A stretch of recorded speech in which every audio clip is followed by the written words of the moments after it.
Final day of the Noble Apartment Cup group stage. I'm taking the start of the show from the player room, where you can already see behind me TheViper and Hera gearing up for the first match of the day, a battle up top the table, and possibly for control of first place in those all-important first-round buys in the playoffs. But with that, I'm going to leave them to their final preparations, and we're going to head back out to the main room, where I know Dave is waiting for me to work through all of the amazing possibilities that this final day of matches has in store for us, because there is still a lot to be decided. A couple of players, unfortunately, their journey might already be over, but their matches could still importantly play a role in who qualifies through in the top 6. Dave, we spent all of last night, much of this morning, doing our best to work through the near infinite scenarios that still remain with 5 matches to play, but I think there's a couple important ones that we want to go through. Most notably, I think the fact that while there are 4 players sitting at 2-2, we have a possible situation where we end the day with 5 players sitting at 2-3. It's fascinating. It really is. Like, we saw the last NACs, there was a struggle to figure out who's going to go through, and maybe some people make it at 2-3. This time, like you said, there's a potential for 5 people to be at 2-3, and then they're battling with the Buchholz score. There's even a potential for DauT to go through, a really, really slim one that we might take you through. I don't know. It's extremely complicated, but there's also a potential for no player with 2-3 to go through. So if we're looking at the matchups today, like I think of Yo, if he wins, he's automatically through. Hearttt, if he wins, he's automatically through. ACCM, if he wins, he's automatically through. It makes it really difficult, though, when you get to DauT, when you get to TaToH. Even Vinchester has a chance to go down despite facing probably the strongest opponents in the field. I would say those are the two most wild scenarios. Are the scenario in which Vinch doesn't make it through after the performance he's put up so far in this tournament, and DauT making it through in the rather unlikely, but still possible scenario to make it through. I think the core tenets of everything that we've been telling you throughout the tournament still hold true for the most part, right? You're looking for the magic number of 3 wins. You know, avoiding that 2, 3, 5-way tie that gets broken in a number of ways. You hit 3 wins, you're pretty likely, with a couple of tiebreak scenarios, still pushing you outside the top 6. So all of our players, of course, still need to get it done today, right? You don't want to drop the set and then rely on 4 other sets going your way to push your Buchholz in one way or the other. But not just that. There is a world in which Liereyy and Viper end up taking the top 2 spots. And Hera is outside. That's right. Like, if Viper sweeps Hera 3-0, there's a legitimate shot that Hera doesn't get an automatic placement in that semifinals, and then he's down there battling to get there again. So this is a really, really important day, a fascinating day, because this time we have 4 players that aren't going to make it through to the quarterfinals, whereas before, I think we had only eliminated 2. Exactly. Now, we've talked through some of the scenarios already. Let's go ahead and maybe put an image to it so that it makes a bit more sense for you at home. First, by pulling up the standings, if we can get it, and then, of course, we'll work through the schedule and the 5 matchups that we have ahead of us today. There you can see on the side of your screen there. Of course, Hera still does sit pretty in the first spot. Liereyy just behind him, Viper and Vinch closing out the top 4. But like we said, Vinch is sitting at a 2-2 record. And so don't let that 4 fool you, right? It's not as secure as it might seem. We have ACCM and Yo rounding out the current top 6 with Hearttt and TaToH kind of on the chase. But ultimately, those would be the 5 players who could end up in a 2-3 situation with Vinch falling out of it all in the end. And if you're wondering what the priority is, it goes first with your score, how many set wins you have. Then it goes to Buchholz. If you're unfamiliar with Buchholz, I'm not going to explain the whole thing, but generally, it's the total cumulative score of the people that you've faced. Correct. So, for instance, if you faced Hera, you will get 4 Buchholz already from him because he is 4-1. He has 4 set wins, yes. Yes, exactly. or sorry, 4-0. assuming 4-0. Sorry. If he loses to Viper today, he's going to be 4-1, and then we're going to have a really interesting scenario. Exactly. But he will get 4 Buchholz from facing Hera. So ACCM, for example, getting the points from the people that he's faced. I believe he had to play Hera first, so that accounts for 4 of his 7 Buchholz.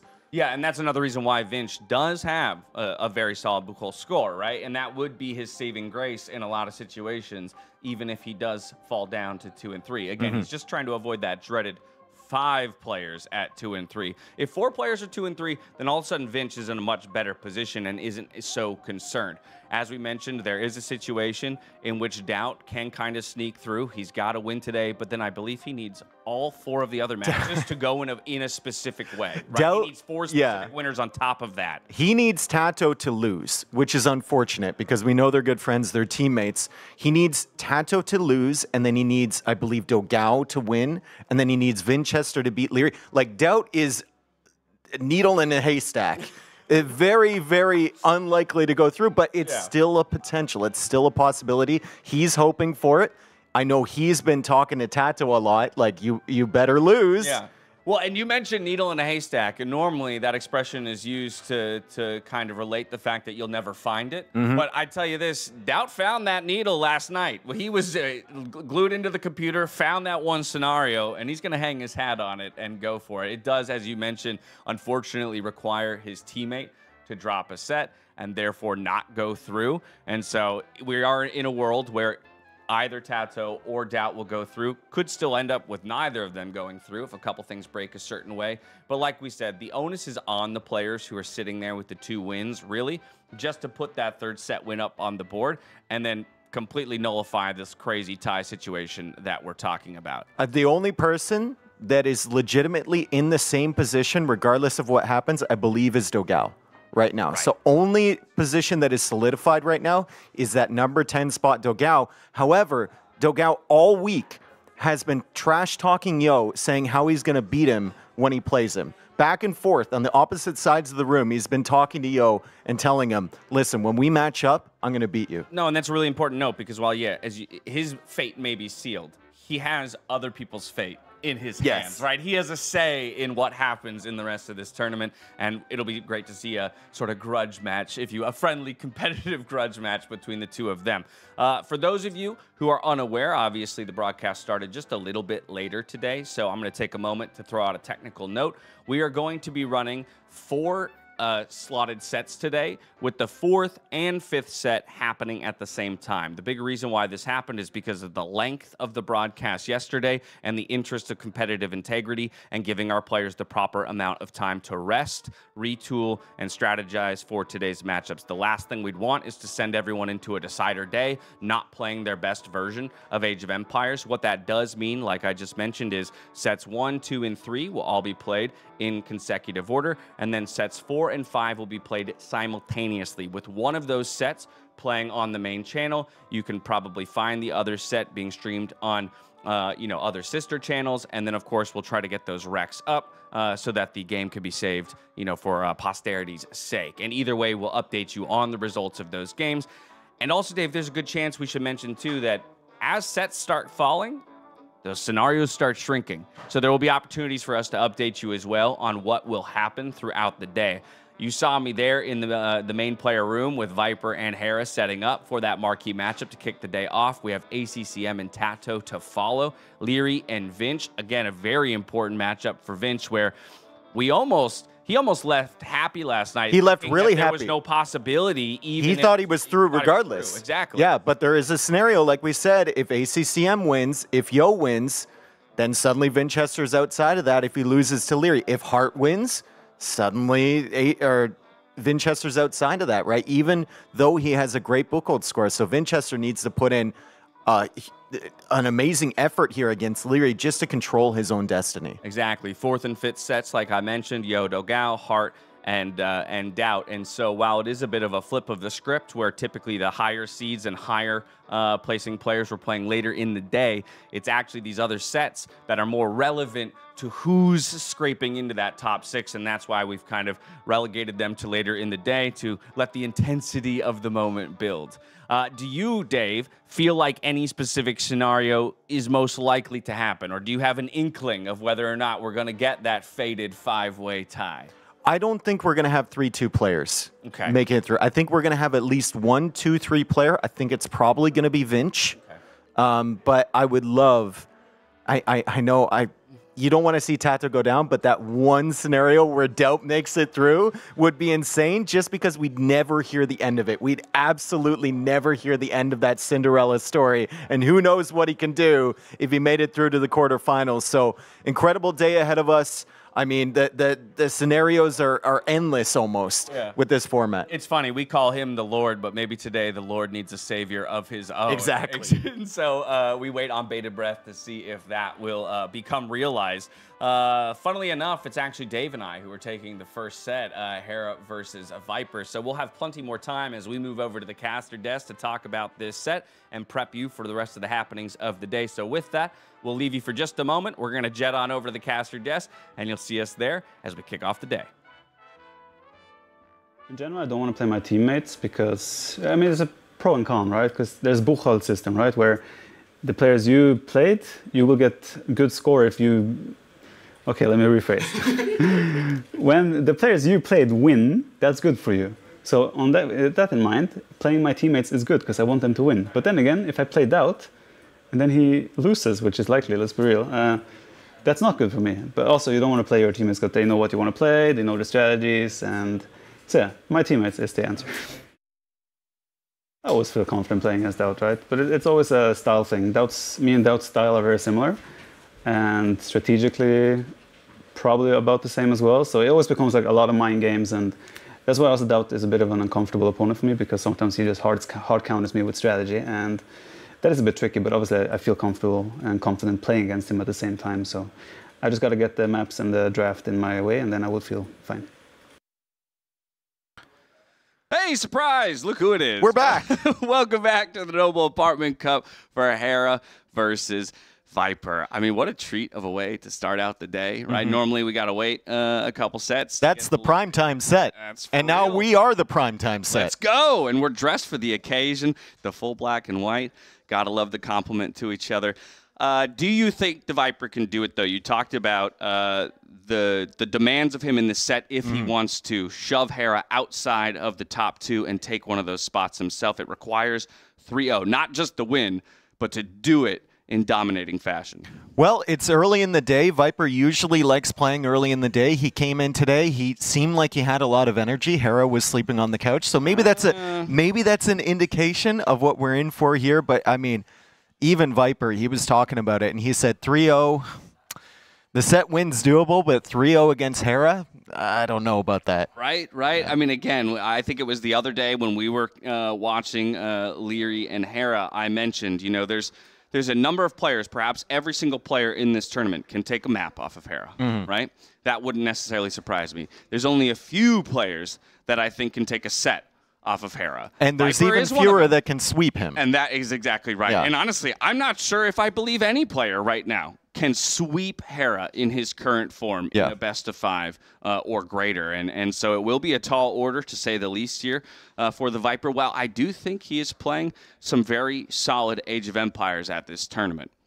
Yeah, Viper, I mean, the maps kind of suit him in a way, right? Yeah. We've seen it, more defensive play styles, longer games. Viper's a very strategic player. He's going to play into that. But then, having said that, yesterday, the Bedouins game against Vinchester, I mean, he picked Gujaras and then he just pushed himself into Vinchester's base. He wasn't booming up behind it or anything. He came up with a strategy that completely nullified everything Vinchester was doing, and it was an aggressive, fast castle type of strategy. So Viper still got those tricks available to him, and now he's got, you know, everyone around him, his teammates, the casters, although I don't think he's taking much information from us, but it's a big think tank. No, we like to throw here. our ideas out there. Yeah. Whether they're ever entertained is to be... Yeah, usually the response is, oh, yeah, okay, yeah. It is always fun to be on the couch, and you're like on the outside of a conversation between three of the pros talking about, oh, what could I have done to end that game? And then you're like, well, I thought maybe this would be, and they're like, yeah, okay, Dash. That's an idea.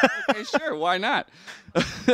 Either way, we got to talk about the civs and the maps that these players will be jumping onto for this best of 5. We're kicking things off on Citadel. For the Viper, home maps are going to be Tiergarten and Enclosed. Over there on the side of Hera, we're going to see High Tides and Arabia.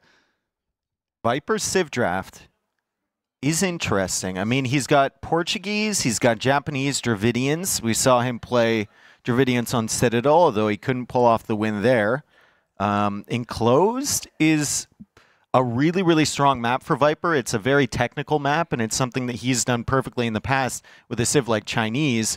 Unfortunately for him, he doesn't have Chinese over on his side. I'm actually surprised that they got banned out by Hera. That makes sense. Yeah. I was looking for him. I couldn't find him for a minute. Yeah, you mentioned the Enclosed. In a way, Tiergarten is a similar map. Obviously, they have some small differences, but again, just the TC positioning, having to swing around the outsides in most cases to find your damage early on, unless you're really going to dedicate time to chopping and maybe dropping a tower offensively. I think it does, in a way, play into the Viper's strengths, but of course, we'll have to see what civs go there. Citadel, I think, is a really interesting one to kick off on because I think there's actually no better player on this map than Liereyy at this tournament. Yeah. And I'm wondering who's going to start emulating his approach to that map specifically faster, right? And with him, it's usually that very safe back dock going into a galley war, but just enough of a galley war to focus on the economy and race to the Imperial Age. It's always getting to Imperial Age quick,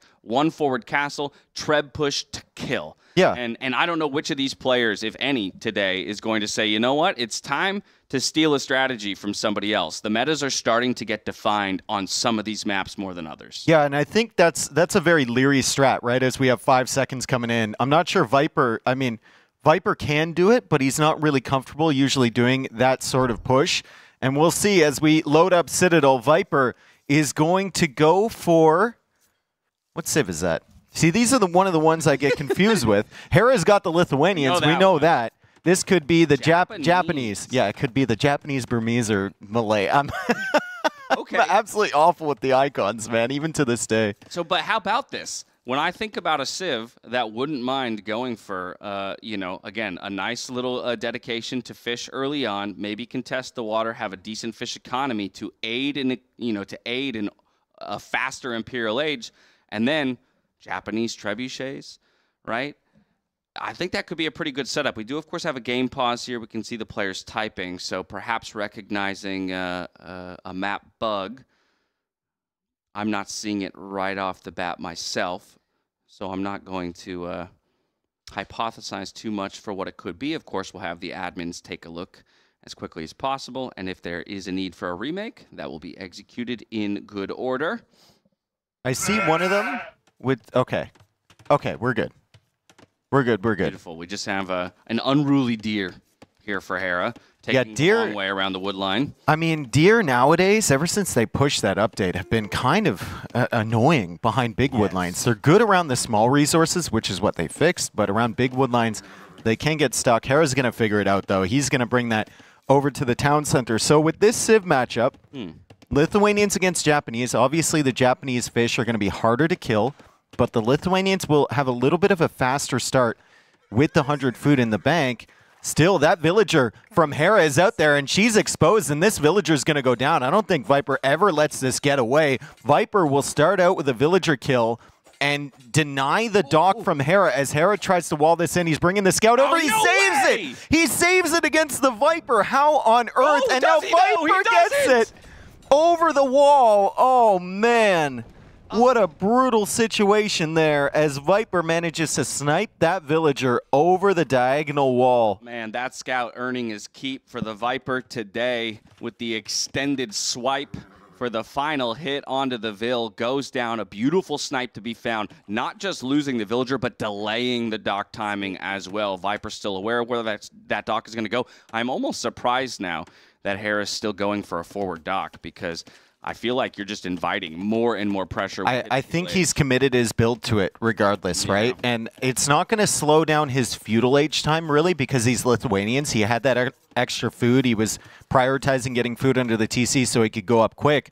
It's just going to take away from the amount of fishing ships, probably 2 less when he gets to the feudal age. So his eco in feudal is going to really struggle because of that. Yeah, I mean, just look at the economy numbers. And he's idling his TC to go up. Yeah, there you have it. 500 food in the bank. He gets the click, but it's 17 to 21 in economy between these two players. Yes, Viper will still be slower to the feudal age. Now with his loom coming in, he'll get the resources he needs, and he'll click up. But things are looking good for the Snake at the start of the day.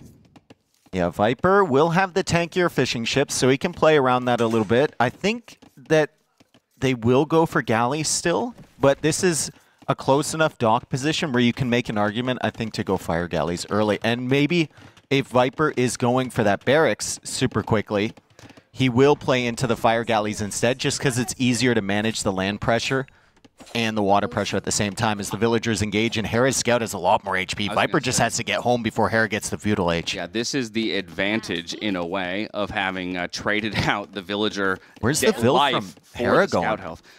I don't know. Is that going past? Is Hera going to play fire galleys from either side of Viper's dock? Just pull 2 or 3 Vils now on Viper. He doesn't know where it is, though. He doesn't know where it is, and that's a long way away. Look, Viper's looking for it. He's like, I know that villager went somewhere. Where did it go? The villager's still out of sight, and Hera's going to go right past where Viper's scout was. Viper was just making sure the villager didn't continue along the shoreline. He didn't go far enough. He is, however, making the militia, and now Hera spots that with some great scouting of his own. Yeah, and just as he hits the feudal age, he'll look to delay those militia coming forward and rather track them just so he's not surprised on one of his wood lines. We do have the eco upgrades coming in. Feudal age about to be reached here for the Viper, but crucially, Dave hasn't scouted out the position of that dock while he is continuing along the shoreline, so still has a 6th sense that he needs to find it. Ooh. What? Viper lamed. Viper lamed the boar. And that's going to kind of hurt Hera because he didn't have the fishing ships earlier, right? So his food count is really, really rough right now. Hera's coming around with some villagers. He's walling in this villager. You can still walk over the boar, but the villager is stuck here. Viper can't get out of this one, and he's just going to take the 1v1. Still, he's lamed the food from the boar. Hera is delayed. I'm not certain that he's going to continue to be able to make villagers, and now the militia show up at the gold. This is a lot of aggression from Viper really, really early. Yeah, militia on the gold with man-at-arms just about to complete. Probably not finding a villager kill here, but very much delaying the amount of gold that Hera can bring in. That's oh, actually, I say that, and there goes a dead Vil. Takes the fight right as the militia or the man-at-arms upgrade comes in, and it's another snipe here for the Viper. I think Viper will have his eye on that boar placement too, because he knows there's a really weak Vil there, so maybe he can loop around the scout and get the final hit. Really, really tough now that he has a weak scout, and that villager appears to have gotten home safe and sound as Viper continues the pressure here. Hera still, I think, without any production buildings on land, he's just now adding in the barracks of his own, and Viper already going into a range behind, still with 3 fishing ships alive. This is an excellent start for Viper. Yeah, in a way, with the 1 dock, a concession of the water, but by pushing Hera off of the gold so early on, the production hasn't quite been there. Yeah, so he can catch up. Yeah. And he's got Japanese fishing ships. They tank so much damage. Hera still hasn't even gotten one. So the men-at-arms working away on the wood line.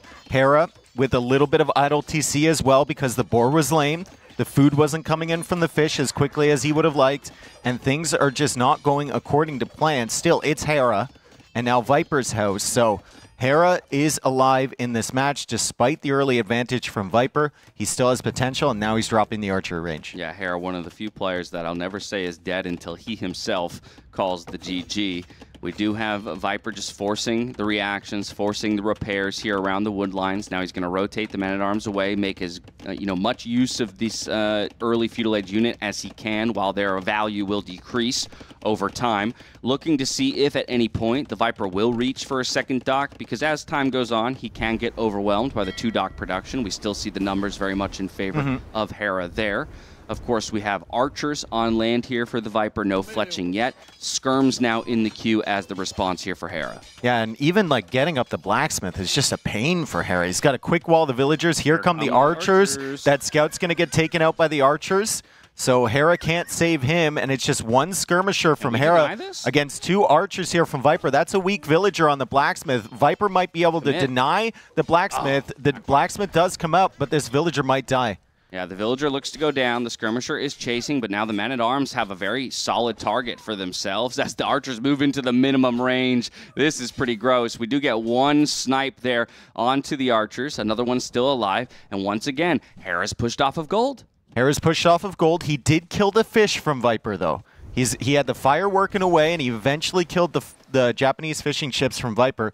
That fire is looping back across to the fish from Hera, and now the wood line might be cut through pretty soon, and there's an archer at the back. I mean, this is just a really, really painful game here for Hera so far, as Viper using that excess food that he's had in the bank to make some scouts to counter this skirmishers. Viper is one step ahead this entire time. This is going to be a really, really tough defense here from Hera going forward. And now he himself has moved on to attacking Hera's fish. You can see he feels comfortable enough to add another Japanese fishing ship of his own.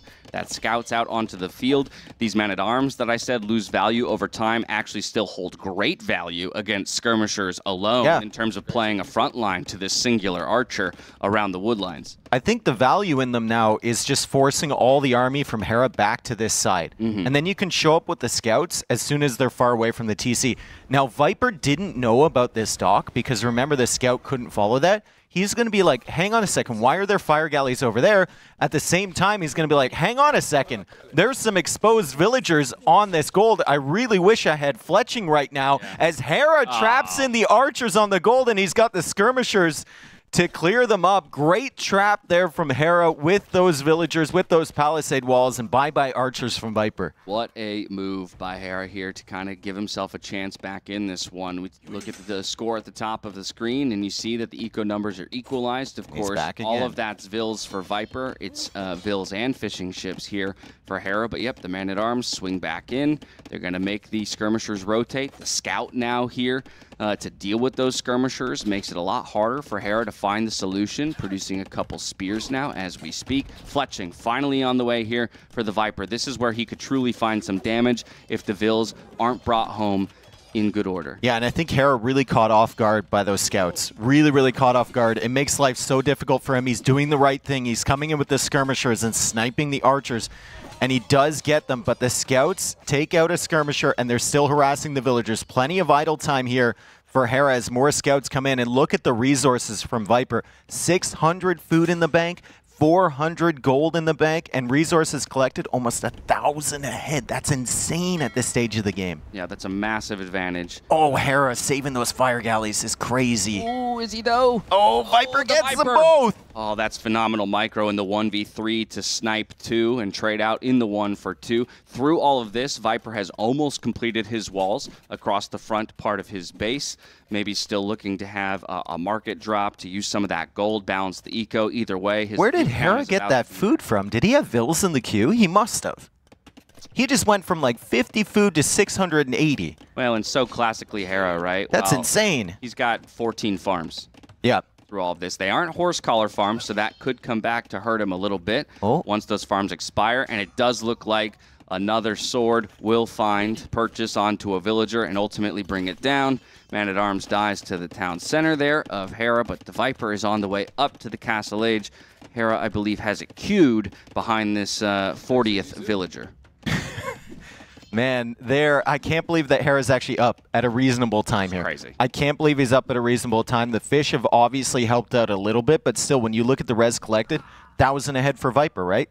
Hera has somehow managed to defend with a few skirmishers, with a few quick walls, with a few spearmen, as well. And Viper, while he still has the advantage, I think is going to be a little bit stunned that Hera is capable of even being in this position right now. Yeah, without a doubt. Now Fletching just 5 seconds away from completing, but Archer's being chased away by Skirms. Scouts are there, could turn around and buy the space for the Archers to get away. The Viper finding and killing that Villager. That's actually pretty important for the long run, I think. Back there in the back of his base means no more docks can come up, means no more repairs there, or any sneak land military, which we know that Hera could use. Oh, we got through with the scouts. Gets through with the 3 scouts, though, just before the walls come down, and there's a Villager making their way out to the shoreline now. Will the Viper see it? Yes, he will, and I think that's another easy snipe. Yeah, that's another dead Vill as Viper continues to chase the fishing ship, and our little screen down there with his fire, so he's going to clear that up. He's going to take out the fish from Hera, and still scouts in the back roaming around. Hera clearly wanted to keep these units out of his base. He was prioritizing that wall with 2 villagers. Didn't get it complete, and now that's kind of painful for him. Meanwhile, Cav Archers on the way from Viper with the Lithuanian, or sorry, with the Japanese. What is the counter to that going to be from Hearttt? Does he just continue to play into skirmishers? He's got a lot of resources. I mean, Lithuanian Skirms, that's a pretty solid unit right there, and one that you're kind of happy to play into because you already have a decent number of them, and that's exactly what Hera will do as he reaches the Castle Age investment into Bowsaw, Elite Skirm, and Bodkin Arrow. But while he has to dedicate all of his resources to countering the unit comp of the Viper has managed to drop down a second TC back at home. So he's going to look to take the advantage he's built in the early game, extend that advantage through Castle, and then possibly look for the killing blow as he reaches up to the Imperial Age. Yeah, now Viper like going for a dock over on the side there, where Hera's dock was. So Hera's going to spot that with the random fishing ship that's still alive, but maybe Viper interested in getting a fish boom of his own back onto the water as they both now go for the cavalry armor, and both of them teching into Knights.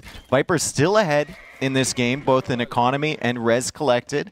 Also, he's had the majority of the pressure, but now with Elite Skirm, he can't really do too much with these Cav Archers. Hera's got the walls on either side. He's chasing down these CA. Viper's forced to open a wall to get those CA back inside, and it looks like he's actually attacking with the scouts at the same time. Yeah, definitely difficult for the Cav to play into the skirmishers, but that's why we do see the Knights coming Hera out doesn't onto see the it. field. Ooh, these That's are 2 big Vills, here. maybe? One spear arrives, though, to the scene, actually sitting on no attack stance or stand ground, and so doesn't find any pokes onto the scouts, but ultimately the scouts will retreat away after finding 1 Vill kill. I think the big thing here, again, is just to watch those eco numbers continue to spread apart as the Viper is producing out of 2 TCs and even wrestling control of the water back, or at least attempting to do so. All the scouts going down in this moment. Hera will be very happy to have removed that threat from the back of his base, now feeling comfortable finally moving to his second town center. Yeah, and Viper dropping a monastery. I think there's 7 relics on this map, so with Lithuanians, I think you'd be happy to get at least 3, right? 4 would be ideal. Viper's going to try and get them all because he's Viper, but now Hera, for the first time it feels like in this game, and I think it literally is the first time, he's on Viper's side of the map with some land military as Viper is forced to retreat the Knights, and that's a lot of skirmishers there. That is a big force. Ooh. Viper will drop a defensive TC. The Skirms won't be able to kill the villagers too quickly with the Knights roaming around, but Viper is in as well with the Cav Archers on the other side. Double raids here. We've got Hera pressuring the town center. We've got Viper running underneath the town center looking for villager picks, and he doesn't really have that much respect for the TC fires. He just goes right through. He's going to go from woodline to woodline looking for villagers. Hera just now snipes his first, and now second, and now third. Wow. I mean, honestly, a phenomenal trade here for Hera when he needs to find some damage. Of course, the TC at home going up just in time. Monk is going to get sniped as it attempts to jump inside the TC, so it's Knights for the Viper versus Knights and Skirms here for Hera. Now, back at home, Hera is taking a bit of punishment on that gold once again. A couple of Skirms and Knights in response, looking for the trades to complete on both sides. It looks like the Viper will finally clean up this raid in the back of his base and can focus on the damage he's looking to deal on Hera's side of the map. Great first game here. Great first game. Back and forth. Viper's had the edge through most of it. I think he still does as you look at the eco numbers. 58 eco units versus 46 from Hera. He's got the Cav Archers in the back. Hera no longer with an army in the back of Viper's base. So Viper is just purely focused forward. Hera focused at the back and then trying to find some damage against Viper however he can. I don't think it's going to be really possible, though, because the walls are there. And the Knights are still coming out from Viper. Yeah, and already such a massive res collected differential, right? 2.6K in favor of the Viper here on the Japanese. And as we think about the way that these two civs develop into the late game, you know, Lithuanians classically a cav-focused civ, yes, with some strong trash. I think of the Japanese playing into cav, and that feels like a dream situation. Well, I mean, I think Lithuanians are have a better tech tree, right? In the late game? Yes. Oh, yeah. In the late game, for sure. Right now, I think it's a far smoother and easier game for Viper. Yeah. 100%. And so here we have the skirmishers still responding to the cav archers and whittling the numbers down. As these numbers drop, it will be more difficult for the Viper to actually threaten any of these villagers who are remaining on open wood lines. We still see a little bit of dancing in the center of the map. I think the monks are going to be very relevant going forward here with the number of knights that each players have, right? It's only 3 to 5 knights, and therefore finding a single conversion can absolutely sway the tides of any battle. Plus, we're looking for relic control. Nobody finding a relic just yet. How close does Viper get to this knight before he starts converting? Does he go just onto the other side of the lumber camp? It's a respectful distance. It's a respectful distance. He doesn't want to get screwed over by the conversion rate, as the cav archers maybe could find some snipes on those villagers. There's a lot of weak ones in there. You could go in and kill 3 villagers with those weak CA as Viper now makes his way to the center. I believe Hera's sending some forces to the center of that citadel, though, kind of sensing at the same time. It's like they both sense that now is the moment for them to push out. Hera pushes out with military, Viper goes with villagers, and Hera's going to spread out and look for where Viper is trying to build up. The timing on this is crazy. The timing on this is crazy. I mean, even Viper having a little bit of a sixth sense. He's not paying attention. The outpost. He sees it now, though. He's going to dive in. This is a ton of dead villagers. 2 looking to be converted, the rest looking to go down. I mean, this could be a small equalization play. I don't want to oversell it. The Viper is still very far ahead in the eco, but if anything, this was a massive find here from Hera, also beating the Viper to the center relics, which is why each of these monks were coming out here. Yeah, Hera gives him 2 conversions, though. So I'm not certain that that's worth it at the end of the day. Now Hera comes out and Viper pulls the Uno reverse here, and Hera's just trying to bring those relics as far away as possible. That's actually such a smart play. Into the water. That's such a smart play. He knows he's going to lose the monks, but he's like, I know you want these, and I'm going to bring these as far away from you as possible. That's so funny, man. Great play from Hera there. And great play from Viper to bring the army back, to know that Hera's probably going to follow that up with villagers.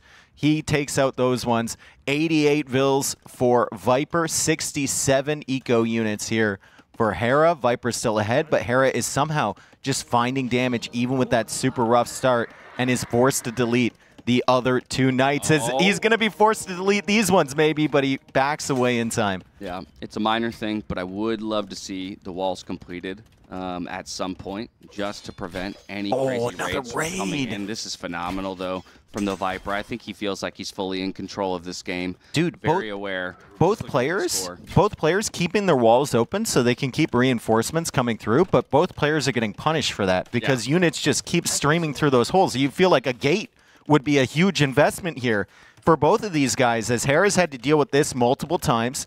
Viper's had to deal with this stuff multiple times from the same holes right next to the water. Yeah, we're losing cav archers to the skirms. Yes, we have scouts on the field to help wipe those skirms up, but the monks can't do a ton except for look for some lucky conversions before they get sniped away by those elite skirmishers. In the end, the Viper will be able to clean this up, but I don't think it's in a numbers trade that he's necessarily going to be happy with. Really spamming out the scouts of all things. Yeah, I'm not certain how, what sort of eco comparison he thinks there is in this game. We can see the numbers. Right. We can see that he's 30 ahead, and he knows how many he's killed, but it is Hera at the end of the day, and a lot of times Hera is very, very competitive with the villager number despite the losses. So Viper might feel like he's further or not as far ahead as he actually is. The Viper just needs to plop a tent down next to that gold because he's been camping it all game and making it difficult for Hera to ever really get a solid stream of gold income coming in.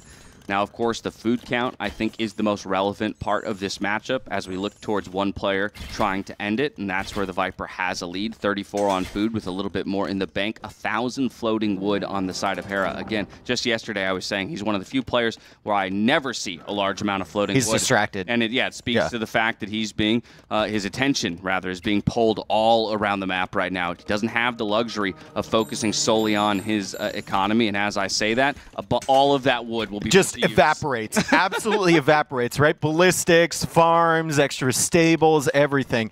Viper, though, going for the first castle, and it's going to be in the center of the map, as Viper now has 2 relics. He's looking to get some more. He's guarding the relic in the north of Hera's base, and he's used the mobility beautifully of the Knights, of the Cav Archers. He looks like he's also angling towards the Imperial Age really, really soon as Hera tries to come out with villagers here. Viper's got the light cav, Viper's got the monks, Viper's got the cav archers. I mean, it's going to be difficult for Hera to do whatever he wants to do. I'm assuming he wants a forward castle. Viper will stall this out for a very long time. He most definitely wants a forward castle. 800 stone in the bank, but through all of this, the Viper has moved to the Citadel, dropping a castle of his own. We can see all the flashing lights in Hera's eco, so the raids are coming through. That's not an ideal castle. No, you get forced into, honestly, a more defensive castle as the player who's behind. This is where you'd want to be dealing damage. And the Viper will be the first to click up to the Imperial Age. Yeah, and Viper goes for a great TC in the center there. He's got wood, he's got the hunt, he's got the gold, the stone. And wow, the Cav Archers are still just sitting here from Viper as he completes his eco upgrades. Second farm upgrade on the way. He already has handcart, wheelbarrow not even in for Hera, right? He's been under so much pressure, and it's incredible. He's even still alive in this game, and he's at 80 villagers in this game, but he's going to miss out on the imp timing. He's still going to be raided in the back. The castle is not as forward as he might have liked against Viper, so he's not really applying pressure. And Viper's got all day to make these tech switches. He still hasn't walled that area next to the dock. How many times do they need to come in before you learn to just wall it off? You could have saved yourself so many headaches. Yeah, I think Hera knows it too. I don't think you invest in husbandry and wheelbarrow here if you want to ever make it to the Imperial Age at this point. So probably with the game sense that Hera has, thinks, okay, you know what, it's now or never. I need to increase my military production, make sure it's as strong as possible, and hit the Viper before he can take advantage of the better techs that he'll be able to bring in once he reaches the Imperial Age. Yeah, it's going to be a bad feeling for Hera when he sees that timing come in, because if he stalls out everything, he could probably click imp in a couple minutes, but you don't really want to stall that out. You want to keep the villagers coming. You want to keep the army there to keep Viper at a respectful distance and protect your castle somewhat. And you also need army to deal with those extremely annoying cav archers that have just been running around in the back of your economy as Viper simply adds more of them. He adds more light cav in front, and the food and gold count for him is going to be looking solid as he hits the Imperial Age. Second castle coming up, and almost enough stone for a third. Yeah, almost enough stone for a third. Bracer will be the first click, and it's the imp timing that does it for Hera. He feels confident in tapping out that there was no option for victory for him in that one, and so there you have it. The Viper will take an early lead on Citadel, 1-0 in the set, and keeping the dream scenario of a 3-0 and securing a top spot while knocking Hera down outside of the top 2 in a first round bye. I mean, Hera should have, there's a lot of things early that kind of pushed him back, right? The boar lane, which we didn't see what the exact timing on it was, but I mean, it was an insane effort from Viper because it denied so much food from him. The villager lane at the beginning, I know he got the hits over the diagonal wall, but I think you can make an argument Hera should have probably walled that villager before he started making the dock, right? As Viper went up for that really, really early. And then the men-at-arms just roaming around, and Hera was so late to the range because of the other economic problems he was having. Very good pressure from Viper. I think those first 2 points you make, though, are the most important because they both result in food deficits. Yes. Right? And so, okay, maybe I can suffer a boar lane if I've got my fish out working at the same time as my opponent. and vice versa. Maybe I can suffer losing my my Docville if I'm able to secure my second boar. I feel like Hera is the kind of player who can adapt to losing one of those two things and still make it work. But all of a sudden, it becomes a near impossibility to recover from that situation. We saw him try, right? I think, again, it speaks to his creativity that he decides, okay, one of the ways I can do it is by sending this outrageously confident Vil to the back of Viper's base, try to surround you on water. That's just knowing the build as well, right? That's just knowing the build, that you can get away with that because Hera won't have taken that earlier. I'm actually surprised that that boar was still out there. Same. Anyway, we're going to take a short break before we get into game number 2 here, Hera versus the Viper. And now, a word from our partners. Look, you know how exhausting it is to control all our fine electronics at home? Well, I think I found the perfect solution. Elmo, come here. Come here, boy. Sit. Catch. That's a good boy. You're fine. Sit. More. Couch lamp. On up. It's a good boy. Come here. You're fine. Hello. Couch light 2. On. Good boy. Elmo. Couch light 1. Off. Couch light 1. Off. Maybe it's time to try something smarter.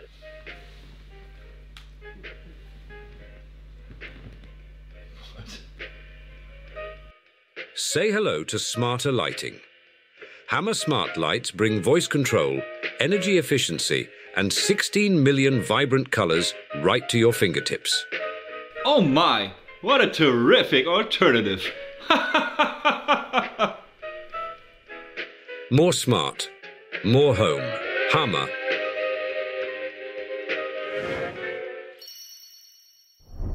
Hello, everyone, and welcome back to the Noble Apartment Cup, where we have the Viper up 1-0 in his best-of-5 set against Hera to close out the group stage.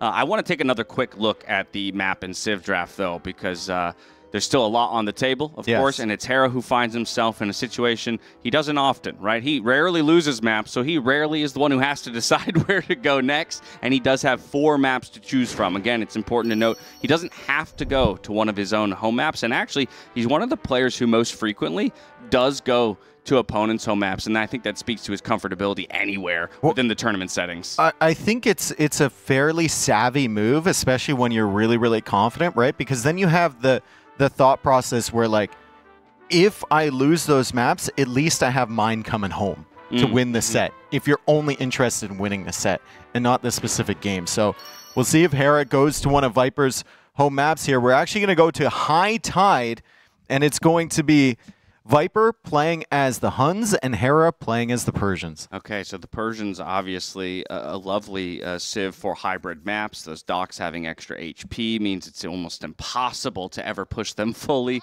off of water. But of course, the Huns should not be ignored in their versatility, as in the end, this map ultimately is decided on land. I think the only other time we saw Huns in this map was actually Hearttt playing against Yo.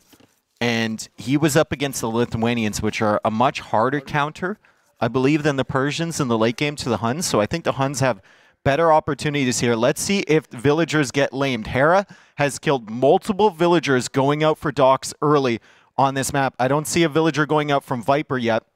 And there it is right there. Okay, making its way to the north. Hera sending his own villager. And the Persians start with a little bit of extra resources so you can get that dock up really, really quick. No contest. What do you make of that dock positioning, though? That's a little strange. They don't want to risk it. Yeah. I think this dock screams, if a scout comes along, I can wall my villager. I don't want to go out to the gold and potentially have to mess around with a scout and a villager from my opponent. Neither player having invested in Loom just yet, and the Viper probably acutely aware of what you mentioned, which is that Hera has normally looked to snipe that early Dockville on this map. So the docks come down for each player. The scouting and Viper just leaves. Through. Wow. Viper just leaves. He puts the dock up and he says, yeah, no, I'm not hanging around there with this villager. I'm just going to leave. I'm not going to fish and risk the idea of it being killed. And he's going to come home. Okay. There you have it. Loom on the way here for Hera already. Good scouting from Hera. A lot of people, I think, few of the players here, but a lot of them in the qualifiers would have just scouted the gold area and assumed there was no dock. He goes all the way over there. Yeah, and even goes there first over the gold area. So not going to be surprised by Viper's dock positioning. Now Viper going for the much safer dock as he'll be the second one to the feudal age. And again, the Persians are probably favored there in the water battle over the long term.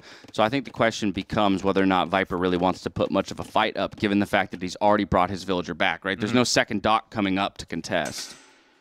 I mean, yeah, no plans for a second dock at all. And Hera will know that because he didn't see the villager either. Exactly. So, I mean, it might be a mind game from Viper, you know, take the villager away so Hera assumes you're only going to go one dock and then you send another villager later. But I would assume I'm that looking for Viper, barracks. I know, Viper is going to go for some sort of land pressure here. Yeah, but I don't. Make sense. Hera will know that, right? Because as you said, you don't see that Dockville, so you know immediately with no extra dock coming up, there will be enough wood in the bank to drop the barracks. The Ville comes out for it now. Now Hera already moved past that area. But now looping back around. Okay, he'll get that confirmation of what he could already expect. Yeah, he didn't see a second dock. He didn't see a mill. Like he's looking for that barracks, and now Viper will see the villagers on gold from Hera. He sees 3 on gold, so he's probably assumes that that's going to be a galley opening from Hera. It's going to be fires. Okay, so just a few fires. I like this, though. Just one. I don't think you go over 1 fire galley right now. I think you got to make at least 2. Because 1 dock from Viper, if he like positions his fire correctly, he could win the 1v1. As Hera tries to snipe the sheep from Viper, and Viper just kills it with the villager. He can still take the resources, and he gets the scout because Hera was getting awfully greedy trying to snipe that low HP villager. Beautiful job there from Viper. And Dave, as Viper moves towards very clear land aggression, you are now without a scout. And so you had seen that barracks, but you don't necessarily know from which angle the land aggression is going to come now. That could ultimately come back to bite Hera in the end as it's a Viper full scout. HP Full scout. HP, exactly. It's a full HP scout. So if you open archers here, Hera goes into skirmishers, that scout is going to have a ton of value. So that's really, really not a great start there for Hera as Viper goes for 1 fire galley. He can run around with the fishes until that's out, and Viper's actually going to open with scouts here. Hera has no information on that just yet. He might see the second one coming into his base, and he knows that the first one should be on the other side, so maybe he gets a good information. That's actually a spearman and not the scout. Yeah, spearman for information on the gold. His first scout, starting scout, is in the back of Hera's base. I will say that Hera's base seems decently set up for some solid walling. We can already see the northern side of his map is getting fully walled off. Yeah. Exactly. Viper, though, looking for those walling villagers with that starting scout. He's got that one up north. He's got the other one prowling around in the back of Hera's base, and now they're all going to meet up as Hera attempts to go for those big walls you were talking about. Yeah, 3's the magic number there with scouts, where they really start to become threatening to the villagers left alone and to their own devices. Unfortunately, gets the quick wall up. So one of the villagers was like, wait a second, let me get into the wood line. Walling towards the TC, good damage comes through here from the arrows, but we still have an opening. He's trying to bait Viper in so that the spear can arrive just in time. Now targeting the walling vills, get pushed away just before the wall's complete. I mean, and Hera has dealt with this pressure very, very well. Yeah, and he's got Persian Eco. He's got the fish, he's got the TC that produces faster, so Hera is just going to sit behind his walls, and he's going to know that he probably has the better economy behind this. Still, he has to pay respects to the scouts and probably archer follow-up here from Viper, because that can break through the walls quite quickly if you're not paying attention. I loved on that wood line, Viper had no intention of going in there. Right. With 3 scouts. Like, against 5 villagers, Hera can wall him off, he can kill him. But he was still trying to bait Hera into some idle time with the villagers. So that was an interesting engagement. Neither one of them bit on either of the dishes offered there as Viper comes into the gold, and the gold is very exposed on this side. However, Hera has archers. He can eject on the other side and potentially chase Viper away. Yeah, the gold is exposed, and for now, Hera will be pushed off of it. But also, this archery range placed in a position where Viper's getting downhill hits. 4 scouts, actually downhill damage, hits. Yeah, it's already near half health. Going to force out either a tower Okay, that's quite the investment here from Hera, but he just desperately does not want to lose access to this gold. And it's not a great tower either. Like, it doesn't fully protect the gold in some ways. I mean, Viper's getting fletching as well. He's trying to range those villagers. He can kind of find picks at them, but now the archers come out from Hera, and that archer range is saved. Hera can now safely go to the gold, but he's got other areas to worry about, and he doesn't have enough stone now for a defensive tower. So if Viper gets in, Hera might have some problems against an equal number of archers and the scouts. Yeah, and while things have looked decent here for the Viper, in terms of the pressure that he's applying, we can't forget that he hasn't managed to kill a single eco unit. And Hera feels comfortable enough on water that he's already gone up to 6 fishing ships. And he's continuing the walling, and he's Persians, right? And so unless Viper gets some damage in here in the next few minutes, Hera's off to the races. Yeah, but we saw double range for Viper. Double range. And Hera doesn't have the scout. So Hera can't see that he's double range. Hera doesn't know that Viper's production is going to really scale above his. Hera might actually let him in once he has enough archers or spearmen because he's confident he can defend it.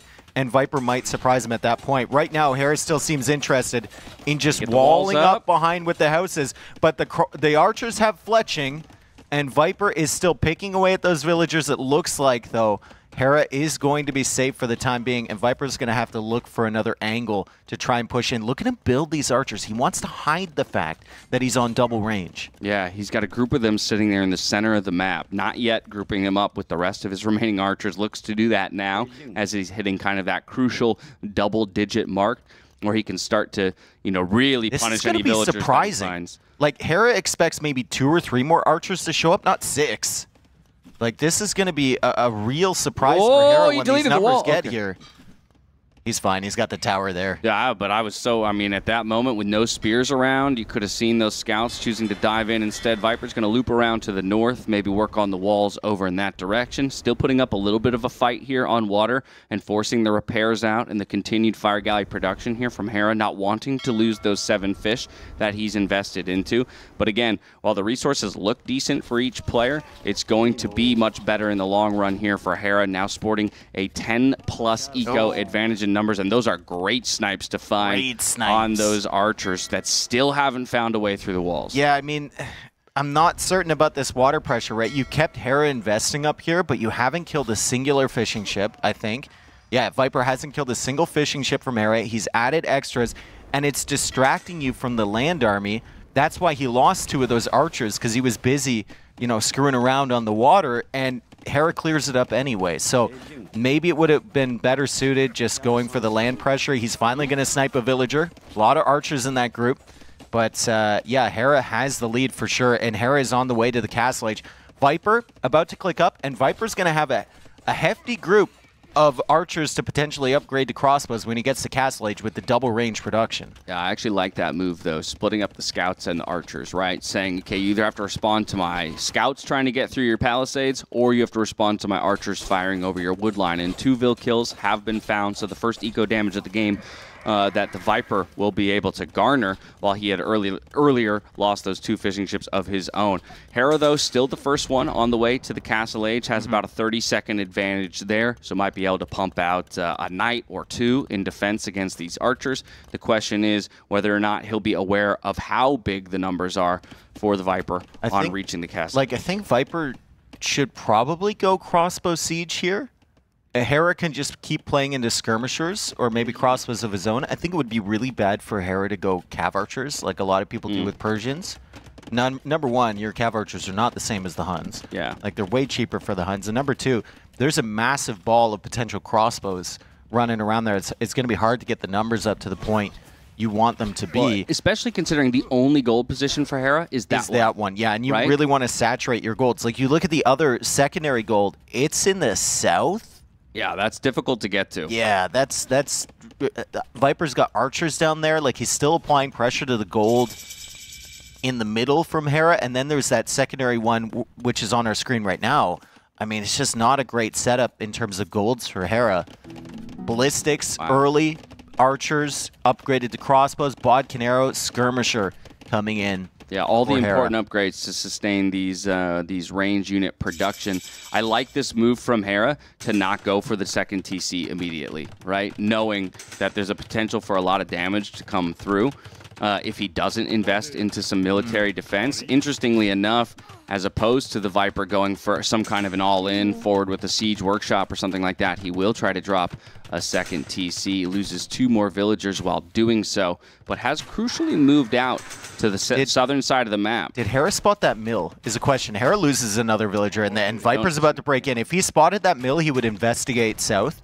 There's no other reason for the mill to be there, but Viper is in now with the crossbows. Ballistics and the +2 armor coming in for Hera's skirmishers. Yeah, Viper needs to get knights over there to support this crossbow army, and Hera needs to get the crossbows back just in case the knights arrive. Hera realizes it's a threat. He sends his army back. That's kind of a win for Viper, forcing the army away from his base, but at the same time, how is he going to break Ballistics +2 armor skirmishers? Yeah, I'd say generally that's a great win just in terms of buying yourself time to catch up now with your 2 TC production while Hera's just going to his second TC. But you got to be careful here. Don't lose too many of your crossbows, but is going to look to trade out against a number of villagers looking to equalize. There's 3 down already. Oh, 4, my goodness, 5, Viper!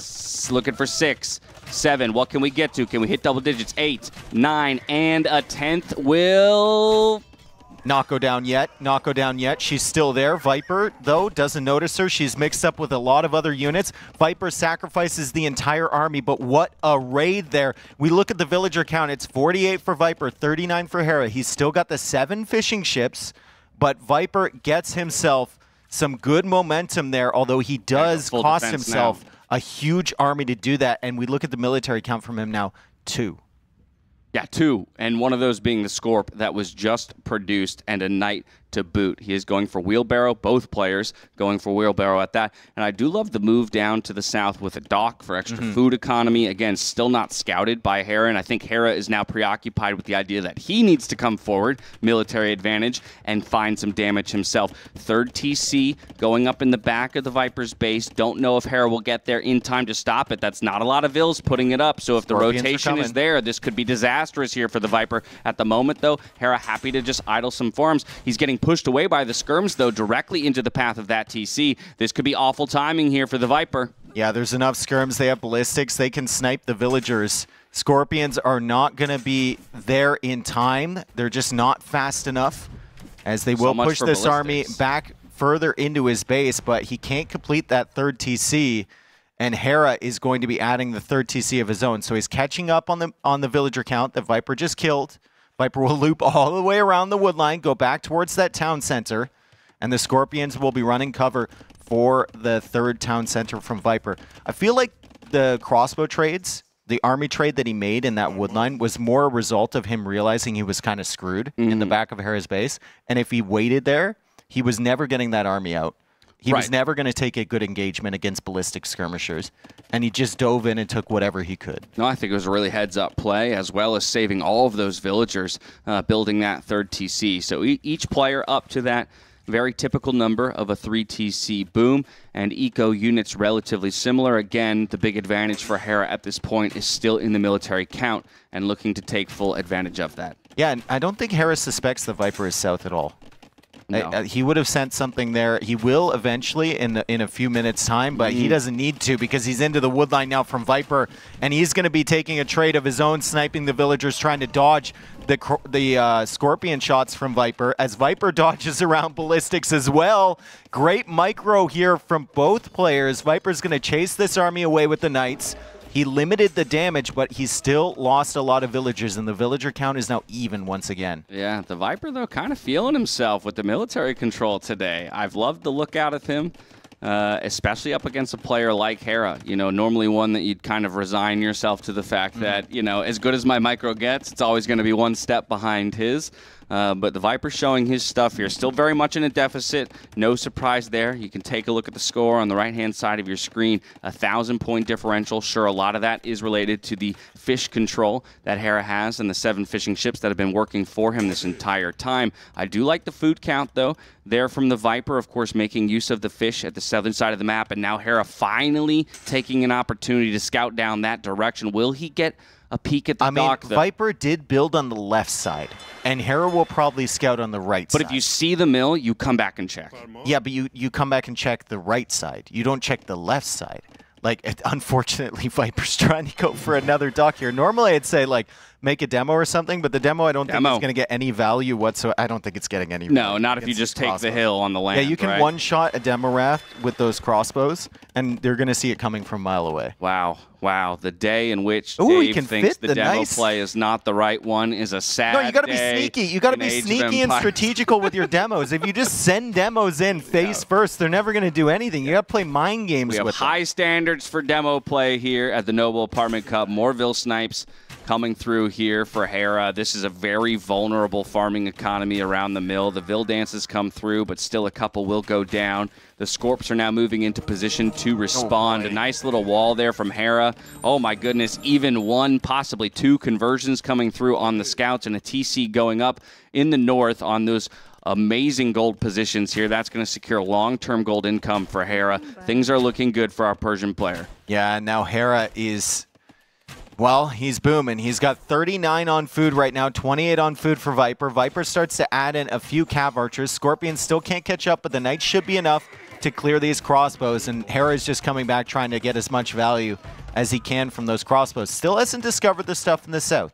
So Viper's still taking free food access there, but look at the res collected.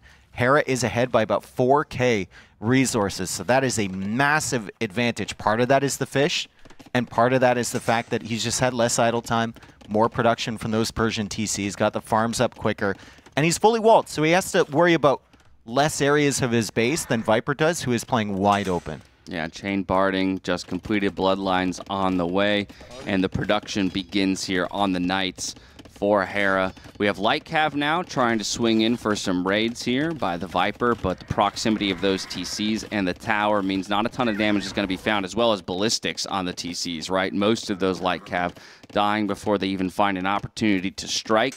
And here we have a raid coming the other direction. Right as Bloodlines finishes with that +2 on the Knights.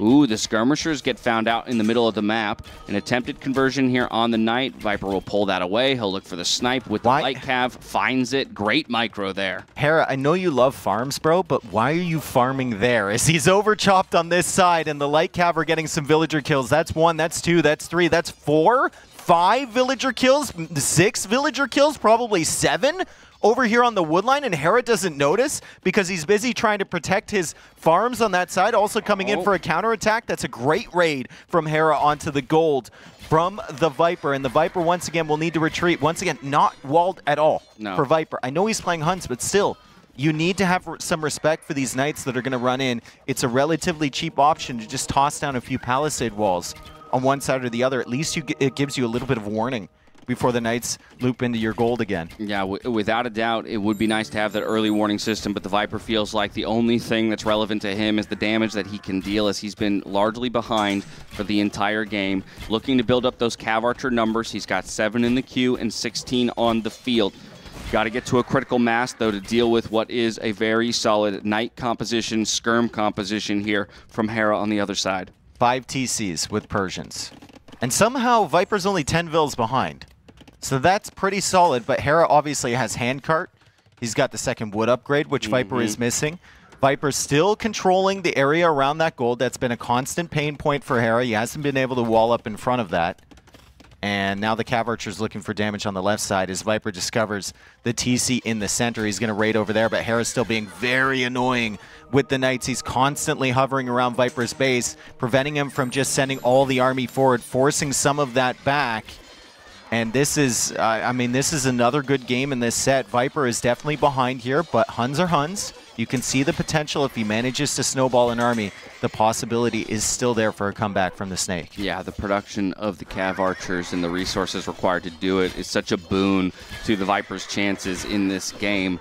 But no, no lie, it will be a difficult feat at that for him to overcome what is the incredible economy of the Persians, now up to 130 villagers, 61 on food, just like that. A moment ago, both players were sitting around that 35 mark, and then Hera finds his moment, drops a ton of farms, still using those 7 fishing ships to great effect, although soon to run out of fish there on the northern pawn. Yeah, it's an incredible economy. He's finally found the southern expansion here from the Viper and will punish the Vills that are left unprotected. We have this fight over the hill here. Looking good for the Viper overall in the trades, though. Cav archers firing downhill, scouts and knights looking to clean up the skirmishers, and then they can make quick work of the knights as well. So Hera needs to be careful here not to become overconfident and get snowballed on through the middle. It does kind of feel like Hera can keep producing these units forever. And he's sniping the Cav archers one by one. Viper does have 4 ranges producing. He's got double stable knight production, but the skirmishers are getting value behind this. And meanwhile, Hera is up to 137 villagers. You mentioned the amount on food, 57 on food, almost full upgrades here on the economy for Hera. It is looking amazing, and now he's controlling that also important hill in the center between these two economies. Yep. Viper will need to do something here to clear this army and then at the same time get some counter raids on Hera, which is going to be incredibly difficult because he can almost produce villagers faster than you're killing them. It's overwhelming production speed right now here from Hera. Like you said, as quickly as things were dying, they were getting replaced, and the skirm numbers have been slowly building up the entire time.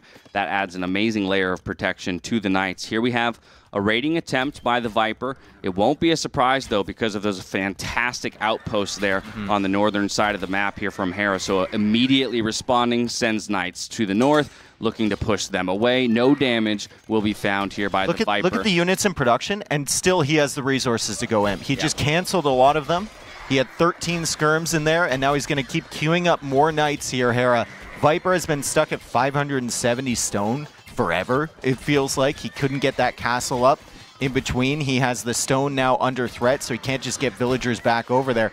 And he's stuck producing units in the castle age. There normally is a risk where the person who goes in doesn't have the resources to continue production and will lose out, but Hera has now 19 knights on the field, 18 skirmishers, and Viper realizes there's nothing he can do. Yeah. Hera found his rhythm. He was in his comfort zone. The Viper recognizes it, realizes he doesn't stand a chance in that one, taps out. The score is evened up at 1-1. So the 3-0 dream dies, but the set victory still very much alive for either of our players. And no chatting. Teammates, nah, we're all business here. We're all business here, I think. Yeah. They know that this sets the tone for the day as well, right? I think there's a big element, too, of just... Like, let's not forget that while, of course, these two competitors want the win over each other to come out of the group stage in as strong a position as possible, getting the win or the loss here affects all the way down the table. That's an extra buchholz for anybody that you've played against. I think with that win, though, Hera's confirmed through to the semifinals. We'd have to do the math on this. But anyway, we're going to take a short break before we get into game number 3. Stay tuned with us. Thank you for being here. We'll see you in a bit. And now, a word from our partners.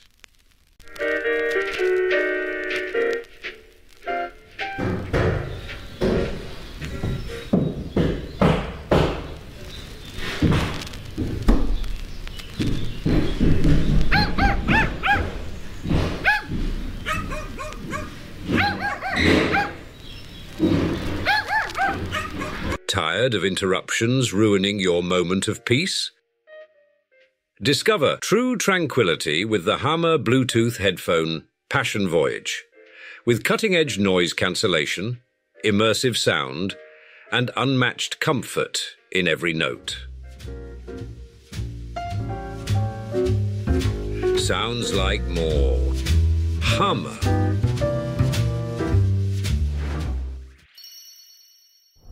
Welcome back to the Noble Apartment Cup. We're gearing up for the 3rd game in the set, but it is all tied up between these two players. The Viper now, shoes on the other foot. He gets to decide where we go. If we assume it's one of his home maps, it would either be Enclosed or Tiergarten. I think both are very comfortable maps for him. I would argue maybe for Enclosed slightly over Tiergarten, just for the fact that you get to have that dedicated safety to your wood and farming eco, and then it's all about the control of those outer resources. But we also have to consider the civs that are in play. And I think part of this, like, picking the map here is really to tell where your opponent's going to pick a civ on a future map. So if you pick Arabia right now, there's still a question mark for Hera. Like, are you playing Berbers there? Are you playing Hindustanis? Are you playing Mines? I don't think he's going to play Turks, but you never know with Hera. It might eliminate some possibilities. So you really got to think about that when selecting a map, right? So Viper, there's still some questions. You could play Portuguese on Tier Garden. There's a lot of berries. They'd be sick if they get out to the side, but then you can count on that if you're Hera and start pressuring that. Does Dravidians feel like a dead pick to you now at this point? Was Citadel already played? If for any other player than Viper, sure. But I could see him picking it on Arabia, right? Like, for any other player, dead pick, 100%. But Well, for Viper, I don't know. Either way, we're going to Tier Garden, so we're left to wonder about the Dravidians pick for just Turks. a little bit longer. Yeah, Hera picking up the Turks here in the blue here on Tier Garden. The Viper over there in the red, electing to play as the Malians. Yeah, and maybe Hera thought it was just a decent mobility civ here with the Turks. He's always liked them. The extra Pierce armor on the scout line is amazing. Yep. If you're fighting up against range units, but against Malians, I mean, feels like Viper should have plenty of options to fight the Turks. I think Viper will have options. I think maybe this is a recognition from Hera, though, that a lot of games in this on this map in particular can come down to raiding from the sides. Yep. And castle push in the middle. He could have also thought that Viper was going to go Portuguese here, and he thought Turks was a good matchup against Portuguese. Right. Yeah. And if exactly right. And if Viper had kind of identified the map in the very same way, where ultimately we end up dropping castles in the middle, you know, to decide the game. Again, I don't want to say that this map is all about the middle, because we've actually seen some players punished for about the outside. commitment. It's about the outside more than it is the middle. Like, the middle matters more early than it does later a lot of times in this map, because if someone overextends themselves, they get punished. And we haven't seen a game where all the gold on the outside is taken on either side. It's like you don't need to fall back to that central area. Yeah, this one can typically go to Imp, but not post-Imp. Usually it's decided pretty early on by who's got the better timing and can start pushing those castles down. So Viper's got 3 layers of trees instead of the 2. Vodka's pointing it out. He could go through 2 over there. Instead, he has made the lumber camp, and he almost needs to, he needs to chop through 3 layers. Yeah, he's dedicating 3 vills to the first one. Taking a look at Hera's side as well, though, just Hera's to be got sure. 3 trees to go through as well. Well, no, those 2 up at the top. Yeah, but they're pretty far away from the lumber camp, so it might take a while. There's a long journey back with the wood. Either way, small advantage there for Hera, as long as he, shift clicks and cues the villagers to continue chopping there. For the time being, though, both players make their way to the feudal age in nearly identical times. We do see the barracks coming down already, and the scouts moving out for some information. Going to run into each other here. Just passing or just fighting, actually. This is way better for Viper to take this trade in Dark Age than it is for Hera, because Hera's scout is going to upgrade automatically to a light cav in the Castle Age, and he's also going to get the extra Pierce armor in Feudal. So it's much better for Viper to just get rid of that, but both of them not really interested. They're going to keep moving along. I think the key to success here in Feudal Age, if Viper's going to play archers, which I think he's going to, is probably just wall up. We saw ACCM do it against Hera. He tried to, and it worked really well early. Hera just had the better Castle Age than him, but wall up so that he can't run around with the scouts picking off your villagers. Unfortunately, it is the Viper we're talking about, so he's probably not going to do that. Yeah, other small notable difference in the builds was the commitment to Loom for the Viper before clicking up, the commitment to an extra Vill for Hera before clicking up. Now Loom has come in, but it does mean a slight resource advantage here for Hera in the Feudal Age. There we have the stables coming up, just about to complete. Hera's going to look to send Light Cav forward, or Scouts forward, which will become Light Cav, of course, in the Castle Age. So archers and spearmen need to be kept together. Hera will just snipe them if the archers move out alone, and we need walls, Viper, just little ones. It doesn't mean you full walled your base. You just need like 4 or 5 here around the lumber camp. We've seen so many games lost on this map. Around the gold, yes, by people not having the pre-walls, which are so easy and inexpensive to get down. Well, part of that, too, is about whether or not the player wants to invest in a tower on their second wood line, right? Typically, after we break through that initial ring of forest, we move to the second one, drop a second lumber camp, and we've seen some players at times reticent to drop the defensive tower, but then we've also seen other players quick to drop the defensive tower and then not set up in a way where it can't be dove under. Exactly. Like DauT made that decision, and then it's funny because they asked him in the interview, right, like, what made you dive under that tower? What made you think that's a good idea? And he said, I don't know. 9 times out of 10, my whole army dies there, and it worked that time, so that's good. So it is a possibility, right? The tower isn't the be-all, end-all in terms of defensive structures. You need to accompany it with some spearmen maybe, with some walls as well. But Viper is making his way along the middle. He hasn't scouted the range from Hera, so he doesn't know that Hera has the potential to make skirmishers to clear up his spearmen and to counter his archers. And Hera is now moving out around the other side, but Viper's got a force in the north there. As Viper comes into the wood line, 2 archers, he's got the scout, he's got the spearman, and Hera is forced to send his army back from the north. You can see it a little bit on his face. He's like, oh god, he showed up here already with this army, actually dove in. He did not expect that at all. Yeah, we've seen what the Viper can do with 2 archers before. Of course, they don't have fletching yet, and that's why it's difficult for them to actually manage to pick off any vills, but at the very least, he forces that response and keeps the scouts at home here from Hera. Just now turning to retreat, he's got to do the dance where the spears come forward, buy the space for the archers as the skirms are on the chase. Unfortunately, I do think for the Viper, all of these units are going to go down in the end. I think there was some army north there, right? There was something north. It might be a spearman or something. Yeah, it's a spearman and an archer, so maybe Hera might lose some more units, but no, Hera's just going to clear all of this. Yeah. The spearmen aren't going to be fast enough to catch up. Viper does get away with the scout. And now we want to see the little walls come up at home for Viper. He might just... Oh, okay. Dash? He's doing it. He's kind of doing it. Well, yeah, exactly. And actually, I think that this speaks to the fact that, you know, again, he realizes, okay, I can't go for the extended walls to the edge of the map. That would be the dream scenario. He's going to have to go for the more conservative walls where he does it in a little bit more the oval shape, going from the gold back to the TC. We also saw him bringing a tower up on the wood line, so he's the first of the 2 players to look for that defensive structure. Ooh, is Hera going to expect this? Yeah, he comes out with the scouts. He knows. Viper goes for the all-in pressure here, and he's just adding he's adding a tower behind. So all of his military is coming forward. Still doesn't have fletching, so he won't snipe a vill. But Hera can't really engage against that just yet, and Viper realizes that he's got time. He's going to run around. He's going to try to get into Hera's eco. He has no spears at home, though. No spears at home. Well, that's what the walls are for. Forward. Yeah, that's what the walls are for, and there's the stable right there from Viper to counter the scout skirmisher combo from Hera. His gold is still exposed, doesn't have enough stone for a tower there, but has the pressure forward, so he's forcing Hera to just keep the skirmishers at home. They can't come forward and start ranging that gold as we have a pause. Hopefully a brief one at the end, a very brief one at that. Hera doesn't have double bit axe. Oh, there it is. Okay. Maybe adjusting his hotkey or something for it. He's like, this didn't work.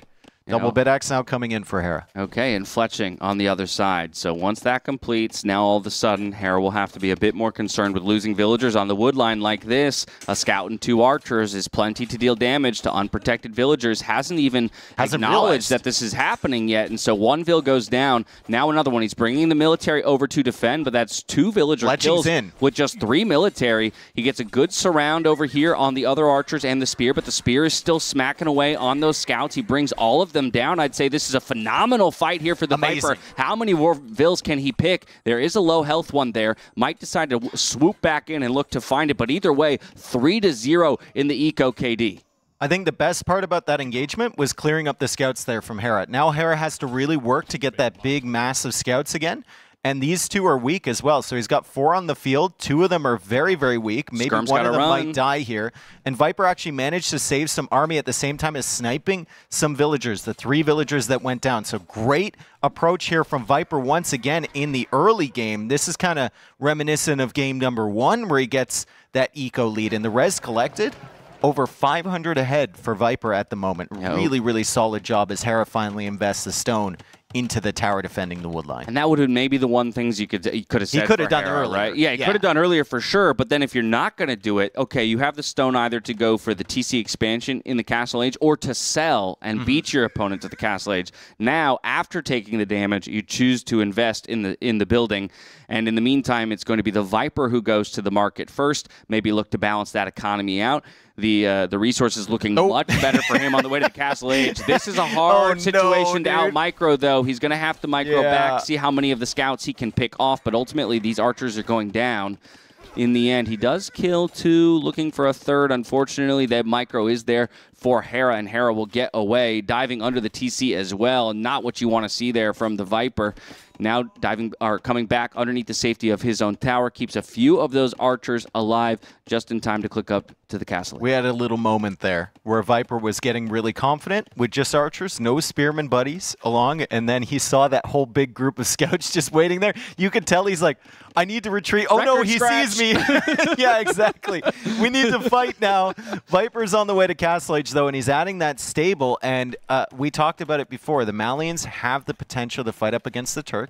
Their Turks' only eco bonus is going to be the faster mining gold, which Hera clearly is getting use out of right now. But the Malians are saving wood on all their buildings, and I think the tech tree for them is a little bit more versatile than the one for the Turks. I do like Hera's walling so much more, though, because he has managed to wall to the edges with of the houses. Map. With houses, which means so much farming space. And Hera will make use of all of that farming space in the long run. On the flip side, it's very wonky walling there from the Viper. It gave him way more safety in the early game in a more compact base, but it is going to put the onus on him as he expands to keep adding levels of safety to his base. Yeah, the Malians are going to be favored, I think, in the Castle Age. In the super late game, though, if both civs have gold access, we should then switch over to the Turks. And then in the super, super late game, I think the Turks are still... Well, they don't... I mean, they don't have pikemen. I was going to say, the issue of trash... But the Hussar are so good. The Hussar are nuts. But obviously, we have a great rating unit on the other side. If you can and the get light to the cav with the Farimba as well. Farimba light cav, exactly. I hesitate to already go there, though, because it feels like with the way these two are playing, one of them is going to be able to cap this off in Castle Age or early in. They have an incredible willingness to take fights against each other, right? And then it does come down to maybe that one fight where a player either out micros or, you know, makes a blunder and miss micros, and that could be the snowball that gives permission to roll forward and end the game. Again, it's the Viper who gets to the Castle Age first. He's even thinking about, as Crossbone Bodkin comes in, does he dive underneath this tower? He could trade out against the skirmishers. Oh, what and yeah, there's no military remaining here for Hera, so he's just going to park these crossbows underneath the tower, push Hera off of the wood line. Not too many villagers going down in the end, but tons of idle time force. And he's denied him from cutting through to that center area. I can just hear DauT in the back going like, he learned that from me! He learned that from me! See, Viper copies all my plays as he sits under the tower, and now he's going to move away with the crossbows. Hera is forced to run with those 3 villagers, trying to come back to the middle with these other villagers. Crossbow is a really, really nice opening here for Viper, as these 3 vills will just die, and Viper will extend his villager lead. He's just going to chase after them with the knight. He keeps the crossbows forward to apply the pressure to Hera, and this is a constant headache to Hera as Viper begins to expand his economy with a second town center. Yeah, forced to jump back into that tower. The rest of the vills pushed off of the wood line. That's no wood income at the moment here for Hera, and very little in the bank. Finally gets a monk out. That'll be helpful here against the camels, and maybe finally convince Viper to vacate the area and buy him a bit of time to breathe. We saw those villagers go down. Thank you so much for to Vodka for confirming that. It's a small villager lead here now for the Viper, but he's already moved out to a second TC, and he's looking to outboom. Hera's got 1 on wood, and he's got 0 on stone, and he doesn't have enough stone for a second TC even if he wanted it. He's got 1 on wood. Like, is he making a lumber camp? Is he just waiting until this is cleared to come back out to wood? It doesn't look like he has any straggler trees left. He's just waiting. He's waiting patiently inside that tower so that he can get enough wood to potentially make a lumber camp in a safer position.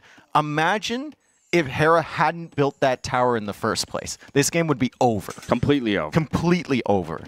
And either way, it's still in a very precarious position for him because the Viper has fantastic Vil production. He's got a solid economy behind all of this. Again, the walling is the thing that might come back to bite him in the end because you already have 7 light cav over there with 2 more in the queue. So while he moves out to a 3rd TC, it actually is going to get spotted by that singular skirmisher.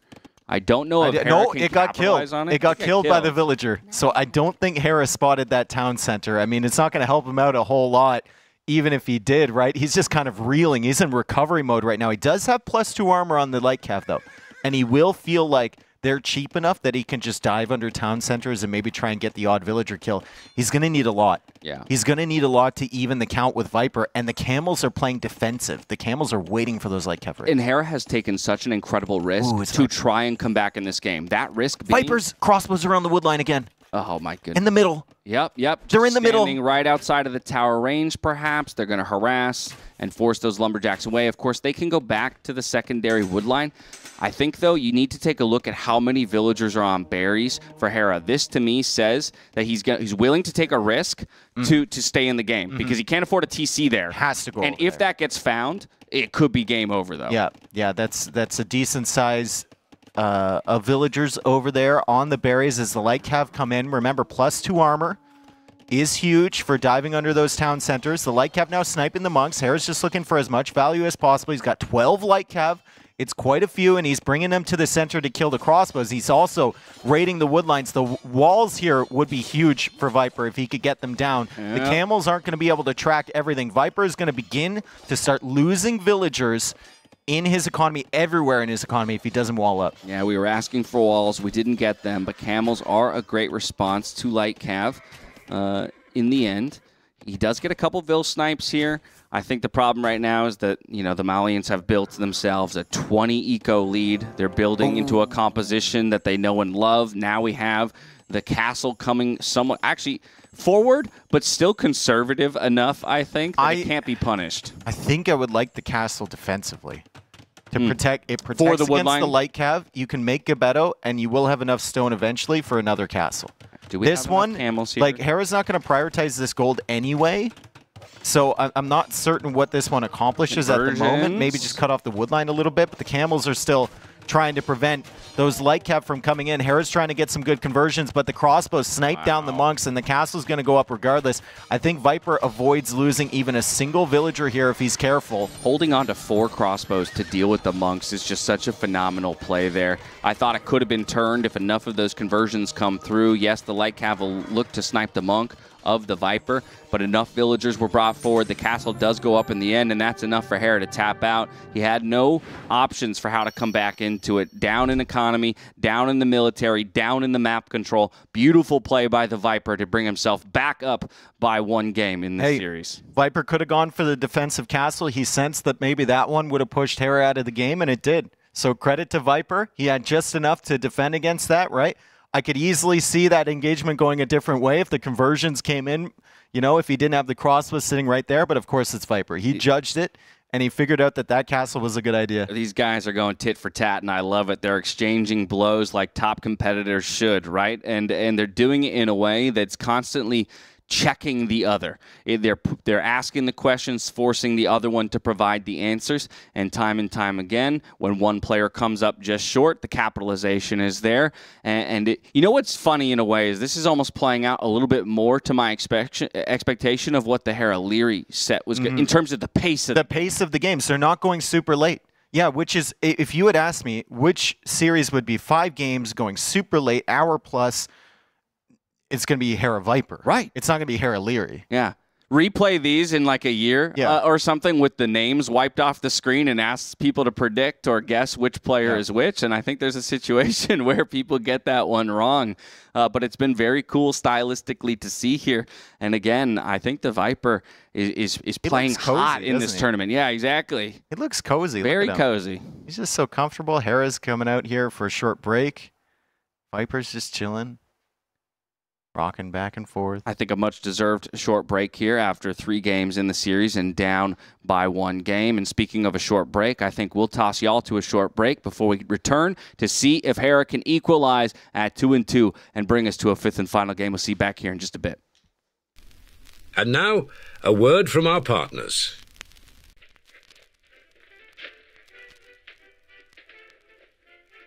A mouse!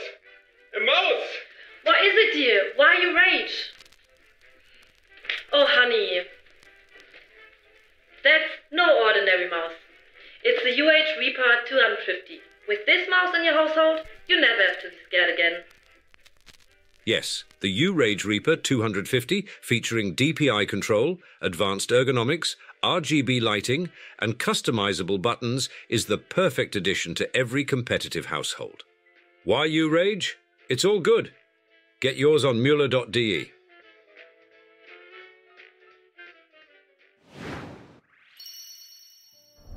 And welcome back to the Noble Apartment Cup for Game 4 between the Viper and Hera. I want 5 games. I know Dave wants 5 games. I'm pretty certain everybody in this chat wants 5 games, but that's going to require Hera to take the proper map selection, proper Civ matchup, and ultimately take the game. I think he's saving Arabia for Game 5. Okay. I think he's saving Arabia there. Like, I heard him and Liereyy speaking, and afterwards they were saying, like, man, Game 5 Arabia, like, we should have just played it first. That's true. You know, and whoever wins that in Game 1 just wins the whole series. That should have been the way we set it up rather than playing for 4 hours or whatever they did. I'm a happy guy to see series end on Arabia as well, though. It's a classic of the Age of Empires scene. It's a classic for all of these players. What's Viper's other map? Enclosed. Enclosed. So stylistically similar to what we just saw. Yeah.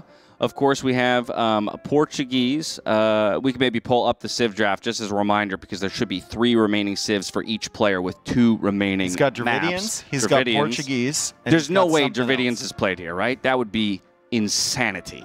I mean, it's Viper. Insanity. It's Viper, dude. I don't know, man. Like, I could see him playing Dravidians on Arabia. I could just see it. I'd be so angry. I could see it. I'd be so angry. But I'm on a crusade against that Civ since its inception. So. Did you recruit Mem or did he recruit you? I honestly don't know. I think we independently came up with the idea, but that's how I know, or how I know that Mem's a brilliant guy. You know what I mean? If 2 great minds come up with a similar idea from halfway across the world, then there must be something to it. That's what I always say. The Viper, though, kind of in a relaxed state. Oh, he's thinking. This is what he's thinking. We can see in the reflection. You know what it is? What is he looking at? No, he's trying to justify Dravidians in his mind right now. That's what it is. Yeah. He's like, how do I make that work? Yeah. If I go Dravidians on Arabia, he beats that. And then I try this, and then he beats that. Yes. But I might win with skirms in the late game. Yes, but if I won with Dravidians, ooh, think about that. Think about a world in which I did win with Dravidians. Imagine splitting against Scorpions with Arumi's swordsman and then quick walling in his entire army. Oh my goodness. Did I just hear a relic sound? Yeah. Okay. Yeah, someone picked up a holy relic. We don't know who. Right. Who's getting away with a relic right now? They're generating gold. We need to find them. Yo. Did we ever follow up on whether or not a player has ever out relic golded their own mining from the other day with the 10K gold of Hera? Surely it's happened in like a 3-hour game.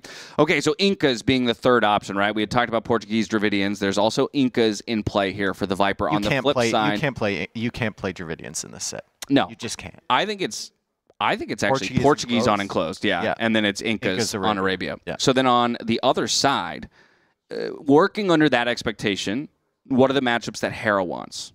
I think you're not cool with the Mayans versus Incas on Arabia, so you might want to go with. Ooh. I think you want what? Do you even want Berbers in Incas? Because I don't really want to be playing a Cav Civ. Granted, we do have Camel Archers in the long run, but into Eagles and stuff doesn't feel great. You might even play... So Hindustanis for gunpowder against Incas? You might even save Hindustanis for Arabia. Yeah, I think you're playing Hindustanis and go for Mayans on enclosed. I mean, it doesn't feel great. That feels awful in the Portuguese, though. Yeah, but in the early game, you can get something done. Okay.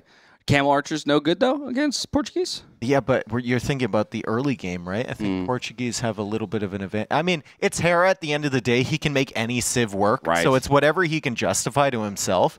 Obviously, in the late game, Berbers feel great unenclosed. Camel Archers are amazing. Yeah. Right? But it's just... whether you're able to keep up with them, and we'll see. We are going on to enclosed here, and it's going to be Hera playing as the Hindustanis here, and then Viper playing as the Portuguese. Yeah, there you have it. Okay, so we'll get that overlay fixed for you all so as to not be too confusing. But how about these generations? This is about as close as you can possibly spawn to your opponent on enclosed. Oh my god, yeah, I just looked at the map. Oh my god, I have not seen I've never seen this. I've never seen them so at each close. Other's woodline firing over each other in just a moment. I mean, Viper might push his deer into the woodline and it might run into Hera's base. Honestly, this is not the regular enclosed, and we have to kind of wonder which civ does this now favor once they've actually scouted each other. They're going to be stunned when they see how close they are. Exactly, yeah. We're aware of it. The players shouldn't be aware of it just yet. But once they get a few of those deer pushed in, this is a completely different map. Scouting. Yeah, no, it completely warps the way that this map is played. I could honestly see, with the way these two are, I could see them being so close and then just end up engaging on the far side in the north, like fighting over those relics, and all the fights are happening there, and then they're chopping through to each other in the woodline, not paying attention at all. Also, the funny thing will be to watch the cameras if either player goes out for their first scouting of the opponent's base and does take the northern route. They're both going to take the northern route, I think. And if they get more than halfway across and they're like, wait, I still haven't run into this guy's base. Yeah. What is going on? Yeah, and Viper, I mean, Viper is just pushing in the deer. Let's see their scouting. Let's see if there's any indications whatsoever that they are nearby to another player. If we could see their fog of war vodka, that would be amazing. I think you're right, though. Hera's going off to the left-hand side, and that's not where his deer were. Yeah, he's just finding just the those water extra buffalo. two And now he's buffalo. coming back the other way, too. So he's going to continue pushing the deer. You need to get those deer in really, really quickly, and Viper will be doing the same. He's going up to feudal. Some idle vills there for Viper. That's not great. Okay, Hera's also going up to feudal. Again, he avoided clicking loom before going up, so we'll have the one vill advantage, but the timings are going to be 1 second apart here. A couple things of note when it comes to these civs. For example, the Portuguese really want to make use of those berries for the extra wood income.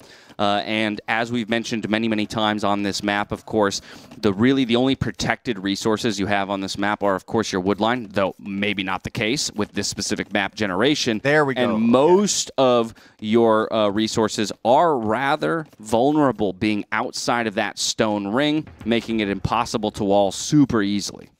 Jeez, I just got completely flamboozled by the positions on the scoreboard. I thought Viper was over on the right side. He was like, so did I, actually, this whole time. God. Oh my goodness! I think half of chat got completely messed up with that. So we've got it sorted now. That makes sense. I was like, Hera went really early to berries. Yeah, went really early to berries, and that makes a lot more sense as the Portuguese. Okay, we're all sorted now. We can get this one figured out, and Barrick's already coming up here for the Viper, who is playing in the red.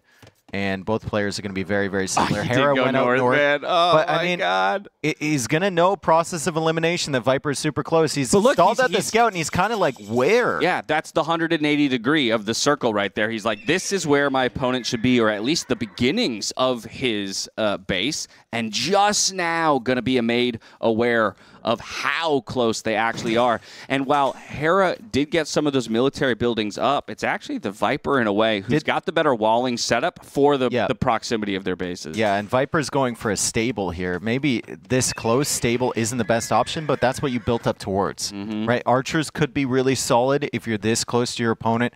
Hera's probably going to be going for a stable of his own, but he is on gold. So maybe he's now adapting into an archer range really, really quickly because he saw how close his opponent was. I just want to know what's going through these guys' head. I mean, it'll be a question I'll be sure to ask, particularly in the winner's interview a little bit later on, because I think it's a generation that even if you were to play this map many times in practice, you might never end up with. It's not bugged or anything. No. I like the fact that it can generate this close. It makes for a really, really type of unique sort of game on enclosed. We've seen so many enclosed games that all play out the same. And this should potentially play out differently. Hera's going for a fast range behind this stable. He's on the gold with quite a few villagers, and he still has scouts coming out. Viper 3 scouts right now, 3 spearmen as well, and then a singular scout in the queue, but I don't see the archer range coming up from him. He has spotted the range from Hera. Let's see if he prioritizes getting down an archer range of his own in order to counter that. Look at that, how long the loom managed to be delayed, right? Because of the walling that he had around those berries, the only vulnerable vills were actually protected. He could keep that extra vill advantage going for quite some time. And it's netted a 200, 250 resources collected lead. Now, the military counts are identical at this point. We see the Viper finally moving out to drop that archery range just in front of the berries and transition some vills onto gold. Farm count is at 7 right now. Resources collected is ahead for Viper. Big part of that, the berries. Bringing in the extra resources. Viper's eco has been fairly efficient so far. And fletching is on the way for Hera. Good army counts for both of them, but the archers are out first from Hera as Viper was briefly housed at 35 pop. Yeah, delayed a little villager production, prevented that first archer from coming out nice and early. Tower coming up defensively. This is pretty typical on this map, especially for one of the 2 players, the one that feels like they're going to be in a more defensive posture for longer. I think it's crucial that the Viper was able to squeeze in horse collar before getting those farms down, whereas we saw Hera not yet dropping any farms, but still not managed to get that very lovely eco upgrade in. Now coming forward for his first stab at some damage. Viper better get some more vills on that tower. Yeah, and fast.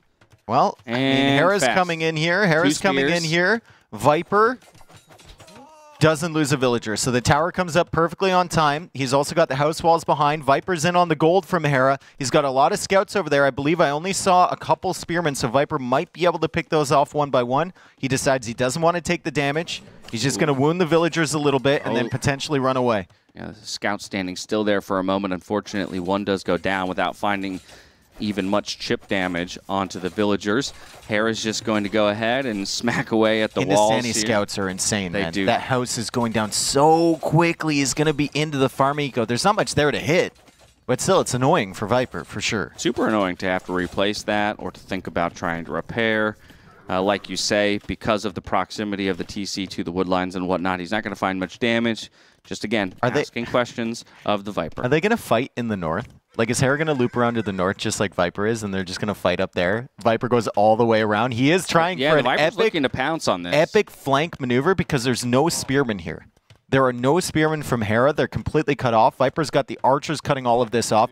And Hera, I think, sensing that something isn't right. He hasn't seen the scouts in a while, so he's going to leave with his own scouts. He's just going to get out of there, sacrifice the archers, fall back to his base where you can reinforce with spearmen and archers of his own. Yeah, and for each of these players, they'll have fletching in their arsenal, but it's going to be Hera who has the +1 to the armor for the scouts. Does lose one of his scouts on the front line just before that comes in, gets away with the rest, now even investing into the archer armor on his side. So the army composition and the overall power that each of his punches packs is going to be quite a bit more there than the Viper. I like the archer armor here. It gives you an extra, might give you an extra hit survivability against the scouts and also helps against the archers as well. So really, really solid. I think Hera's recognizing that this is going to be full feudal for a little while longer. Viper's trying to, you know, toe the line. He's trying to see how much he can invest here if he can go up to Castle Age at a reasonable time.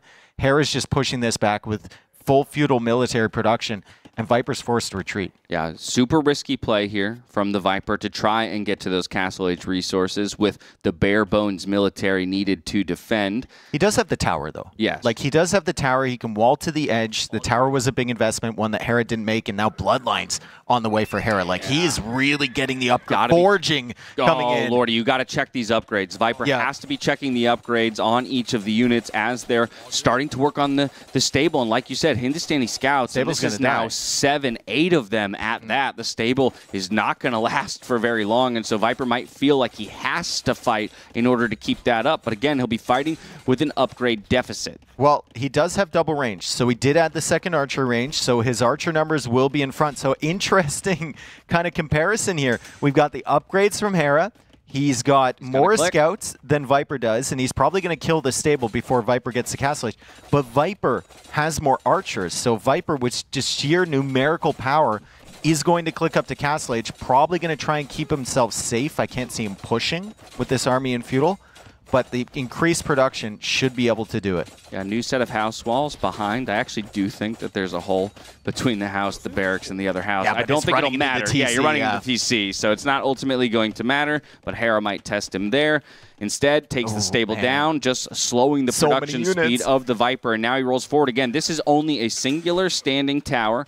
It'll help a bit, and the numbers of archers do look good here for the Viper. Just now getting the archer armor. Hera looks to dive. He wants to fight. This is why he went into the upgrades, looking for the snipes and the micro. We've got the villagers garrisoning into that tower. How much does it do in terms of aiding the Viper in this battle? But the numbers are dwindling quick. The front line is almost gone here for the Viper. The final scout goes down. There's still 5 scouts alive here from Hera. He gets himself positioned underneath the tower with a few skirmishers, but yep, the numbers are still looking decent on the archers here for the Viper overall. We see the house walls coming down. Now the villagers are diving into the fight themselves, pushing the skirmishers away. I'd say this looks good for the player who's on the way to the Castle Age. I mean, like, I would love to see just a full replay of that fight because so many things were happening. The tower was sniping all the archers from Hera, so Viper was manually clicking that. He was microing his archers. He was making house walls in the middle of that fight. He was fighting with his villagers, and Hera keeps coming in, but Hera's losing pop. Hera's losing pop under here. Military count for Hera is now 7, and Hera hasn't clicked up yet. And Viper gets to the Castle Age.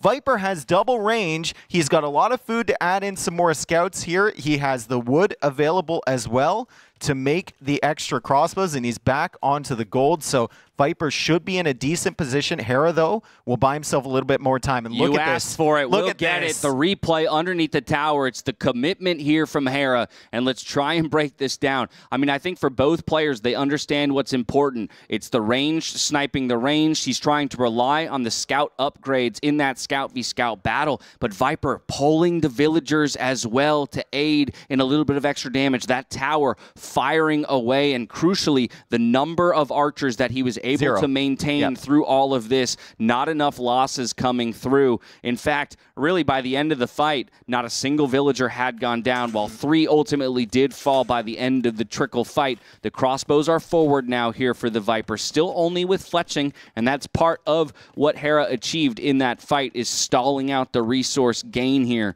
from the Viper, but still a nice lead here for the Snake. And Viper went back on stone, so he can add an extra TC. There's the second TC for him, so he's going to start expanding his lead a little bit. He did lose villagers in that fight, so he needs to start gaining back a lead here on Hera if he wants to take advantage of that. And Hera is actually walled up, and he's made more feudal age units. Hera's recovered very nicely from the early Castle Age time for Viper. Viper wasn't able to do any damage, so great job from Hera.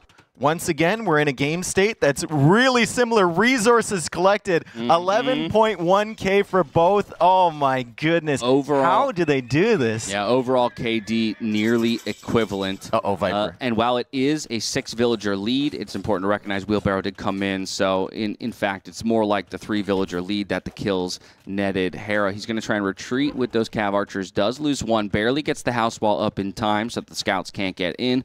Bodkin on the way now here for Hera, already in for the side of the Viper. Yeah, Viper, though, has gotten to that second TC to help protect the stone. Let's look at the middle wood line.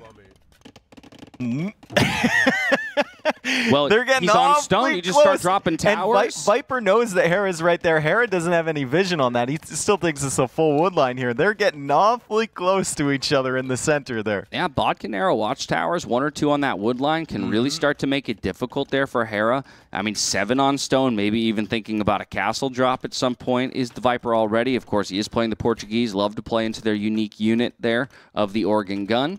Dude, even like you watch the res collected number, when they take up an extra 100, like 12.5, 12.6, it's happening at the same second. Like in the same instance. Viper finally pulling ahead just a little bit as I mention it, but I mean, this has been so close between these two. And now the villager count is going to be even as that extra villager comes out from Viper from his second town center. Hera hasn't been able to get any snipes here. 48 villagers for both.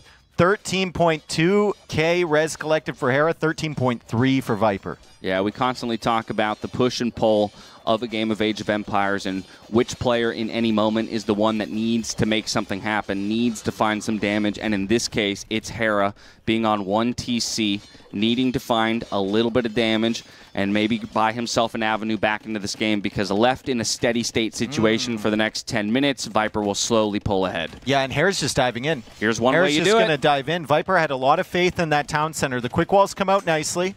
The TC's still firing away. The Cav Archers are still there, and Hera gets away with a villager kill without losing a unit. But Viper did have those crossbows in that center wood line, so he's looking for damage there, not finding it. But he is finding damage over here. He snuck a few knights, I think, all the way around the map. I think Hera's walled there, so they must have come all the way around in a to weird the berries. Way, the benefit of this map, right, is that your opponent is rarely going to assume you'd be willing to take that journey. And so if you do with a couple of power pick units, you can find a snipe, but this is a great response with the camels coming out by the Hindustani player. Obviously, Knight's not going to feel like a long-term play. Yeah, and it was only one villager down, but it's a distraction. Yep. It's a distraction as Hera keeps working away on that replacement house. Hera's doing a phenomenal job just keeping the skirms as a presence in Viper's eco, running inside, so Viper has to constantly be concerned about that army raiding, even with a town center there. And the pressure is on Viper to try and mass these Cav Archers without losing his original mass, essentially, as Hera is just wandering around with the counter units. He's got camels, he's got skirms. Yeah, this isn't easy for the Viper. He's playing into camels and skirms while he's producing Cav Archers and some knights. Yeah, I mean, it's just attention to detail. He's got to constantly have his eye on the army as Hera is in the middle of his base again, raiding underneath town centers. Most players wouldn't do that. Hera doesn't care. He's just using the mobility back and forth, back and forth. He's in, and then he's out, and then he's in again. But Viper, with 3 town centers, 65 villagers against 53 from Hera, and the eco upgrades for Viper are looking quite solid as well. Yeah, I think we have a 4th town center now TC. coming up. Wow. We have, I think, Market followed by University probably pretty soon here for the Viper as well, wanting to get ballistics in at some point for those Cav Archers. Wants to have the numbers climb, although I say that, the production has stopped. We have 2 Cav Archers on the field, 3 crossbows, 2 Feudal Age skirms, and a monk. These could become overwhelming numbers here for Hera if Viper starts to disrespect the production of his opponent. Viper needs to start producing here. And then castle at home. Work towards, I was about to say he could work towards a forward castle if he clears the army from Hera. He's going to go for that castle at home. It protects the gold. It protects the TC. Hera sees that castle really, really quickly. I think most people wouldn't because there's a TC there. They just kind of sit and harass this area with the skirmishers. You never know with Hera, though. He might just completely disregard. If that house doesn't come up, I think he might jump. Yeah. But unfortunately, the house does come up, and he does have the protection of the TC on one side and the watchtower on the other. So while he'll harass and delay this castle for as long as possible, is brutal. It's absolutely awful. It's like he's waiting for these organ guns, but if he doesn't get the castle up, he can't produce the organ guns. So now he has to sell resources to try and get Scorpions to push the skirmishers away. Hera is just producing military. Always in on the tower. Viper's on the 4 TC boom, and Hera gets in there, but Viper goes for the quick wall and traps in the light cav. Still, there's villagers inside of that tower. There's villagers inside of that tower. The tower's going down quickly. The castle still isn't up. Now we have camels diving under the TC. We said it. There aren't many players who would commit to a play like this, and Hera recognizes it as his moment to take the game. Punish Viper for the greed. The 4 TCs fall by the castle. The lack of military numbers. And now underneath the TC go the +2 light cav. They don't really care that much about your Bodkin in this moment. They're going to wrap up some villager kills, right? Or just like that, 12-2 stands the Eco KD, and the Viper still can't get this castle up. I mean, the issue here for Viper is that he's going to think that Hera has the 2nd town center up already.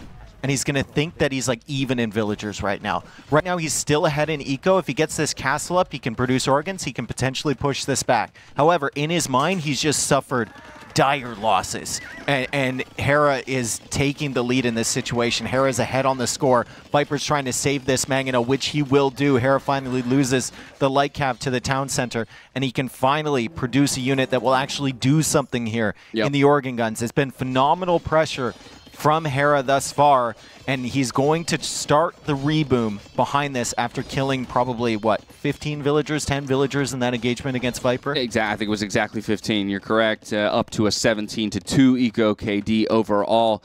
I think, yeah, the Viper will be happy to have finally gotten the castle up to help secure the gold and start producing a useful unit. We are 1 to 2 trees away from cutting through in the center of the map, trying to keep this Mangonel alive in defense as well as the light cav jump in.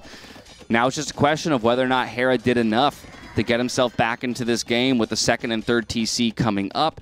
That Vil gap is closing ever so slightly, but we still have Handcart now on the way to match the Handcart over there of Hera, and a big military advantage in terms of numbers right now for the Hindustani player. 2 monks being sniped in the back there, looking to go out for some relic control. How did Viper manage to sneak in 2 relics while this is all happening?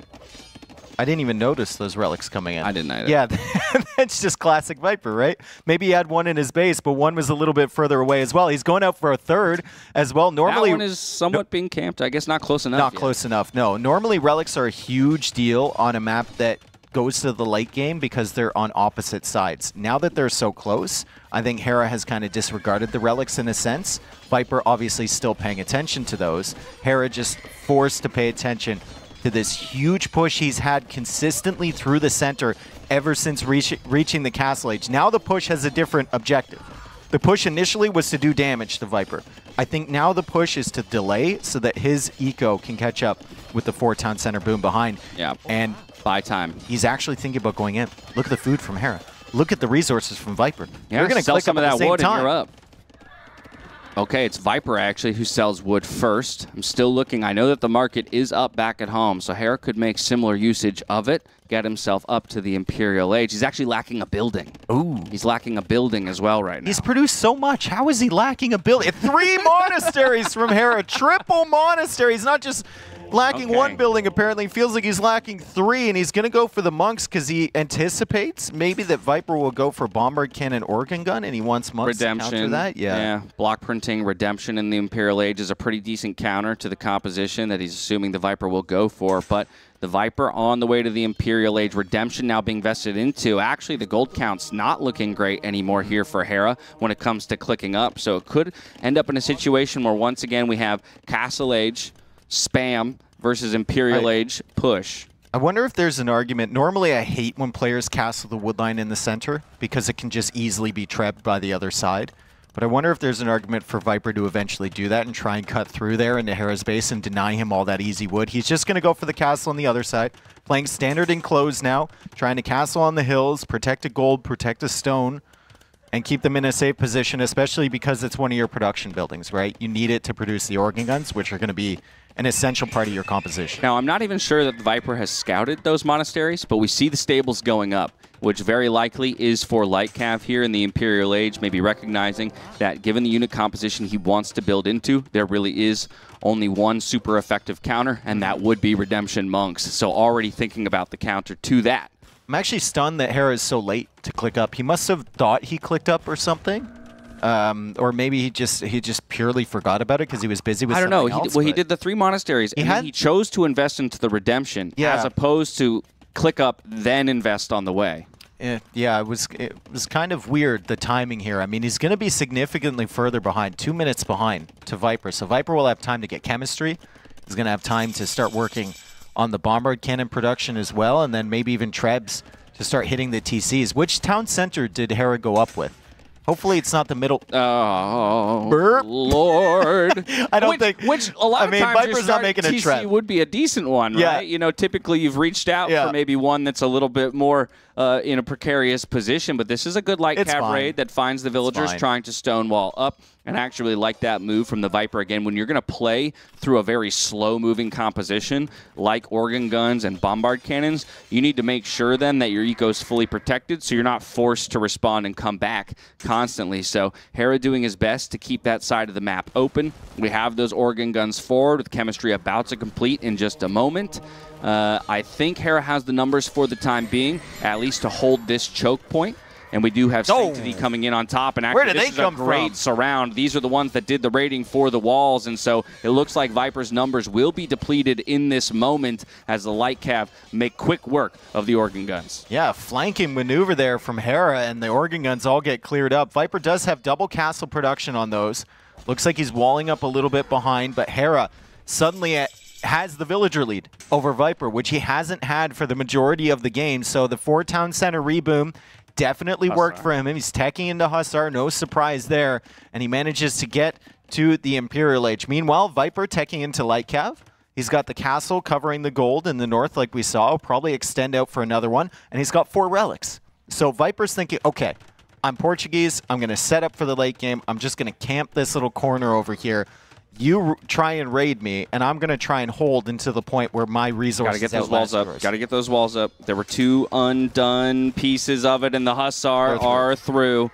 This is going to be annoying, ultimately, with the castle up and the second layer of stone walls back there, actually. I think this won't be as disastrous as initially thought for the Viper, and he manages to get those final walls up and will protect the majority of his eco. A good recovery there from the Viper. Even finds the villager in the top, trying to put up a sneak stable. Great find as well there. Denies that. Really good use of the mobility. And that's why you tech into Light Cav, so that you have some threat coming forward, right? You can't just do the organ guns. It is going to be fully chopped through on that Fully chopped through, but I want to, the moment you chop through, I want to see a gate. Because Hera will also use that to start raiding you. I want to see a castle. Well, a castle, yes, but just give me one gate. Just give me one gate. Probably a terrible idea, but it asserts dominance. Yeah. Look at this, the singular Light Cav raid in the back.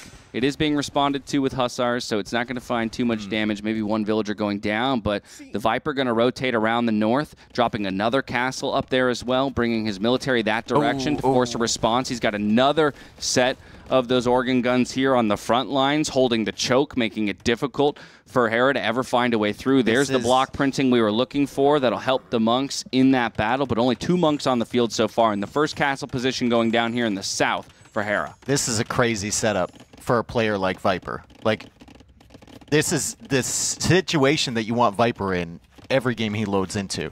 Portuguese, probably one of his favorite civilizations all time, right? He goes for organ guns, which are one of his favorite units all time. He's got the eco, the relic lead. Was that Arquebus just finished? He's got the castle set up on hills. Arquebus came in. Yeah, I'm not sure if elite organ gun is in yet. I don't believe that. I think elite organ gun is really important against the Hussar, just to have the extra attack to punch through the armor. But he'll probably work on that next. He wants to go for Arquebus first. And now the Hussar are engaging against these organ guns. There's a lot of organ guns here. You can see all of the bullets just spreading out. And if the Hussar attack in a group like that, it's going to be a really, really bad time. Yeah, we were talking the other day about how that's an interesting change, where it does make the organs less effective in low numbers and earlier on in the game. As you scale through, they become a lot more effective against large army counts because the spread effectively still hits a number of units. You do need a lot of them. You do need a lot. You need a lot of them, especially with units with high pierce armor. And these Hussar are going to have quite high pierce armor. You can see them tanking a lot of these shots as the organ guns try and get shots away. Still no elite in just yet as Hera tries to get the surround on this. Even Blast Furnace on the way from Hera, which will make his Hussars even more effective. Viper's still got 18 organ guns just kind of tucked into that little mass, and elite is in. Elite should make a big difference in these fights. Yep. Now take a look, though, in Viper's base. You can see the raids come through. He put those walls up. There's a hole between those 2 houses. He thinks he's protected. These Hussar are going to come streaming through in small groups of 3. They're going to make a mess of the Viper's eco. He's still sitting at 120 vills, but already Hera is very aware of that and making great use of that small avenue into his opponent's base. Now he himself is looking to push forward on the southern side with a couple of trebs and some skirmishers in tow. Yeah, and population right now, 190 for Hera almost, and 160 for the Viper as the Hussar just keep coming in. Hera is just raiding all over the place. Viper is trying to push from the north. He's got castles set up on hills in areas that Hera just isn't interested in raiding. He can't protect this main farming eco at the moment. The organ gun number is solid, but it's also the wood eco as well, because pointing out the wood, just 3 on wood currently. No production for the Viper. From Viper. There's no production, and it's because he's pushed off of wood. His main unit right now in his army comp requires that wood. He is using light calves still to deal with the monks, deal with the trebs, buy himself some time, but one of his TCs is looking to go down. Back at home to the second treb. He's trying to get those villagers back onto wood, get the income rolling again. Still hasn't, crucially, still hasn't closed that hole. And with a gate up on the other side, Hera can keep streaming units through if he so chooses. Viper finally arriving to Hera's base here in the north, but he's going to run directly into that castle. So without any siege, he's not going to be able to make much more forward progress. I think this is going to be difficult for Hera, though. There's no siege to take out the castle, but on enclosed, you can kind of sneak inside edge if Viper wants to apply pressure there and force some of this army back from Hera. Hera's going to really have to focus on both sides as now Devotion comes in to counter the monks. There's only a couple of those, but Hera does have 5 in production. And the organ gun numbers on both sides are looking solid. They're looking solid. He's coming forward with villagers to try and drop a castle to establish a forward position. He wants to keep this trebuchet alive as well, looking for the repairs. Will he keep it up? I think he does as he commits just a couple more villagers to it.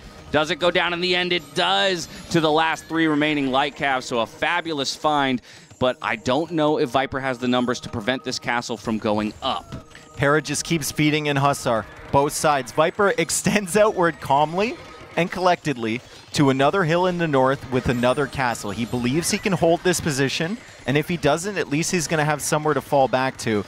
The army of organ guns in the north is still somewhat preventing Hera from raiding from that side, and this army has now cleared up the pressure from Hera, but the castle is still there. As we can look to the north now, the organ guns taking a fight against the Hussar, finally getting cleared up. Does he prevent that Viper castle in the north? Trying to get the castle up. It feels like the castle might be denied if Hera attacks right now. It's at 87, 88, 89. It might still go up. 93, 4, 5, 6. It's prevented. DauT castle. And now Hera wants to come out for a castle of his own to keep that one from ever going up. He's got enough Hussar there to support the villagers that are coming through. That said, while he did manage to get the castle up in the forward position here on the south, both players have trebuchets on the field, and it's going to be a near impossible choke for him to ever push with these Hussars to take out those trebuchets. So now it's about the repairs, the stone count, and the number of siege that each person has to make quick work of the opponent's castles. Yeah, Hera's doing this only with Hussar. Hussar, a couple trebs. The monks aren't really making a huge difference in this fight right now. And that's it. He's got 75 on food. Good positionings with the castle. Viper being a little bit greedy, trying to go out in the north without siege or anything to really threaten Hera. And Viper's now trying to hold the line. Bombard cannon, killing one of the trebuchets. While the Hussar attempted to take his trebuchet, he was able to defend it. Light Cav come forward now to make quick work of the second trebuchet. Cavalier on the field.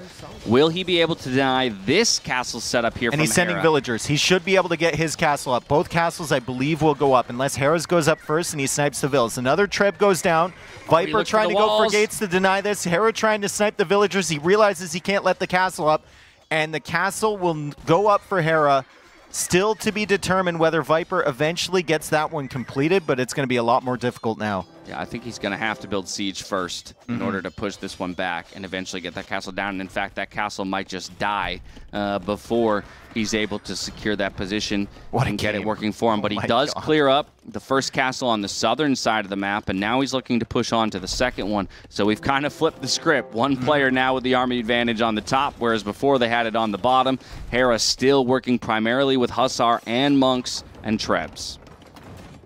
45 elite organ guns with Arquebus versus 43 Hussar, but you can see the production on the Hussar. Once you clear up one wave, the next one's going to immediately follow. But finally, critically, Viper has some siege, so he can actually make a real push in the south. And he actually deleted the castle. He was about to lose it anyway. It was at 96%. Yeah, but it was at like 500 Okay. It was getting actively trapped. So I think he realized at this point I saved 50 stone. I don't know. I don't know if I Maybe could not ever even 50. bring myself to do that. You know, just let it go down. Yeah. Just let it go down. I think one of the important things here, right, is that Viper is a lot closer to pushing important parts of Hera's economy and base, right? Because of the distance between the two sides. And ultimately, now that he's got his bigger mass and more of his siege on the south, Yes, Hera might be able to get something done up here in the north, but really all he's threatening is a wood line in the end. We do have a big dive, though, with near 40 Hussar coming in to clean up the organ guns, and the Treb coming forward to start to work away on the castle. Viper trying to get the snipe on that Trebuchet and might just barely with a final hit that Cavalier, the hero of the day here for the Portuguese. Blast Furnace on the way, Masonry on the way here for both players. I think they're trying to lock in for a long one. It's going to become a game about maneuvering around the map, the proper dedication of resources and army to both sides of the map so that you don't lose too quick on one side while you look for the push and the advantage on the other. So Hera's whole strategy here is just, I have the better farming eco, I'm going to sacrifice units over and over and over again. I'm going to push you back with like human wave tactics. Viper doesn't have gold. Oh, there we go. He's got plenty of gold access. If he's not taking it, that's his problem. But Viper, if he ever gets into the farming eco from Hera, he's going to disrupt that production, right? So if Viper's push in the south works and he gets in there, Hera's going to have some problems. But still, Hera's keeping him very, very busy as Viper now snipes another Treb. The gold that Viper has access to is south, and there's no castle on top of that. So maybe that's why he didn't have any on currently. Yeah, actually, that's his only gold position. I think there might be one near one of those other castles. I don't know. If that's his only one left, he's been absolutely chewing. He does have 4 relics. The rest of the gold, yeah. And he has the option to make Fetorias if he wants to, although population space is very valuable. Let the raiding begin, though. This is Hera's comfort zone, playing with Hussar, looking for raids, keeping his opponent in the constant responsive state, right? Nice Another raids. Good raid, though, on the other side here from the Viper. Finds the goal position of Hera. We'll get some Bill snipes. He's sneaking around in between that castle and the woodline. He can slowly sneak Hussar through the middle. In. Looking for the cleanup here on the Trebuchet. The repairs are coming through for the time being, but as Viper has a lack of gold, perhaps, it's Hera who's got a lack of stone income. He does have 450 in the bank, so he can sustain repairs for a little while. Big numbers of Hussar looking to swoop in on top of the elite organ guns. The monks trying their best to find some conversions as well. We retreat underneath the castle fire for safety, but in the end, the Trebuchet and the siege will go down. It's a bit of a reset fight here. Hera happy as ever to throw away food units in favor of gold units. Incredible monk micro there from Hera. Incredible monk micro to push forward with like that while you're still busy with the army in your base that I think is currently disrupting his farming eco. Viper went through, and Hera's only got 56 on food now, so a few idols, maybe he has to allocate some Hussar to come back and deal with that. Still can't push the castle, but great conversions from Hera on the organ guns won him that fight in the south. And so interestingly, right, we've completely forgotten about the center of the map. I mean, this just speaks to gentleman's agreement. Yeah, the chaos of the game, right, where you just can't focus everywhere at once. So at some point, yeah, you have to handshake and say, you know what, we both got our stone walls up here. Let's just forget about the middle. Let's play around the sides. Let's play around the more important resources. So, we've got barracks coming up now for Viper. Viper is now just teching in to help. So he had lots of floating resources before. He felt like he could just go for gold units. He's realizing he's kind of out of gold, so he's dropping the barracks. He realizes this is the point in the game using the market. He can go help, yeah, and he's going to be able to afford the techs at least. It's just whether the timing is too late. You might have made an argument for Halb organ gun earlier rather than the organ gun light cav, but the light cav at least gave you raiding potential and potential to snipe the Trebs. So I think there's an argument for both. Right. And as well the monks, right? You were kind of worried about the monks and the conversions. There he goes, using those light cav to great effect just to buy himself some time while he's trying to make the tech switch, right? But we still have a bombard cannon that's slowly working away on this castle. No repairs coming through here from the Viper yet. So wondering if he's willing to give up this position. I would hope not, as he ultimately still needs to be able to push forward here on the southern side. That's where he's setting up his production. And on the top side, more Hussar raids come in. The pikemen finally are revealed here to Hera. They will do much better once we get those final couple upgrades coming in. Halberdier 10 seconds away from completing. Still one more armor upgrade to come. Geez, the Hussar spam from Hera is just insane. And now Shatagni comes in. He's got plenty of gold access, so he's going to go hand cannons now. Viper started off with the gunpowder. Hera's going to finish it with the gunpowder. He's getting the final armor upgrade. Still has insane food eco, 62 on food, 36 on gold versus the 9 from the Viper as Halb is going to be fully teched into, and 29 of them on the field, but the hand cannon switch from Hera will somewhat neutralize the halberdiers from Viper. Yeah, hand cannon switch is solid, but he still doesn't have the numbers just yet to be used in the current fight, so the halberdier are going to start chewing up those Hussar. Of course, great conversions still coming through from the block printing monks means that the numbers of elite organ guns are pretty low, and they're split half and half between each side of the map. A new castle coming up here for the Viper to protect his only remaining gold position. What were we saying about quick games in this set? I think we were wrong. I mean, this one's over an hour already. This one's as long as the first two And this combined. is the closest, this is like the longest enclosed I've seen in a while, and it's the closest generation. Right. Yeah, for what could have been a super aggressive and potentially fast game, both players have managed to find a way to extend it and get us into that post-Imperial game state where all the techs are in. Pretty much every tool in the toolkit of each Civ is at their disposal, and now it's just about making, you know, strategically the right decisions and then tactically employing those decisions to great effect.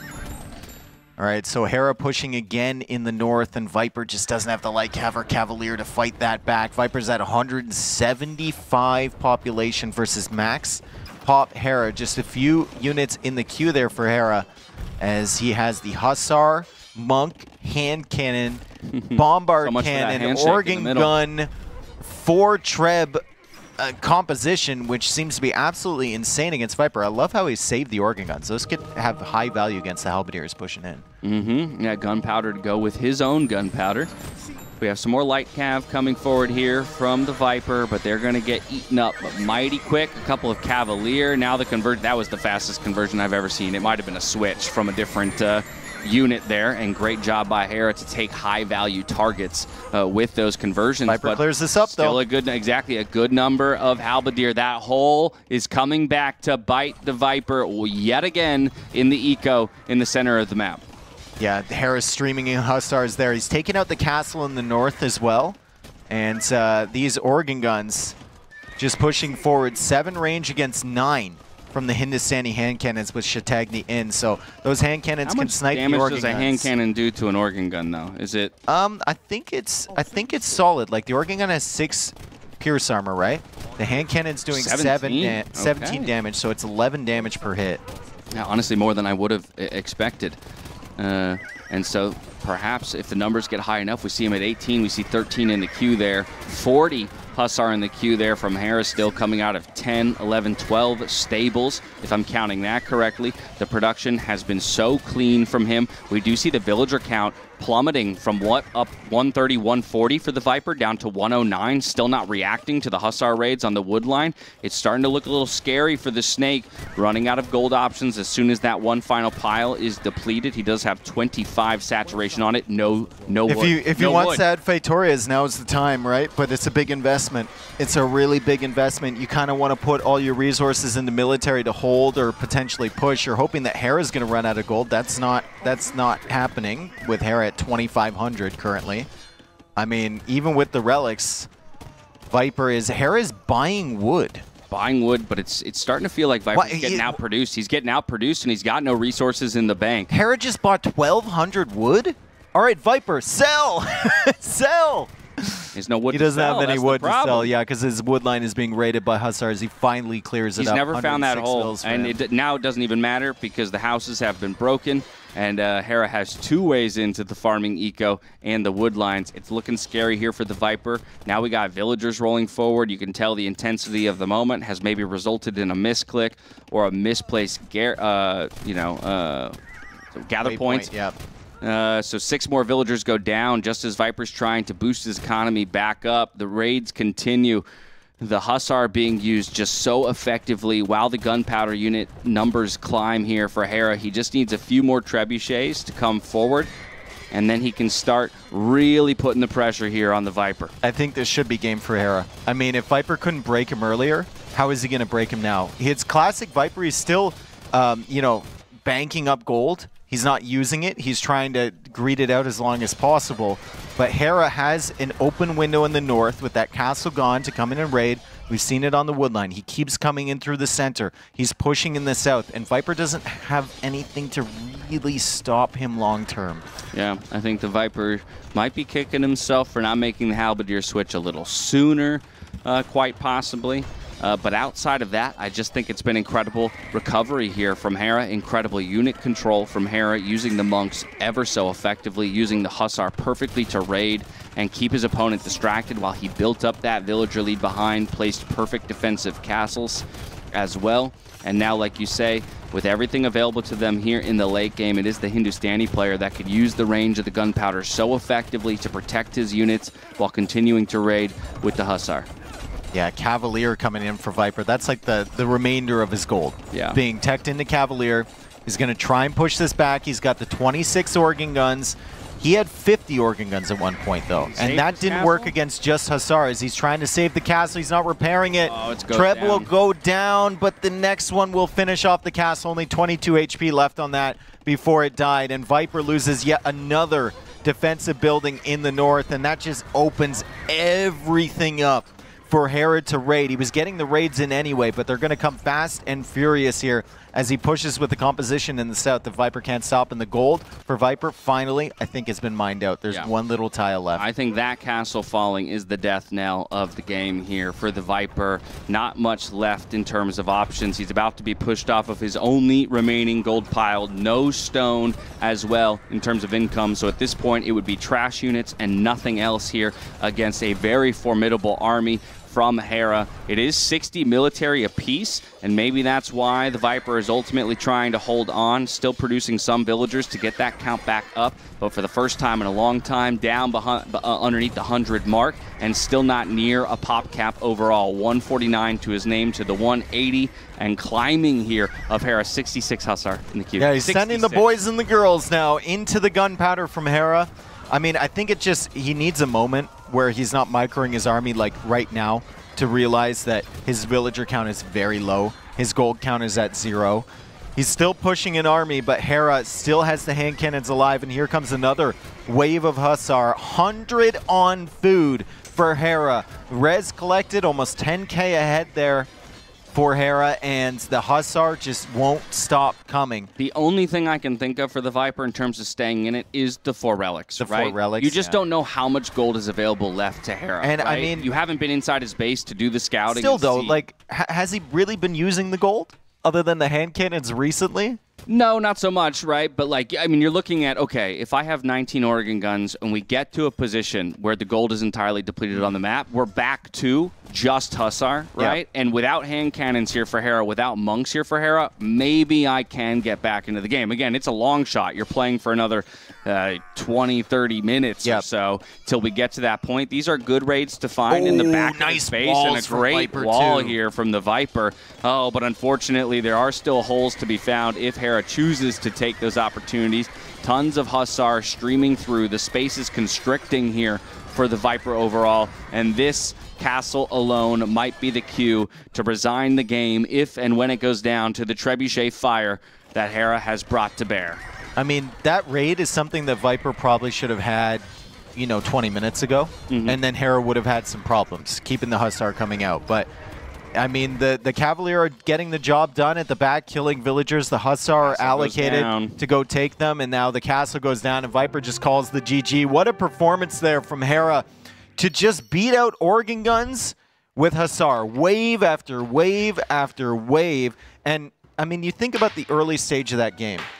It was insane what Hera was able to do with the pressure, even being behind to Castle Age as far as he was. The Feudal Age pressure for him under that tower, Viper holding on, even behind by 20, 25 villagers, Hera managed to come back.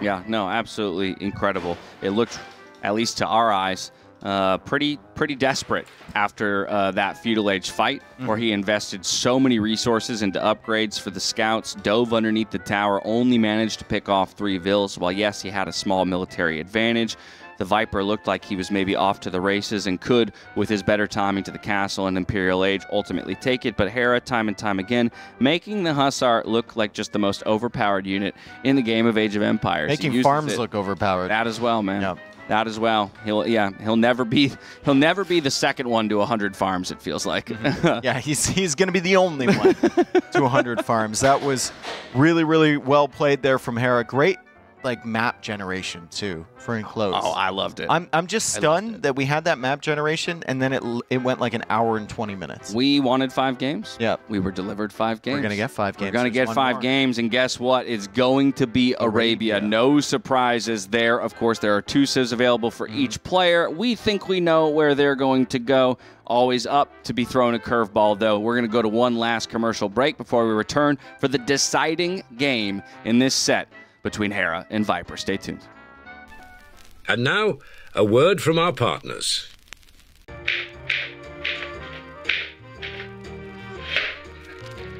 you heard of the 21st century?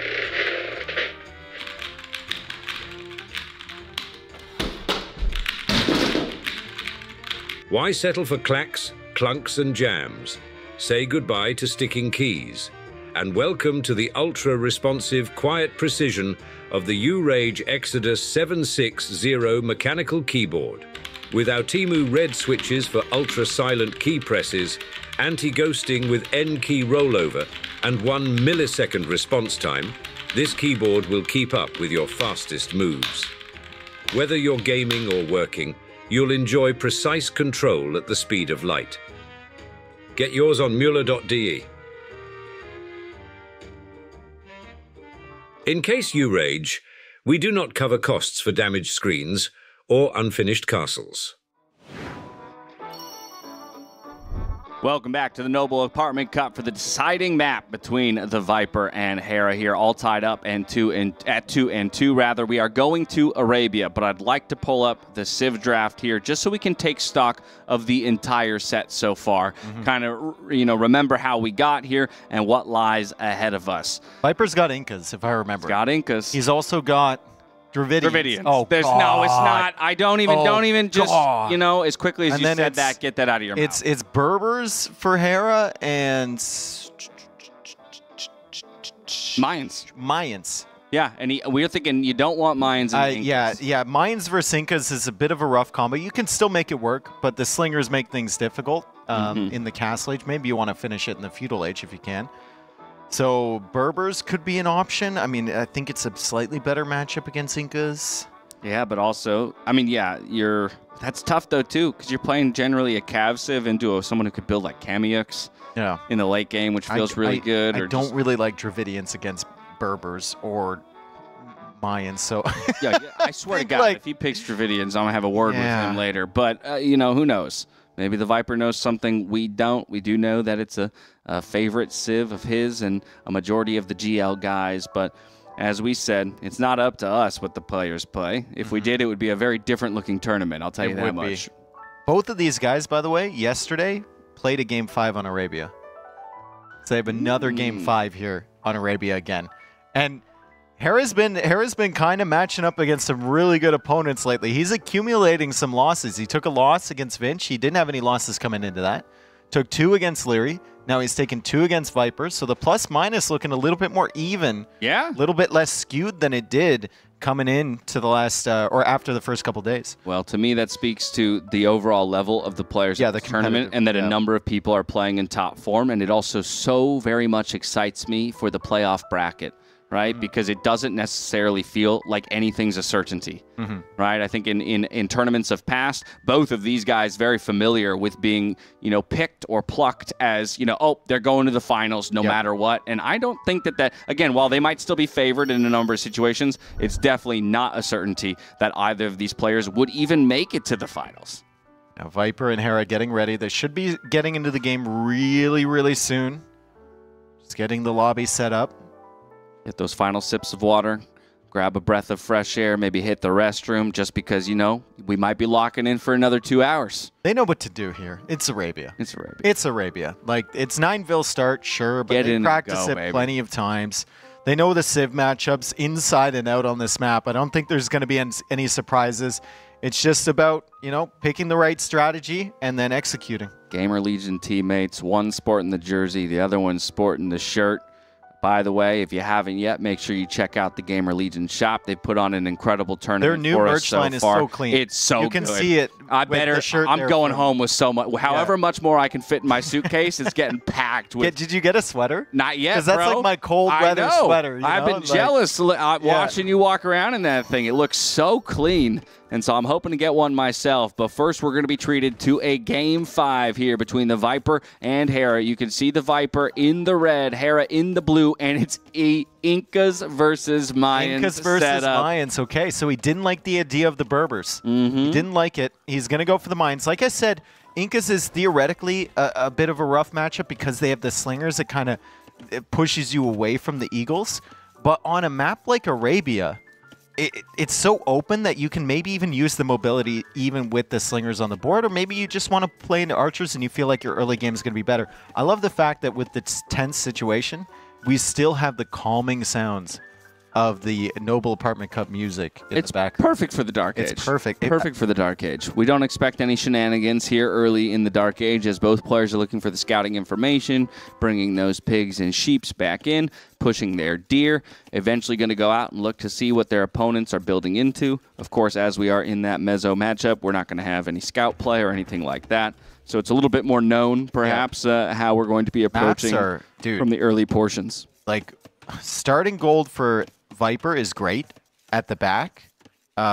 Gold for Hera is kind of close to the TC. It's still okay, but the secondary golds for both of them are kind of a nightmare. There's those two for Hera, which are slightly closer than the two for Viper, which are immediately in the center They're of the horrible, map. man. Yeah. Both on the bottom of a hill, right and on the other side of a wood But line. it's kind of cool because they're bad for both, but that stone is really rough for Viper. The stone in the back for Hera is quite nice, and the wood line in the back for Hera as well. The wood line for Viper is a little forward. It's a little forward. Options. He's got other options. I would say I like Viper's map for the Feudal Age because the berries and the gold are protected. Beyond that, expanding gets a lot more difficult. Getting to that stone, securing the extra golds, that's where I think if Hera can weather maybe a storm on his initial gold position, once he gets to the second and third TC, maybe things get a little easier for him. Hera's up quick. Hera is up quick here. And Viper is going for the 2 militia, potentially Drush into Feudal Age Rush, the French Drush, potentially, as we see them coming forward, and Loom is now coming in, so a fast uptime behind that. He's going to try and disrupt Hera however he can. Now shifting out for a second lumber camp on the other wood line, so he wants to diversify a little bit.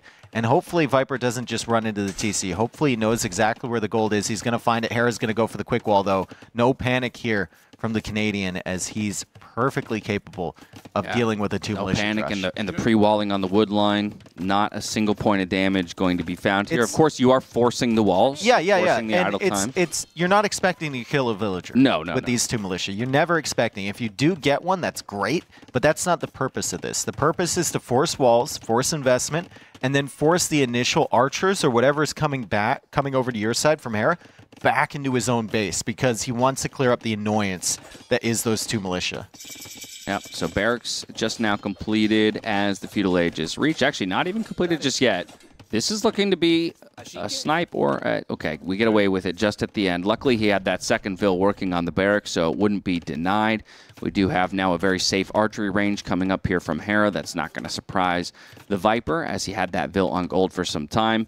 The Loom is coming in. We got double bid axe, 30 seconds away from the Feudal Age here from the Viper himself. I just assumed that, like, 9 Vil start, right? I just assume Mayans have Loom. I think you always do. You assume the Mayans have Loom. They have the extra villager there, so normally they're housed at the beginning. But with 9 Vil start, Hera even goes up without Loom, and the Drush from Viper could have gotten a ton of damage if he hadn't walled, which he did in a timely fashion. So great job there from Hera.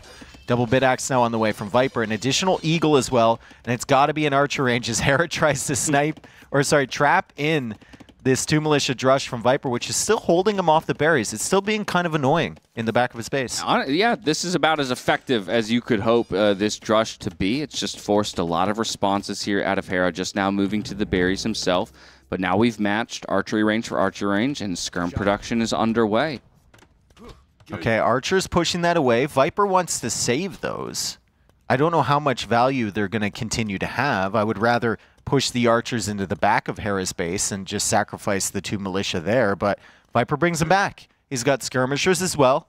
3rd eagle on the way, and maybe he just wanted to pull this archer out of position because it certainly is, as Hera is getting fletching, and Viper's got 2 eagles running down that archer in the center of the map. Hera joins with a 2nd one. He's got to retreat with that, though, because there is a skirm there from Viper as well. Yeah, so Eagle Skirm on one side, Eagle Archer technically on the other side, although I don't think we're going to see a ton of Eagle production while also trying to produce Archers. That would be a big gold investment from Hera there.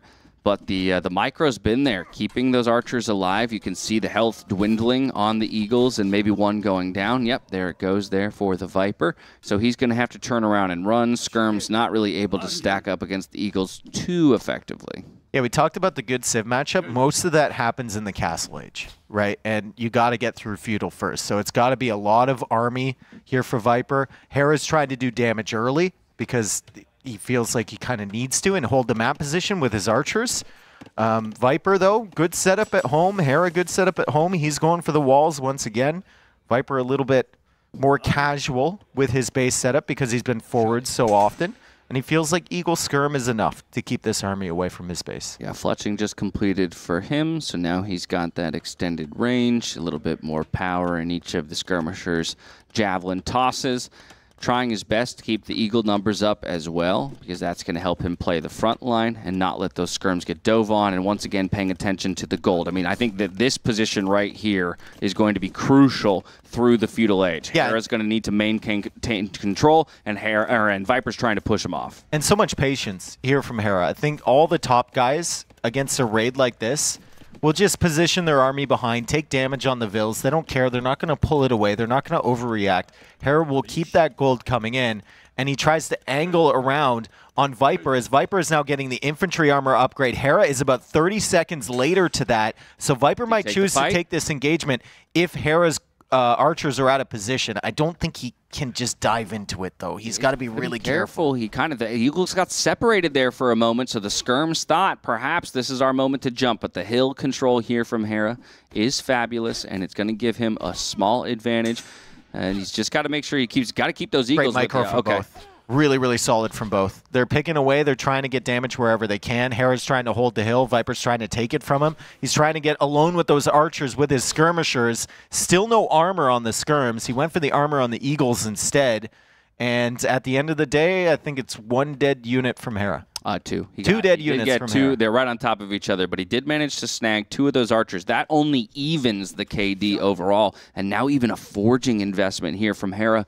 This could be the surprise he's looking for. Yep. Second 2 barracks. Eagles for both. That's big production for both of these players. Now, of course, overall, the archers are going to do a much better job against the Eagles than the skirmishers do. The skirmishers doing a better job against the archers in the end. So where is the micro? Using that militia to buy a little time, trying to retreat back to a hill of his own. Position for Viper, I think. He's got to go around the production buildings. He tries to get alone. Forging's in. Tries to get alone with the archers again. Forging is in for Hera, but he's outnumbered in terms of the Eagle mass. However, there are no more skirmishers to deal with the archers as Viper pushes out here. He's chasing those archers. He's trying to clear them up. He's got good upgrades, but doesn't have the numbers of Eagles, as he only has 4 and Hera has 5, plus the 8 archers behind them. This is a much better position for Hera. Resources for Viper looking fairly similar, but Hera's knocking at the door to his base, and he didn't wall earlier. Yeah, this is looking bad here for the Viper. We talked about it's a good Civ matchup for the Incas in the long run, so therefore Hera needs to maybe do something nice and early, and he's looking to do exactly that. The walls don't come up. He's now onto the gold position of the Viper. He already sold his stone, too. He sold his stone earlier at the market. He sold it. He can't go for a tower here to defend his gold. The Eagles push in. Some of those archers are weak. Viper is pushing back with villagers. He needs to. He just needs to force this army away from his gold and somehow get up to the Castle Age. But the Eagles keep coming from Hera. The archers are there, and amazing pressure on the gold of Viper. Yeah, first Vil kill of the game is found as he ejects that skirmisher. It'll quickly go down. More Eagles on the way here for the Viper, but he's running low on resources as he clicks up to the Castle Age. Yes, a small Vil advantage, but Wheelbarrow just about to complete here from Hera. Hera committing a bit more to the Feudal Age as we would have expected him to do. His Archer numbers look good here, up to 9, and now crucially taking this hill, forcing more house walls to come up from the Viper. Thinking about maybe diving through. We've seen Hera do this before underneath the TC, and he'll definitely consider it. He'll just take the safer path this time around to go back to the gold, threaten Viper, require him to remember where away. Viper's other golds are. Look They're at where so he's bad. going. They're Look at so where he's bad. going. He's going to the front side of the base. I wonder if Hera actually knows where that other... Oh, he just catches one little tile of it. And he knows if Viper is going Eagles with this Castle Age time, he's going to be on gold somewhere. He's not on the gold at the back. So Hera might shift back out towards the front, or he might choose to just keep harassing the farms. Either way, it's going to be incredibly difficult for Viper to deal with the crossbow eagle combination. He'll need to try and clear these archers somehow before Hera gets Castle Age, but I don't think that's a possibility. I think that's difficult, right? Of course, the Eagles do become immediately more powerful upon reaching the Castle Age, right? Getting a little bit more attack, but they're not any more powerful defensive. enough. Look at how many Eagles Hera has in front. Like, even if they're only Eagle Scouts, it's going to be really, really difficult for him. And Hera is stonewalling at home. Is he stonewalling? It's a smart play. No, it's palisade walls. Okay. Well, they look big on the mini-map. Yeah. They look big. Either way, still a good play, right? He's taking this opportunity where he's got all of the pressure on the other side of the map to protect himself at home. These are good house walls here from the Viper, at least to buy himself more time on the golds. But as he walls in his own wood line, the walls aren't completed yet. Now he's got to run with villagers. He didn't have the wood to complete the walls. He's actually out of wood, and now the archers are in. This could be disastrous. How many vills go down on the retreat? That's one. Remember, the villagers now benefit from the +1 armor now that he's in Castle Age, and the +2 is on the way. It's only one villager going down from Viper. So Viper, after all of this pressure, has lost 2 vills somehow, some way. He's got 10 Eagles with the +2 armor coming in. They've got the Castle Age upgrade, but I mean, Hera still has an insane amount of military, and he's about to hit Castle Age himself. Yeah, and quite interestingly, hell, he's going to tap out. GG. Just like Hera that. wins 3-2 against the Viper. An amazing series. They end that one. Teammates, but this time Hera comes out on top. Viper got off to good starts in lots of those games, but Hera managed to finish it off. That's how it had to happen. That's how it had to happen, right? We talked about the Civ matchup, and it's very clear that Hera understood that going in. And so he played exactly to his win conditions. Viper trying to accelerate himself to the Castle Age, get away with a little bit of something, but knowing that if he could get there, weather the storm for just a little bit longer, maybe he would ultimately be able to flip the script and turn it on to Hera. But Hera will exit the group stage in undefeated fashion when it comes to set wins at 5-0. Think about the games we had there. I mean, Viper with the early pressure there on Citadel. Then we went on to, I can't even remember now. We went on somewhere, Tiergarten. Yep. As well, where Viper won. Viper won. That was game 3. Yeah, that was game 3. So what was were we game missing? 2? Enclosed was amazing. Enclosed was game 4 and amazing. We're missing the home map here from, High Tide. High Tide. High Tide. There we go. It was Persians versus Huns. Once again, Viper had good pressure. Yeah. And Hera managed to weather the storm. So that seems to be the theme here. Like, Viper aggressive early, and then he kind of falls back a little bit as Hera is booming, and then manages to bring it back. Well, and you know what? This is where I'd say I think everyone at this tournament, caster and player alike, is fairly aligned on at least how they feel you need to play to beat Hera, which, as we've said, is make him uncomfortable. Yes, early. Right? Early. Yeah. And so you have to bring the fight to him, and even if that isn't the way that we would normally talk about Viper playing stylistically, he recognizes that in this matchup, he can't necessarily fall back on what he's used to. So still, I mean, a lot of people thought Hera would come into this tournament and just crush everybody. We've had 2 straight game 5s against Liereyy and Viper, and they were really, really close series. So Vinch, Viper, and Liereyy. Yeah, right? I'm hoping we can keep this energy into the semifinals, which Hera has already booked a ticket to. And I'm hoping we can just have close set after close set. I can see Hera, another tiring set, it looks like. I'm certain of it. Over there. I'm certain He's smiling, of it. yeah. And I'm about to deliver him a tiring interview. No. I'm very actually curious to hear about his overall take on the group stage, that competitiveness of the tournament so far. So we're going to throw you just the shortest break while I head over and get into position to talk to the man himself. We'll see you over there. And now, a word from our partners. The rise of modern technology takes its toll on all of us. Hours and hours at your desk leads to stiff necks, aching shoulders, sore lower backs. But there is a solution. Back Force. The Back Force 1 Plus doesn't just stand like a rock on the digital battlefield, it transforms the way you sit. With Gamer Pulse LED lighting lasting up to 20 hours, this chair is more than just a seat. It's a throne.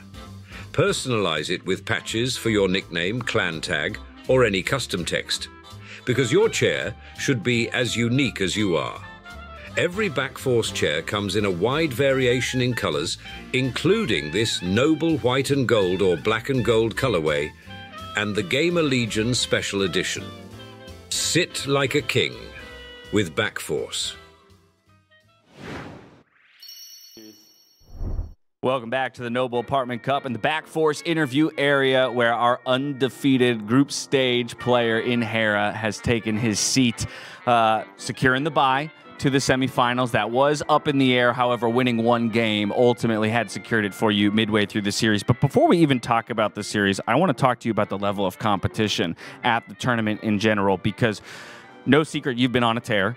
Calling it the era of Hera at this point, right? And there's a big target on your back. Do you feel like through the group stage that this is maybe the most challenged you've been in recent history? I think the set against Viper and the set against Liereyy were super competitive. Like that came down to one game, maybe even like half a game, like 1-2 mistakes. The set against Liereyy was probably one of the highest levels I played recently. The set against Viper, I feel like it was good, still like really, really high. I just feel like I played a little bit sloppier. Like things just went wrong that don't usually go wrong. But nonetheless, I think those two for sure are my biggest competition going into the later stages. But other players as well, like they're fighting for their lives, so they're gonna get a new hope as they go into the knockout stage as well. Yeah, absolutely. Any player who has played you, obviously happy to receive one more point to their book holes here at the end of the group stage. Let's now talk about the series, because we did go all the way to a Game 5. We kicked things up, or actually even before we talk about Citadel, and I'm sure the replays will come up in just a moment, stylistically, I've been very curious about the way that certain players have approached you. You even cited the series against Liereyy. Dave and I were joking. Actually, if you replayed both those series but removed the names, I probably would have said that yesterday's series looked more like a Viper versus Hera matchup with the length of the games, and today at times it looked a little bit more like a Liereyy who is testing you with some aggression. So was that your expectation in the way that Viper would ultimately approach you today? I mean, that's a really interesting thing to think about. I feel like the maps, like as soon as one guy does something weird, the whole game is weird. So yeah. That's kind of what was happening. Like in the first game on Citadel, I mean, we don't have to go through it right now, but one weird thing happened. Like he killed my villain. I forgot to take my boar, and from there the whole game was weird. I had to do something weird, continue mixing it up, or else I die. Yeah. And so it just kind of degenerates the game to just a ton of fighting and a ton of raiding. And honestly, it's more exciting that way, if you ask me. But it's also harder to control it. So definitely today felt more like me against Liereyy. But the reality of it is, it's just like weird things were happening, and we had to continue with the flow of the game. Yeah, I think when it comes to trying to find weaknesses in your game, at least it feels impossible from the outside. But away we go into some of those replays. As you mentioned, this was wonky from the start. And I wonder how you as a player, maybe even removed from this game, kind of look back and evaluate your own gameplay. Like when you're trying to look for learnings, is this a game, though, that you can pretty easily chalk up to, like, these couple crucial things go wrong early, there's actually maybe not that much for me to learn? Or how do you ultimately, when you're at the peak of your game, look for ways to improve? I think it's usually situational things. Like, I don't think I can get better in the sense of, like, I have to play 100 games so I can actually get better at the game. It's more like, okay, I made a few crucial mistakes here. I have to fix them, or I have to keep them in mind for the future. And, for example, in this game, I messed up my Dark Age, so next time I'm going to be hyper-focused on that. Right. Okay, yeah. Again, I'm not going to focus too much on anything individual that we see in this game because, again, I think it largely was predicated on that. But again, taking an early loss in a series, also something that, again, you're not super familiar with, at least of late. And so for you mentally, is there just what's your process in taking a loss and moving on to the next one? So if I lose because I got outplayed, no problem with that whatsoever. I actually really enjoy that because I get to learn from it. If I lose because of my own sloppiness, that's when I get a bit frustrated. That was a bit of both. I think he played really well. Like, despite the early game that went wrong, he also played really well. So from there we go to High Tide. This one is where I really like to start the discussion because it felt like this was the moment where Viper made a very distinct decision, right? To commit the crossbows to killing villagers. He ends up sniping 9 of your villagers. You clean up the army. I think for a lot of players, this is where, at least at a lower level, right, I'd sit here and go, this is a terrifying position to be in. But you have the military advantage. And from there, walk me through like the next 2 to 3 minutes of the game. Yeah, so this is something that I talk about a lot in like YouTube videos when I do like guides and tutorials and whatnot for people to get better, is that if you lose a lot of vills, but he trades his army for it, then you have to attack, because if you don't, then you're going to be behind for nothing, right? The army can be replenished later on. So what I did was I counterattacked and I put a lot of pressure on him to kind of even out the vill count, and I got a lot of value. And then from that point onwards, I had a small lead just because I had like the gold on top, the fish, and I was able to go all in castle. He did the same thing. He read the game very well. But I was just further enough ahead to win the game. Yeah, there was one moment you were bringing like a group of crossbow skirm down to the south. He had moved those like 5 vills out there for a mill and a dock really early. You just barely missed catching it with a dock. I mean, you still went in for the raid. I think so. If the army was effective in the end, but of course a fun moment. Here we go to Tier Garden. This map, I think, has provided some of the most exciting maps, largely because of the way that players play around the wood line. And so there's always this question of whether or not you're going to invest for the tower, but not just the tower. How are you going to defend the tower against somebody ultimately diving in? And we kind of see that work out to great effect here for the Viper. Is this entire map predicated on woodline control? Because that seems how it's played out a lot. Yeah, I think so. Like, if you secure a woodline, then you can think of other stuff. But if you don't secure a woodline, the game is unplayable. And that's exactly what happened to me. I think what he did really nicely is that he recognized that even though I have a tower, a lot of players go back. You know, I'll just play it safe. But he recognized I'm actually kind of bluffing that tower. I don't have anything to defend it, and he punished me perfectly. But one thing I want to talk about here, Viper did a really nice thing. He had Portuguese, and really good on this map. He saved them for the last game. So I was kind of tripping when he went Malians. I was like, okay, I have to win this one because Portuguese are coming up. All right, you beat me to the next question because, no, I was going to ask. I was like, Turks, in a way, was a little bit of a surprise, right? I was kind of like, I was going, well, maybe he's recognizing that a number of games sometimes end on this map with castle placements in the middle, centralized pushes, and then you have the light cav or the hussar for raiding. But at the same time, you're kind of backing yourself into a corner if you need to reach for trash units, and you don't have that at your disposal. And since he goes into Malians, it felt like, uh-oh, maybe the matchup isn't the one you were looking for. Exactly. Like, I was not supposed to play against a camel sieve. I was supposed to play against a no camel sieve, but yeah, he saved Portuguese for this game, and Yo, this map generation? This map generation, I've not seen an enclosed where players start this close on this map. That's true. Yeah. I didn't even realize that, actually. I would just... I was just attacking because he was right there, but I didn't realize how close we are. Yeah.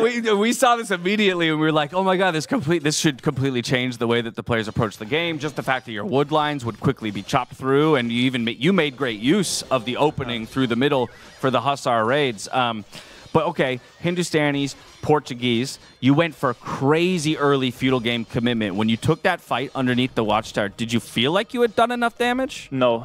I wanted more. I wanted to kill all the crossbows. It was not enough. Actually, I think I should have lost. I think if he just sent like literally 20 vills, put him on the castle and got it up right away, I think it would be really hard to come back. It definitely felt like... This prolonged nonsense in his base, basically, shenanigans that I'm pulling, I think that really helped me out. Okay. Yeah. From there, though, I think, again, what you fell back on what you're known for best, which is the food economy, right? And then, of course, the Hussars. But it's always consistently amazing to me, your ability to transition from a moment, right, where maybe you are behind, to 3, 4, 5 TCs, drop the farms, and get yourself into a place where you're buying time.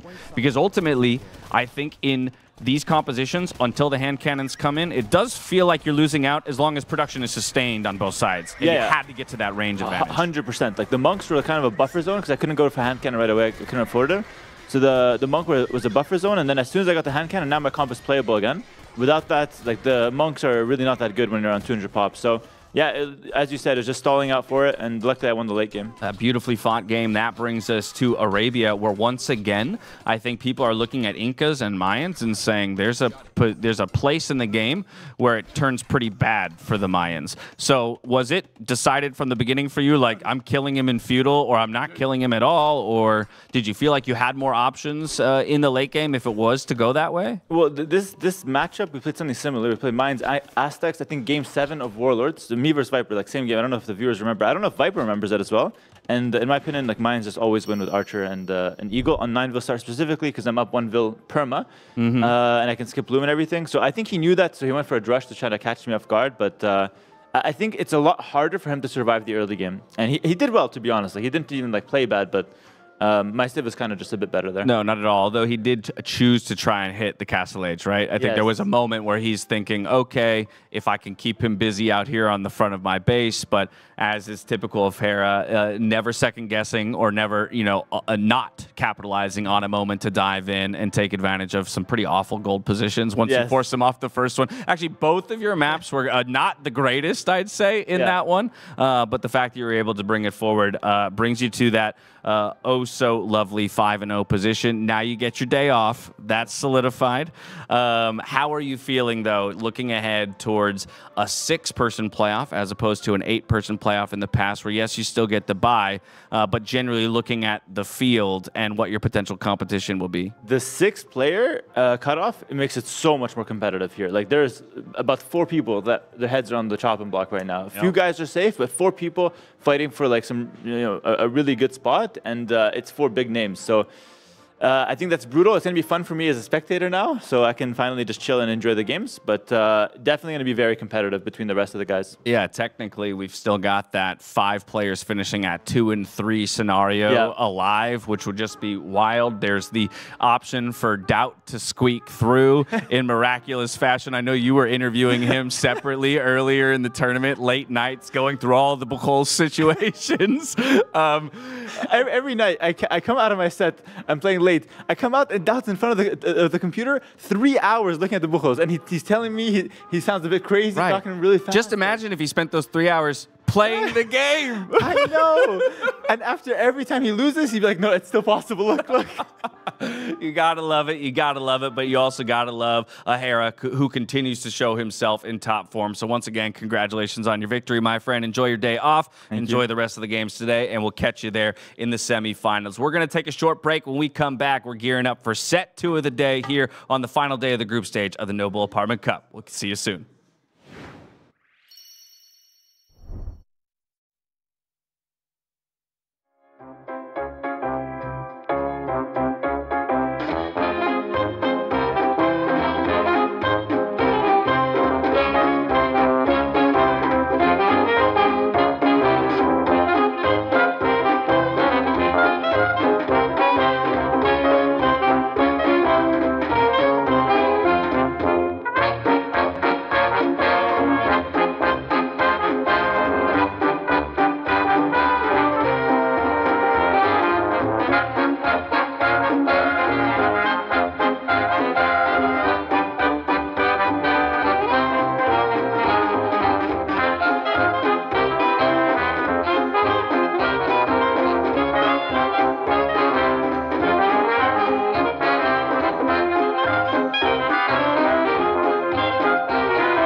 appreciate it.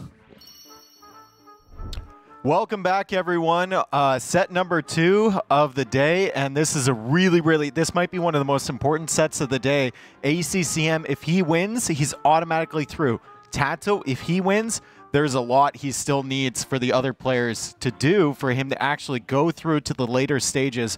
I was just with ACCM. He was jumping up and down, Mem. He was trying to get the heart pumping. I asked him to give me his strats because, you know, TaToH won't know if we're talking about it. He said, no, it's going to be more exciting for you if you watch them in the game. I'm not telling you what I'm going to do before I do it. And TaToH was practicing already, was warming up. I was going to go up there inside to ask what maps are because they know the draft already. And he was already, okay, don't disturb, come here. As you mentioned, key match today of the day.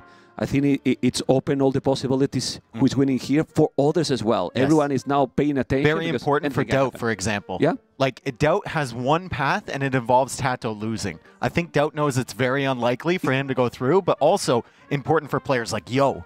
Like, Yo can still go through if he wins and ACCM loses, but if ACCM wins, it becomes very, very difficult for him. Also the fact that TaToH and DauT, they love each other. They both always want that both win. Yeah. And now DauT need TaToH to lose. Yeah. But then TaToH need DauT later to win, even if he's winning now. So if TaToH wins series, now, then DauT's out. But he also needs DauT to win later. So it's like, if you're DauT, you're kind of mad, but at the same time he won, and you get a chance to win for your friend as well. So to explain that more in a way that is a little bit more simple for you guys is, if ACCM win, he go through. If TaToH win, he's not going through. He depends on a third one. Still, it's crazy. Either DauT or dogao needs to win in that case. And then some other Buchholz stuff needs to happen. It's very involved. That's what we get when there's only, you know, 6 people going through instead of the 8 like we saw last time. And here's the draft. We're going to open this one up on Arabia. We see Koreans as the first pick overall for TaToH. We've got Dravidians as the first pick overall for ACCM. And the other maps here, Tide Pool for TaToH, High Tides for TaToH, and then Tiergarten and Enclosed for ACCM. I'm happy with the maps. I think we have a variety here. You know that I'm not a fanatic from the water, but we have just Tide Pool and all the others. Could we say that they are some of the most aggressive, let's say, because High Tides, I like how it's finished, because, yeah, you go for the water a bit in the north, but at the end it's big fight on the land. Arabia, we know that in Arabia anything can happen. Tiergarten, that it's a tricky map, and it's become also very aggressive in middle castle age, right, for the middle, and then Enclosed, according to the map we just saw with TheViper and Hera. Well, and that's I want to see a map like that again. And you heard it in the interview from Hera. He's like, I was that close? Really? I didn't even notice. I just saw him. I was attacking. So, the things that you don't realize when you're in the game that you get a view of when you're casting. It's just a completely different perspective. So if a player like Hera that we think that he's able to control absolutely everything, right, Dave, wasn't even able to realize that situation when we are commenting in some of these small details, how they're going to be able to even notice. Exactly. So complicated. Exactly. It's impossible. So Arabia, what is going to be in Arabia? Probably the classic Mayans in Arabia for ACCM here? For Arabia? ACCM mine seems great there. I mean, he did use Incas on Tiergarten, so he might want to go for a similar strategy with another Meso Civ and just push forward with Eagles and Archers and maybe a tower or something. But cutting through fast with the mines is really tough because the longer lasting resources on the trees, right? Might just go for something like Slavs there too. We saw dogao pick Slavs there, although he does have Enclosed, so Slavs are potential for that. Even better there, no? A lot of civs that can move around here for ACCM. Same thing with TaToH, although some more specialty civilizations maybe. Sicilians is the big one that's standing out to me. I think Sicilians could be, you know, there could be potential for that if he wants to go for an all-in on something like Arabia, Tiergarten, or maybe even a map like High Tides. Yeah. Let's see. Let's see. I think, knowing TaToH, I think he's going to go Romance in Arabia for the economy they have. Enclosed could be... What about Khmer in Enclosed? Yeah, Khmer is great on either Arabia, Enclosed. I think they have potential in Tiergarten as well. High Tides, like Khmer has potential everywhere. Yeah, let's make a guess. Mayans versus Romans, I'm guessing, here on Arabia. Just to say... Tide Pool is Koreans then for TaToH? I believe so, no? Okay. Makes so much sense. They are good on water. Also with the towers, you can control a lot in a map that is quite small in general. Then I'm thinking Armenians might be tight pool for ACCM, no? And Tiergarten. Saracens? What about Malians or Hindustanis? Malians used by TheViper. Maybe ACCM was watching and thought, oh, that's a good one. It's a good pick. It can work. Great Good pick economy. Saracens for TaToH there. If you want to come in with the archers really, really quickly. Okay. Start breaking through the little walls with the more attack against the palisades. I mean, you can fall back under your camels as well if you suspect him going for something like Hindustanis there. Thing is that Saracens is kind of like a wild card always for me. Yeah, You but can use it in- it's always in TaToH's draft, though. It has been for the last like 3 or 4 years. So it doesn't matter the map. Consistently has He's just a Saracens. SIP. Yeah, He's he just a loves SIP it. there. Absolutely loves it. There's a lot of flexibility there. Good tech tree, market helping out a ton, and then the archers obviously giving a lot of potential damage against the walls. There's an avenue to get inside of walled opponent's base. Both of them now just kind of warming up. They've been told it's time to get ready to go. He's kind of singing TaToH, but I mean, if you He's think got that music this is in. the way that he's not focused, he's super focused. Definitely he was not happy last night. He lost 3-0 against Mr. Yo. He was telling me that it was kind of late for me, wasn't my best performance, you know. And we thought that he was playing good, but, you know, he wasn't feeling great with his performance. TaToH's vibing right now. Look at him. But the crazy is, Dave, a player like TaToH that has won S-tier tournament can be 1-4. I don't see that. Yeah, happening, man. that's wild. You know? That is insane. And Yo could be 1-4 by the end of the day. We could have TaToH at 1-4 and Yo at 1-4 as well. No, Yo no. Or no. Yo Yo did has the got the 2-2. win. He got the win against TaToH yesterday. He got the 2-2 yesterday. Oh my goodness, man. I've just been- It's so weird. Well, if they didn't many start, games. can we show the standings? I don't know if production is listening. The whole standing, how it's looking right now for everyone. I think to Hera's show. confirmed number 1 and Yeah. dogao is confirmed number 10, and everyone in between can still move around. Switch a little all bit. it out. Yeah. Liereyy should be second, but he could go down if he loses against Vinchester. Can be second. Vinchester could be through to the semis now, yeah, if he beats Liereyy. If he beat Liereyy. Yep. But need also DauT. Everyone need DauT. Here's my...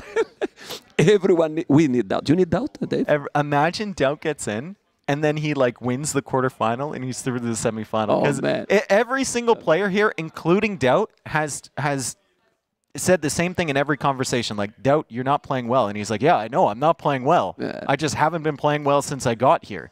And everyone seems to agree with that. But at any point, he could start. And people have been telling that DauT is in the practice sessions is winning to Hearttt. Well, you say In the everyone's practice session. been telling. It's not everyone's been telling. It's DauT's been telling me 15 times. Hey, listen, did you know the other day that I won 5 games against Hearttt in a row? Yeah, DauT, I know that because you told me literally yesterday, and you told me the day before that, and you You told don't say everyone good morning, else. Dave. You say, hey, I won 5 games. Yeah. All the time. Because he's hype, you know. I mean, he needs to get the motivation somewhere, you know. Yeah. Oh, man, I think they are starting. This phase, this is gaming phase, right, Dave? This is gaming phase.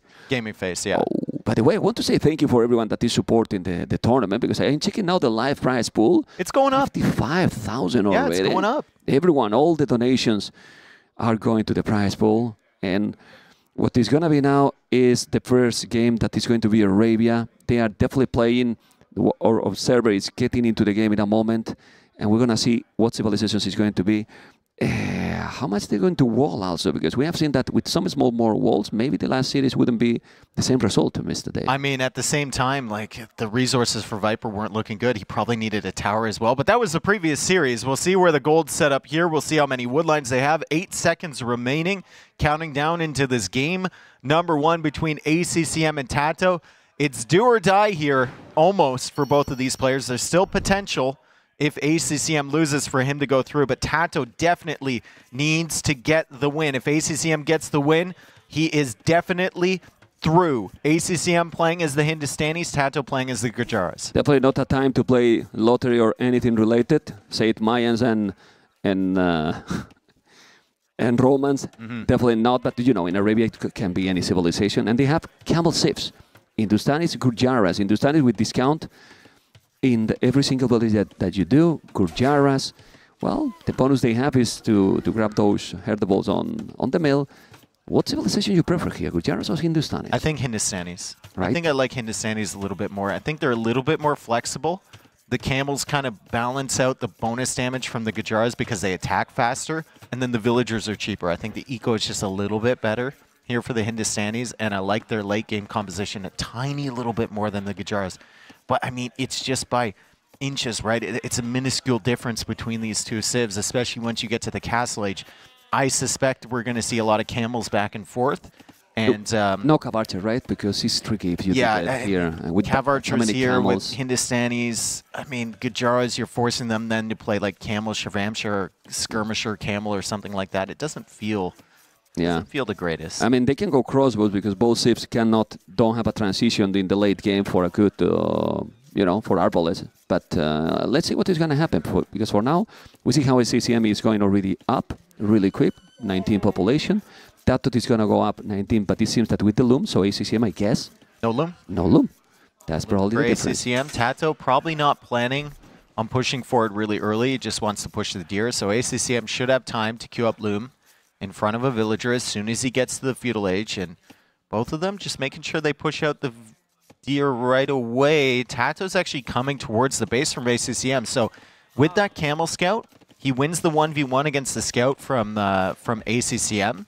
In the Dark Age, he might be able to maybe sneak a villager without loom if ACCM is going to try and go out to wall. He has to be careful for sure. I'm checking the minimap, Dave, and I like it more. There's villagers coming out for the barracks, but it's 2 vills. It's 2 villas. That's why he's sending to his no loom. Let's see if he's going to notice. No, I don't think he checked. I don't think he checked if loom was in. Yeah. And there's 2 vills there, so you don't really want to sacrifice your HP on that camel anyway. Yeah, I was telling that the map, I like it more for ACCM. If you check, he has like 4 woodlines not too far from the TC, while I only see 1 woodline for TaToH, a big one but at the back, then the other one is a bit forward with the goal, and yeah, this is the big forest. It's a big wood line though. Yeah, even if he arranges one side of that, it feels like you can get a lumber camp on the other side. So it's kind of like 1.5 wood lines. But you can see how he has done the barrack quite forward. He wants to protect that goal. He's now doing the loom. He's exploring and gathering all the information he needs, and I assume that they are going to be playing with the scouts, both flyers. Yeah, scouts into an archer range follow-up if you need it seems really solid, right? That once you get to this level and you're not 100% sure what to do, I think opening scouts is always a good idea. We see Hera do it all the time. He opens scouts and then he figures out what he needs to do after that. And as the player's level has risen, it's more and more common to just not hard focus on an archer range opening, even if it's good against your opponent's civ. Go for scouts first, then a quick transition. Even more in 9 villages, right? Because they are not exploring, you know, their opponent till almost when they are going to be up. So with the so it's just more consistent to go for scouts. Yeah, it's safer as well. And now the spear is coming. The camel is still going as well, and both are doing the scout. No horse collar for any of the players, so the opening is pretty much the same. And ACCM is starting to wall. It's been annoying. TaToH, he knows that he's not going to take it, but at least, well, denied a little bit the walls. And ACCM is going to wall literally everything there. These are good walls. These are good walls, and I'd love to see him actually cover off that part of the TC if TaToH's going to come forward. So many times, right, players have been punished by that, but I think ACCM is going to get it figured out. TaToH also sending forward a lot of spearmen. He's gone for 4 spearmen and 2 scouts. ACCM working on an additional scout, so he's got 4 on the field, but can't really take the fights against the spearmen, and that might force ACCM into an early archery range. Okay, as you can see, he's still trying to wall. He has the spears in this area. It's 1 spear versus 1, but 4 scouts. You have to be careful. He's going to go to the hill. Still not taking any damage here, but a lot more army. And this spot for ACCM need to go back. We don't see yet any archery range. I believe that they are not going to do horse collar if they didn't make it yet, and even less when TaToH has already a lot of farms. Walling is slowly TaToH too. He's only walling in front. He has to be careful at home because ACCM is going to be walled completely, and if you are open at home and you have your army forward, you might be in trouble. And when you play scouts, walling completely gives you such a level of comfort. You can just move forward with these scouts, right? And TaToH is looking for that as well. He's going for the walls now. Villager is slightly exposed, though, as the 4 scouts showed up. That might be a dead villager if ACCM is able to surround, and he is. TaToH taking potentially a loss. He's trying to sneak through, and he does. Now the camel's attacking. He tries to wall that. ACCM gets the villager and gets out. Yeah, but this is the thing that I don't understand. Like, he has seen that his opponent was walling all the time. So no, you have to be aware completely that he's going to come. because he was walling. You just take a risk. Look, he had a Spearman on every other Vill except that one. Yeah, exactly.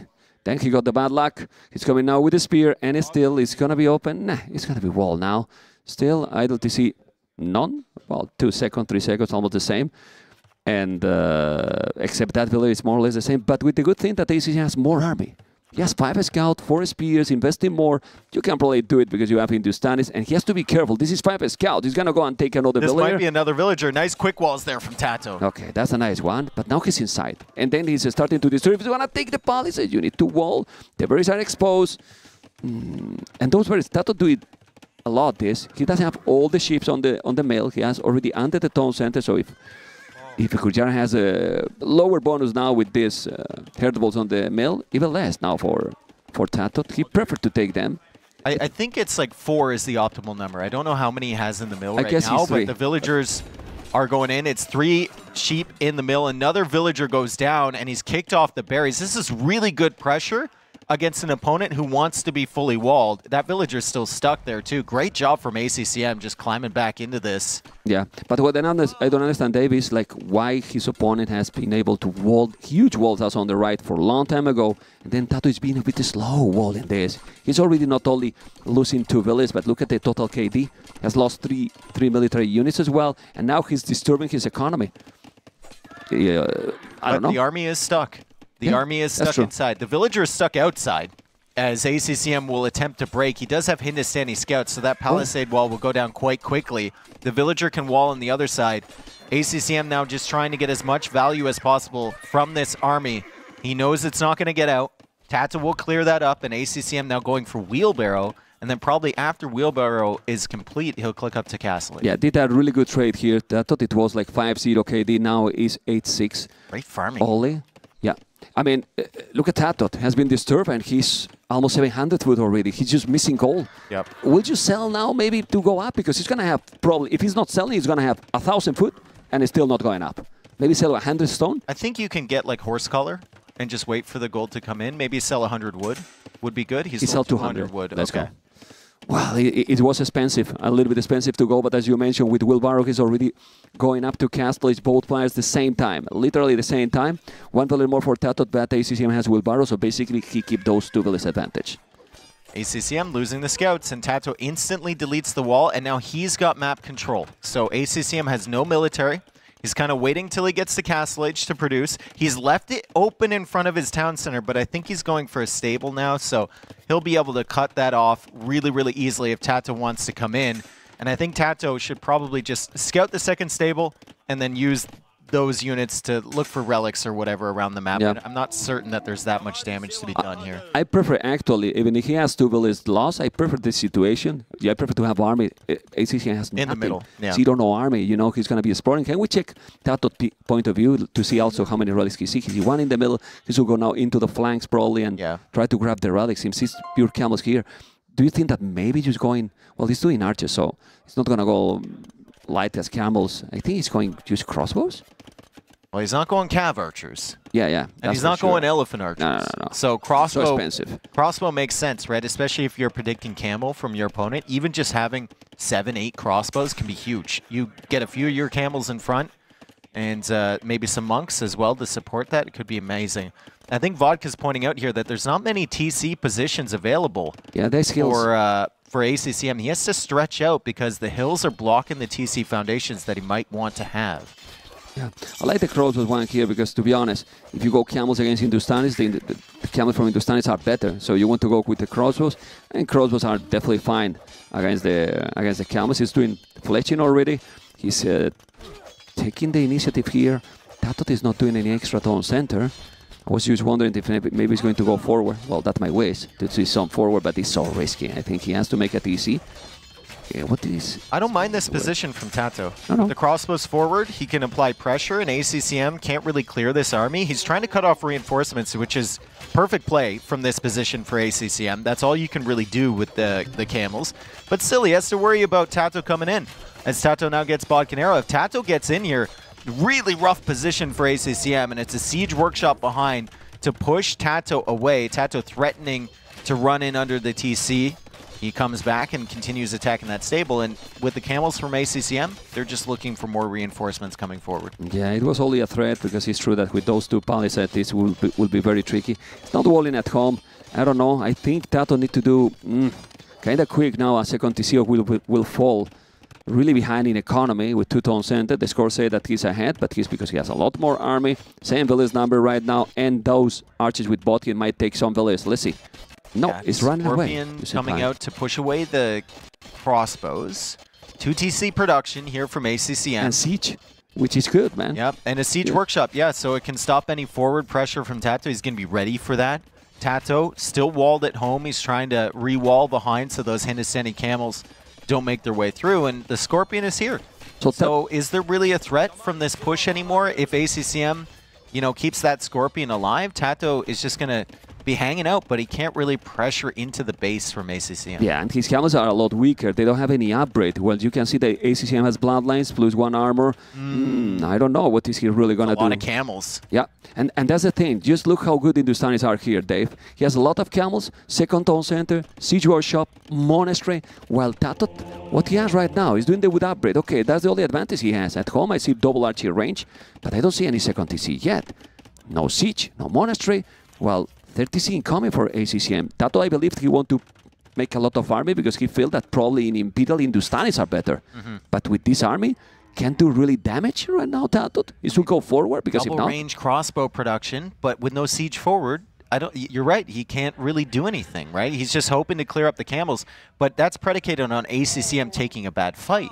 So TaToH's going to have to try and find a way to force ACCM into a bad fight, which is not in his interest at the moment. Yeah, that's why he's avoiding the battle. He's going to go forward. The good thing is that at least now TaToH is adding the second town center. It's still going to be behind. It is behind already. 8 villages behind. And Will Barrow, that's a total of 11. He's going to try to find some more damage. I don't think he knows that there is a TC. He's going to find out very soon. Got to be careful with these camels. Yeah. Hindustani camels, they will break through those houses quite quickly. TaToH has crossbows behind. He's going for a monastery. So TaToH's done a good job defending. ACCM needs to back away. TaToH can pick away at this gold, but ACCM has another gold inside his base, forcing a little bit of idle time. So a couple T90 farms here. I was about to say that T90 feel proud right now from ACCM. Look at that one. Okay, now he take it, not proud anymore. Camels going around. Look at those crossbows. He might do some damage. I mean, even if he's not killing, he really need to be active and disturb. Because right now he's behind with the economy. Oh, he's not going to let him wall. He has the scout there. So this can be good. He's got to bring the camels back, and he's also going for a university. So is he thinking ballistic scorpions? This other villager will complete another house to block the scout out. Yep. So even if this army gets through the palisade wall, I think the camels and the scorpions will be back in time. 3rd town center now for TaToH. He's trying to hold the pressure forward, add economy in his own base, but the camels are here, the scorpions are here, the monks are here. TaToH can no longer push from this angle. The way TaToH feels comfortable in these situations, he's a player that is not greedy going up to the next age. He usually do a lot of farming the way he's doing, you know. He wants to hold his opponent on the other side of the map. He doesn't care a lot if he's going to be up to Imperial a little bit later. He's still doing a lot of farming. University as well. This spot is tricky because if he's going there, but the good thing is that he has all the army forward. He's not letting ACCM to attack at all. Villiers down. He's going to try to take now some more if he ain't gonna be able. Another one down. He's already 3. He's already 3. This is... but there's still 16 villagers more. 69 villagers for ACCM. It's an extremely nice economy as the camels now try and cut off the crossbows. Look at the crossbow number total from TaToH.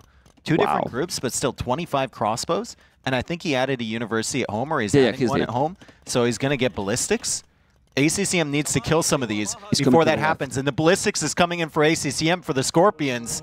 Will it be in on time? 30 seconds away. It feels like TaToH's just going to walk away from this and try and avoid this engagement against those Scorpions for as long as he can. Yeah, he's going to go away, but now the archers are coming to the other side, and those are going to be able to kill how many? Let's see if he got ballistic here. Oh, man, look at the difference. 5, yeah. Look at the difference. He's going to take something, not even. At least he forced him to move, but don't take any single unit. Now TaToH need to do ballistic. He has the university, but didn't do it. TaToH still have more population than his opponent, Dave. He has a lot of army, ballistic incoming. ACCM's eco scaling ahead now. For the longest time, TaToH was ahead on resources collected by like 100, and now ACCM is just flying past him. He's got that wheelbarrow forever, right? The farm eco is really, really solid for him. And the TCs have been producing for a long time. The villager lead is really showing here for ACCM. And now Scorpions with ballistics, with camels in front. how do you pressure that without your own siege? No, you can't. You need the siege workshop. He's gonna notice soon TaToH when he's gonna try to do the job and the Scorpions are coming. Still, TaToH has a lot of army, and he's 13 villas. He's doing now Will Barrow. Yeah, ACCM can't really pressure him either. Yeah, he really can't. He's a lot of units, and TaToH. He's mining stone with 2 villas only and thinking what else he could do.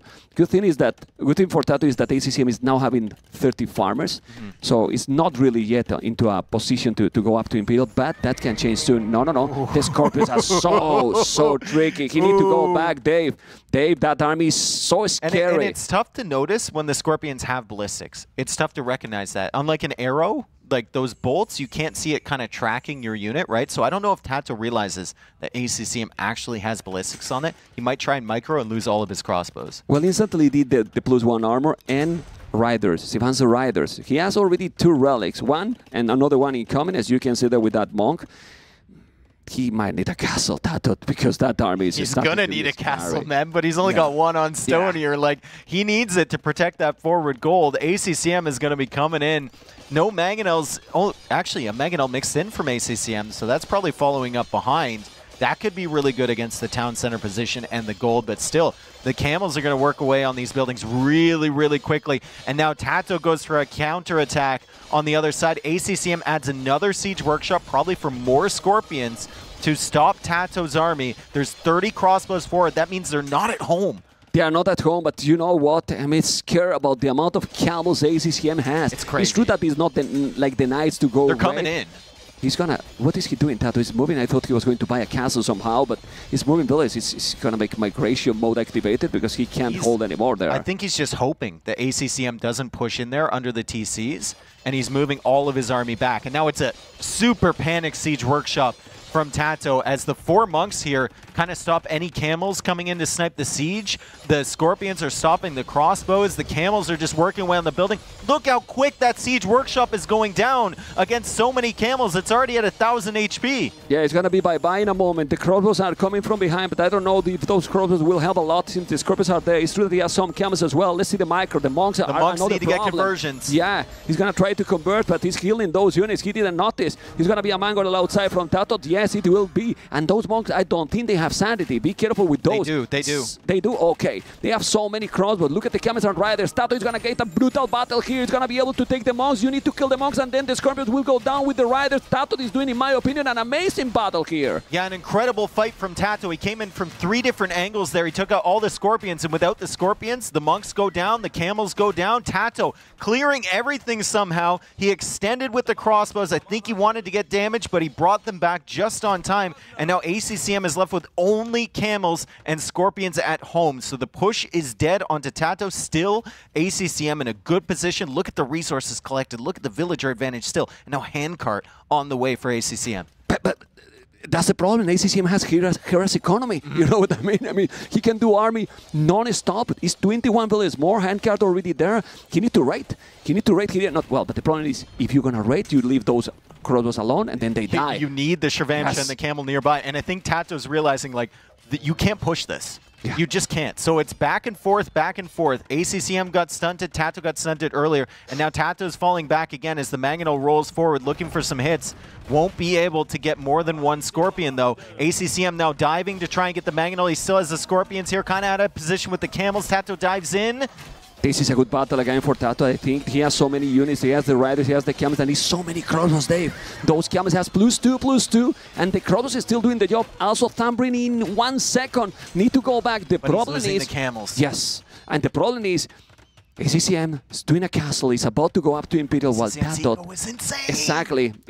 I mean, he's far from going anywhere. TaToH is still with the score lead, because he has 10 units killed more, because I really don't know why he has the score lead. He might be killing... army count, too. Yeah, army count, and he's killing units that are more expensive. It's also true that if TaToH is just... and Cubalist, he can go up to Imperial. He's 40 farmers, you know. I really like this push from ACCM. I think he realizes that with the castle there, TaToH can no longer push on that side, so he's going to go for the counter raid with the camels. But TaToH is going to extend through the middle here. I want to see if it's open, if he can go in. The camels are attacking the monks, so TaToH realizes those camels are a threat now.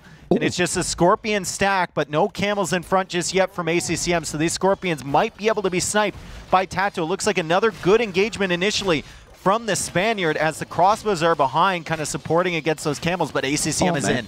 Yeah, Ace inside now with camels, as you can see in the peep there. It seems that Dave, that more economy, better economy for ACCM, but the engagements are saving TaToH. Well, the Scorpions haven't really done anything. Yes. They've looked nice. Yeah, they've got ballistics, but I don't think they've really gotten any kills. Well, because TaToH has been controlling the units really, really good. You can see how TaToH... Ooh, great quick wall. Very oh nice. My God. Very nice. Well, he has almost the stone TaToH to make a castle. I think you need to do it in front of his coal. He's not yet going up to Imperial, but the problem is, even if he's stabilized and he's going to be able to go up to Imperial, great castle on that hill.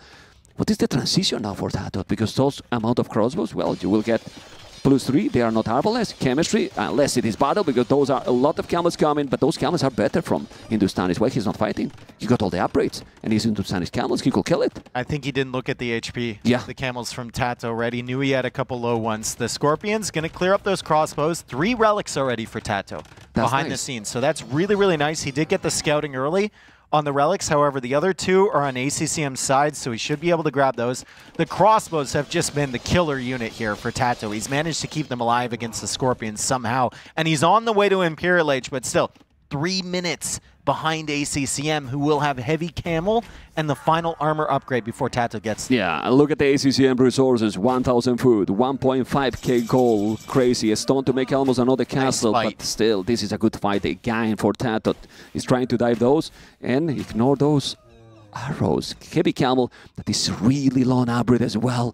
Take a long time to get it there. He's going to kill some crossbows. Map control is not definitely clear for any of the players right now. Going for the monk, he could stall out the relics. He doesn't get it. He couldn't. It was only 2 archers. Gonna make more stables here. And herbal medicine. He wants to heal the camels. He's done that in multiple games. He did that in that Romans game up against Burgundians of Mr. Yo to heal his knights in the castles, and he's doing it again here. Also, getting Kshatriyas in, so lowered food costs on everything with the Gujaras. Meanwhile, ACCM working away on heavy camel. He's getting the final armor upgrade. He's getting chemistry. Conscription is in. This is going to be a brutal couple minutes here for TaToH as he tries to fight against imp units. Not only that, Dave, he's going to make Imperial camels right away. With those resources he has, insane. He's gonna be Imperial camels, and we all know that Gurjara's got an amazing pikes. They don't have pikes. If you're ACCM, do you wait for Imp Camel? I don't think so. Your opponent's still in Castle Age. Yeah, probably don't need it. You've got the final armor upgrade. I don't think you can afford to wait a minute and a half unless TaToH retreats to that castle, and then you might be forced to. Yeah, it's crazy. I mean, remember that Gurjaras can get also +6 extra melee armor, if I'm not mistaken, with the upgrade, but still, these Imperial camels, I believe they're still stronger, and now he's trying to get in. He needs to wall a little bit. You don't want to let those camels get into your base. Handcard now is not even +2 the camels yet. Shouldn't he wall, Dave? If he's not walling, he's going to raid a lot. Like, really, really a lot. Population is still almost the same for both players. He will do the +3, I guess. +3 for those archers and also for the TCs. Dave, if he's raiding, he's not doing the upgrades. He's doing now heavy camel as well. He needs the castle tech. Imperial camel in 20 seconds. It's an invitation to go into the base. It's an invitation to go into the base. Once you see Imp Camel in, you see those crossbows, you see the camels of your opponent, not heavy camel yet, I think you got to go because you have an extensive eco behind as well. You can replace these units. Imp Camel is in. The market is going down from TaToH. That might be a pain later. Shatagni is on the way, so he's following up with hand cannons. I think you go in, get as much value with these camels as you possibly can. Yeah, don't wait now because he doesn't have heavy camels yet even. No. You don't want to fight. There is +3 archers. That helping him a little bit, but he's not being so aggressive here like ACCM is. If he's going in, he might kill all, no? I mean, he's keeping the army here, at least. Yeah. And his hand cannons are building up. He's trebbing down the castle forward from TaToH. So the longer he sits here, I guess the army from TaToH also sits here. Kill the university. Just finish it off. What if TaToH wants chemistry? Just finish it off. Yeah, well, the camels are there. In 3 seconds, it's going to be heavy camels, but the archers are there. This is a good battle for TaToH.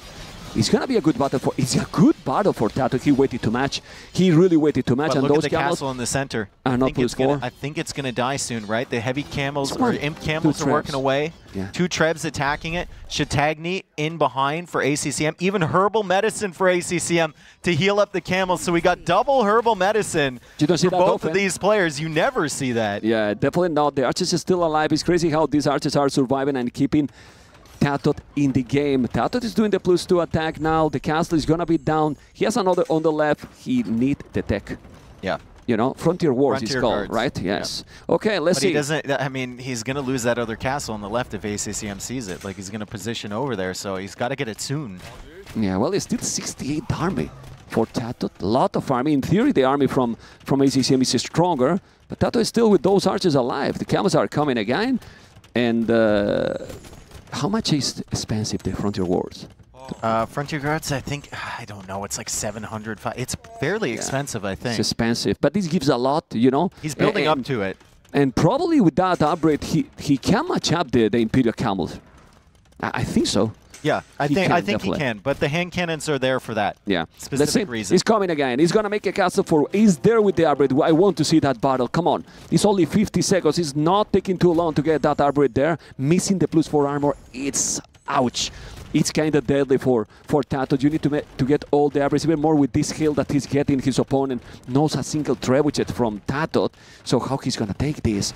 Well, he's going to commit. Max population. Both players at 200 pop. Frontier guards almost in. ACCM takes the hill there. TaToH doesn't want to take the fight until Frontier guards is in. Hand cannons are shooting behind. Mangonel coming. Trebs attacking the castle, and the crossbows are still behind there. He pushes up the hill. Imp camels still holding that position, and I mean, it's really, really tough for TaToH as he just dives after the Trebs. Yeah, he wants to kill the Trebs. He cannot lose that castle. The camels are there. The archers is still alive. Trebuchets are going down. He's going to be able to kill the Imperial camels with those heavy camels, hand cannoneers, and the hill. Heavy camels dead. He's taking absolutely everything, and ACCM is most likely taking this first game, right, Mr. Dave? It looks like it. Yeah. I mean, he's holding the hill forward. TaToH calls the GG. Man, he thought he could do it with the heavy camels, but ACCM the entire game kept that camel mass alive. Like, he was not taking any fights where he would lose all his population. Even when he was in the middle of his opponent's base and TaToH was still in Castle Age, he pulled the camels back, and he just saved them for that final engagement, and he was booming up behind. ACCM's a beast. We have noticed that not only a beast, that we have noticed that it felt that Gurjaras can't really compete with Hindustanis. Yeah, they don't have the eco to compete. If you're multiple TC and the units, booming, especially with the way that TaToH played that, it was impressive. He was holding them forward, but you're playing crossbows against Camel and ACCM. I mean, credit to ACCM. The Scorps didn't really do anything, but they prevented TaToH from doing any damage. Yeah, to attack. It's preventing to attack. He keep him always away. Double Siege Workshop, Ballistic Scorpions, and suddenly Camel Scorpion can't really push. And then you might say, with all this investment by ACCM, well, his economy was going to be maybe weak. No, it was amazing. No, it was because he fine. added eco first. Well, the 3 DCs going and everything, and then TaToH was trying everything. He was I mean, his archers never died, actually. No, they didn't. No, he did an amazing job keeping the archers alive. Yeah.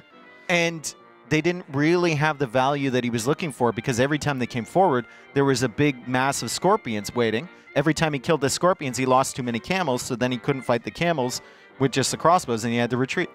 That was insane. It was super good from ACC. Oh, man. We're going to see what is going to be from then in the game, too. But TaToH is at the limit. Like, he needs to win these cities, and he's already 1-0 behind. And if ACCM is winning, it's qualified, and then TaToH is going to be eliminated already. Yep. Less combinations possible in the rest of the day. You know? I mean, DauT's looking at the screen. He's like, I can see the way. I can see the path already. He probably doesn't want TaToH to lose, though. He knows it's extremely unlikely, even if TaToH loses for him. He might be thinking, well, there is more chances that TaToH get there, so I'll win TaToH, and we'll try to do my best to help you to get there, because even if I win, maybe I don't qualify, and then you don't qualify either. Yeah. So, and they're teammates. So, well, teammates, I'm most likely good friends. Good friends. Really, really good friends. Really good friends.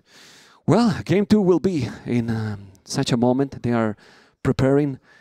And where do you go here if you're TaToH? You going to an ACCM home map, or are you going to one of your own home maps? I like picking the opponent's home map. Yeah, and since he's 1-0 behind, he will have to play at least one of those home maps, no matter what. They need a short break, and we're going to go into a short break ourselves. We'll be right back with game number 2 after this. And now, a word from our partners.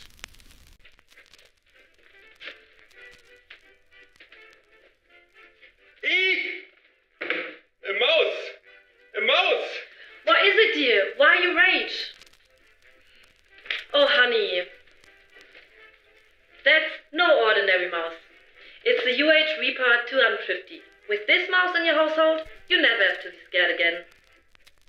Yes, the U-Rage Reaper 250, featuring DPI control, advanced ergonomics, RGB lighting, and customizable buttons, is the perfect addition to every competitive household. Why U-Rage? It's all good.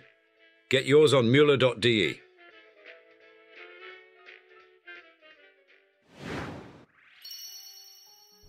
Welcome back, everyone. Game number 2 coming right up. TaToH is down 1, and TaToH needs to win today. If ACCM loses, there might still be a possibility for him to sneak in, although it's extremely unlikely. ACCM, on the other hand, if he wins, he's guaranteed through to the next round. So incredibly important for both of these players, and the way it shakes out is incredibly important for the other players waiting to play. Yeah, let's see what TaToH is going to bring now. I don't know. He seems to be so calm, so confident. Do you think it's because he's probably thinking himself, I don't have many chances. I will try my best, and if I win, I win. And if not, well, like getting into the idea, think, because yeah. just look how he's looking. Well, he's listening to music. Yeah. He always does whenever he's playing. Yeah, but other days you have not seen this face. He was looking like more focused, more that gaming mode activated. He doesn't have the death stare on. Well, no, now it is. Hang on a second. Yeah. You know? Yeah, the TaToH death stare. That I see that, and then I go to the, you know, I go away. I go away because ACCM should be nervous now. Okay. Well, I think he should pick tight pool. He usually has been very good in this kind of maps, you know, secure, get the 1-1. Don't take the risk to get a 2-0, because 2-0 against ACCM, with the consistency he has, is a situation that you don't want to be, Dave. Mm-hmm. Okay. I don't know if we know the map. They didn't tell you anything. I don't know the map yet. I would think TaToH would go on to something like Tide Pool next. And this is going to be game number 2 right now. High Tide. We don't play any lottery. Not you, not me. Malians and Khmer. Khmer for TaToH, Malians for ACCM. Well, Khmer is always a dangerous civilization for the farm bonus, but Malians here looks smooth with the bonus they have, going for the dog as early as possible. The gold income also that is faster. TaToH has a red on the left, ACCM has a blue on the right. What civilization you prefer here, Dave? I think the danger here, Malians overall, definitely, but the danger here is how quickly TaToH can get on the land. If TaToH goes for a dock, he can also go for an archer range really quickly. Doesn't have to invest into that barracks, right? But in ACCM's side, you have a little bit of an advantage early. Your buildings cost less wood. You can get the good eco rolling with the fish, and you should be favored on the water. It doesn't seem as if TaToH really wants to play into the water at all. He's going pure land. With 2 villages on pure wood, land. He's ignoring the water. Yeah, kind of makes sense then. So ACCM needs to sense this and scout this and wall up. Can be other way. Can be also you ignore the dock, so you go super quick and make then the dock later. And then you make the dock later. You know, and then try to snipe that. I was thinking about that earlier in the tournament, but I haven't seen anyone do it. But you need more civilization like Khmer, maybe Lithuanians even, that you go super quick up, like quicker always than your opponent that is doing the dock. ACCM scouting the shoreline. So if he does that, if he goes land and then he goes dock later, like how do you work against that if you're ACCM? Or no land, just going up super quick. Like much quicker than your opponent, and then on the way to a feudal, you make the dock, kill, and then you fish. You know, you don't have to make barrack to make archer range or stable. Maybe, but then it just feels. Well, look how fast bad, it is. Right? It is really, really quick, and ACCM is getting Loom right now because he's housed. That's what is he doing? Not a great start here for ACCM. TaToH is sending something at the bottom. TaToH is sending villagers, I think, to the bottom. He's sending villagers down there. Ooh. So he might make a mill or might make a dock down here. Who knows? But ACCM, he was housed badly there. He did not have a very good start at all. He had 11 seconds at LTC, forced Loom out early. It's not the worst thing in the world, but the fishing ship also wasn't on the way out. So TaToH with a really, really fast feudal age. ACCM with some delays to his economy along the way. And ACCM will need to scout this opening from TaToH, see the dock down there, and see that all those villagers are exposed. Why not some fishing ship here even? Like, you have a lot of wood. He has I think food. you want to save the wood for, like, production, right? The archer range blacksmith right away? Right away. Yeah. And then you go super quick. I'm curious whether you build it with those villagers over there.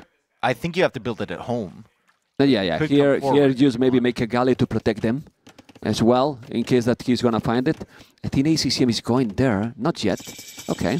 Now let's see what TaToH is doing. No, he's doing the building there. He's doing the building at the bottom. I can see it. And it's a stable. Stable. Okay. Okay. This area. I mean, I don't dislike, but then you are unprotected completely at home. Like, completely unprotected. I don't know. Let's see what is going to happen. He went up even without the loom. He's doing now the loom. He's going to have his scouts really quick there. Remember that the big bonus from Khmer is the farms. For now, he's not even doing horse collar, and he's relying on the shorefish here at the bottom as well. Archery range, and there's another building. Is that an archery range in the middle there for TaToH? Oh my god, so he goes for the stable at the bottom, ACCM comes over to scout, and he sees the archery range coming up, but ACCM has to be like, hang on a second, you got to feudal age really, really quickly, so now ACCM might go up to the north to scout for a dock. See if there's a dock. Yeah, and then he's not going to see a dock, and so he's going to be like, what on earth is happening right now? Yeah. ACCM needs some really good scouting. TaToH's not going to reveal the scouts until later, and ACCM has already walled up his woodline, so he's ready for whatever's coming his way. Yeah, but that's why he's not doing a single spear. He doesn't see the stable. He's walling one woodline, the other is open. TaToH needs to explore. He needs to explore the other. I think he saw it. He's going to wall that one. Saw it. No, but he didn't notice. Didn't notice because he's not reacting. Only 2 scouts, though. He can fight this off. He probably will lose 1 villager if he's not careful. Yeah, he will. And TaToH is going to snipe that. ACCM down 1 vill, but remember, he has the fish in the north. So TaToH is going to have to take a lot more than just 1 villager. ACCM, with his starting scout, even scouted his side of the shoreline. He went all the way along the top to look for a sneaky dock from TaToH. He was not expecting the scouts into the range. Yeah, and I wouldn't be surprised that at some point then TaToH will go and make the dock in the north, you know? Why not? But for now, he's still going very aggressive. 4 scouts are here. He's losing 1. He's going to send another one now. It's 3. There's a 4th coming. The scout from ACCM will try to defend a little bit, but he's creating chaos. But, as you say, he needs to take something else. He's going to kill 1 more. I think he will. And this is already 2 villagers down. There you go. 2 villagers down. And the archers are coming, Dave. Yeah, so the archers are coming, but there's a couple archers here from ACCM as well. He managed to make 2 of them. He's making a 4th fishing ship. So resources collected still very, very similar. He tries to go up for that mill, but the scouts are here. TaToH's now trying to cut that off. That's a little bit greedy from TaToH. He needs the scouts with the archers to help each other. And that's a... panic tower. That is... It's a panic it's tower. only being built with 1 vill. How panicky is it? I mean, we're just wondering about that position. Yeah, but the position, that's why he's doing... you know, you don't need that tower there. Like, if you see it, then now... TaToH, I will go with those 2 villages and making the goal and bye-bye goal. You know, where's the other goal for... Look at the other goal for ACCM. Is everything... Is all forward. Yep. Doesn't have anything... No, he has 1 at the back where there's the dot red, I believe.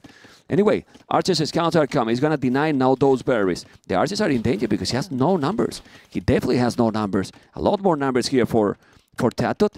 Fletching will be now massive, Dave. He needs fletching right away. Huge, yeah, to help snipe the vills. Meanwhile, 5 fishing ships for ACCM, but right now, all of his focus is on this army forward from TaToH. He goes for a blacksmith to try and wall off this section. 4 archers for ACCM. Has to make sure he doesn't lose those too easily. Scouts and archers is a really great comp for this stage of the game from TaToH, and Fletching is on the way in from the Spaniard. Yeah, he's going around now. He's going to have Army Blue. ACCM will have Fletching as well, but he has 1 archer less, scout combined. He didn't see yet the tower. He has to be careful there. And, well, he can still do damage even if the tower is there. Yeah, the tower's in a really awkward position, really. And that's pull the it weak down. villager. There you go. He's going to take it. Now the archers are coming. He might be able to kill some. At least he's just provoking a lot of chaos here and creating a lot of chaos. I think ACCM might go forward with his archers. I think ACCM might just stop defending here. He counts on the tower. He's going to try and get some walls up, and then he moves across the map to try and do damage to TaToH's base. Well, if TaToH is playing smart, he might just have 1 house in each resources, and then you can garrison the village. It's Khmer. The archers are moving across for ACCM. So we've got the scouts here. We've got the archers from TaToH. He's looking for exposed villagers. There's a few weak ones. Doesn't really respect the tower all that much. He's kind of moving around, expecting there to be exposed lumberjacks. And he'll go to the backside of that wood line and might even be able to harass the goal. But the archers from ACCM slowly crawling across the map there towards TaToH's eco. What is there? Market. The archers are there, but he knows. Yeah, he's got archers back on the hill. He hasn't seen them in forever. Oh, now he has to be careful. The archers are there. He's going to deny that market. That market is going to be bye-bye. The village is going to be bye-bye. The market is not going to be created for now. Lost one village, 47 population, ACCM 52. I like this strategy from TaToH, but it's still always very dangerous, Dave, to don't contest the water. But look at the resources collected. He's got Khmer farms and he's got the fish in the south. True. It's true. So the population is not doing the effect that he probably wanted. He has the 6 fishing ships and still TaToH is in a similar position. Good market resources for both. Though. Yeah, it's very good also like for ACCM. Really similar for both. Yeah, but why is this happening? Because TaToH is spending a lot more in the scouts. He's using a lot more food. He might have more food collected, yes, but he's using it. So right now, ACCM need to buy the food and will go up. Can do the same TaToH and go up. So it's going to be very close. And then in Castle Age, nice night crossbows and, well, Malians can do whatever as well. And ACCM now buying some food. He's about to click up. Very similar times. TaToH's got the demo down in the south in case ACCM looks down there. I don't think ACCM has even considered the fact that TaToH's down there at the moment. He's been very, very busy. Oh, he sell 100 stone, TaToH. Okay. I think he had the resources to go. Maybe I'm wrong. And a lot of farming here. The thing is, if ACCM, for example, do University quick, I don't know if he will consider to do that. He can do fast ballistic. For now, he's doing a stable. Might do knights or camels and crossbows. Uh-oh, careful. Please, TaToH. One scout. That's not great, yeah. Didn't kill it, but took a lot of HP. The mill is gonna be down probably. Well, that's nice. He's taking some part of his economy. That's the horse collar mill. Yeah. Well, there's not another, right? But he's not taking it. Yeah, it's fine. He's gonna make the horse collar. Okay, in a minute and 10 seconds they will be in Castle Age. So, TaToH. He has 100 stone, no stone for his opponent. Full push with Khmer? I think so. 1 TC. 1 TC push? 1 TC. And no, 1 extra TC. So you go 2 TC, and then you just push out with some knights, and you upgrade the crossbow. Yeah, and you keep the fish coming in the south. Second dock here for ACCM. I mean, TaToH's not contesting the top of the water, I think because he knows the fish are bound to be pretty bad by now. Yeah. There's not many near the dock, so ACCM invests into another dock, which is probably smart. Resources collected, still ahead for TaToH, even with all of this investment. That's crazy. Okay, the goal is going to be exposed here. He has another goal. I don't know if there's another goal at the back from ACCM, to be honest. So if he's going here, it's going to be in a problem. Just that one, yeah. He's all in front. That is house is going to be go down in a moment. Both will have crossbow and both arrow. So the question now is who has more archers and who is doing a better micro. Is that a tone center? Yes. If you come now with siege here, that DC is not protecting anything, and then you take but the goal. ACCM's got archers behind, so he's looking for that siege workshop. He expects it. He's taking a risk here. Crossbow is already in from TaToH. He clears up a couple of those crossbow early. And he sees the siege workshop, so he's fully aware of what's coming now. TaToH actually deletes that siege workshop. I think he needed it. He definitely needed it in this area. Just go aggressive. I don't know at home. TaToH has 0 on wood? 0 on wood? What? Well, he's moving the wood back. Okay. And he's making the siege workshop at home, Mem. Yes. Instead of forward. Probably. But he's going in. This is really good now for TaToH. He didn't let him wall. It's both attacking each other at the same time. And now is when this feature in Noble's apartment camp is amazing. We can see both going aggro. Archers going and diving in. The siege workshop is still not up there, but he wall is still a problem. The siege workshop finally up. Look at the trail of bodies there of ACCM. He lost so many crossbows in exchange for only 2 villagers. Meanwhile, TaToH's still pressuring. No, it's much better because TaToH has a lot of army now. 16 army, 6 army. The village number is ahead because of the fish, so it's not really ahead in village number. And now it's going to come with double. Double is stable, but the Scorpion is there. Yeah, Khmer Scorpion is going to kill those. He has 1 extra range. He doesn't need to even go with the village anymore. 1 shoot more, and those archers should be down if you pay attention. Yeah, it's going even to the tone center. When they are both attacking like this, you can see how ACCM didn't control the units forward at all because he was checking this, Dave. Yeah, he's trying to stop it. He's trying to get a siege workshop of his own up, and he's still not even producing any scorpions or anything from his own siege workshop. So ACCM is kind of at the limit here with his attention and focus. Just even trying to counter the raids from TaToH, trying to save all the villagers. Going for a third town center now in the south. TaToH playing just one town center of his own as the Knights come in. Knights are a lot harder to deal with the raids for TaToH than just that group of crossbows. Yeah, anyway, he wall in the last second. He wall in the last second. You can see how the fist is still working, but I want to see that TC. The double stable is in that direction. If he's coming with the Knights, it's going to be the job for sure. The Knights are going to die. Oh, he's going to see it. He's going to see it. He need to see it. He need to see it. TaToH is going to see it. And now he's going to take some villagers. Going to make the town center, but, well, he take it, and now he will do a second siege workshop here, TaToH. If he's going 1 TC, let's go. Because wall comes up in time from ACCM, but the crossbows are still in there. So you're walling out the Knights, but the crossbows are still in the back. ACCM just now going for a Scorpion. That tower there is so far away from the wood line now, and ACCM is on the run, but at the same time, he's trying to raid in the back of TaToH's base. Knights get pushed away. Great defense here from TaToH. However, if that Scorpion goes down, it might be a little bit of a concern for him with a Knight inside of his economy. Well, one monastery now at home will be great. He has 800 wood. TaToH has 800 wood. Just make a monastery here so you can have a couple of monks and then you are completely fine. Obviously, at TC, he's going to be needed. He's doing the second town center. Problem for TaToH, 10 villages behind. Good thing, good news for him and his fans. Lot of farming and keep being aggressive here and not letting ACCM boom. And he's adding a second town center now. Yes. So TaToH's trying to keep up. He's probably going to snipe a few more villagers with that army in the back of ACCM's base. Very difficult for ACCM to deal with that. Although ACCM is now adding some monks to potentially convert the Knights. He's got the 2 Scorpions, and he's still producing villagers from all of his town centers. So really, really well done from ACCM to just replace all the villagers that he's lost. Very aggressive and exciting game. Resources collected is caught up too. Yeah. So ACCM should start scaling ahead a little bit now. Do you think he should, well, he doesn't know, as we do, he should make maybe a dock in the north, TaToH, because that fish is still working? I don't know. It's so far away now. Yeah. It's so far away, right? I mean, you scout it once to see if he's fish trapping or something like that, but like other than that, I'm not certain that it's worth. Yeah, this combination is really lovely now for ACCM. I believe that the Mangle will be ideal. He's doing another siege workshop. He needs to be aggressive. He does. He needs to be aggressive because if they can go also for the late game, I prefer Malians. Yeah, and look at ACCM, low numbers of military, right? When your opponent's making low numbers of crossbow or low numbers of knight, you have to pressure them. Good conversions potentially here for ACCM, doesn't get them. TaToH gets away on time. Meanwhile, ACCM finding this forward siege workshop, that's good scouting, that's good information for him. He also sees the monastery, knows the push is coming down south. He needs to be careful. He's going to lose probably 1 village. He needs to save the other one at least. He will save it. He has the crossbows. He's going to send just 1 knight, please. There you go. Now he's coming with the 3 knights and the crossbows together. That Mangle will have... That Series Sorcerer will have a Mangle out in a moment. He's sticking the fires. And now, it's a good moment to push here, Dave.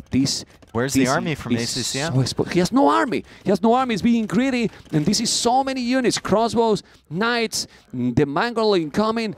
ACCM has nothing here. Even if he has more villagers, that's no problem. The TC might go down, and then you can go forward and take everything. You're losing a lot of your food eco. You want to produce knights in mass to try and push this back. You're losing a lot of your farms there on that other TC. He's going to go for another raid. He's got knights moving across the map. But look at this from TaToH. At some point, this needs to be dealt with by ACCM, and now he comes out with a monk and the siege, but there's 3 knights there. He doesn't have enough to save that. He's going to lose the mangonel, and then TaToH retreats. ACCM once again being pushed back into his own base. TaToH just camping the hill. Yeah, TaToH is going with 2 town centers now and so many units. I think 2 TCs and the Khmer bonus is just great. He's 24 farmers. Well, maybe 19 because he has 5 villas at the bottom. He needs to kill the monk. He's going to kill the monk. He's not converting the knight. He didn't convert. He's taking all the Scorpion now. Double Mangle attacking the TC. This Knight raid is into TaToH's base as well. Okay, but he has a TC. Okay. His second TC, so he's going to lose a villager, but that's it. That's it. I still think that a monastery there will be great. He did forward, but a couple of monks at least at home, right? The hill is amazing here, Dave. Now he's still...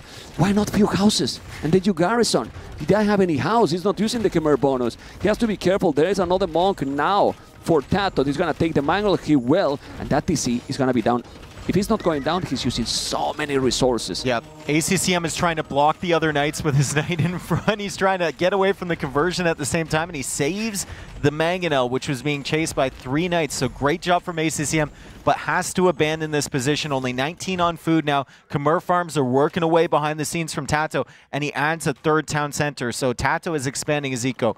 Less than 10 villagers behind soon versus ACCM, which is insane. ACCM still has the fishing ships, but he's going to try and push out now, and that's a big shot from ACCM. He tries to get the monk as well. Conversion comes in, but that Mangonel should die. Yeah, Mangonel is gonna die as well. No, maybe not. Maybe not. He's gonna take the monk, but he took 2 Mangonels. Still was really worth it. You have to delete that knight. TaToH is converted another. He has to be on point here, or he's gonna lose all the push. If he loses all the push, he still have in total, because the fish is still there, Dave, 17 villages less. Killed the forward Vill. He killed the forward Vill, so he can't repair the Mangonel anymore, and ACCM is holding. He's holding. Yeah, he's definitely holding. He has now a lot of wood. He should probably make a TC on the right side. That is so exposed, but probably TaToH didn't ever see it. And the farming eco is coming up. That's a good sign from ACCM. But look at TaToH's villager production. He's doing solid now. He's got 3 town centers. He's got 9 vills in the queue. Horse Collar probably hurt. Not having that probably hurt a lot for TaToH, because a lot of his food eco is farmed so far. Yeah, now he's doing okay. We'll have to make farm soon again, but still, he keep going aggressive. I think he will send some village forward, or might more stone. He might have castle here now, Dave. Yeah. In this area, I mean, it's definitive problem. He's got 6 on stone, killing some more villagers. ACCM taking gold up north. He's not taking gold here. He can't. There's Mangonels and crossbows. He's taking it in the middle of the map, and TaToH hasn't noticed that yet. When he does, it's going to be a big problem for ACCM. That's he TaToH that goal. Can we put the fog of war, please? He sees it, but he doesn't know that he's mining. Yeah. You don't assume your opponent's going out there. It has to be there. You just don't assume it. And now I think ACCM is even going out to the Gold Island, near where his docks are. He's stretching villagers out there. Yep. There you go. 40C for TaToH. TaToH just send a couple of knights to explore. He's keeping all his army here. It's tough, though. It's so tough because you don't know how many monks he has, right? Yeah. If you send the knights in, suddenly 4 of them get converted, and ACCM's coming back the other way. +2 armor coming in for ACCM. 34 on food, 32 on food for TaToH. 12 knights for TaToH, 10 knights for ACCM. TaToH now going to the north, but he still hasn't seen the gold that ACCM is taking. He's gone for the 4th TC, but he's gone out of position with his knights, and now the knights from ACCM come in, take both of the Mangonels, and they can run away. Yeah, at least he killed a few villages before it died. There's also some knights now raiding TaToH economy. The population is getting so close, and village number for the first time ahead to TaToH. Well, at least the village, not the total one because of the fish, but village number is 92, 89, 4 town centers. And honestly, TaToH right now, he should go full army. You don't want this game go for stay in Castle Edge, Castle Edge. You need to keep going, keep pressure. And find the goal! Finally, all the gold miners here. He need to kill everything. He's like 8 villages or 10, but he need to kill it. The monks might be close. Not a note. He's out of position. Kill something! Wheelbarrow is huge here for ACCM, and here comes the army. Wheelbarrow has saved most of those villagers for ACCM, and he noticed right away, too. So credit to ACCM. I think TaToH only killed like 2 vills? 2 villages, man. Oh, man. But he knows. Now he knows where he's taking gold, but he doesn't know about the island in the north. So every time ACCM takes gold somewhere else, I guess he's going to have 2 mining camps in 2 different locations, so TaToH can't raid him. Camels from ACCM are a problem for Khmer. Well, maybe it's time to make double barrack and make pikes as well. Maybe. It's true that maybe more crossbows. Yeah, or more crossbows. He has 8 crossbows only. It's not a note. He has botkin arrow, no ballistic. He need to be careful. Also, doing a town center in that gold island. That's crazy. That's so good. But so good for ACCM. 11 villages on a stone. That is meaning that he's going to have a castle soon. And this is the barrack we were talking. He's doing the barrack, also 1 stable extra. He's going to make now the average for those pikes. Well, he has the +1 attack, but he needs something else. Wheelbarrow incoming as well for ACCM's TaToH. thinking about a castle. TaToH's thinking about a castle as well. Stone mining tech coming in for ACCM, so it is a priority. Probably wants it on that hill near the gold right there. TaToH probably wants one in that same area. This might get crazy as the crossbows are still there to snipe the monks. Knights and camels pushing back with +2 armor, but a lot of knights here from TaToH. ACCM's trying to hold this hill. He needs to hold this hill, he feels, and he's got enough now. TaToH's retreating. Yeah, so many camels here. I don't know if TaToH will take this battle. He need to go back. ACCM 27 army. The pikeman upgrade is on the way, but it's not in time yet. He doesn't have a single pike out there. And if he's not going back in time, he might lose a lot. He's doing the barrack, yes. He will have the stone for the castle, yes, but not in time, Dave. And the army is now getting there. Population ACCM ahead. And now the castle securing that goal is already going to be up. So where's now TaToH going to make his castle? It's still coming here. I think he makes it at home. I don't think he can make it forward there. And he's going for a 5th town center too, so you're kind of set up maybe for the late game. Maybe you feel like your economy is better than ACCM's now. You just make a castle to defend your base. Yeah. Or maybe you make it down south in that area. Or if you find the north, you just go to the to the north there, right? Let's see, still ACCM with more army, playing both really, really strong, but impressive with ACCM how he was getting ready all the time. And he's fine. Yeah. He went 3 TCs somehow. He saved most of his villagers. TaToH's only killed 25. It feels like he should have killed more by this point. And ACCM constantly was also sending in raids, even though they didn't kill many vills in TaToH's eco. It's a distraction. And he sees all of the stuff south now from TaToH as TaToH goes for a castle near the town center in the south. ACCM killing some more villagers. Eco lead back in ACCM's favor as more villagers go down. 115 vills for him, 118 for TaToH, plus the fishing ships from ACCM. And ACCM is about to click up to Imperial Age. He's played so well. Unbelievable. He's having a brutal economy with 43 on foot, 42 on gold. He's on the way to Imperial. He holded all the pressure by the Spaniard. And TaToH, one of the best players in the world, is about to be 2-0. With one win. I wouldn't give up on him yet, though. He's got so much army. He's got so much army. But he has 1 villager on goal. True. 1 villager on goal. And with 1 villager on goal, Dave, I mean, I'm not so sure. He's selling 500 wood right now. He does have the control here. In mind that now, ACCM is doing a castle. Oh, good raid from TaToH. Good raid from TaToH. ACCM doesn't notice. No, he doesn't notice yet. There's too much going on. He's trying to defend this side. He's trying to get conversions. He doesn't notice he's being attacked on the gold. He's still being attacked on the gold. All of the villagers almost going down there. There's still a few in that town center as the pikemen are pushing into the south. But now Gabetto here from ACCM. And Gabetto clears all of this army. If ACCM is good with the micro, pulling them back in time, TaToH needs to retreat. Yeah, need to retreat for sure. And population, TaToH in that last minute increased his population heavily. He killed a lot of villages again. The great castle. Oh, that castle from TaToH to support his Castle Age army. Maybe he senses ACCM's on the way to Imp. He needs to make something to make some pressure against ACCM and really keep him on that side of the map. Let's see, because the Knights and Pikes are together. He's supported by 2 Scorpions, Chimera Scorpions. He forced him to go back. This is absolutely amazing. But not only need to take this area, he need to kill more and more units, more villages, Dave. Otherwise, ACCM will... The ACCM economy! He can go Imperial again, and it's insane. It's insane. He could get Farimba right away, could get Heavy Camel, he could get Cavalier, he could make more Gabetto, he can make Treb's chemistry, everything that he wants.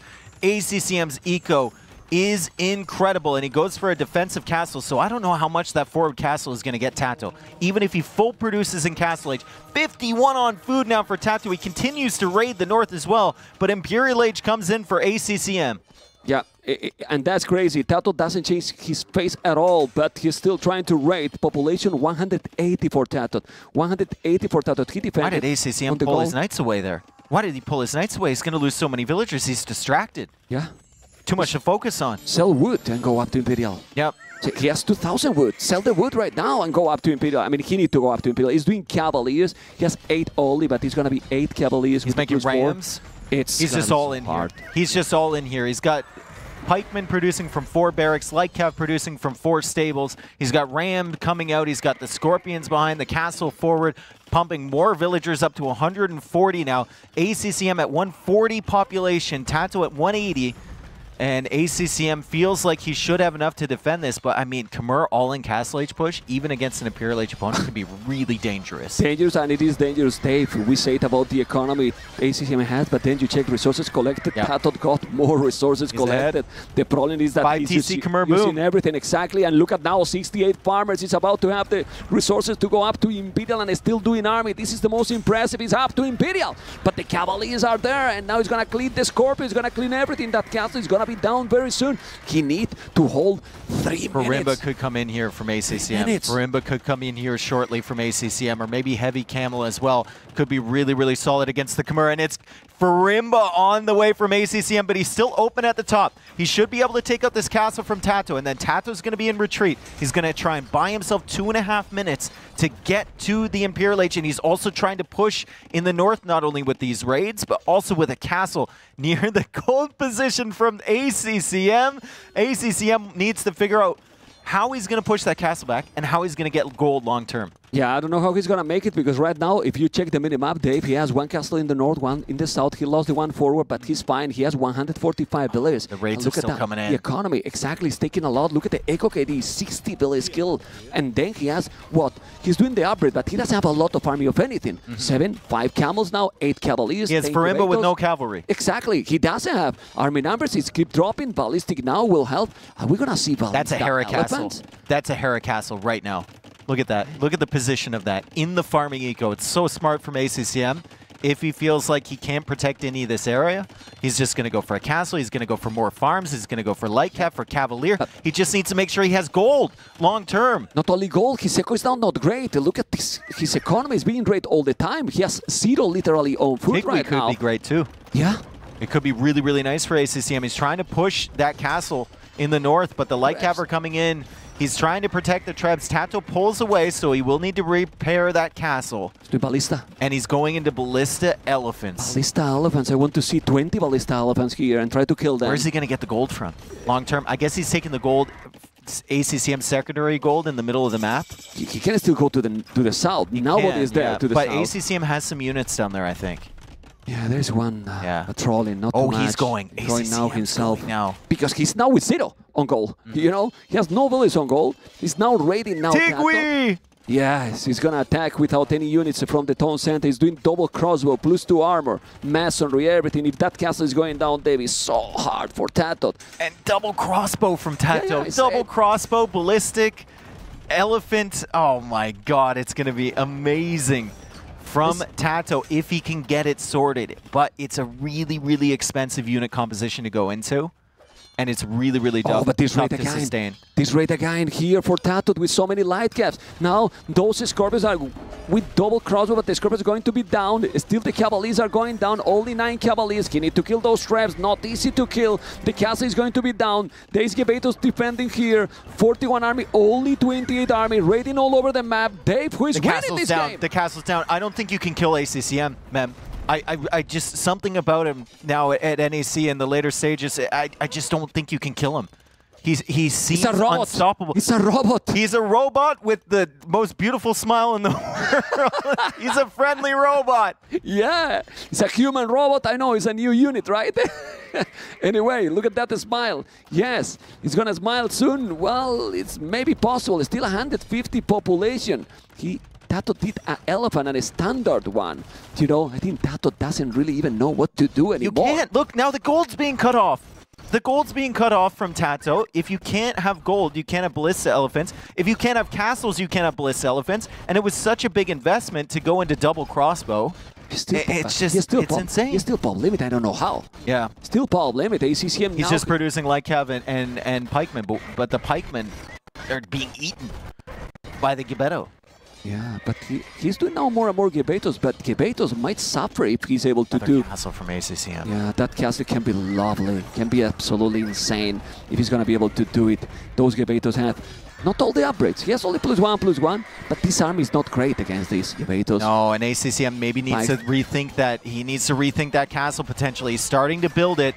Trebs are going after the mining camp, so TaToH can't even collect gold there. He keeps trebbing it down as the ballista elephants are sniping the villagers. ACCM still not controlling that southern area. TaToH still not controlling it either. It's just back and forth here in the north. Both players fully focused on this as the Gebeto are trying to micro against the ballista elephants, but they're not doing that much damage at all, are they? Not really. It's not microing now. If he's doing micros, he's still spamming in the south, spamming all over the map. He's doing the castle. It's gonna deny. Oh, Hussars. Hussars can help. Definitely they can help. 51 food with Kimura. Yeah. Still only horse collar though. No heavy plow. Okay. He's gonna be eating through those farms so quickly. Yeah, let's see now. The Hussars are already there. It's still missing Blast Furnace. He's raiding again in the goal.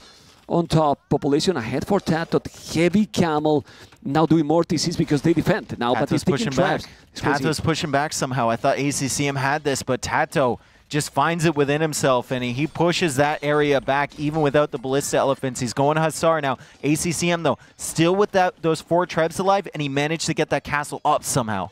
Yeah, let's see, he still have so many pikes. He definitely need to kill those trebs. The pikes are doing really good damage, even if they are not halberdiers. You might if they were halbs. TaToH's going to the south. TaToH is going to the south with the villagers. He could do a castle. He need to buy and make a castle there in the south. I think so. I think so. You have to do it before ACCM thinks about it as well. Because ACCM has been down there, and he's sending units now. ACCM. He can kill the traps. He can now kill the trap. The traps only have the castle. There is no army here. Gevatos are out of position. The Khazars are there. Pikes as well. He's going to be able to kill the traps. 0 on gold for ACCM. You cannot push anymore, Dave. And if there's no goal, I prefer probably Khazars than, even if Farimba, it's going to be light caps. It's still Khazars. Potential halberdiers at some point. He's going to kill the trap or no. What is you doing with those Khazars? Just passing. Going for the raids, and I think TaToH's trying to set up sneaky stables along the shoreline north of ACCM's base. So he's thinking about raiding everywhere. The relics are down south for TaToH. I think TaToH has one of them, right? So there's one relic in there ACCM can steal. ACCM also saw that the villagers were south, and he's shifting his focus over there. He doesn't want TaToH to have any stone, any gold. Meanwhile, though, TaToH comes in. He snipes 1 treb. He's going to get a 2nd treb. So ACCM's push is stalled out, but I think the TC still goes down.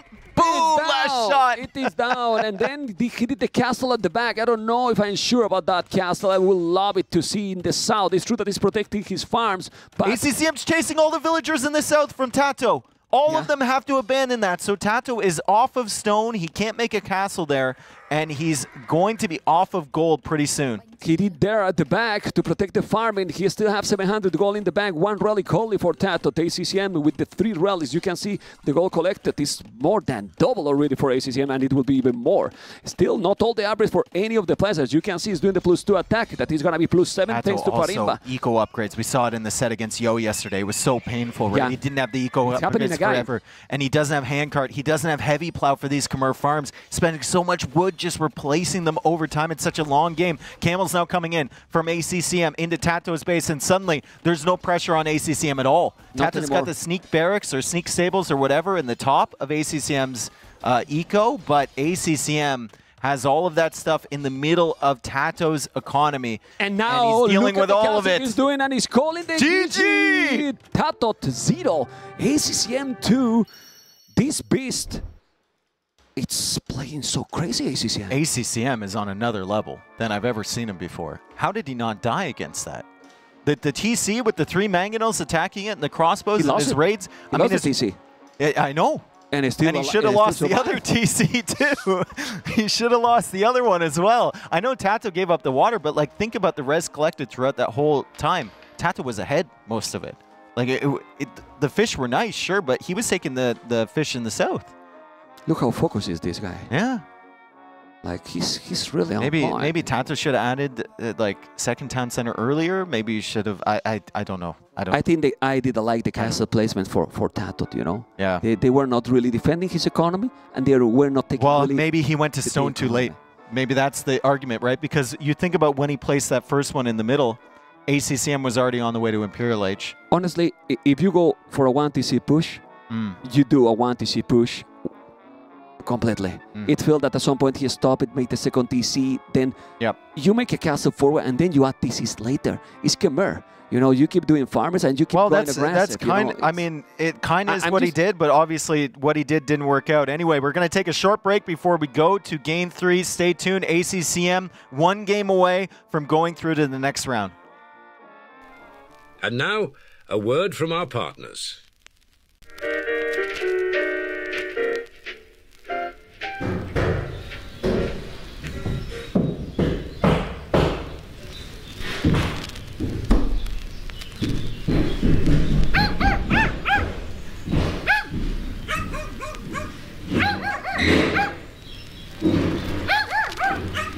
Tired of interruptions ruining your moment of peace?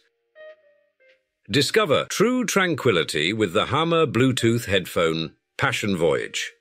With cutting-edge noise cancellation, immersive sound, and unmatched comfort in every note. sounds like more. Hammer.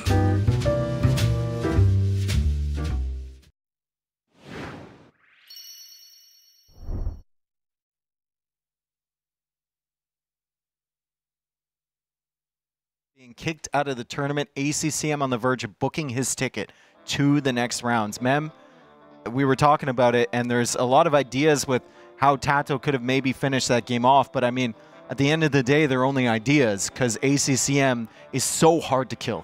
We were trying to find it during the commercial. We were talking, Dave and me, like, what's happening? Scorpions maybe with Ballistic, what he did wrong, Eco maybe upgrades missing the eco upgrades. maybe, yeah. And what is happening with ACCM or with TaToH? Who is here? Who is getting his best level? You know, is ACCM really on another level? Is TaToH not playing his best? Yeah. I really believe that it's a combination of both. Yeah. You know, because TaToH, we have seen TaToH. I mean, he won a Red Bull event. He has been in other tournaments, you know, and not really being his best tournament till now. I think just lacking the text is hurting him a lot. That series against Yo, right? First game, he only had double bit axe into Imperial Age.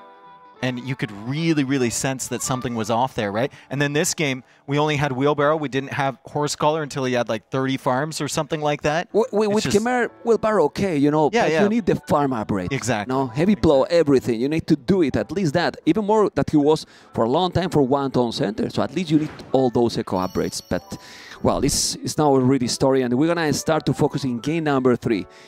It might be his home map. I believe it's going to be TaToH. And if it's TaToH, I mean, if you think about it, if you're in TaToH's position, I'd go enemy home map, because and pick both or pick at least one, so that you have your home map coming home plus one of his. You don't want to look at 2 of his. Yeah. You're going to have to win all 3 games anyway. Yeah, yeah. And now you don't have to look into Buchholz anymore. Yeah. Now you need to... No. Win, There's no Buchholz conversation at all for TaToH. You just need to win 3 games. Because when people was also talking here, the players and ourselves, well, TaToH need that this happen, and so few people was telling, people was telling like, TaToH need to win his series. Yeah. And ACCM was their focus, like, if, you know, and that's the most important. ACCM is their focus, has been practicing a lot, you know, I think, except when he's smoking, he's practicing even when he's out for a smoke, he's having strategy discussions. He always goes with Mr. Yo, and if there's a player to have good strategy discussions with, it's probably Mr. Yo. Yeah. Like, he has a very, very different mindset, so it's good to get his opinion. Anyway, if it is TaToH, I'm thinking Koreans for TaToH, and then I'm thinking... Armenians or Dravidians? Could be both. I mean, I like Armenians, I think. But where you pick the first pick, then Dravidians? In what map? It's like a Viper thing where you just don't pick them. I mean, you remember you pick the civilization before the maps are drafted. So if your maps are banned out, then... True. And then you are also picking that civ that you think, okay, it's also dangerous if the other player has it. So it's like a ban. Since you have one civilization. I just want to see Sicilians. Maybe that would be wild if TaToH picks a map. Don't you rush? Sicilians here, Don't down 2-0. Huh? Yeah, I think Sicilians have some potential, right? Not just on Arabia. They should have potential on other maps, like maybe even TaToH if you're trying to cut off the map, maybe even Tiergarten if you're trying to dungeon rush to maybe the center area. I think Pacific Isles, Sicilians have a huge potential. Because the transport ship has the extra line of sight. You can just go for a dungeon on one side, transport the sergeants over with like a fast castle type of thing. Maybe back to the base. Sicilians could be in Tiergarten. They could. Or they could not be picked at all. And we just make him think, time. And then make him think as well. I think they are in the game, guys. We're going to be there in a moment, like right now. This is game number 3. And as you were talking, it's picking Romans and ACCM Armenians here. Romans versus Armenians. Okay. So Armenians, I mean, we've seen Georgians on this, right? Mule cart is very good on this map. You can move around. Even if they cut off your wood line, you can go to another one. But that's it. It's not as good of a land civilization as Georgians. So we'll see what ACCM has planned. I prefer Romans here by quite a lot. Honestly, I like it. I think so too. Yeah, but the players need to play smooth. For now, ACCM 2 seconds LTC, which is not a lot. Remember, guys, that this map is special. Even if they look close, they are not, because they have to go around all over those two forests that they have in the middle, and then you have to cut them off to go for the middle. Complete that is goal. then the around the TC is quite open. You need to go to the woodline in front. And So on the right side, they are, well, on the left for blue, a lot of berries. TaToH set up on 2 trees. ACCM with the mule cart can just target 2 trees. Yeah, so he's got 2 and ACCM's got 2. They should be through at the same time. Yeah, pretty much, you know. And that's really important because there where you're gonna focus probably in the early game. I hope to see some aggression in the early one. Romance, why it's so smooth? This 5% from the start, it makes them so good, man. It's just 5% overall. It just feels really, really nice. I mean, if you by the time you hit feudal age, if your eco is just 5% ahead, I'll take that every single day. Every single day.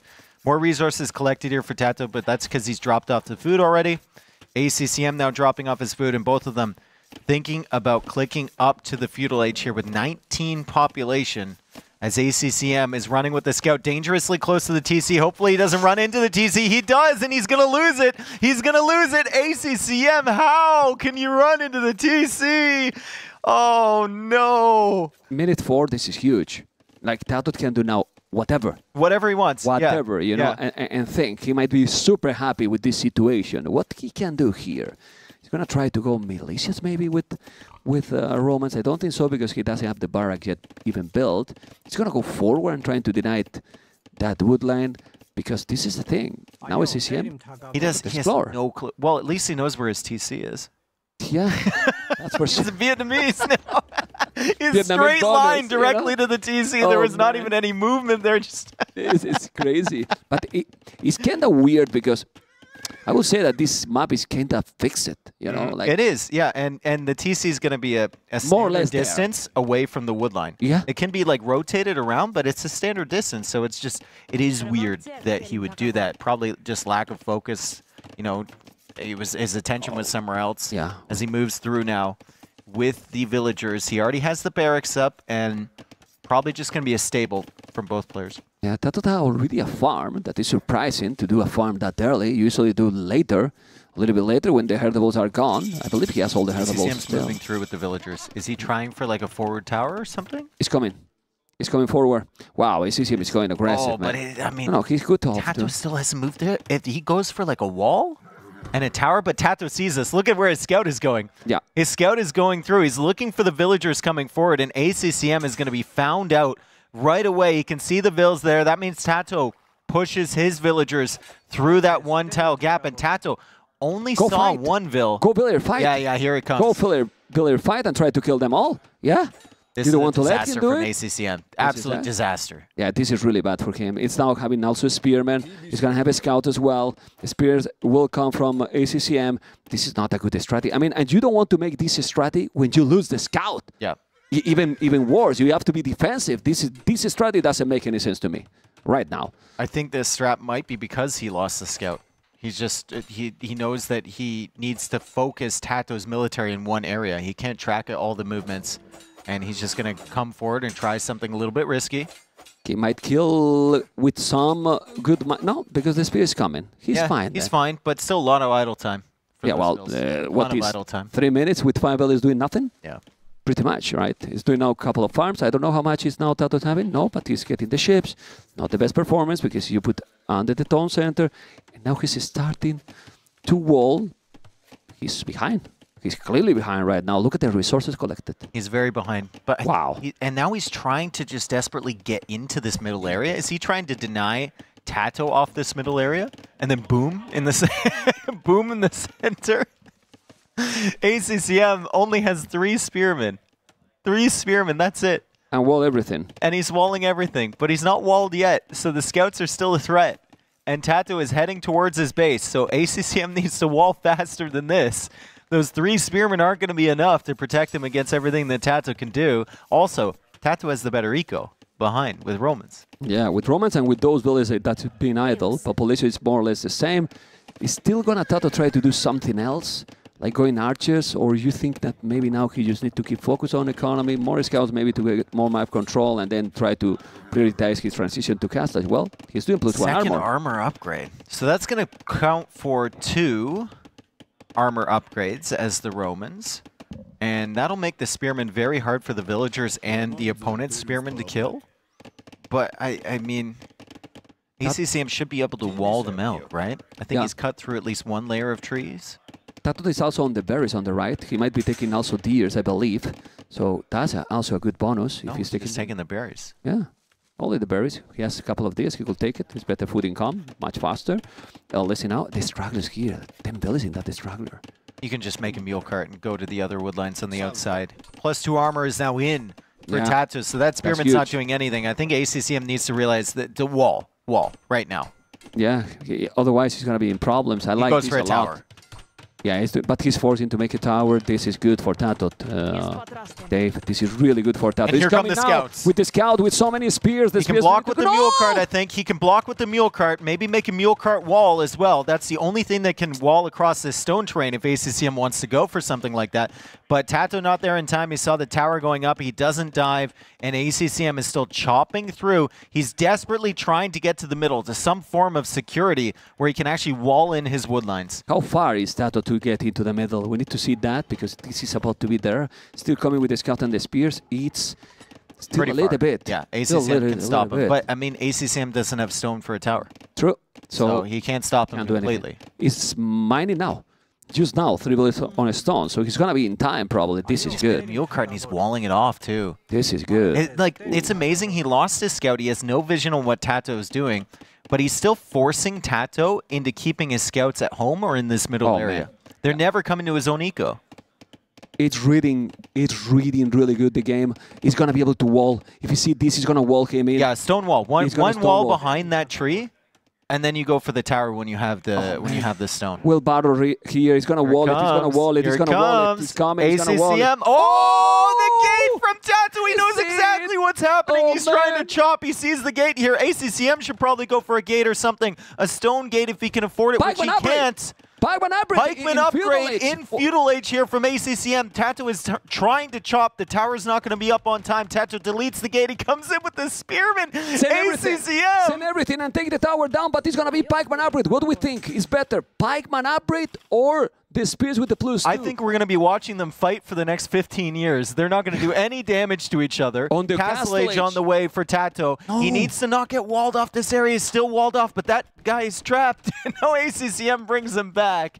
I mean, TaToH is still with the faster Castle Age. Should be in a really good position, and I'm not certain what the long-term benefit in the early Castle Age is for ACCM towering this, but hey, he had a goal and he accomplished it. Yeah, well, he need to make siege and probably take it down, right? Because if not, he's going to be able to make stone walls there. ACCM is not too far from going up. He has the market. He's going to buy the resources to go up, as you can imagine. And let's see what is going to be the transition for TaToH. He needs Dave to win this game, or he's completely out of the tournament. Could be the 8th or 9th position. Crazy. I'm wondering, like, ACCM, you have the middle control now, sure, but, like, you have to live.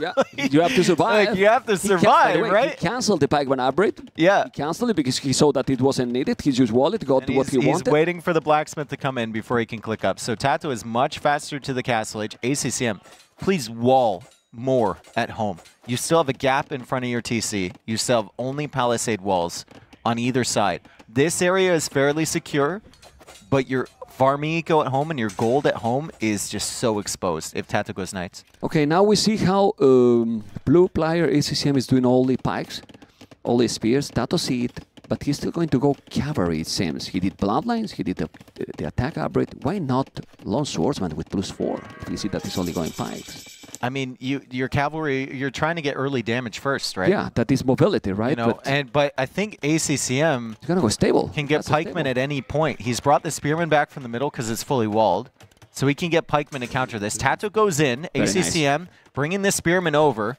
I'm not certain that these scouts can do a whole lot. They might be able to snipe one Vil, but probably not. Now they're stuck.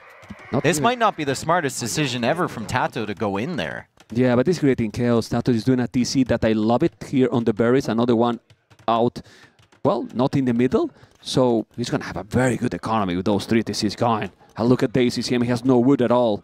He might buy something, but Romans can explode here with the economy. Like Cav on the way for TaToH. It's in. That makes them slightly slower, so maybe ACCM can catch up to them. But he's still just running in circles. Spearman just guarding all of the villagers as TaToH tries to snipe the weak one. He gets it. Good spot there from him. He's gonna take another. He's gonna take another for sure. That's two. Now it's worthy, Dave. Now those lights are worthy.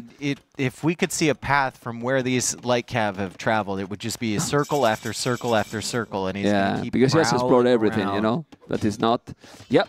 The thing is, he's going to do what? Cav archers are minions?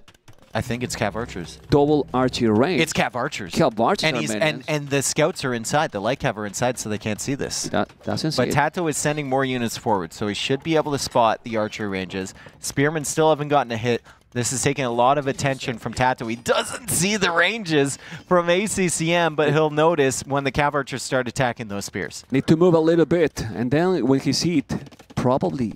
What about the Scorpions? Roman's Scorpions will be good. Scorpions are good against the pikemen potential. They're good against the cav archer potential. Like, they're good against a lot, yeah.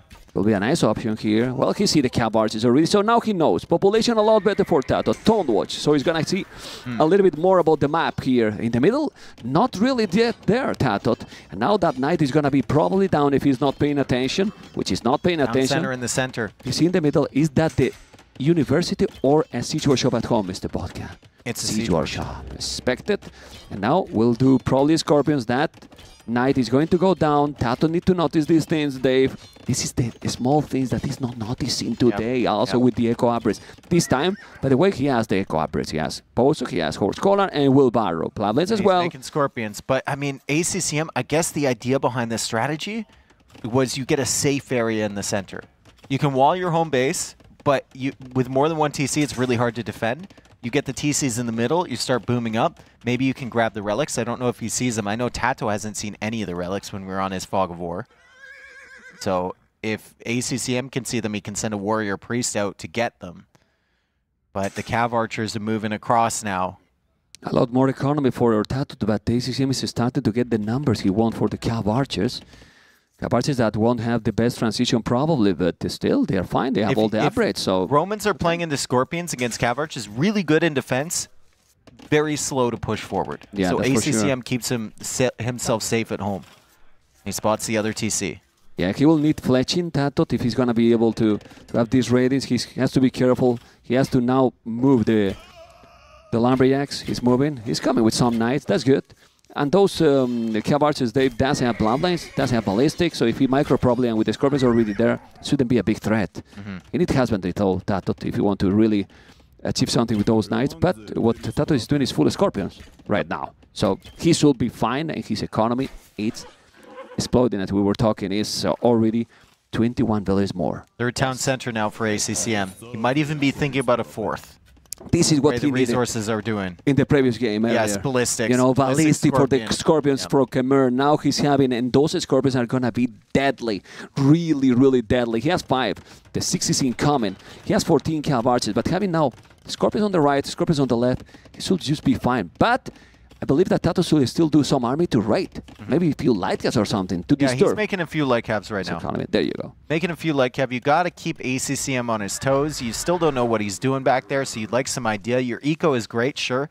You know you're ahead in economy. That's amazing, but, I mean, you still have to keep your opponent guessing a little bit. You can't just sit back and hope for the best all game. We've seen multiple players get punished doing that in this tournament. When they have the ballistics, you see how the cav archers is just going down. And he has still also 2 Scorpions here. Also ballistic, remember guys, that affect to the TC, so it's going to be lovely. Just look how they kill easily, and he doesn't even have fletching. +2 now. +2 now for those potential light cabs or knights. TaToH is now in a position that he has to lose this game. Oh boy, ballistics is in ACCM. Ballistics is in ACCM. Oh no, he doesn't fully realize he gets himself stuck. And the cav archers are running away. The cav archers really haven't worked other than holding TaToH in his own economy. They haven't really done that much damage. And TaToH now getting the +2 armor. So TaToH's eco is in a really good place. TaToH's army now in a decent place to push ACCM back. ACCM still has control of the middle, but there's plenty of resources outside of that. It's safe there. That's great. But there's plenty of stuff to take on the other side, and he's even chopping in holes to that safe eco in the center. I mean, the TaToH economy now is it's insane. All the lab. It's 88 resources collected. The resources collected already, doing finally heavy plow. All the upgrades. He's 43 farmers. He's just exploding, literally exploding. Now husbandry. Scorpions are there. Look how he's going to take the Knights, even with the Scorpions. Amazing. Those Scorpions with ballistics are just in another level. He needs now to micro those light caps, not needed. He's coming now with the Knights. The reinforcements are already there. And 5 on a stone. He can just go now full army or just stop 30 seconds and go Imperial with the economy he has. I think you go Imp. Yeah. I think you go Imp. You've just killed all the transition there from ACCM. Yeah. Look. You've just killed the whole transition.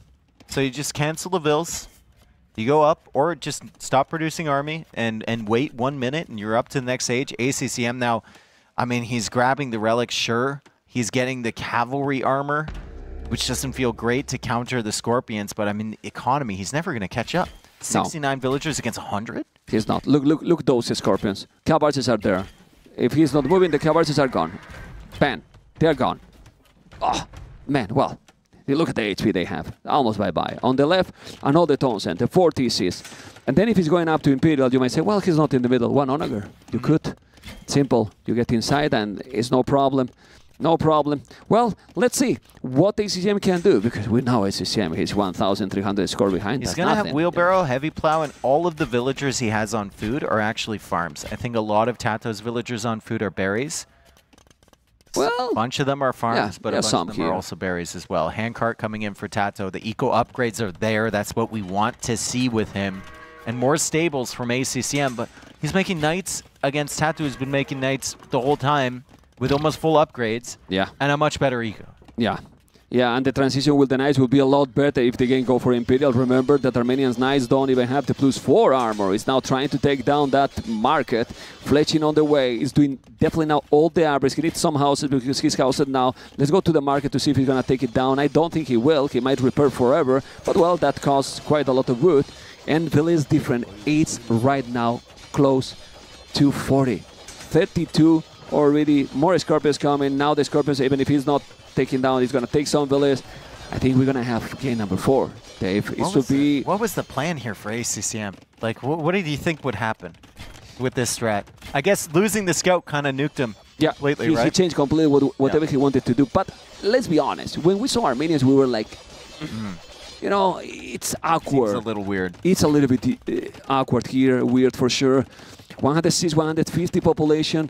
TaToH doing a lot of farming, and this is the magic of the economy he has right now. He's going to Imperial. Right now. It's up to Imperial, and the Spaniard will try to kill from there. He just don't want to lose any economy. He has 1 castle on the left, protecting. He's now inside. He's gonna see the castle, but that doesn't matter. TaToH is on the way to Imperial, and from there, he will dominate the game. TaToH clearing up those Cav Archers. We got another Knight raid inside the base. ACCM walling that off, though, and he's clearing up the Knights. Score is still less than 2K away, man. ACCM isn't interested in that. Imperial Age still over 2.5 minutes away. So ACCM's going to play on, and why shouldn't he? He's got 86 villagers. He's got control of all the gold in the middle. There's still gold available for TaToH to take on the outside. He's also got 2 relics already, so ACCM has done a good job collecting those. But TaToH with 40 on food, he's getting even the gold upgrade, the second one, and still spamming Knights, should be able to get the Cavalier upgrade and then just kill everything. TaToH is not being stubborn in this game, Dave. He's not just focused on the middle. He has 1 castle on the left, doing a second on the right. He's going to take that Warrior Priest, so that relic will belong to TaToH in a moment. Bam. Warrior Priest is down. And the castle will be up there. I want to see the reaction from ACCM. Do you think he's going to give up? Well, it's 1K score difference. He needs to wall here. TaToH needs to wall. The Knights are coming. He saw it. That's a good reaction by TaToH. And another house. There you go. And nice. Knights denied there. I thought for a second the only way ACCM could come back is if he somehow killed that Imp TC. But it's not even possible, right? 49 seconds left. Okay. It's going to be firing away. TaToH comes in with the Knights in defense, and ACCM, not really that much damage to be found. ACCM does kill the Scorpions on that side, but still, Imperial Age is going to be brutal. But look, ACCM is up to Imp. Yeah, somehow he managed the way to go up, and is still obviously going in the game. He has to be careful, of course, TaToH here, because he can do also Halbardiers, Composite Woman are always dangerous. He still have the same army now. Crazy how ACCM managed with 40 less. If he holds for another like 10 minutes, the gold's suddenly going to be an issue. Wow, but Another you 10, say 20 you say 10 minutes, you know. Yeah. He has to hold, right, those 10 minutes. Cavaliers, +4 attack. Let's see, he definitely need to go. What to do now? You try to get back the middle as quick as possible if you are TaToH, or go to his main base. I think you raid in his main Just raid base. and kill him, I think right? and then you have like one trebuchet attacking the castle in the center and just being annoying. Yeah. I think you might, I don't know if you can range it from the outside wood line. I think you have to You need to go inside there. of the Too stone. close, Yeah. maybe, and risky Yeah. to lose the trap. But TaToH need to go and raid. Go raid his base. Let's see if he's going to be able to do it. The population is a big difference, 176. The economy is 9,000 resources So more. it's over 100 villagers now for ACCM. And so far, like TaToH, when's the last time he was raiding ACCM's base? It's been a while. It's been a long time. Yeah. He's just been reacting to all these knights coming in. ACCM has been forcing TaToH back. TaToH, though, getting commit to Tensis. He's got Cavalier as well, so they have the charge attack, and this is a big issue for ACCM. How on earth does he stop this raid? I don't think he can, even with some quick walls. This is going to bust through his economy so quick. No, he's not going to Castle stop Age it. Halberdier before he gets to Imp, though. Yeah. That's nice. That's really, really nice from ACCM. But he has 5, you know? He has 5 only. So he doesn't really have units to defend. He's going to take some... Is the TC, is the Imperial TC that one? Is that what the Imperial It's TC? not going down. It's not going It's down. going to be fine. Yeah. No, it's not that one. I believe it's the other It's the one. one in the middle. Yeah. The one in the middle, yes. Well, it's taking more and more population now. Still 200 population for TaToH is coming with those Cavaliers and Knights, but I think that this is just going to be down. It's going to kill more villages. I don't think this helps. It's a problem. Those Cavaliers are fully upgraded, as you mentioned before. It's killing a lot. The population difference is still insane. And well, if TaToH is ACCM at losing 90 this bills game, now. 88, 87, 85. He lost everything around that castle. He didn't notice in time. Everything around the farms. He's still trying to raid TaToH, but his entire base is flashing behind that. And 43 Cavalier for TaToH. Has the resources in the bank, is trebbing down the middle, and just attacking the castle now with his Cavalier, forcing those villagers to eject. yeah, those Halberdiers are not to know. The Cavaliers will clean the halves, will clean also those Knights. And ACCM keep trying. It's 3,000 score Heavy difference. Scorpion. Oh, Heavy wow. Scorpion coming Yeah. in for TaToH. You know, and more Cavaliers on the right. He has a lot of units. He has all the control right now. He really has all the control. He stole the population, basically. Yeah, it stole the population. But we all know ACCM, right? This What's will the be score? Oh, Yeah. 3K. Not even close. It's fine. It's not even close. Fine, yes. Well, heavy Scorpions with chemistry. He's just missing Siege Engineer, probably, to make them one range extra. And after that, this is the only part he has now, like economy.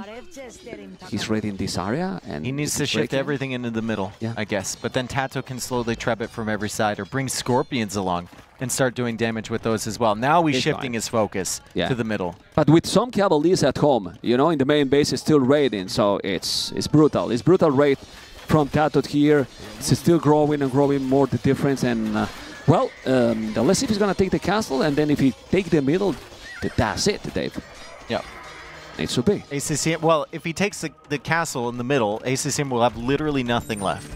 Okay. Like there's going to be no villagers back there. You can see the farm eco completely exposed.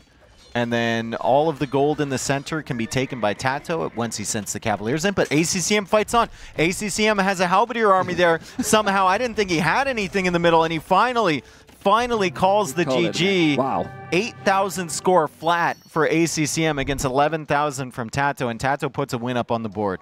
Oof. TaToH needed definitely this win. Let's see if they'll say something. No. You see today players are focused. Yeah, nothing. They don't speak anything. Maybe might speak later, but right now they are focused. They seems to be taking a small break. And if they take a small break, we will take a small break as well. Yeah. Small commercial. Yeah. Right, guys? And we'll be back in a minute. And now, a word from our partners.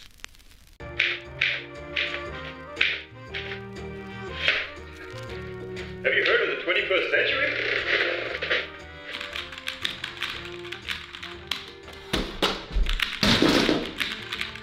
Why settle for clacks, clunks and jams? Say goodbye to sticking keys. And welcome to the ultra-responsive quiet precision of the Liereyy Exodus 760 mechanical keyboard. With our Timu red switches for ultra-silent key presses, anti-ghosting with N-key rollover, and 1 millisecond response time, this keyboard will keep up with your fastest moves. Whether you're gaming or working, you'll enjoy precise control at the speed of light. Get yours on Mueller.de. In case you rage, we do not cover costs for damaged screens or unfinished castles. Hello everyone, welcome back. ACCM and TaToH just need a small break here before we get into game number 4. It's been an intense series so far. ACCM holding on through those first 2 games. TaToH finally managing to get significant pressure against them and an amazing eco, but we were talking about it. That game was completely dictated by the loss of the scout early to the TC. It changes the whole complexion. TaToH has so much confidence. ACCM is just like wandering around with villagers, wondering what to do. I think he just probably changed all his plan because ACCM is not a player that go forward. He likes to make his wall that go. Well, on that map, he's done it before, but he has the scout to help him out. But from there, it felt that he was adapting all the time. Yeah. While TaToH knew exactly, okay, look what happened here. I know what to do now. He just disturbed a little bit. He made the armor for the spears to control that area, and still doing that but he went up to the next stage faster than his opponent. And then from there, he was clearly doing the strategies quick. Some raids here, but not massive. Just waited for them, doing a lot of farming, you know, to don't die. And he got the game. But that was more the TaToH that we expect to see. He wasn't missing any eco upgrades were there. Everything he was there. covering every aspect of his eco. Like he was adding TCs on time. He was, you know, pushing forward, getting the spearman numbers to really pressure ACCM into a tower on the woodline. I mean, he was doing all the right things. Maybe he can carry that forward to the next game. I think we have Tide Pool remaining, and then we have another home map from ACCM enclosed. Enclosed, yes. Yes. Well, anything can happen. I mean, TaToH can come back in this series. Yeah, that's for sure, you know. But the ACCM need to focus, man. It has to be pressure because now ACCM feel like I'm 1 game away and I'm there. No, ACCM's happy. I saw him go past. Feel confident? He's just Feel confident. That guy. I can't lose that game. That guy. Like I think he gets frustrated for about 10 seconds and then it's just back to happy ACCM. He introduced me today. He was in a call with his family. Yeah. The kids and the small kid. I don't know if he's like 8 or something. No, he speaks English perfect. Oh, really? Yeah. Oh no. Yeah, he's told me that because the kid is like teaching him how to speak English. Yeah. And I asked him, do you play Age of Empires? I don't know.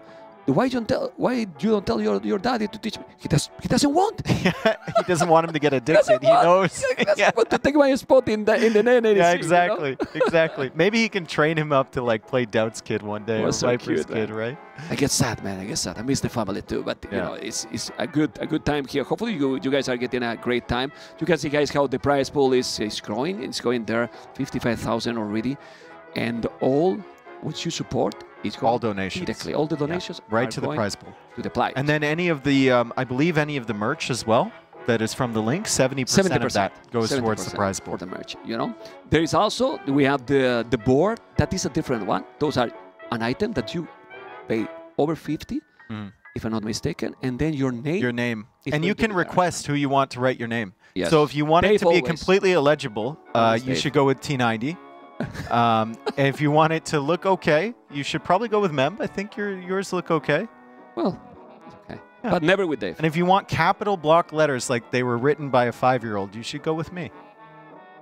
I might even draw a heart next to your name. You never know. $50. It's a good deal. Can we see the board? And right on the board. Can we see the board and then you will see, guys? I don't know if we have that angle. No? I'm not certain we have that angle. It's amazing. They can move. And I know, but they need a guy. I don't see a guy. No. I think they can put it with the camera. No? Well, I don't know. If they don't show, it's because you are right. Yeah. You know, and I'm screwing up the production. I know. They're like man, he's requesting things again. There's only so many of us, man. It's like a 3- or 4-man production team. People here, you know? Yeah. Okay. He's requesting things again. All right. So ACCM, we saw him go back into the room. Yes, he's back. He was taking a break, man. Man, this break he's taking. Well, it's not too cold this time. No. So I remember the last time we were here, we were wondering why they're doing. They were freezing. They can, man. There's don't the blame board. me. Let's see, who's you? There's the board. So like the block letters are me, and the Hearttt FM Janosh is me at the top. You see that terribly written one that's pointing downwards at the far right? That's Tristan. Yeah, my son write better, you know. Well, I would mine, hope how so. you think about mine? Mine is Sir Putty, below neck. That's mine. It's okay, no? That's okay. It's okay. Yeah. Thank you. That's all right. Thank you. Okay, well, there's a lot of people there already. There is. Oh, cool. Oh, Hello, production. Thank you, production. Keep going there. Okay, can we see the maps again? Can we see the draft? And then we check what is going to be the game number 4, and people know what is left now for the players. I think It's going to be enclosed now, I believe. Yes. Right? And then decided for tight pull. Yeah, I believe. Sicilians is still there. Oh. Sicilians is still there, although I'm not certain that that's the best civ there for TaToH. Probably Koreans on tight pull and then Saracens on enclosed. Sicilians, farm and bonus. then Slavs on enclosed for ACCM and Dravidians on tight pull, I suppose, unless he wants to play Mayans there. What is ACCM? It's kind of shy, right? Yeah. Show with the camera. It will be back in a moment. The Saracens. Saracens versus. I think it's going to be versus Slavs, but Slavs are limited, right? Slavs are very good on enclosed, but against Saracens, they feel kind of bad. You have to play really heavy into monks, I think, in Castle Age. Okay. Let's see what is going to be, because we are excited to see. I mean, back in the days, I will say that TaToH will be favorite here now, but just look what's going on in the tournament. I just have a lot of confidence in ACCM right now, and my confidence in TaToH, it just isn't there right now, I think. From the performances we've seen in the last few sets. And so far in the rest of the series, we have seen how Hera is still definitely on top. But Liereyy and TheViper, and even like Vinchester is close. There. Yeah. Imagine if Sebastian was here. Yeah. Yeah. But credit to Sebastian. Big call out to Sebastian. I've talked to like 3 or 4 of those players in there, and they say they've been practicing with him. Yeah. And how great of a practice partner he is. And we saw even the other day, they zoomed in. Who was Vinchester playing? He was playing against Sebastian in a practice game. Because a lot of people and Barles as well will be probably frustrated and then say, I don't feel practicing anymore. I just want to be there. He's a homie. I just prefer to move on and go for something else. And no, still there, man. Still there, supporting. Him and Barles are both super supportive for the players here. They also want to get good matches in so they can get better, obviously. Oh yeah. Yeah, they improve them as a player. What are the odds they're ever going to play these maps again? It's extremely low. A lot of these maps probably might be the only tournament we're seeing them in, right? And close is popular, the Arabia. Yeah. The other one, for example, the Garden and so on. Yeah. Ladies and gentlemen, game number 4, instead of being the whole map from ACCM, now ACCM pick TaToH whole map. That's very interesting. And civilizations with ACCM as a blue in the south, it's Dravidians and TaToH Koreans. Well, I prefer Koreans. Well, I prefer any civilization against Dravidians, as you know. But I'm telling you why. I believe that the open is going to be very strong for Dravidians, yes. But if the game go longer, I believe that Koreans has a lot more tools, a lot more weapons, let's say. I don't know what you think. The towers just strike me as a huge tool on this map where there's not a lot of control, and you can kind of shut down a lot of the map with just one tower with that extended range. Also, there's no siege engineer for Dravidians. So if you go bomber cannons, okay, Dravidian has bomber cannons, nice. But Korea? You can go elite cannon galleon, though. Yeah. Elite, like Dravidian's navy is really, really, really nice. And Therissidae could be huge against the turtle ships as well if TaToH wants to invest into those. So there's potential there. But overall, in terms of land armies, I would be favoring the Koreans as well. Yeah, also if you go aggressive against them, monks are really bad for Dravidians. They don't have knights. It's not that the knights from Korea. Okay, so what do they do well then, Mem? What? In your opinion, what do the Dravidians do well? The opening. Okay, the opening. The opening is very strong. I mean, is this a map that it can be decided with the opening when they have the docks quite far from each other? You know, and you can have the extra 200 wood, and then you go barrack dock as well, and maybe archery range earlier than Koreans, but they're far.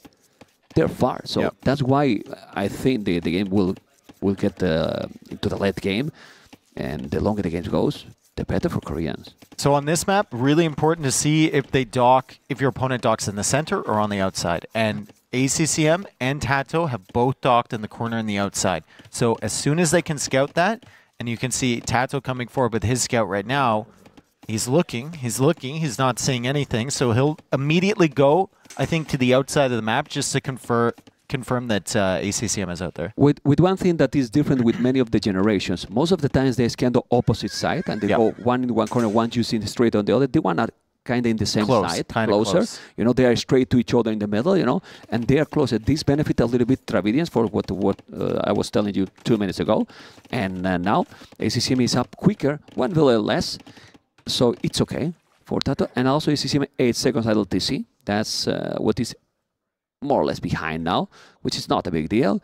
But let's see the transition. If he's going to make a second dock outside, inside, or just going directly for Barak and Archer range. What do you think?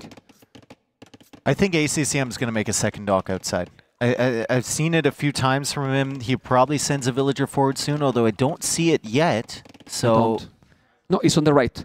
I see on the right. It's on the right. Okay. Because he thinks the generation is like usual. And TaToH's doing the same thing. Yeah. TaToH's trying to expand his fish out there. ACCM sending a villager for a forward dock. We couldn't quite see that on the minimap, but we can now.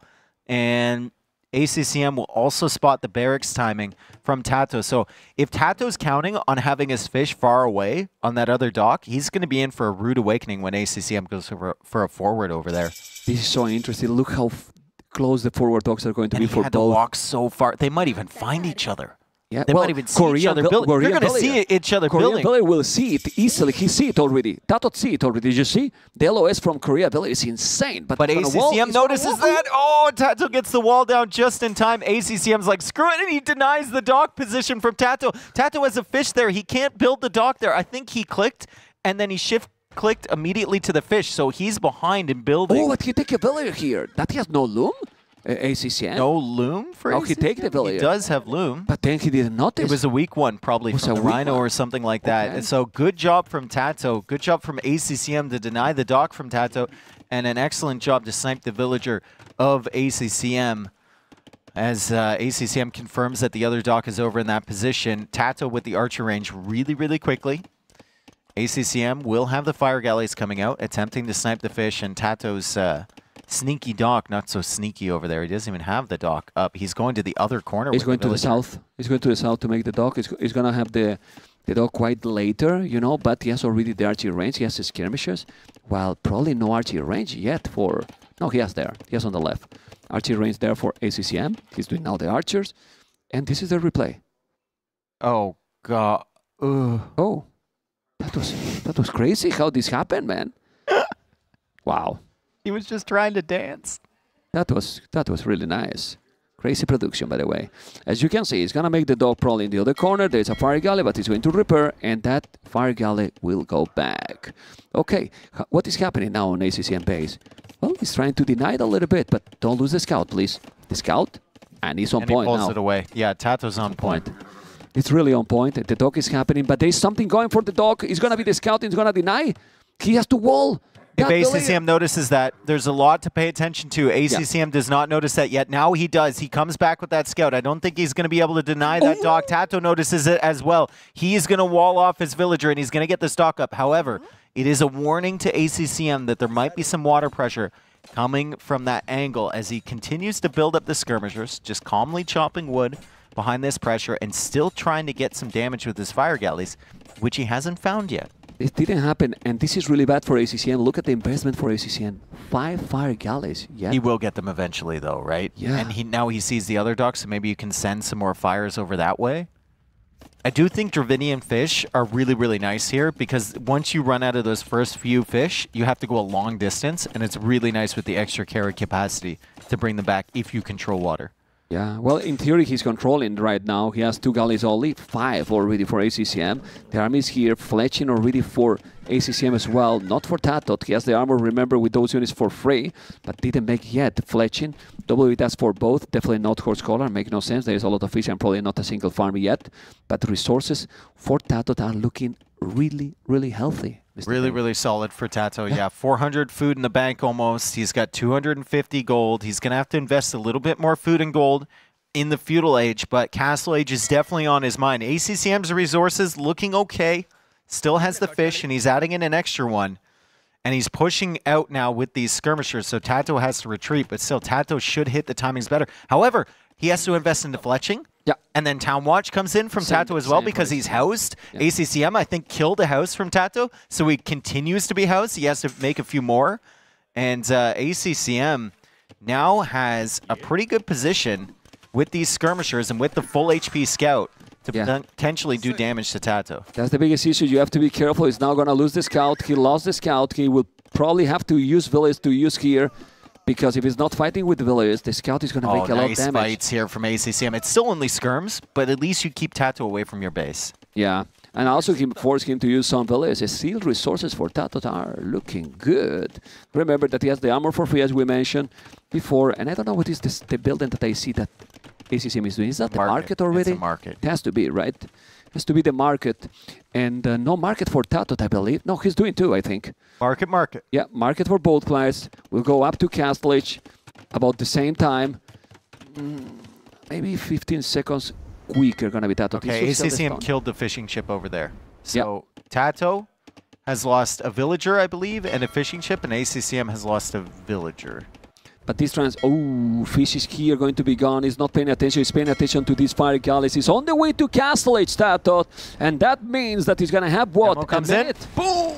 There's a bada boom here, but the fish is still going down with only one fire galley. So at the end, this is better result for TaToH because with less investment, he's taking the same. Echo KD 2-2. ACCM doesn't realize he's getting his fishing ships taken out. Yeah, has killed already and is still killing. Look at the flashing at the bottom. He's not moving them, Dave.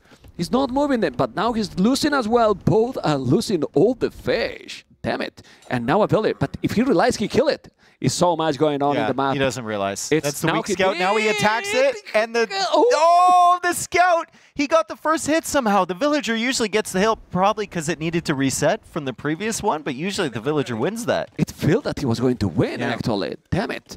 6 villages behind for TaToH right now. Well, it's not villages, it's just 2 villages behind, but no fish for TaToH. 4 is still alive for ACCM. There's going to be a village that he's going to lose. No, he didn't, and now he needs to wall. And the skirm's still here from ACCM. I mean, it's only skirms, but it's so frustrating, right? TaToH can't send really his army forward. They attack faster, sure, but TaToH will get the second armor upgrade for free once he's in Castle Edge. That will help. 40 seconds only.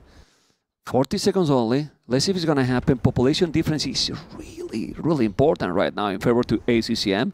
That advantage to being Castle is that early. I don't think is an oath, right? Making the dock on the center for ACCM is so nice too. He can just add in fish. I just want to see some navy from him patrolling the shoreline so TaToH doesn't do the same thing. It's like a extra TC, to be honest. So let's see what's going to happen. He's in Castle. Botkin and at least skirmishes right away. He will need extra TC as soon as possible. Oh, is that what? That's a stable. Stable from ACCM with Dravidians. That's a stable. You just don't believe. Elephantos. There's another stable behind. Okay. I guess he deleted that. Damn it. I was like, what is this?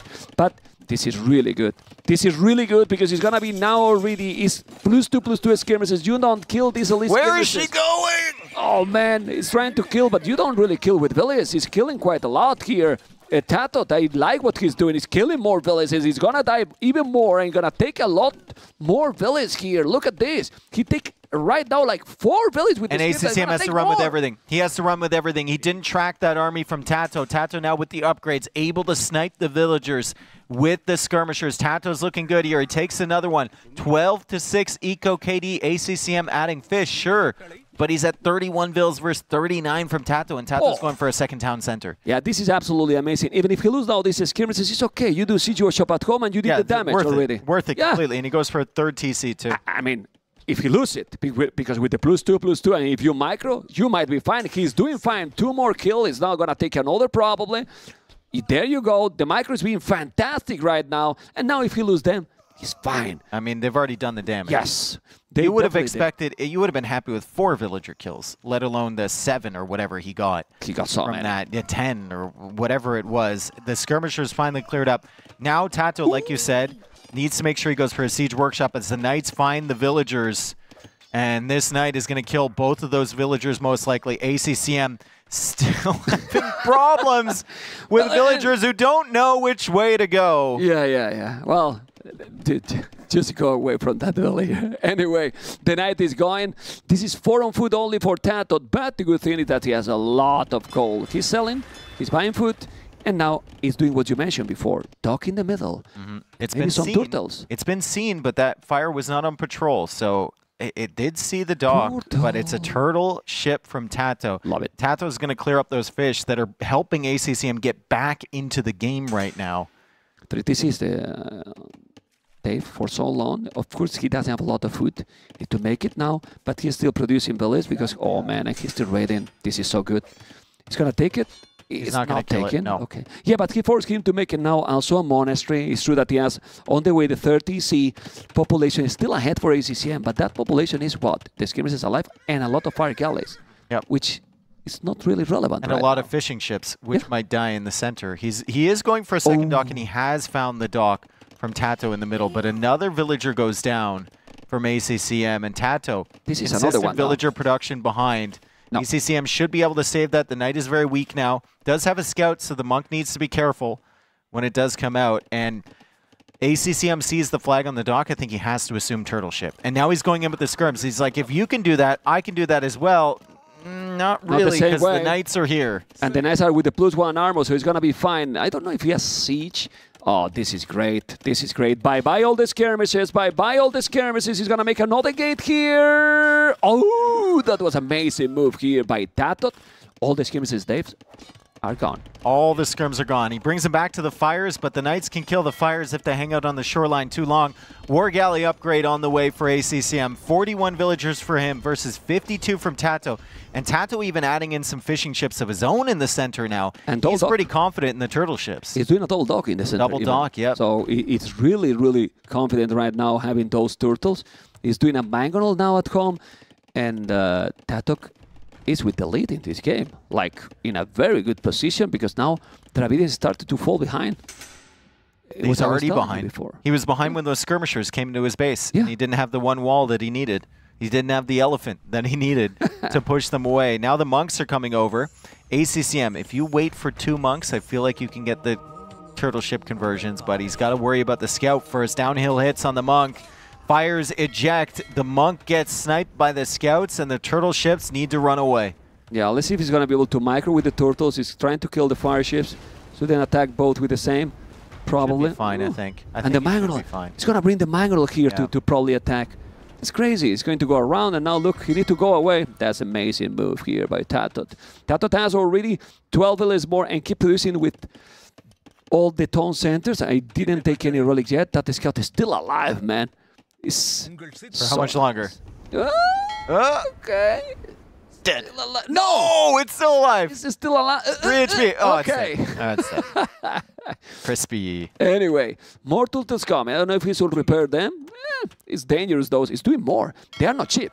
So he has to be careful if he's going to overcommit in those. Of course, his farming is still solid. 22 on farm, 21 on farm as well. ACCM expanding his fish eco on the outside. There's not a lot of fish there. But, I mean, you got to take advantage of anything you can get at the moment. Look at the eco. 61 eco units for ACCM, 71 for TaToH. Yeah, resources collected is already 1.2 more. Oh, that's a turtle dead. That's a mistake, in my opinion, for TaToH. He doesn't have the control completely of the middle, so here the demo is going to bait out shots. The demo is going to bait out shots from the turtle ships, and the turtle ships take so long to reset from their shots. TaToH's trying to attack around that demo. He's trying to prevent the demo from coming in and getting a big one. ACCM does get a boom against one of them, and he's coming in with another one to try and get a big boom, and he does get it. But the turtle ships are so tanky. They are so tanky. They're so strong. And look what TaToH is doing. Towers. He's starting to make towers. And those towers, when he has a casa and make option, it's going to be crazy range, 2 extra range. If he has botkin, and he has, he's going to be used, what, 13 range in Castle Edge. Elephant archers from ACCM.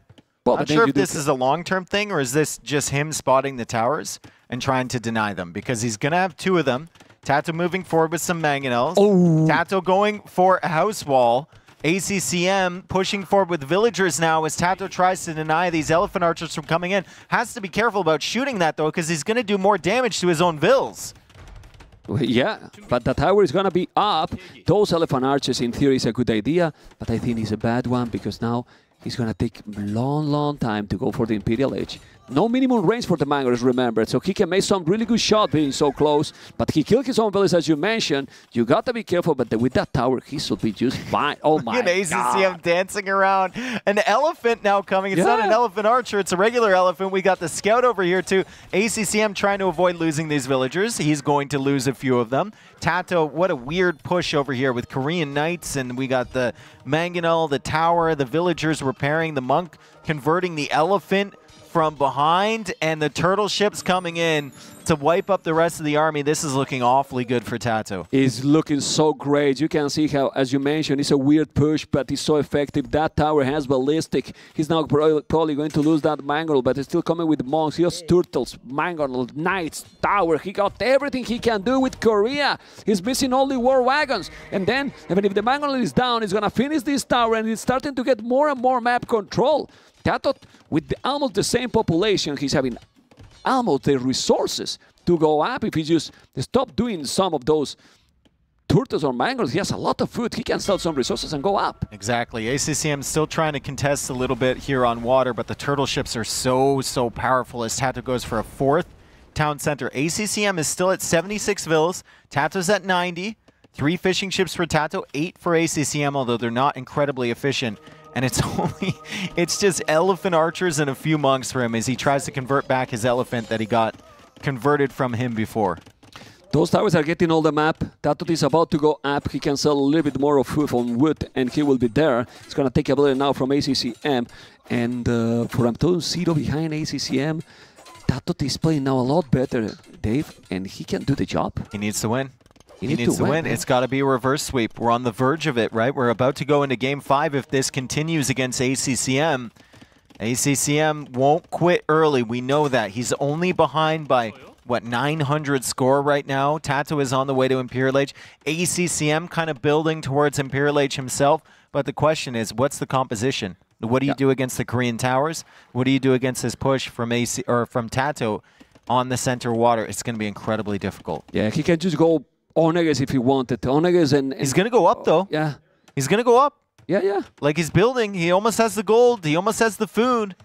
But he has no map control, Dave. Just look how he's going on the right side now with more towers. If he's going a little bit more forward on the right, he will take those 2 extra gold. Then he's already here with towers. Those towers are going to be right away. Keep towers. He's doing murder holes already, TaToH. And he's taking all the control from the map. Look at this. Village now inside. And if you put the village inside, they will kill the elephants. Archers, because murder holes is going to be there in a moment. You see how those elephants die, even if they are so tanky as well. Murder holes. Yeah, murder holes. Crazy. How many times have we seen that in this tournament? A lot. A lot. A lot. A lot. More than ever. Yes. Probably. More in than herbal ever. medicine. Murder holes in herbal medicine. Meme technologies. You know? Yeah. Not anymore. Not anymore. There is TaToH with 104 villages, 2 villages, and 92 for ACCM. 10 villages ahead and being up. Murder holes. Yeah, just look. You got to run. And it will die because it's ballistic as well. Bam! It's down. There you go. Another TC. TC number what? 5? 5 town centers getting the map control. But now what he needs is still doing towers. He needs 1 castle also. Yeah, ACCM's going for a castle. I think it's hard to fit in a castle on this map. Like, there's not a lot of space, right? There is good, yeah, but I think a tower locks it down a little bit better, and then you could go for towers on the other side. Maybe a castle on the other side would be good. You can always go for chemistry, and then cannon galleons to help against that castle. Maybe bombard cannons as well. Look at this ACCM. His villager pathing this game has been. Yeah, but delete that stable. Stable, and you can build it. You don't need it. You're Dravidians. You don't need a stable. Exactly. Well, let's see. He's going to lose the middle, probably. But no, he's fine. These turtles are so strong, man. Okay. He's and fine. He has 1 fire ship as well. Yeah. He's not losing the middle. My goodness. Whoa. The castle is still not there for TaToH. I think he will do it because chemistry, it will take a while. It will be, well, almost the same time that his opponent is in Imperial, so he can do the bomber cannons. And the good thing is that maybe ACCM will never do this castle because look how he's using those villages. Tower will be up here from TaToH. He's taking all the map. With that tower, that goal is denied already. He doesn't see the TC. He's going to see it soon. But that tower will take the monk, will take the village, will take the goal. And the castle is on the right. Amazing castle. The tower's on the left, the castle on the right. He's taking all the map, Dave. Yeah, ACCM has the castle, obviously. He's teching into skirmisher. He's teching into fast fire, but he's losing everything. Yeah. He has no place to farm. He has no space anymore. Castles on the right and towers on the left. Even, you know, arrow slits coming in for TaToH, the eco upgrades, which we love to see after the first couple games of missing them. This is brutal. ACCM, heavy demolition ship just to deal with the turtles. Yeah, just crazy. to deal with the turtles. Crazy. That Mangle is going to go down. No, it's not going down yet, but the problem is not on water, Dave. I mean, he's doing the upgrades on the water. When he has to deal here, he's going to lose this stone center, and he is going to make more towers, I believe. He did arrow lights, he did all the upgrades. I think they have all the upgrades already. Yeah. Those towers, they're sick. And if we go with Fog of War, please, for TaToH, vodka, please, and we will see the range of those towers, man. They're crazy. You just look. You can see everything. You see everything. Absolutely and take see everything, you know, and take everything. Amazing. So, the bomber cannon is here as well. ACCM is completely surrounded. He's behind by 2K score. He fights on, though. 7 skirmishers, 9 fires, 3 demos, 1 trebuchet, 1 monk, 11 fishing ships, and a dream. And now he's doing the extra 2 for the tower. So if he could see everything, you know, ooh, he's gonna make it or not? Yeah, well, he's taking those fire ships. But now with the option, if we go Fog of War again, we will see those towers in 3 seconds. 2 extra more range. Wow, it's incredible. Yeah, and he's in ACCM's base now. That's 2 golds from ACCM. Like, I know the Dravidian skirms are great, fine, but you only have the first armor. He doesn't even have the second armor on his skirms. They're melting. Not +3 either. He can't hold the castle on the other side. He can't hold any of this on this side. He can push back on water, but TaToH's not really focused on that anymore, and ACCM calls the GG. Ooh, Decider, man. 5th game. I know the Decider here, Dave. This is epic, man. Decider all the time now. What's going on? This is my 4th series in a row with Decider, where we've gone to the 5th How game. old are you? Were you yesterday? Younger than today. A lot younger than today, right? Okay. So it has been 5, 15, and now 20 games in 4 cities. How do you feel it? Yeah. Feels good, right? It feels good, yeah. Yeah, because the seeds are amazing. Yeah, well, I see. I can smell beer over there. I can sense it. It's calling me, man. It's whispering to me, you know? And this is your last game now for today, Yeah, right? I know. So you can now rest, chill a little bit. It's going to be nice. But these 2 are not thinking on any beer. But if you guys are thinking on any beer or something, you will have to wait a little bit because we have 1 minute, more or less, small commercial, and we're right back. And now, a word from our partners. Back then, a pocket watch told you the time, if it wasn't broken, that is. Today, the Hammer smartwatches do so much more. From monitoring your health to managing your schedule, and even keeping you on time for the next Age of Empires final, everything is just a glance away. And they do it in magnificent style.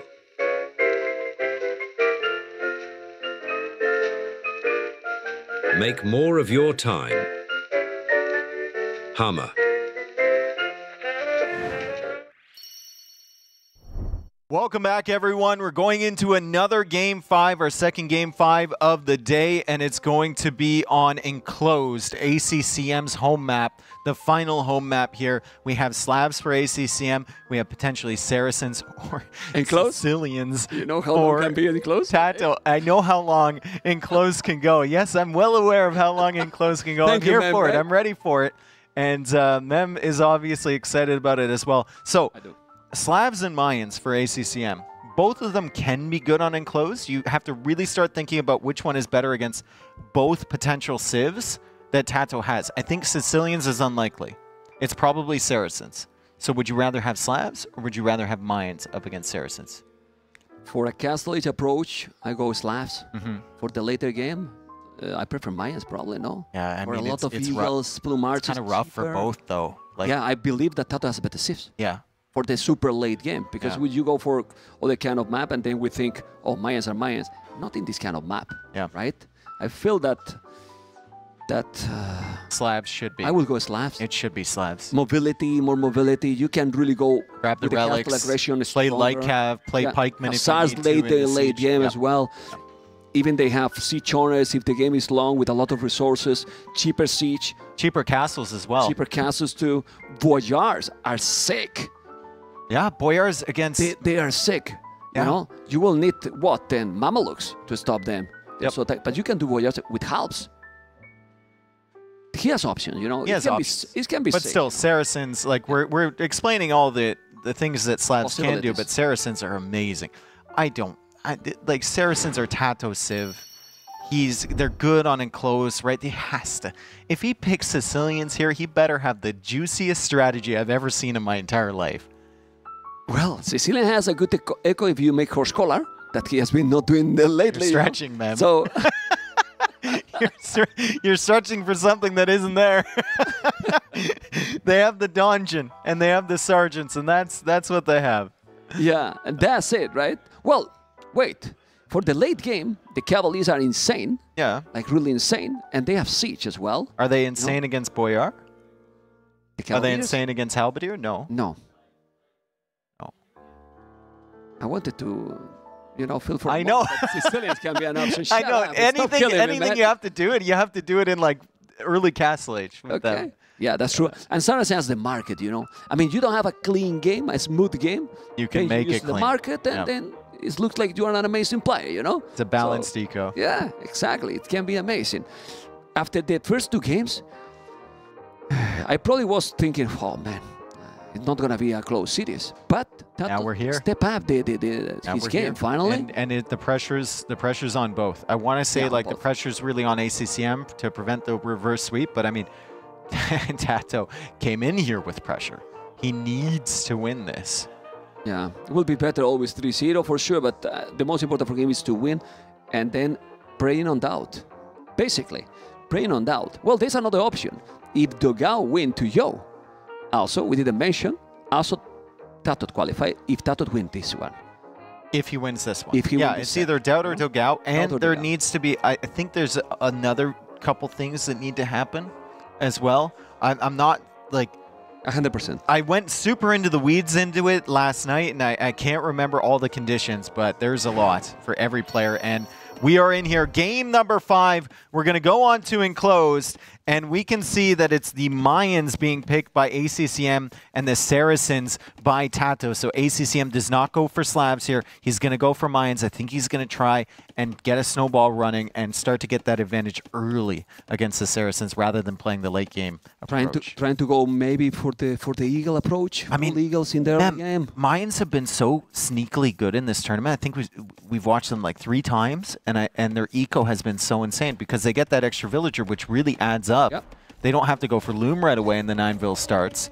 And it's just, it's Mayans, longer lasting resources. Mayans and Mayans. I think the generation from the previous series will be a generation that ACCM will prefer. This one is probably the farther one that they can be in close. They are just opposite side of the map completely. You know, so this benefit the Saracens. Yeah, I believe. It should be.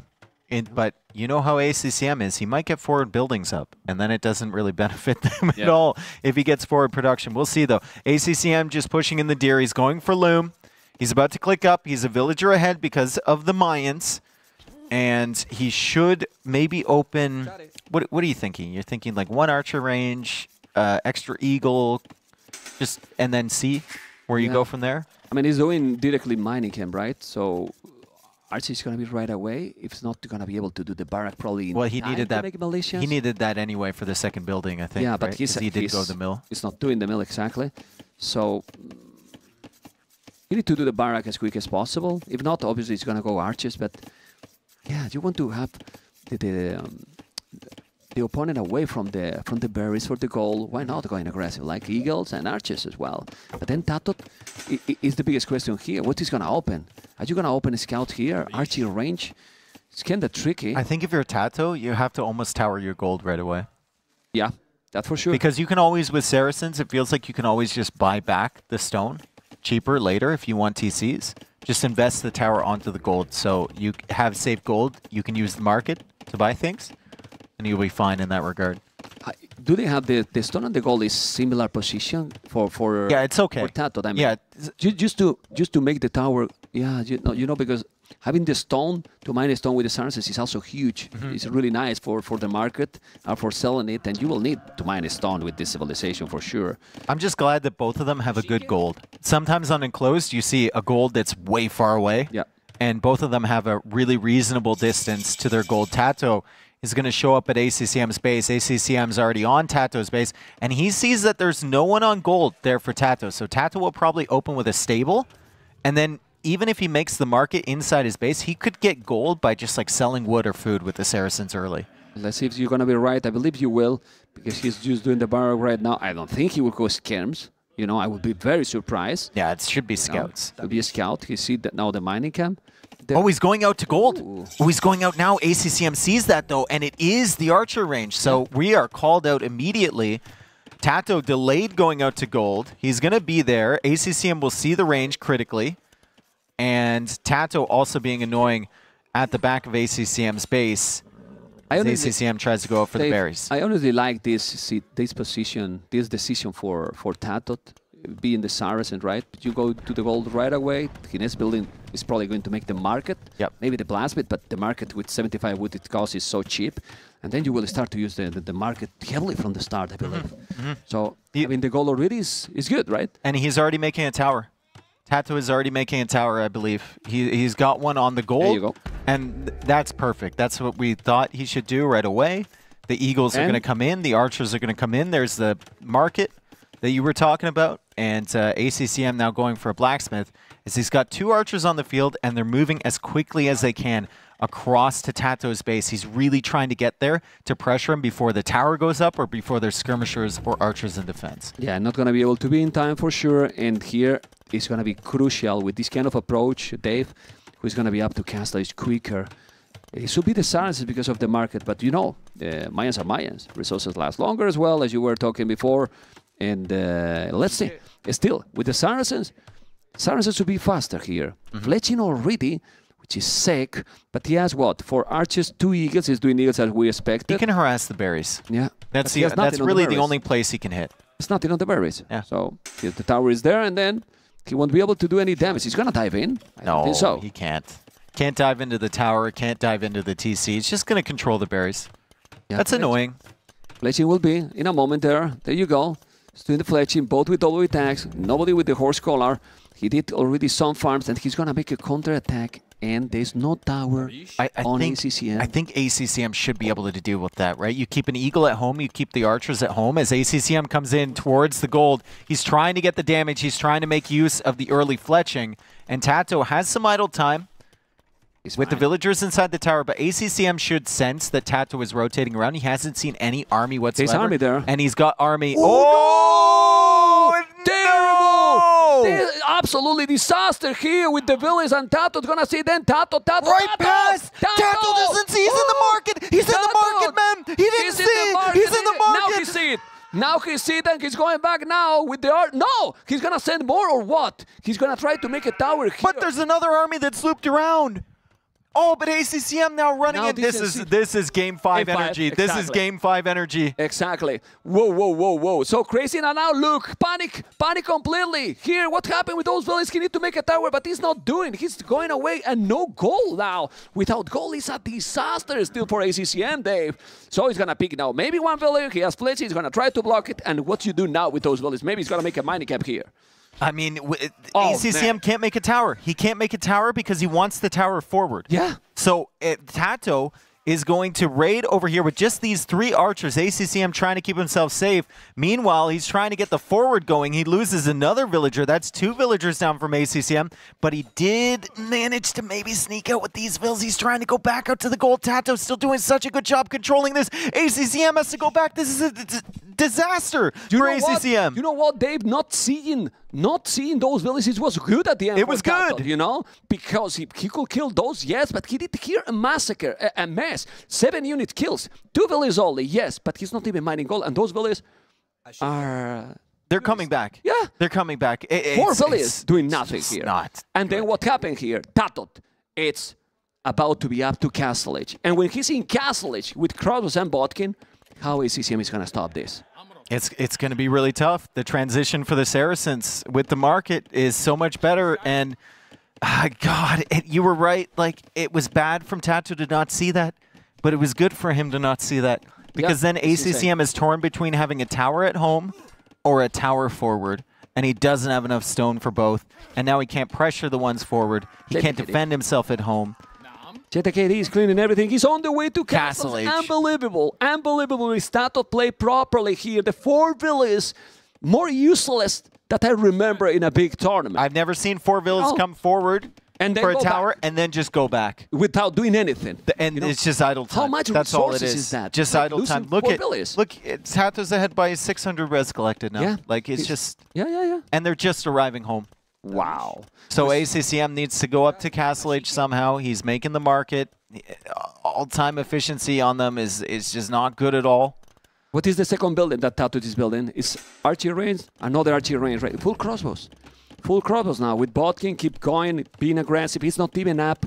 1 minute and 30 seconds is still, he's going to make it stable. Might do some nights. I think TaToH knows that he's in a great position and he needs to be very, very aggressive. You have to. You can't let ACCM sit back here and build up enough eagles and a big, massive army to come your way. I think booming here is the wrong choice for TaToH. That's why he's going for the military. He goes for the stable as well, so it's crossbow knight. Potentially. Even a villager forward, maybe if he see all this aggression. I think you have to wait on the villager forward, though. I don't think when TaToH he has makes the some resources. attack. Not right away. Not right away. Let's see what he's going to be able to do. He's going around with those archers and 3 skirmishes. The second archer range is there. Military numbers are okay for ACCM, but when he has the upgrades... And this is so sneaky not from TaToH.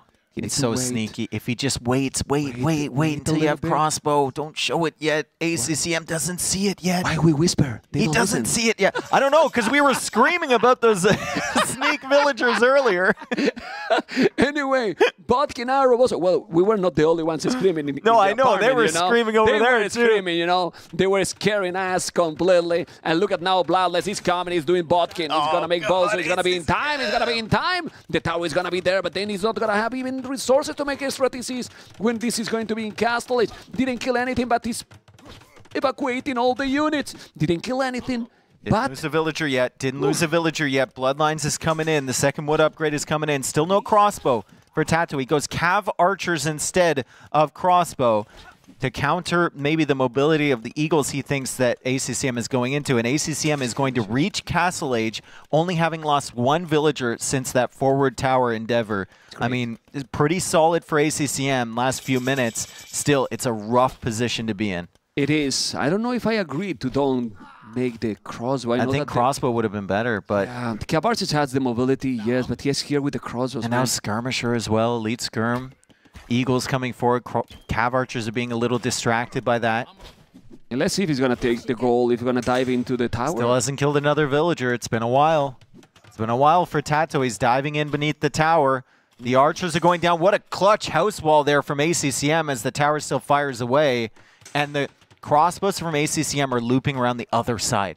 ACCM goes for the counter-attack. TaToH doesn't see that the crossbows are still at home, so he should sense that. But at the same time, ACCM should have sensed the other push from TaToH earlier in the game. Yeah, but he does. He's there with the skirmishes. You can see he's there with the skirmishes. He's doing the monastery as well. Is so many crossbows? Yes, but he's going to have a skirmish and to probably hold. He's 8 crossbows, 3 skirmishes. Elite are there, but...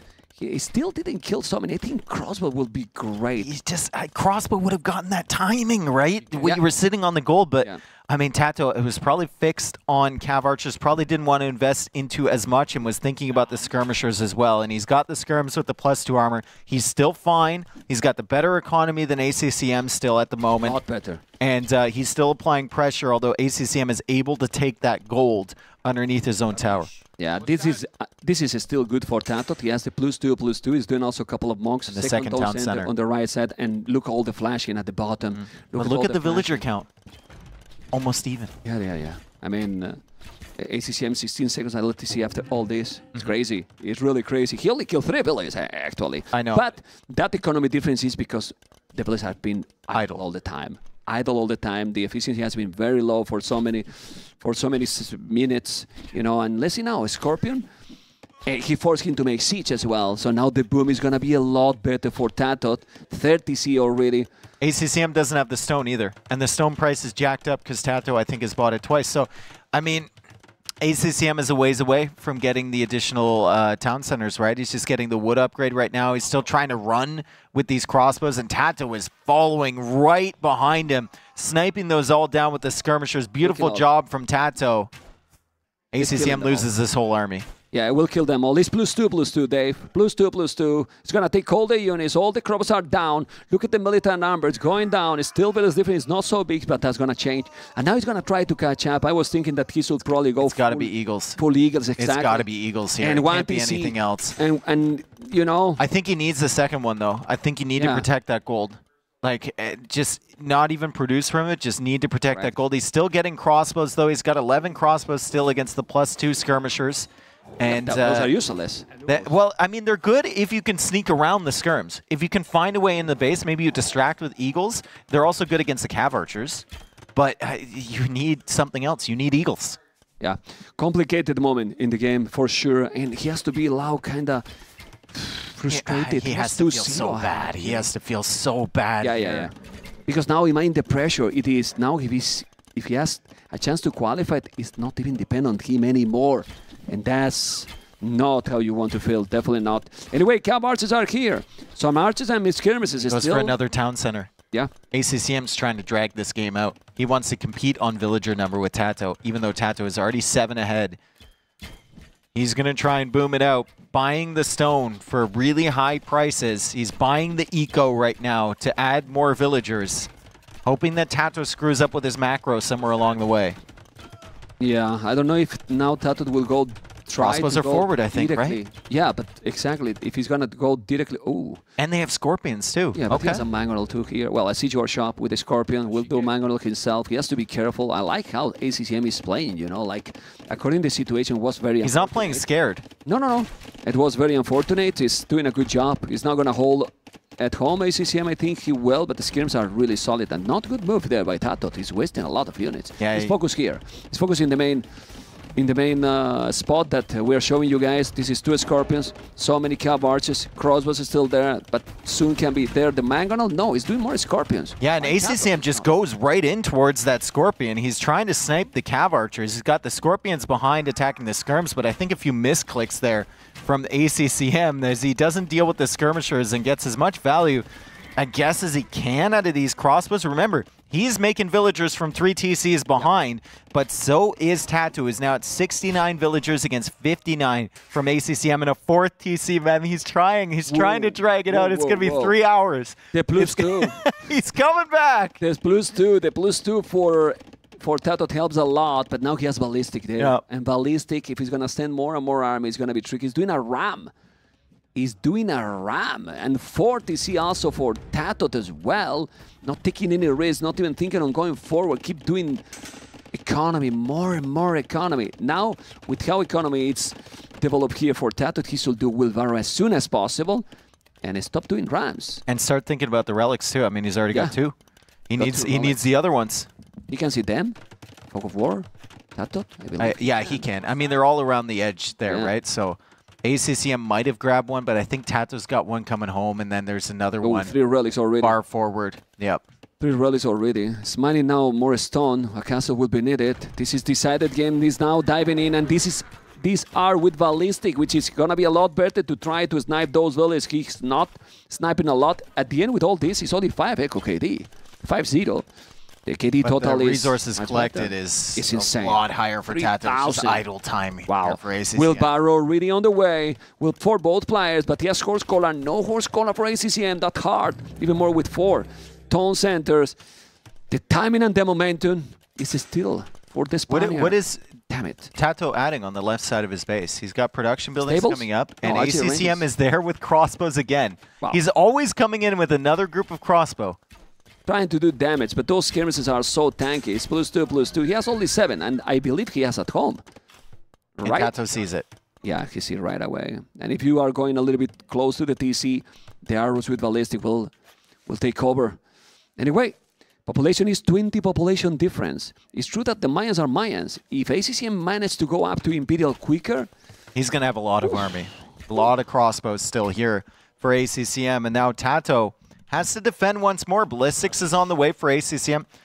How he is still in this game is a question, right? It was such a brutal moment for him, but TaToH now, with a lot of cav archers over on this side, trying to go for that forward siege workshop. ACCM really needs ballistics for this fight. It's not quite in yet.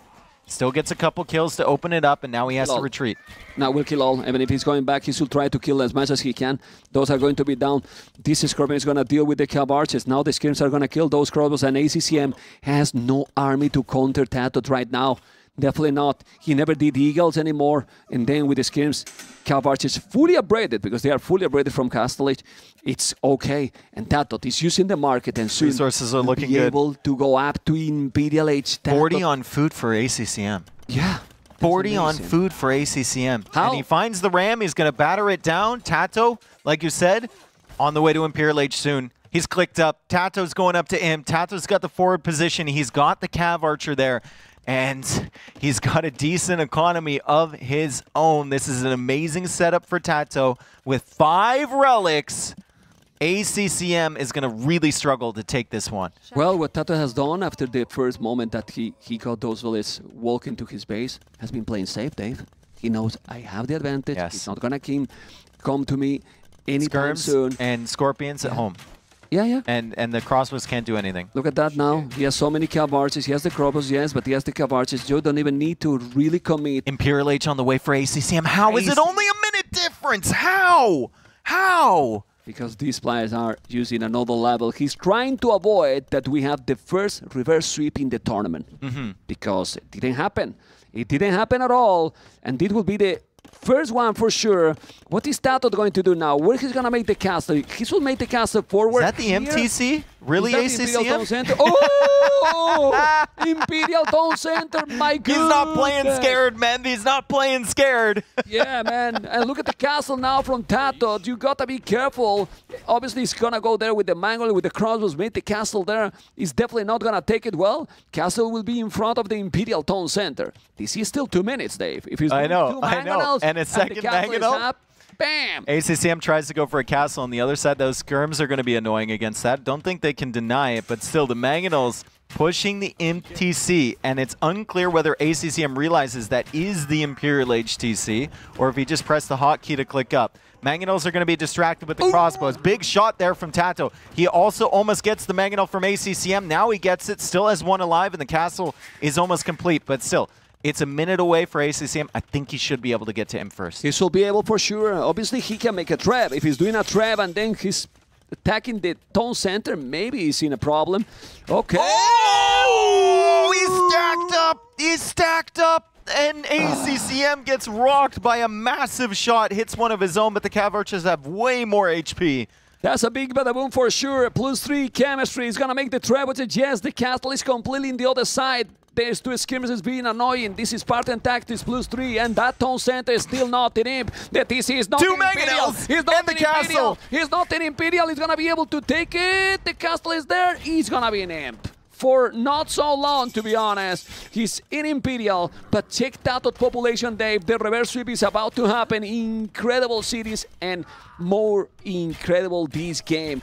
Wow, just wow. Very unfortunate move with those rallies in the start, and the game can snowball from there. ACCM 11 military right now. It's game 5, folks. He's fighting for his life. TaToH as well. He couldn't afford to lose here at NAC, and TaToH is now expanding his economy. He's pushing with the cav archers. He's got the trebs working on the TC. ACCM desperately trying to make an eagle switch, but it's over. I think we can confirm it's over. ACCM fighting on, but TaToH is going to reverse sweep in a set that he absolutely needed to win. It was looking that he was going to be bye-bye, Dave. It was looking, but now he's about to get the reverse sweep. He's Elite Eagle Warrior. That TC is going to be down. When he takes the TC, he's going to go with the cav archers. That's why ACCM is trying to rise at Town Center, Panic Town Center, or will lose 40 villains. He's going to take a lot. And really, ACCM has to feel so bad. He has to be feel so bad because this is impossible now. And now has the destiny in the hands of who? Destiny is in the hands of DauT for TaToH. The destiny is in the hands of DauT because he's already crushed DauT's destiny. DauT can no longer move on with TaToH taking this win. ACCM plays on as he so often does. 92 villagers still for him. But the Trebs are trying to move in, and the heavy Cav Archer is enough to deal with just crossbow. The Eagle switch is happening from ACCM. He wants to make the game crazy, but TaToH will be able to spot everything and stop it before it even happens. The Eagles are coming in. I don't even know if that's going to be enough to clear. It definitely isn't. With only the +2 armor, the Cav Archers are going to be just fine. Yeah, it's so many Cav Archers. The Eagles are not enough. At least he killed the Trebs. Yes, he keep going. It's only 7 Eagles. It's kind of impossible. 100 population ahead almost. Yeah. Castle at home. Just look how TaToH is taking 0 risk in the whole game. I mean, it's normal. Why? It's the decider. You don't want to lose this game at all. You don't want to give any concession. And, well, the Cav Archers are taking the town center. It's Saracens, you know, so this is going down. ACCM almost 4,000 score behind. The Cav Archers are taking down the TC all by their lonesome, and I think ACCM is thinking about calling it here. He plays on, adds another TC on the edge, and he just refuses. Caravan! Okay. It's the armor upgrade for the 11 Eagles versus the 67 heavy Cav Archers from TaToH. There's not enough Eagles in the world to take that mess out. He's trying to kill some players here, but it's not possible. He's now going to probably switch to Hazard. Look at TaToH resources. He has some. He has some resources. Elite Mama looks on the way. Look at the Eco KD. 56-2. Yeah, I mean, it's completely over. And ladies and gentlemen, this is the GG TaToH reverse sweep in Knowledge Apartment Cap. Incredible, Dave. Incredible. Wow. And we'll get a listen in on what they have to say to each other. I know they love each other, but one of them had to win. It's nothing. Both 2-3. These two players, yeah, insane gameplay, are 2-3. 2 and 3. We cannot say to the viewers, to you, to anyone, if they're going to go through. We don't know. Yep. It's crazy tournament.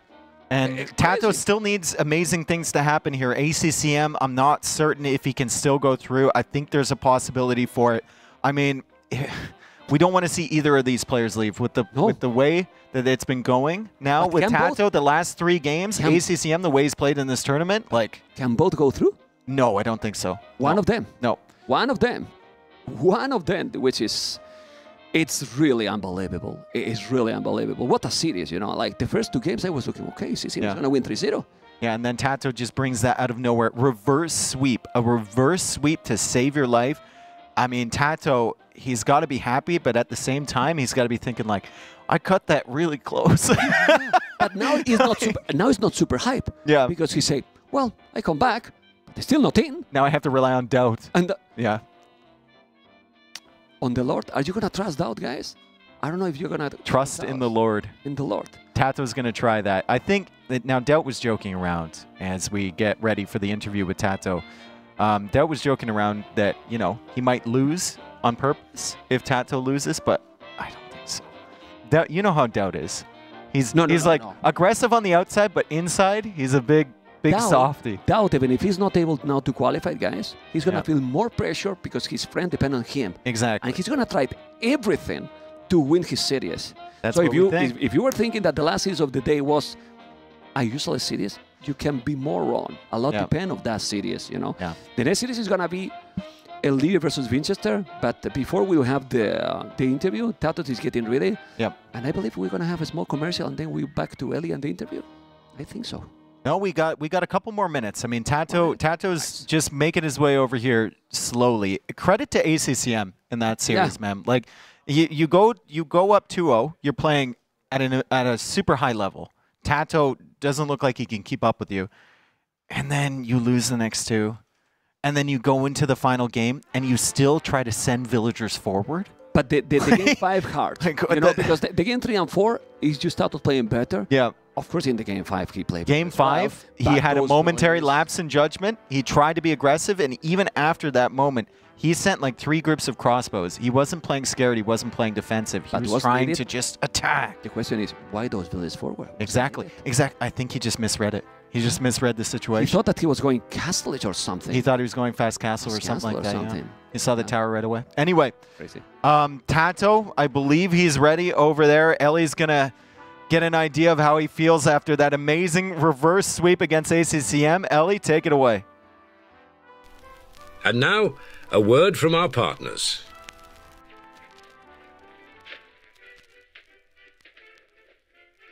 A mouse! A mouse! What is it, dear? Why you rage? Oh, honey. That's no ordinary mouse.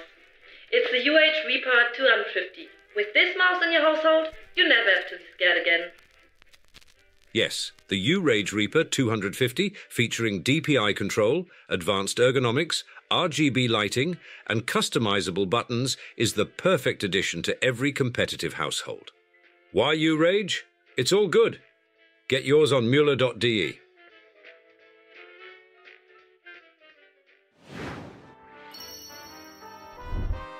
Welcome back, everyone. I'm Ellie, and I'm joined here by TaToH, the victor of that amazing set.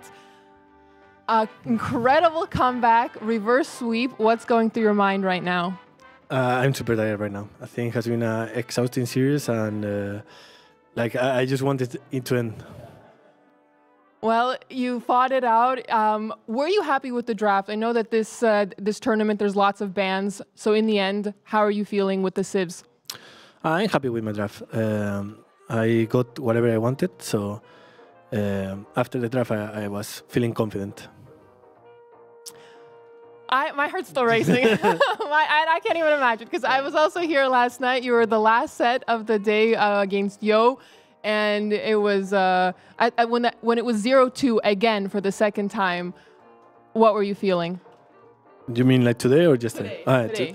Today was different. Like yesterday, after the first game, I knew I was going to lose 3-0 because I didn't feel like I was playing good or like I was just not sharp.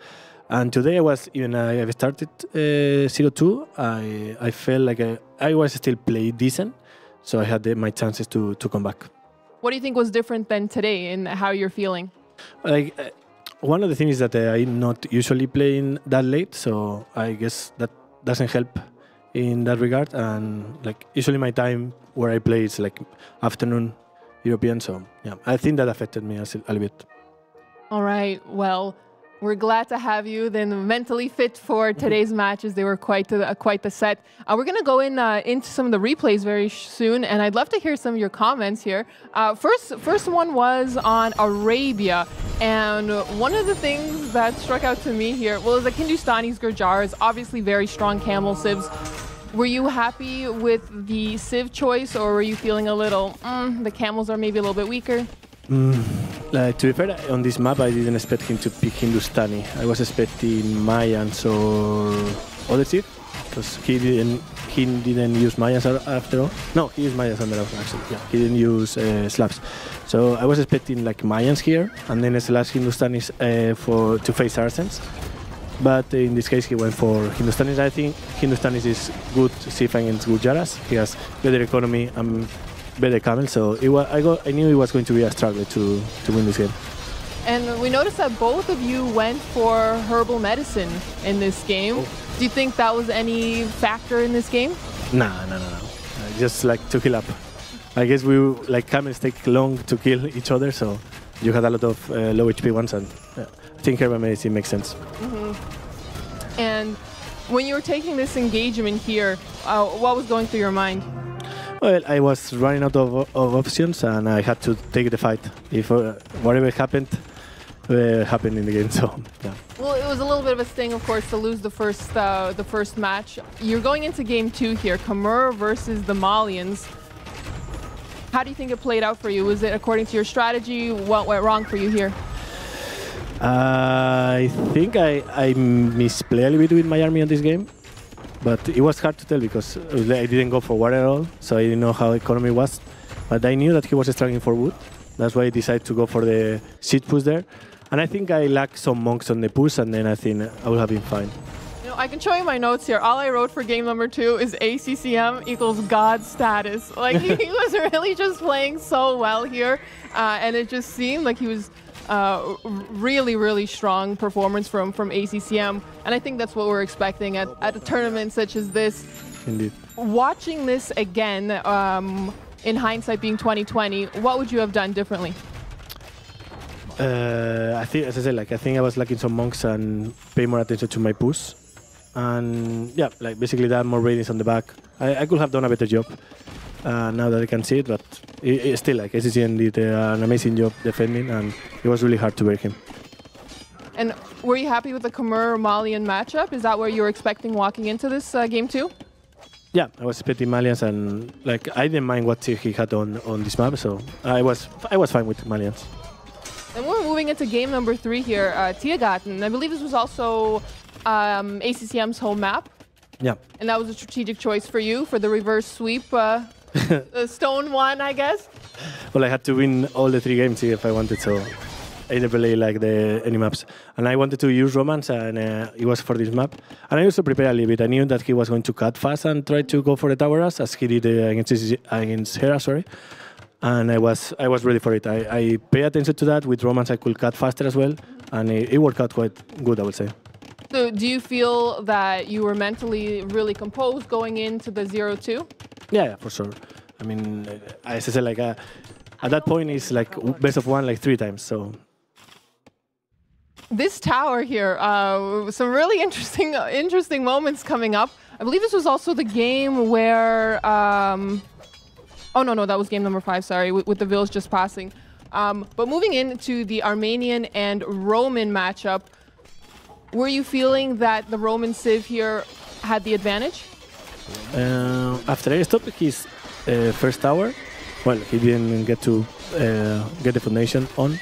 But yeah, I felt confident. Like Romans will have their economy and they will be quite strong on Imperial. Like Romans, if you get to heavy Scorps, there is nothing that Armenians can do. We noticed that you were always going towards the Scorpions. Is this a lifelong love for you, or is it just a recent buff with the ballistics that's making them more attractive? Well, to be fair, Romans, they always had ballistics, and I think they were underrated. And now people that they have ballistic on others, they are using them more, and they realize how strong they are. So yeah, like Scorps are a must when you are playing Romans, and more against Civs that they don't have more cannons. For sure. So this is game number 4, Koreans versus Dravidians. I believe both Civs here are the #1 pick for each player.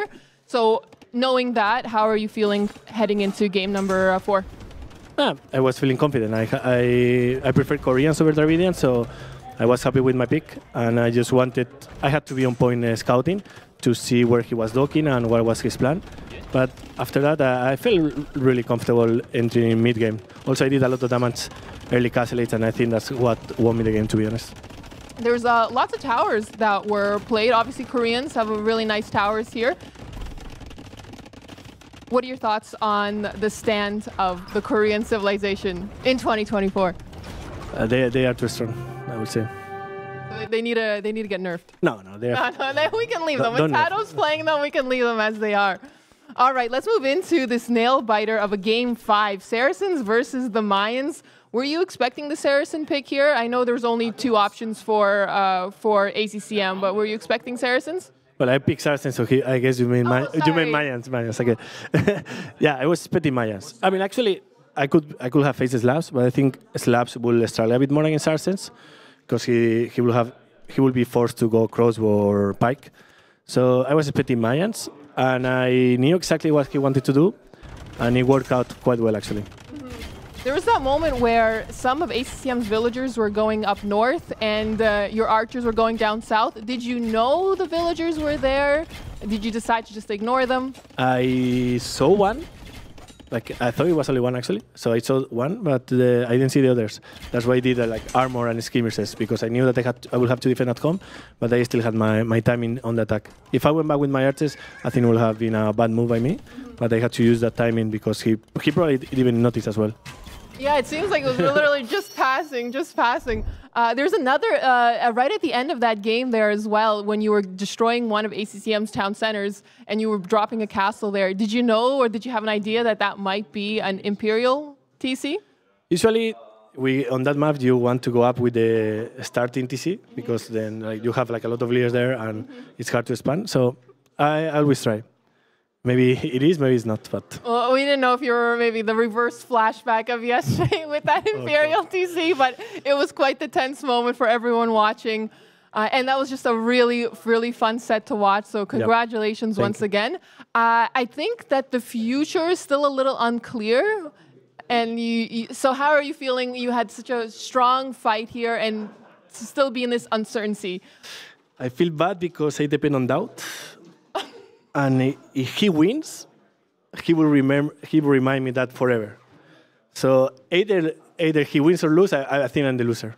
Okay. It doesn't matter. Well, do you have anything else that you'd like to say before we send it back to the casters? Not really, to be honest. Like I'm not too happy how I'm playing in this tournament. So thank you so much, everyone who has been supporting me regardless. And let's see if DauT can make the miracle happen. Well, you have so many fans rooting for you, and we're going to hope for the best and that the Buchholz are ever in your favor, and we're going to let you get a much-deserved break. Thank you so much for your time, and congratulations. Really well played this set. Woo! And with that, I guess we all could use a little bit of a breather, so we're going to take it to a short little break, and we'll be right back.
Hello, everyone, and welcome back to the Noble Apartment Cup. We've got the players and the casters gearing up for the third set of the day. But before we get there, we've got one more villager quest heading your way, presented by Hama, one of our incredible partners here at the Noble Apartment Cup, providing us all kinds of digital goodies, including the lights that you see behind me. These are smart LED bulbs controlled across your home through your phone, an incredible app through any hue and will fit any mood. Now, the game that we're playing today, as you can see, has to do with riddles. I have in my hand here 3 different riddles that I will read for you in just a moment. But first, let me explain how this is going to work.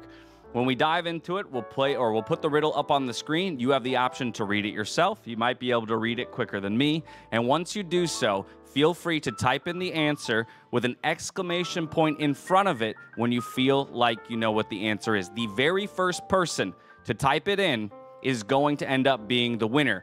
Those lights behind me, they'll turn on green when the first person has gotten the riddle right. That'll be my cue to know that somebody has won, and from there, we'll move on to the next riddle. Simple as that. What you're taking home is the Smart Home LED bundle. I highly recommend it, especially if you want to set some mood lighting. For me, I don't like harsh lighting, especially in the evenings, and I like to be able to change the color based on my mood. All right, without further ado, let's dive into this. Some of these aren't the easiest in the world to get. We're kicking it off with riddle number 1.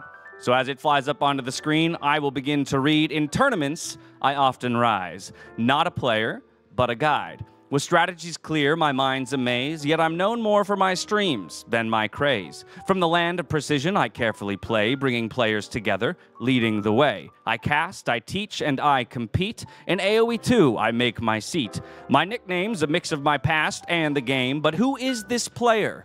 Known by his fame. And just like that, before I reach the end of the riddle, somebody has gotten it right. And if you're wondering what the correct answer was, it's Nilly, of course. We couldn't have a riddle. We couldn't take over the GL apartment and not give Nilly his much-deserved due. So congratulations to whomever picked that up. I'm sure we'll contact you in order to figure out how to deliver your winnings. All right, from there, we're going to move on to the second riddle. Once again, I'll wait for my cue. I don't want to... All right, here we go.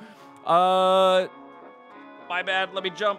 I have the wrong one in my hands. Here we go. With patience and wisdom, he waits for his chance. In the late game, he'll make his advance. His game sense is sharp, his strategy grand. While others rush forward, he takes his stand. Archer Micro? Not his finest art, but his economy and map control play a crucial part. From the east, he rises, calm and precise. Who is this player who thrives with advice? Ah, making people think a bit more, I see.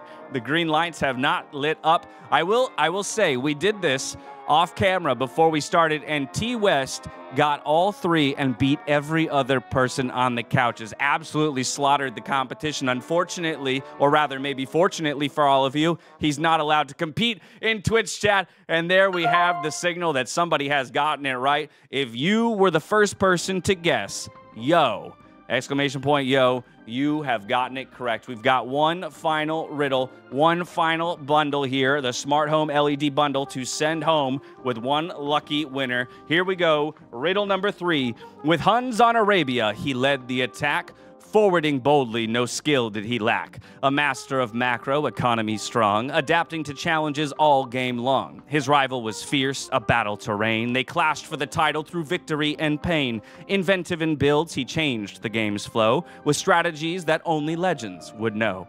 Who is this player, sharp and precise, a king of AoE 2, crowned in the fight? Another difficult one. I can even maybe hear some players in the back. Oh, we have a winner. Our third and final winner. Congratulations to whomever you are. For those of you who didn't maybe get the answer right out the gate, it is one Chris, a legend of late. There you have it all. Thank you so much again for competing here today. Congratulations to our winners. And thank you so much to Hama for playing such a pivotal role in making the Noble Apartment Cup possible. Definitely go check out their stuff if you weren't fortunate enough to win. From here, we gear up for our third set of the day. So I'm going to throw it over to the casters without delay. Did he just riddle back to us? Yeah. Like rhyme right back to us? You are here for the first time, right? Yeah, that was incredible. That was incredible. Wow, he didn't tell me he had that prepped. Hello, everybody. Welcome, man. It's been quite a day. Crazy sets. I'm still like half heartbroken, half excited about the previous series after watching that. Quality should only get better here. And the beauty of the day is like every single set matters. We've got players fighting for their own lives and then also fighting for teammates' lives almost. Remember 2 days ago we were talking, I think in the sofa, and I was telling you, Tristan, well, but with top 6 only, maybe for the last day, all will be decided. Some games will be irrelevant. Yeah, yeah. We couldn't be more wrong. Yeah, this is incredible. Be more wrong. It's crazy. And now, the series we have in front of us, Liereyy versus Vinchester, you know for what they are fighting? They can be both top 2. So the winner, obviously, for Vinchester, he need DauT, if I'm not mistaken, to win. If I'm not mistaken, he need DauT to win. And then if he win to Liereyy, he can be in the semifinals. Yeah, I mean, there might be a couple different factors here. We may be able to have some more info on, especially as we get closer to the end of the day, who needs what. I know what really helped Vinchester is that TaToH just won. Because in the event that TaToH lost that series and then Vinchester did not beat Liereyy, Vinchester had a chance to be bottom 4. Which you think about it, he played Hera, he played Viper, he then now is going to play Liereyy. That would have felt a little harsh to me. Kind of unfair. So you know, yeah. So the good news for Vinchester is he is most likely safe, but now I can maybe free his mind up, try and run for the top 2. Mem, let me ask you this. Obviously, we've had Hera go 5-0 in group stage. So that's probably the #1 player performing at this tournament. We don't know on paper yet who is #2, but who has been #2 for you in terms of performance in this tournament? I think Liereyy. Agreed. I think Liereyy, well, first of all, because he won the Viper.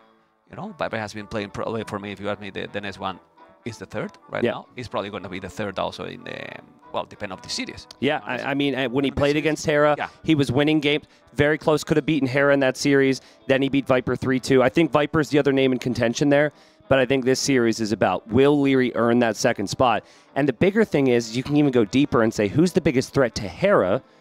If you think it's Liereyy, which I do, I think so. They're not going. Hera and Liereyy are not going to want to face each other in the semifinal. They want that to be a grand final matchup. So if we have those 2 buys, Hera's got 1 locked down. Lierey's going to try and use this series to get the 2nd one locked down, and then just get to sit back and watch as the other players in the I guess 3 through 6 spot try and fight. Because if he's not winning today against Vinchester, he has the possibility to face Hera in the semifinal. Yeah. Which is something that you want to avoid, because we have seen how the Canadian, he's not unbeatable. People were thinking, is he going to lose games during the group stage? He lost some games. He lost versus Vinchester 1 game. He lost versus Liereyy 2 games. Yeah. And he was today at the limit against the Viper. The first time I think in the tournament he has been behind in the score. Yeah. So and we have seen games that are close. Yeah, it's closer than people was expecting. A lot of people were thinking, well, who can beat him? Of course, he's still in a very good shape, but it's closer than most likely everyone was expecting. I agree. I think we should have a draft to look at here for this series at hand, as we're just moments away from starting. It will be Liereyy versus Vinchester, and there is our draft. So Vinchester's ready to go, and Vinchester has the Japanese, Mayans, Inc. as well, so 2 Mezzo, Saracens, Berbers, and the Franks. And Liereyy has Chinese, Vietnamese, Hindustanis, Tatars, Italians, and Byzantines. So some really big civs, and then obviously, I've kind of skipped over the maps here. I love the maps here. I will just switch Copenhagen with bypass. My favorite 5. You know, personal. You know, personal preference. You know, you take these maps, Hearttt, aggressive maps. You get some water, but it's a very nice one. Bedouins. Bedouins we might see most likely China versus Mayans, maybe? Maybe like Saracens, honestly. Saracens. Yeah. You know, but you know that it's going to be against Chinese, so you need something that can contest. And, you know, Mayans will have 1 billion more too. Resources, good economy. I don't know, but Mayans can be very good in Arabia as well. So, I don't know. Tell me. I really like Lierey's draft here. I think Chinese is probably the best for Bedouins. I think Vietnamese, super competitive on Copenhagen. Hindustanis can be insane on African reed beds. You then have high tides where he could maybe go for like the Byzantines or the Italians, and then Tatars for Arabia. It's all clicking for me. For Vinci's probably going Japanese for African reed beds or high tides. Mayans, I'm thinking is going to be Copenhagen, but of course could be on Arabia. Oh, but he has Incas. Has Incas as well. Because so it's maybe Arabia or like Franks for Arabia or something. Yeah. Saracens and Berbers, I'm not as certain on. Now, we're obviously speaking to a lot of the players here, and I've been speaking a lot to Vinchester this week. I asked him when he came out of the draft, like, how are you feeling? And he was just kind of like, you know, and sometimes you'll have players be like, oh, I completely won the draft. It's completely GG. Not that Vinch would say it that way, but some people do. Didn't get the impression that Vinchester was completely in love with whatever happened in the draft here. So I don't know if that's the maps or if that's the civs. He's usually more like this, you know. You don't see him always like convinced or super overhyped. He's very humble. Humble, calm, and then he's trying to play his own game, you know. And then after that, he analyzes a lot. You know, he analyzes a lot the minimum detail that he can see during the games. So for Arabia, I think it's going to be TaToH and Incas. And we have seen how TaToH is, well, we saw yesterday the Viper game. With TaToH and with the counter-attack. TaToH versus Incas, maybe? I actually don't mind Incas for high tides. We've seen the Eagles and the Navy approach before, so that could be a sneaky pick from Vinchester. Remember, he actually played Mayans on high tides at one point against Yo. I think it was Yo in the early rounds. And Vinchester is quite original, unexpected with his picks, you know, not only with the draft, but also when where he's going to select. Seems that Liereyy is not yet there. Well, Memb, actually, Lierey's so talented, he also has the ability to micro away from the cameras. He's actually invisible. He is sitting there. He is ready. He's totally on time here. He's not For late. a moment, I didn't see it coming. For a moment, what happened? I mean, what is Liereyy doing? Okay. But for a moment, honey, I shrunk the Liereyy. I mean, yeah, I mean, once we hear word, we can give you an update. But obviously, we cannot start until Liereyy is sitting in his chair. So yeah, so I just want to see, because you were watching the previous series, right? And there was some screaming there. How you have seen the last series? Is kind of nervous also as a spectator there? Yeah, I was very nervous. I was sitting next to Vinchester, and Vinchester needed TaToH to win. Otherwise, he had to win here, or he could be out. So Vinchester at one point was curled up in the fetal position on the couch, like, no, TaToH. And that was when it was 2-0 for ACCM. And then suddenly Vinchester was springing to life and getting more excited. So. And same with Hera. When Viper was about to win, because he had the chance, he was, I need Hera to win. I need one time that Hera for me. True. He needed Hera to win as well. And then today he's going to lose or what? What's happened here? You know? So everything benefit Vinchester. And now, well, this is good because now he can focus just for the best. Like, nothing to lose. If I win, I can get even the top 2. If I lose, I'm still in. Yeah, exactly. I think a little less pressure on Vinchester, which maybe allows him to be creative too. Sometimes you could maybe hesitate on that creativity if you felt like you had to win, even if creativity is what you needed. So there's Vinchester thinking away. But yeah, something that's so funny here, guys. So as players are rooting for other people, essentially what they're doing is they're worried about their Buchholz score, right? The tiebreaker score. Yeah. And so the amount of times I've heard players say, no, my Buchholz. The amount of times they've said those words this week is just too many to count. It's so funny. And then players are messaging each other, you know. I have to say this. So I think it's going to be on the B stream because we have still another series after, well, 2 more sets after this technically. But Yo and dogao go way back, and they have been talking so much smack all week, non-stop, across the room to each other, in Discord to each other. They're very good friends. And dogao said something. I don't know if I can do dogao's voice here. It's a very quiet voice. Right. And yesterday he goes, well, regardless, you play me, so you're going to die like a pig or something like that. He's like, I'm going to kill you. You're a good Brazilian, man. Nah, that's a horrible. Me, man. But like, they've just been talking trash all day to each other, especially the fact that dogao is already, I think he's actually not eliminated because of other things that have happened. I think he's got a slight chance, but I think... Yeah. Well, no, I take that back. I think he has to be eliminated. He is eliminated. Because he's 0-4. He didn't win any Yeah. So, regardless, dogao's been saying you're becoming really friends with dogao that you wanted to qualify him even with 0-4. Yeah, absolutely, yeah. But he's been saying to Yo, I'm bringing you down with me, essentially. So, later on today, the DauT Hearttt series that happens, TaToH really needs DauT to win there. Hearttt has to win. There's just so much on the line here. Well, we're going to have in a moment Liereyy versus Vinchester. As you know, if I'm not mistaken, in this stream it's going to be later DauT versus Hearttt. Yeah, that'll be the next series. Yep. Yes. And at the same time will be played Mr. Yo versus dogao. You know, that will be in a B stream like T90 said. But now we're going to focus on this one. This is going to be Arabia. Liereyy versus Vinchester finally, because I'm not being happy. I think this is my first Arabia that I cast. No, we casted yesterday one We Arabia, got some right? Arabia. Remember when DauT lost 80 villagers to 30 latest? Yeah, you remember. That was an amazing Arabia game. You remember good things for DauT. Okay. Oh man. Well, about the strategies and about the gameplay of these two, I feel this series, no matter what, is going to be a bit shorter for the gameplay or for the style of these players.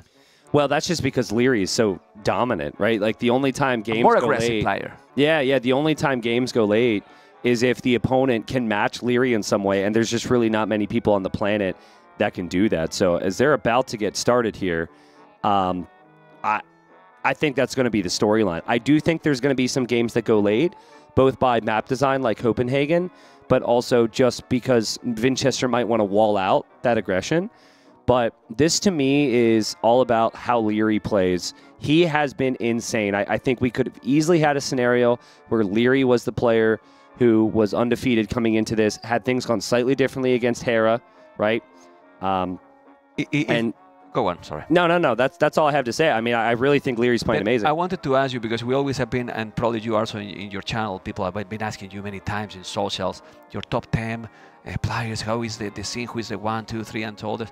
It's not this confirming basically what many people have said, also myself have been thinking, that we have Hera, Liereyy, TheViper in one kind of a spot. I think. And the others, there's a little bit of a gap between the others, but all the others are so close between them. I mean, this tournament feels like yes. This tournament feels like yes. Obviously, that's a lot of recency bias. There was a period of time, maybe like a year ago, where Liereyy wasn't always showing this level so consistently. So he's more committed now. Yeah, he seems to be. And the thing is, the old thing we'd say about Liereyy is he didn't play the late game well. He didn't get relics. He didn't wall. And also we used to say he didn't practice. And that's different. Like, Liereyy is playing a lot of practice sessions. He is clearly prepared for every event he plays in. Remember, even like smaller events, Wandering Warriors Cup, which happened recently, made it to the finals. He was prepared on every map from the early stages, right? So he's not full-time AoE, but he's spending a lot of time playing practice sessions with his teammate Hearttt and good friends. So well, Wii Sport, I think, has helped also to him to motivate more, to be more committed. I think that kind of push he needed in his back, right? Yeah. Like, I'm now in a gaming team, you know, and then an eSport team, and that's gonna. I also think this is maybe a little bit of a rough take, but how many finals has he made it to without winning?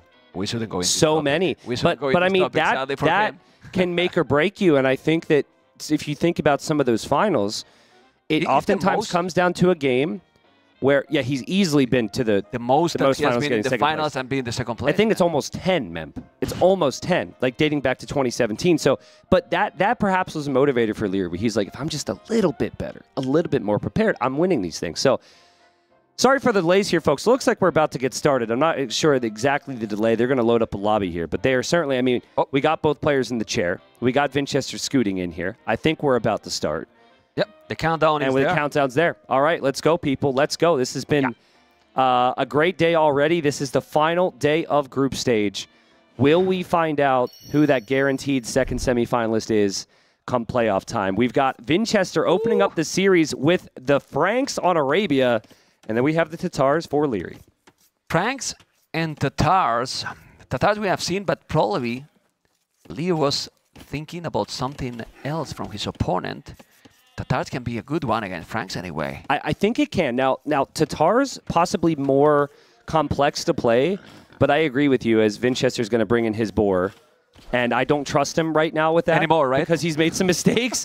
So I jumped out of my seat a little bit. But no, truthfully, I think TaToHs are the better matchup here. Franks are simply easier to play, though, right? Yep. I think a lot of people in the chat right now realize how strong the Franks can be. Maybe it's the Frank pickers themselves, Memb. The free farm upgrades, the cheap castles. A lot of casual people the play tanky with knights. Franks, right? So. Yeah, so I think there's people who are in love with the Franks.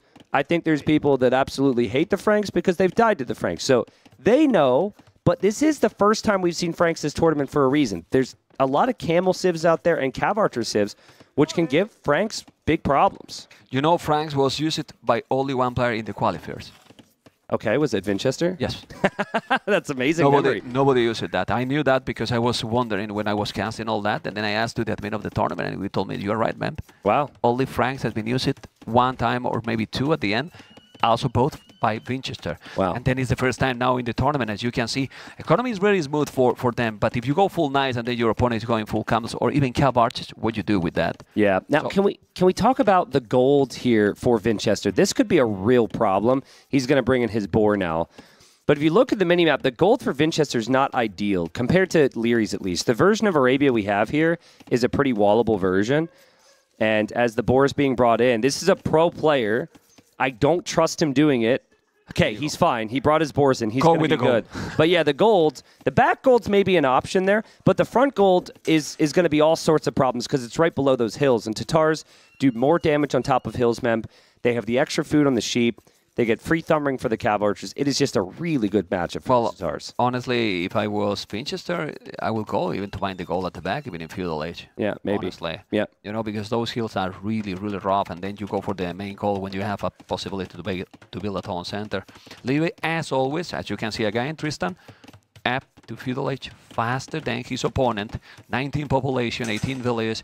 And how is the position for Liereyy? He has the goal also exposed. Well, it's forward, but he has in between almost both forests, then the other goals, one at the back, the other really far in front, but different position, which I like it, you know. Yeah, so Liereyy can do what we call egg walls.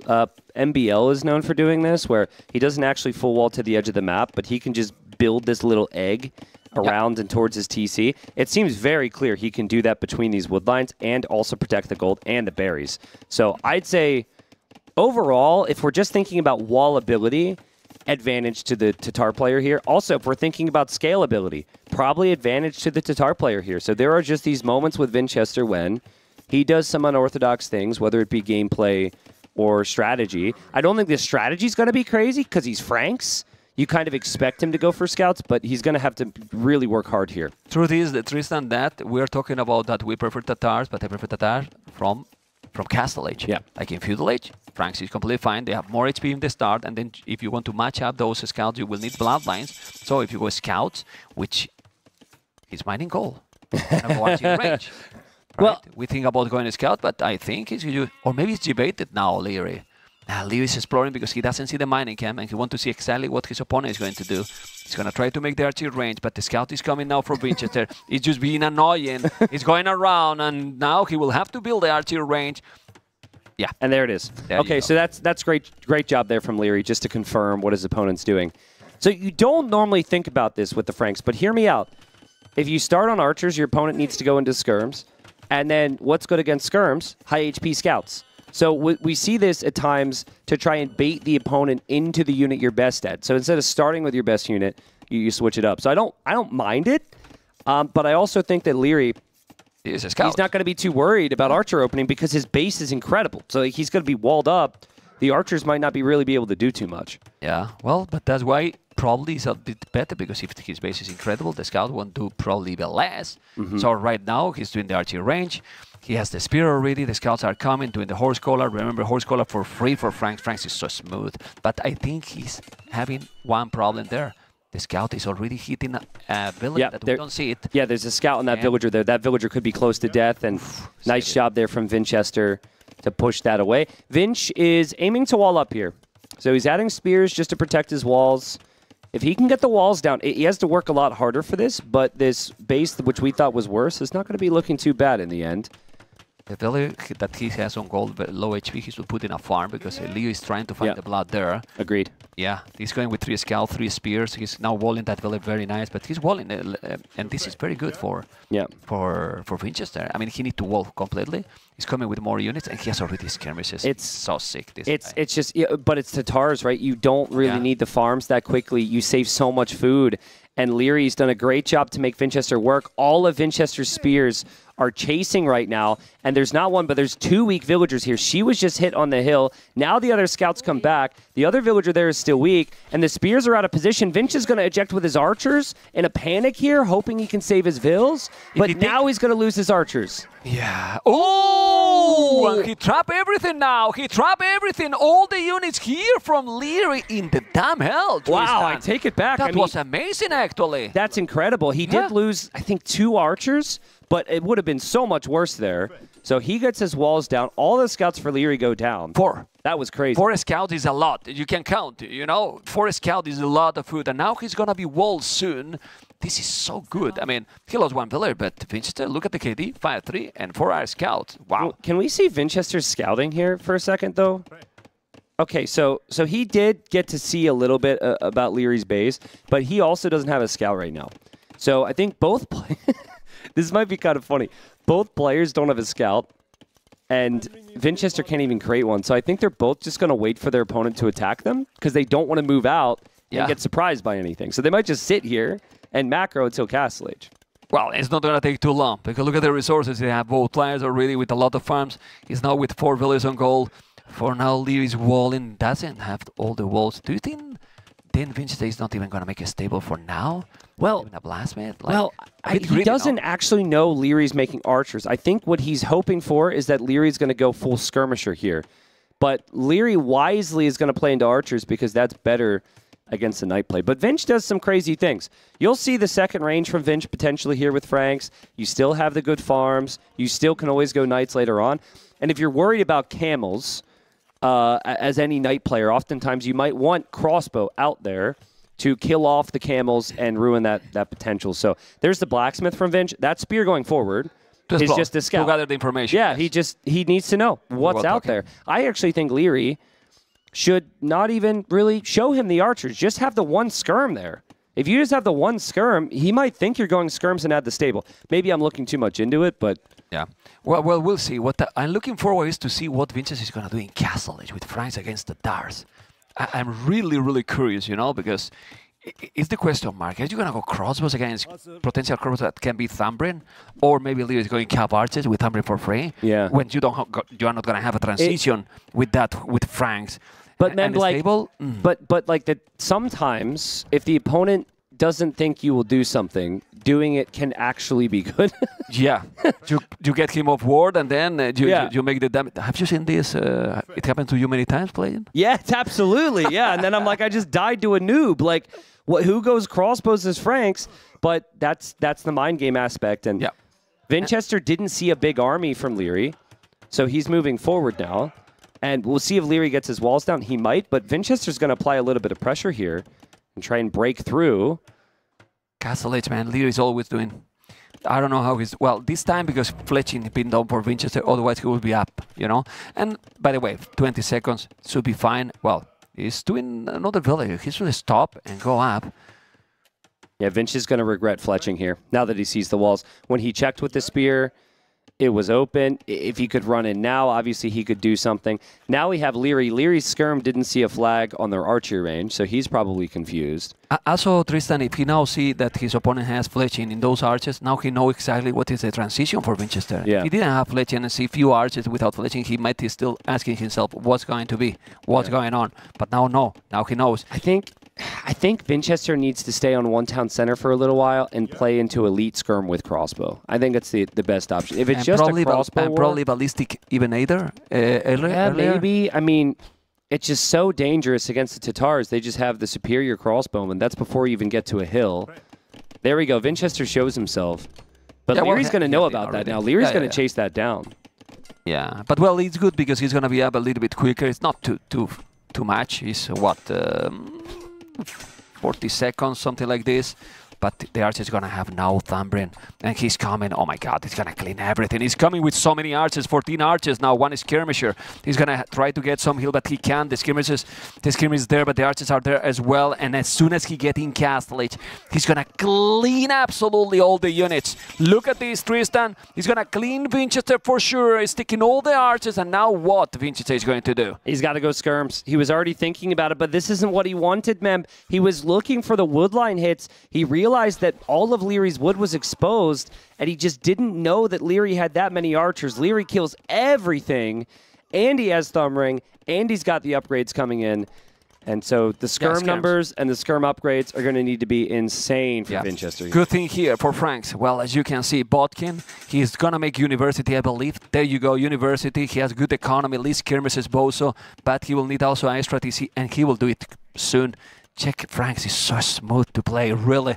But those skirmishes with Botkin and potential ballistic will be enough to stop these crossbows with Thumbrin. And also, he's doing knights even. Yeah, smart. I mean, Lierey's like, well, what's he going to do? He's not going archers anymore. He's got to go skirms or he's dead. Or he's got to go siege or he's dead. And so Liereyy correctly predicts. Now, he's going to see this. What he won't know is the investment. He won't know second armors coming in. And nice micro from both of them here. There's the knight. The knight has no upgrades. So Vinchester might not be scared off of this for too long. But it's enough for Liereyy to push forward. This is so good for Liereyy. he can add his TCs behind this, and he can start to boom. Yeah, and this is a real problem for Vinchester because, not because he has low armor, just because he also did Ballistic, a huge and very expensive hybrid. Remember, 200 wood for the university, then 300 wood and 175 gold, and then you don't have skirms. Yep. You know, it's terrible. Right now, it's going to kill it the Knight, yes, but how many units he's taking? Taking a lot. Yeah. Taking a lot. 9, 15, and Liereyy is coming with a Siege Workshop forward. 30C, Siege Workshop forward, what? I mean, it's crazy. 3-tone centers, more army than his opponent, and also Siege Workshop forward, while Vinchester is still on 1-tone center. The thing is right now, I think Finch could actually move out. If you have +2 armor and you have ballistics, I think you need to be a little bit adventurous here. Go chase down those crossbows. The problem is the Knight. He knows that there's some Knights. If he has a couple of monks, you can go. But he has no monastery. Only with the skirms, when you know that there is some knights on the field, it's going to be very tricky. Now he's inside with the knight with the cav archers, but having the skirms, the cav archers will be down, and now you need to fight that knight. Otherwise, he's going to take the skirm and going to take some villager. The thing is, though, like, I think Vinchester's recognized the knights are super weak here. They don't have any upgrades. So that, okay, the knight's going to get a couple kills. That knight's dying to 4 skirmishers. That'll go down pretty quick. And now Vinchester is going to be able to clear the main crossbow mass. It's happening right now on the left side. All the crossbows are getting cleared. Take Liereyy really didn't kill that much with his crossbow timing. Whoa. Didn't kill anything. All the army from Liereyy is gone. Check the KD now. Siege Workshop is there, but he has 3 TC still. What is going to be the transition is going to camels. So what Liereyy should do now, Vinchester should do now? Monks? Well, monks? Monks. Interesting. I mean, monks against skirms would be a little tricky. No. I mean, what Vinch should do. Vinchester to have a couple of monks. With a couple of monks and skirms, he's well defended. He could maybe just add 2 knights. Like, if those camels don't have upgrades, which right now they don't, you could use the skirms to maybe chip away at them, and then 2 knights kill off the mangonel. Yeah. Liereyy needs a bigger army to protect the siege before he shows it. Otherwise, that potential is there. But it's still something we need to remember. Tatars are just better. They scaled later with the cav archers and the camel numbers. So I think Vinchester needs to do some damage here. Yeah, but he's doing 3 TCs. He's trying to catch up the boom. Definitely is not going to catch up that boom.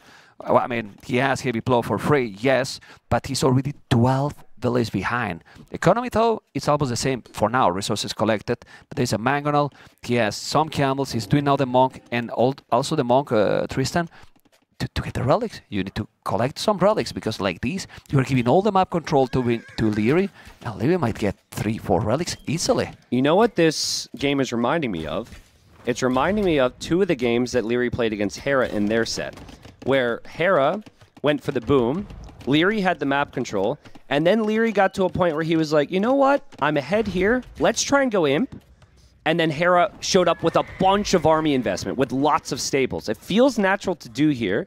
And I'm wondering if Liereyy thought about those games, the game on High Tides and the game on Arabia against Hera, and said, I had a lead, and then I lost it because I didn't keep pushing him. The siege was something he was very late on in those games, and now he's able to roll on in. It looks like he's made some changes here. Yeah, he has 2 mangonels, there's some few camels, but still the camel is not a single upgrade, so those camels are not really dangerous if he's now going to come with the knights.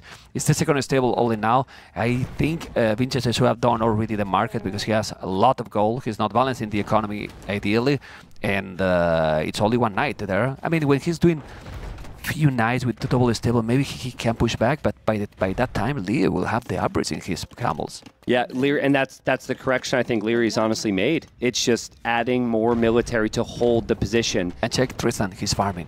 It's insane. 36 farmers for a long time, you know, for a really long time. Go on. Really, I mean, he's playing perfect, man. Yeah. Only thing he's maybe missing is wheelbarrow, but that's kind of natural to skip over for a while with the Tatars because of the sheep. He's had very low idle TC time. So is Vinch, though, in all honesty, and I think Liereyy knows. He's going to check with that outpost, but he knows that this can't be all Vinchester has. Yeah. Yeah, but let's see. Let's see. The outpost is just amazing, really. It's really good. Yeah. It's really good. But he's hiding the knights. I like that a lot. He's hiding the knight. How many he need? I mean, with 8 knights he should go. But this is a problem. It can be a big problem. A lot of camels. Yeah, and the knights. Sorry. The stone he has, Liereyy in the bank, he has the stone, the knights are coming. He need to just kill those mangols, but It's so many camels, not gonna be +2, those knights not gonna be enough. The Iron Season that the monks was needed. That mangle, well, it takes some skirmishes. And now it's not micron at all. I think Liereyy has a big advantage in this game. Yeah, he did the right things, man. He kept bringing the pressure here, and he just is going to continue to deny this gold. He'll know that's a good engagement. Even if he loses the siege here, it's a good engagement. The army count from Vinchester is low, or as you would say, in the damn hell. Doesn't sound the same when I say it. I'll probably never say that again. I will teach you later. No problem. but I guess the only thing you got to say about Liereyy is he did actually stop production right now. So he isn't pushing anymore. He did exactly the opposite of what I said. Yeah. But still, he's got really well, nice it was in the control. hell anyway, you know, but still. And now those camels, the camels are not the best units to raid crossbow. I think he's kind of confused here. But I'm surprised about the castle from Liereyy. It's true that he lost a lot of army, but he's playing safe. He knows that he doesn't have to risk. Who has to risk is Vinchester, which is not really risky. And he's playing 2 standard, and he's not been playing something else. I don't know what, to be honest. What about, I don't know, it's too static, you know, Well, to go monks and pikes, for This example. is the problem, though. It's like, okay, you just made knights, that's your best unit, but your opponent has camels. You can't really justify cav archers. Franks are about their eco, they're about their knights, but if the civilization can beat them in eco, which Lierey's done so far, and just find an answer to the knights, he set up pretty perfectly. Almost feels like Liereyy is going to commit to Keshiks now. He'll have 2 castles. He's still producing them. Keshik is a really underrated unit. They're great. They're great, and they are not expensive for a unique unit. They are cheap. They have a crazy armor. Also against, well, the SKMC is going to eat them, and then if you lose them, you also get gold for all the units that you are killing. He's buying another town center. Will Barrow a bit too late when his opponent is already doing the hand guard. Damn it. This is so good. Like, this honestly is the change that I think Liereyy needs to make to be that #1 and get past that hurdle of falling into second place so frequently. We already know he's great with the crossbow play. The technical micro is good, but I think in games where in some games like this, he just needs to take all the map and stay in castle instead of clicking to imp, because in these moments, Vinchester knows he needs to push back. And if it was imp from Liereyy, Liereyy wouldn't have an answer to this, but Liereyy has an answer to this. Yeah. And Lierey's going to come out now, and his eco is still going to be ahead, and the Mangonels are going to miss their shots, but this is still a fine engagement for Liereyy, man. It should be. He has the monk also that he's going to try to convert the knight, and if he's not converting, he also will heal those Keshik. He has so many units, but what he also have is 20 villages more. But Frank's so smooth, man. It's true that he's investing less, he uses skirmishes, he's coming with more and more Keshik, and soon he will have a stone for a castle. Population difference is not that big. Yeah. Look at the economy for Vinchester. It's pretty good. This is pretty sick, actually. It's pretty good, and he doesn't see camels, so he might feel as though maybe he can compete and make those knights again. Vinchester just kind of waiting for that economy to get to the point where he can only spam cav. But nice fight for Vinch. I actually thought that was going to go way worse, but he killed those 2 Mangonels very easily there. Well, still, is behind in village? Yes, but okay. I mean, you are over 100 villages, only missing hand card.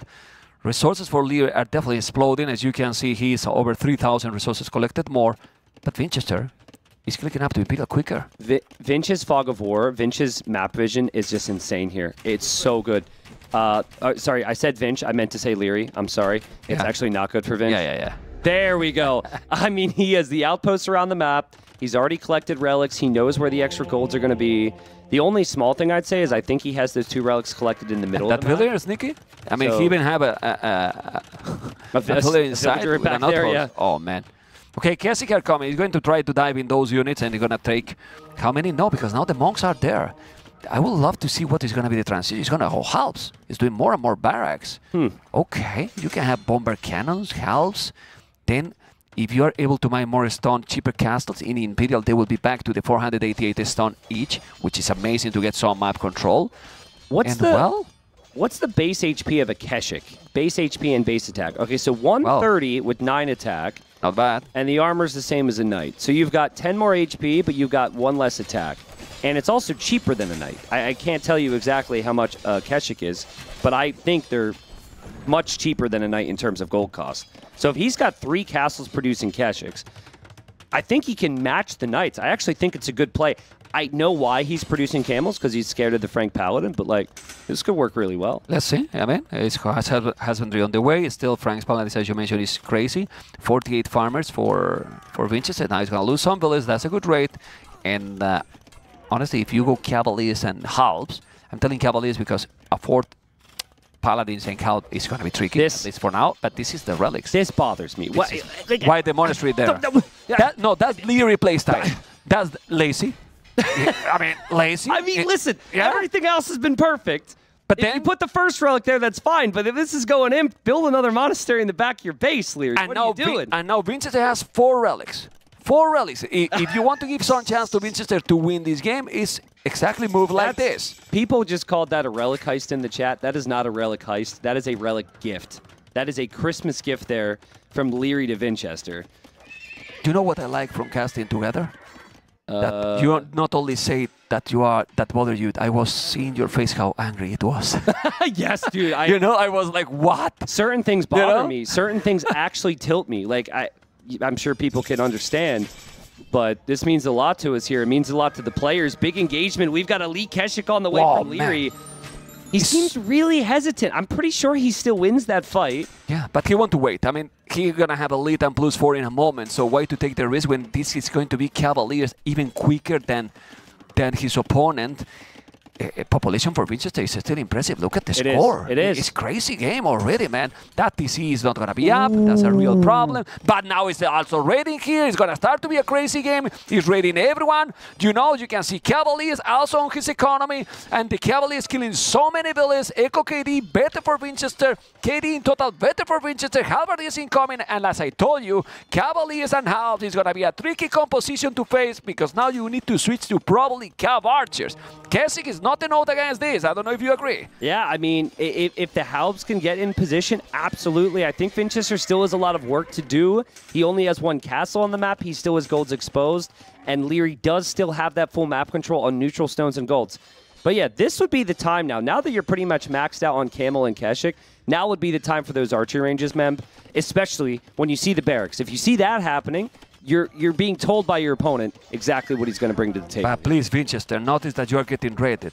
Okay, he did now. Damn it.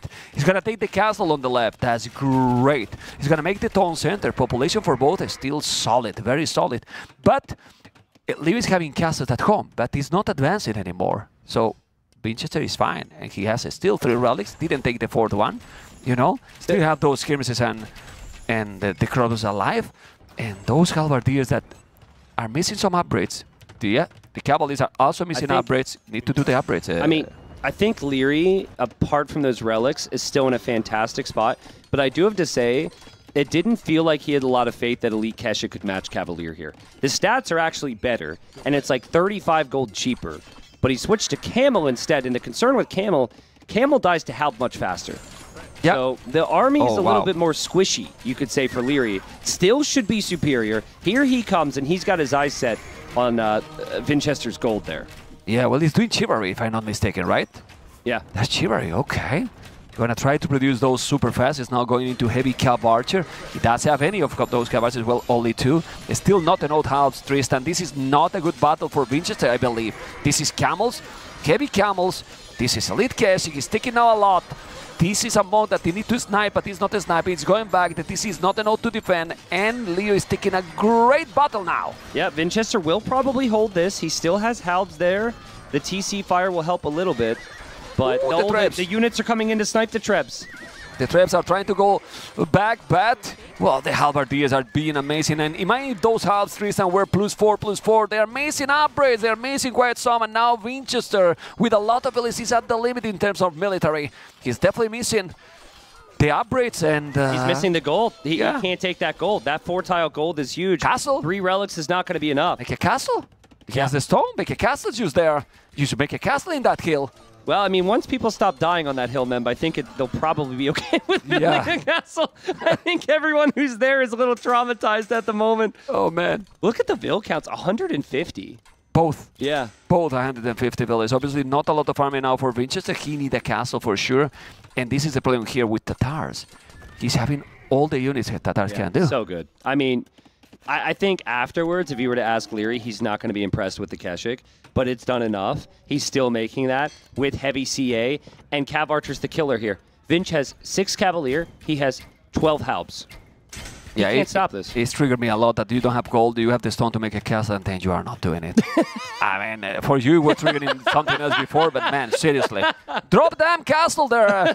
You drop the castle, you defend it, but well, he didn't. And now he's trying to raid a little bit okay. But with 0 gold in the bank, even if you have 3 relics, it's not gonna be possible to do the job. 69 farmers, great number, yes, great farmers as well, but not an oath. Yeah, I mean... Look at this, castle, man. He can't finish the castle there. It's gonna... The Vils will die. Yeah, but not now. I mean, before. I mean, of course. They're not gonna make the castle now. That's fair. I mean, not now, Tristan. Okay, that's fair. I mean, he really has had so little map control. Liereyy has just been all over him. The Camels and the Keshiks before, now the Cav Archers. Liereyy has 63 on food. He's got 24 on gold. And it's been pretty much a flawless game from him since the start. Where's the castle?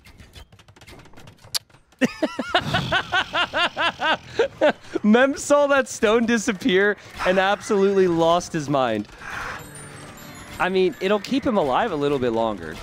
But I think Vinchester is in that state of thinking that he's probably dead, and he's just playing on a little bit longer because it's the first game of the series. That's so nice, man. Probably dead. I think he's safe. I mean, you know, we got to be kind here, but how are you Very supposed kind. to, with 1 on gold, how are you supposed to compete against this many Cav Archers? There's just no chance here. Yeah, he's doing the +4. He still have 14 on a stone, so maybe he can do another castle on the left. We definitely need it. It's true that for the time that we have, it feels that he has so little goal left. Yeah, It's 45 minutes of the game and only have that pile goal? Yeah, There's not another on the left or what? It is a bit surprising. He still didn't finish his main gold. And then he that didn't whole 4 tiles. And he never did paladins or bomber cannons or not too many units on gold, right? Yeah, So- true. I mean, maybe his plan is to sell as well. He might be able to get another castle up. Maybe he'll build it on the left. What I'm waiting for from Liereyy is for some siege here. I mean, traps. Like, you know, any siege Traps whatsoever. with 19 range if he's doing the tech. Yeah. You know, that I'm not going to say the name, you know? Most likely because it's impossible to pronounce, you know? Impossible. Yeah. I think Liereyy feels as though that siege isn't even needed. And now is realizing Vinchester's not going to go away quietly. Vinchester has over 70 on food and is just spamming light cav, and he's going to make Liereyy work for this. Couple light cav there to raid. This gives him an opportunity maybe to drop that castle on the gold. He does have 3 relics. Players aren't going to want to resign if they know that when the gold runs dry, I don't care that castle anymore. I give up, you know. You give up on it? Yeah, I give up. Well, you know how it works. The castle's going to go up because you gave up on it. So in a minute, that castle's going to go up. Like, wow, he's doing all the upgrades here. You know, silk armor, and now for the trebuchet that is going to be Timirut Siegecraft. Oh, you said it. That was good. That Yeah, was better than I could do. because Vodka put there in the tech, you know. Ah, okay. Was cheating. Okay, let's see the castle is gonna be in front or not. Well, castle on the back there from Liereyy because he's starting to be raided, and then a castle on the left for Vinch. I don't hate that. Don't dislike it. Because I don't it's dislike it. on the hill, it protects his eco, and there's also more stone so he can eventually get... Yeah, but man, now that I notice, the other goal is still here. He cannot take it. He can't take it. He cannot take it. That's why you need castles on this area. He's just going there, and that's why Lee is just playing safe. Oh my goodness, Vinch. This has got to be so frustrating for Liereyy. He's like, come on, bro, you're dead. You're dead. But Vinch is like, I'm not dead. Vinch's pop has been 180. At the very least, he's telling Liereyy right now that this is going to be a fight. And these games are not going to be easy. Yeah, but those cavals is how you kill them. It's so difficult. Look at the trebuchet. They are hitting from my country, you know, and it's taking the castle from Spain and we're in Germany. Yeah. Just look at this. Yeah, it's crazy. It's pretty ridiculous. And there's a big issue here. And now that the Trebs are here, Vinchester actually has to fight this. Vinch has to engage against it because he's going to lose everything. Do you think Liereyy should sell some food? I think he needs to save a little bit more. Okay. I think he still needs to save up more. But does he know that the spice is with gold? He should know that, yes. He should know that. We'll see if he can get there. 9,000 food, man. Cavalier coming in. Food. This is the last goal from Vinchester. If Vinchester doesn't clear this, this should be the game. There's no other raids from Vinchester. His gold will be denied. His castle will fall. His TC will fall. And the CA, the Camels, and the Keshiks It's impossible. It's too many units here. And also, he never got the map control. He called the GG. And Liereyy in a kind of gameplay that he wasn't doing in the past. Mm-hmm. In the past, he would have lost this game. Yeah. Because he will go no patient at all in, Yep. leave some hole, and now he's played differently. Yeah. I don't know if you feel it. I do feel it. And also, I feel as though he did a really good job adding the additional Keshiks onto the map. Yeah. Remember, if he didn't have those Keshiks, I think that Vinchester would have gotten some castles up on those Map walls, control. right? Remember that Map TC control. on the left got denied multiple times. So that gold was always an issue for Vinchester. And that's what Liereyy would have done in the past. He would have backed up. Even earlier this week, he backed up when he had that map control against Hera and then later paid the price. But to Vinchester, the Franks pick looks a little awkward now. We haven't seen anyone else play Franks. It was Franks up against TaToH. We kept comparing the tech tree, and it just didn't really seem like it was going to work out for him. So I'm wondering if it's going to be that type of series for Vinch, or is it going to be the type of series where we're like, dude, Vinch is a mastermind. He picked this Civ. No one else would have picked it, and he beat Liereyy, you know? Yeah, crazy. Well, guys, we're going to be in game number 2 in a moment. But first, we're going to have a small break and be right back. And now, a word from our partners. Have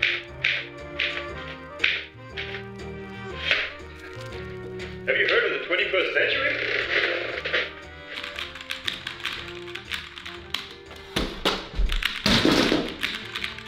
Why settle for clacks, clunks and jams? Say goodbye to sticking keys. And welcome to the ultra-responsive quiet precision of the Liereyy Exodus 760 mechanical keyboard. With our Timu red switches for ultra-silent key presses, anti-ghosting with N-key rollover, and 1 millisecond response time, this keyboard will keep up with your fastest moves. Whether you're gaming or working, you'll enjoy precise control at the speed of light. Get yours on mueller.de. In case you rage, we do not cover costs for damaged screens or unfinished castles. All right, well, back here, we got game number 2 coming up between Vinchester and Liereyy. It's been a little while, so let's just remind the people. Winner of this series potentially takes second spot. I think there's very good chances for Liereyy if he does that. They may even be 100% that No, it's 100%. series sends him to second. If he wins, is top 2 with Hera, and then they go with different brackets. And if he loses and Vinchester wins, there is a slight chance for Vinchester. Those cameras are incorrect. Yeah.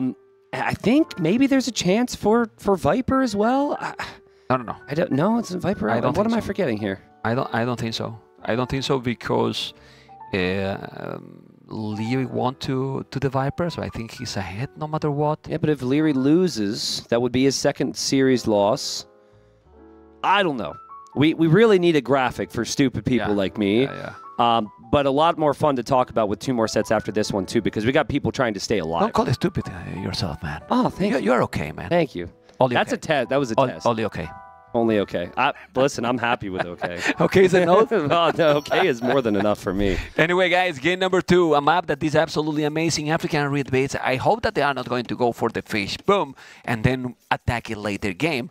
But having Vinchester Japanese as a red in the south and then Liereyy with Vietnam in the north. Oh boy. But we have seen these matchups before. And Vietnam works really, really good against Japanese, Mr. Tristan. Yeah. Now I think the reason for that is because Vietnam rely less on the fish boom working out, and it is a lot of time and effort to get the fish boom rolling. If you can get the fish boom rolling, the Japanese are arguably better economically, but late game, military-wise, if the Vietnamese make Imperial skirmishers or rats and archers, it's like the Japanese really have no chance. We also saw a game, I don't remember against who was the Viper, that he was a bit greedy. TaToH. It was, yes. And then he made castle elephants with chatras. Yeah. And they were eating everything. Yeah, they're really strong. Everything. They are so tanky, underrated, and definitely not use it as much as they should, probably. But, well, that will be later. Now we see how they are obviously working in their economy. 1 fishing ship is already for Vinchester, which is normal to be faster because he has bonus. All Lumbercams is 50% cheaper. And those super tanky fishing ships and working faster. As you can see, Tristan, Vinchester is starting to work in his walls, so he's preparing probably a fish boom approach. Yep, it has to be. Has to be. It's either that or it'd be full aggro, but too often I think the aggression doesn't pay off enough, and then there's a counterattack, and then you can't counterattack them because they're walled. Now, this is pretty excessive walling. This makes me think that Vinchester might even try a fast castle here. We'll see. Well, They'll have a lot of food. I believe Liereyy will go aggro, like he usually does. Hold on. And if he see that, what's up? I'm sorry. I'm concerned because Vinchester shot that Rhino a second time, and the way he brings in boars is sometimes questionable. He's fine. See, we can't trust him, Mem. I'm so scared he's going to do it. But have you noticed what he have done? Instead of put 6 villages inside, just to secure, he put 4. 4, yeah. Then you hit 3 times, you don't kill it. Yeah. Still. So let's see. Loom already coming, and Liereyy is going up very quick. 20 villages, 3 efficiency, 4th on the way. I guess Liereyy will try to go aggressive. Liereyy is not that kind of a player to go forward, let's say VB style when he see these things. When he see that maybe it's fully walled, maybe he do some army, then just go castle himself. Yeah, look at this. Vinchester still isn't clicked up. But he probably will, because you can only make fist traps in the Feudal Age. You can't actually do that in the Dark Age. So he needs to rush up at the very least for that. Liereyy knows exactly where Vinchester's TC is because of his bonus. Also, the map is somewhat fixed there. And I think Lierey's going to know as well that his opponent's going to try this.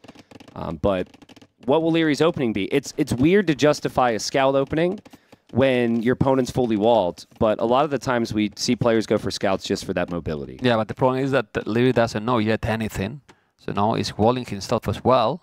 I like this because Liereyy is now walling, but he's walling now later. When you have more really, so then he's going to have less impact in your economy. Yeah. Vinchester was walling a lot earlier.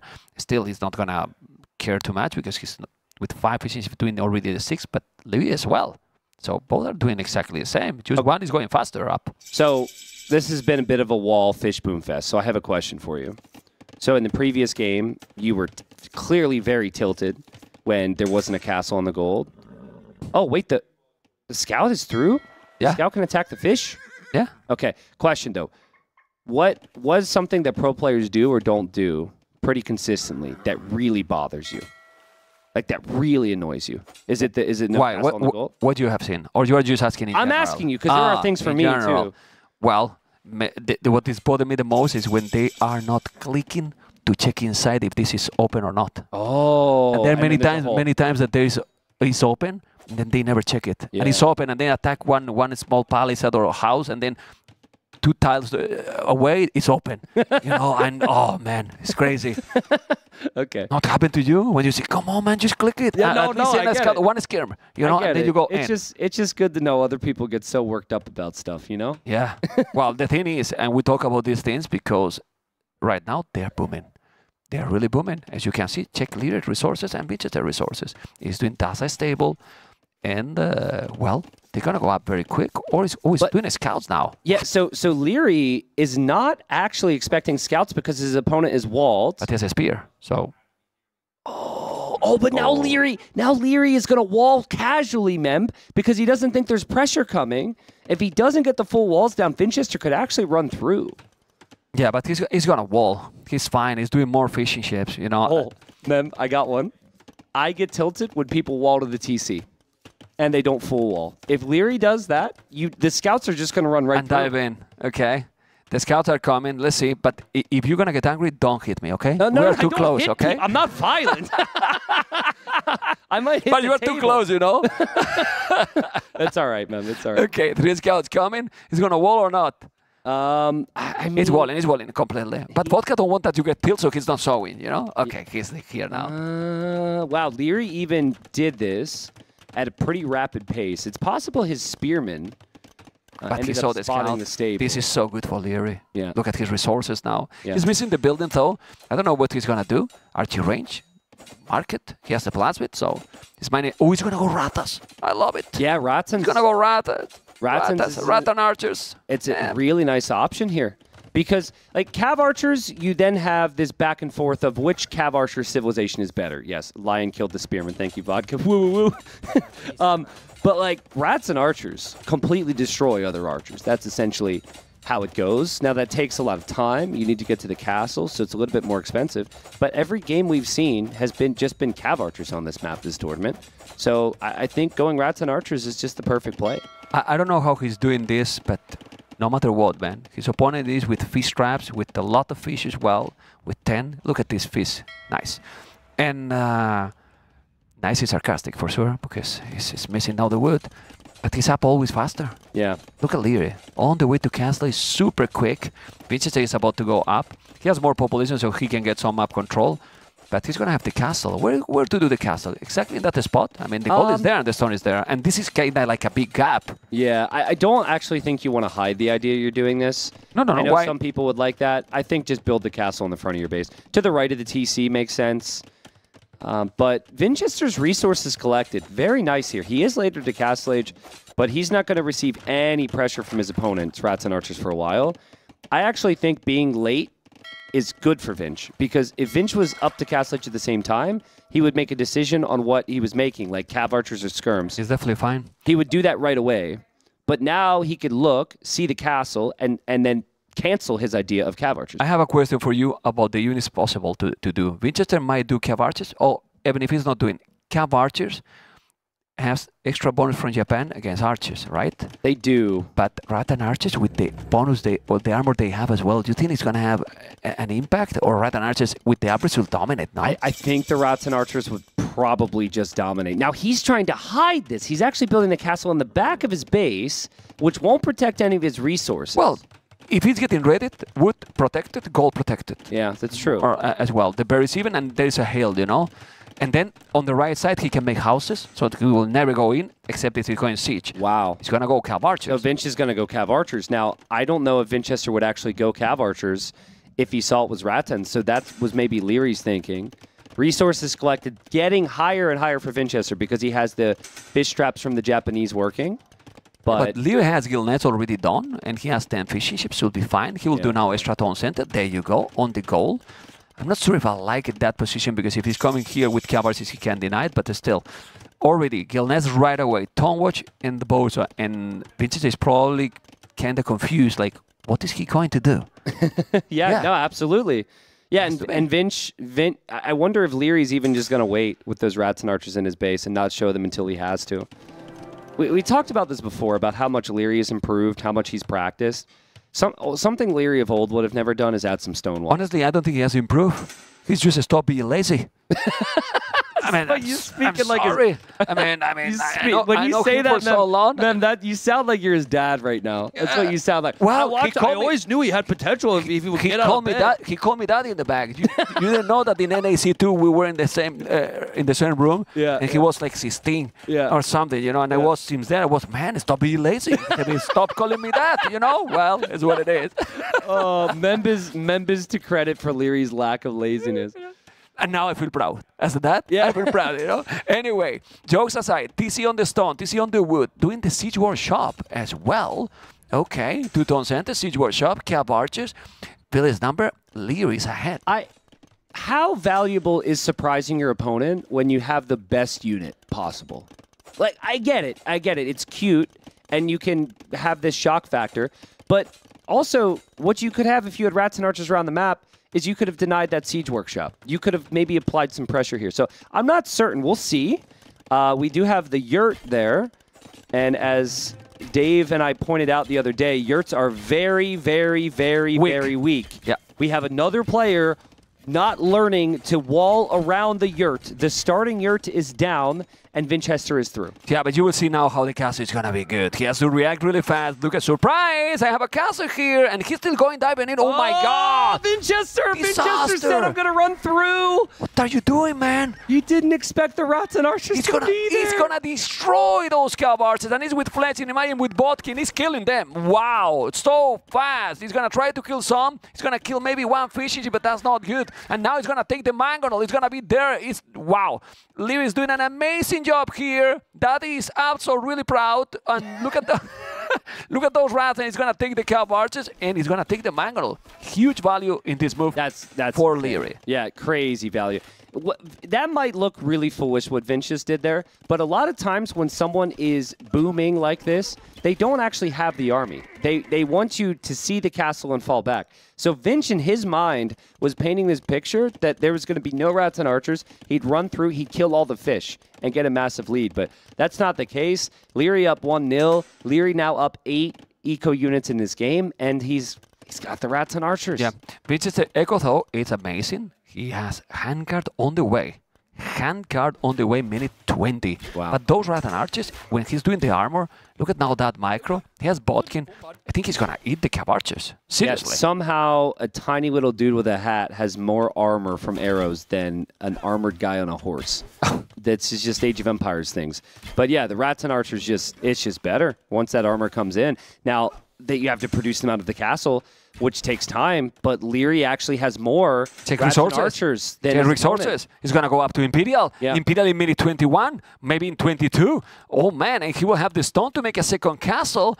Then the second castle is going to be really important because for how this map it is, you want to take some map control. Either the stone... Nah, he's microing. He's microing good. He's going to try to take down the Mangonel. The Mangonel will be down. He's not losing anything. He's playing amazing. And now, in minute 21 still, not even 22. The kid is going up to Imperial. Yeah, sick. I mean, it's just perfect. I mean, this is the hype we gave the guy earlier. Insane. I asked you who's been number 2. Liereyy. If proven. a game or two would have gone different this week, it'd be Lierey's been number 1 this tournament. I mean, it feels like he's destined to get to the finals. I don't want to get too far ahead of myself. There's a lot of people in this house who will get upset with me, but he's just so good. They don't listen. Don't worry. Yeah, that's true. They'll only listen when we say something bad about them. Well, we're Then doing. they hear it. We're doing actually.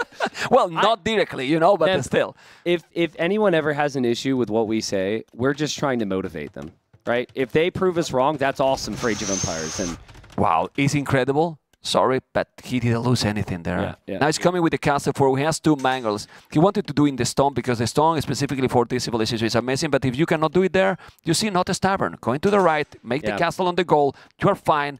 Remember, that Vietnam will have conscription for free. So production will be faster. He has ballistic, he has all the upgrades. And when he's doing the +3, he will eat the mangonels. Vinch is waiting. Vinch is like, where is he? He's going to come to the middle now. I know he needs that stone.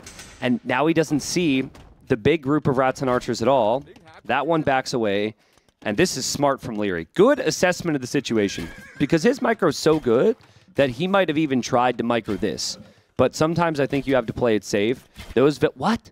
He's going forward. He's going forward. He's going with forward. The castle. He's I crazy. thought he would go to the gold. He's crazy, But man. he's going to castle Vinchester's side. Okay. Well, he feels confident that he's in this minute, 24 minutes, he's going to be able to just push his opponent and kill it. Yeah. Let's see.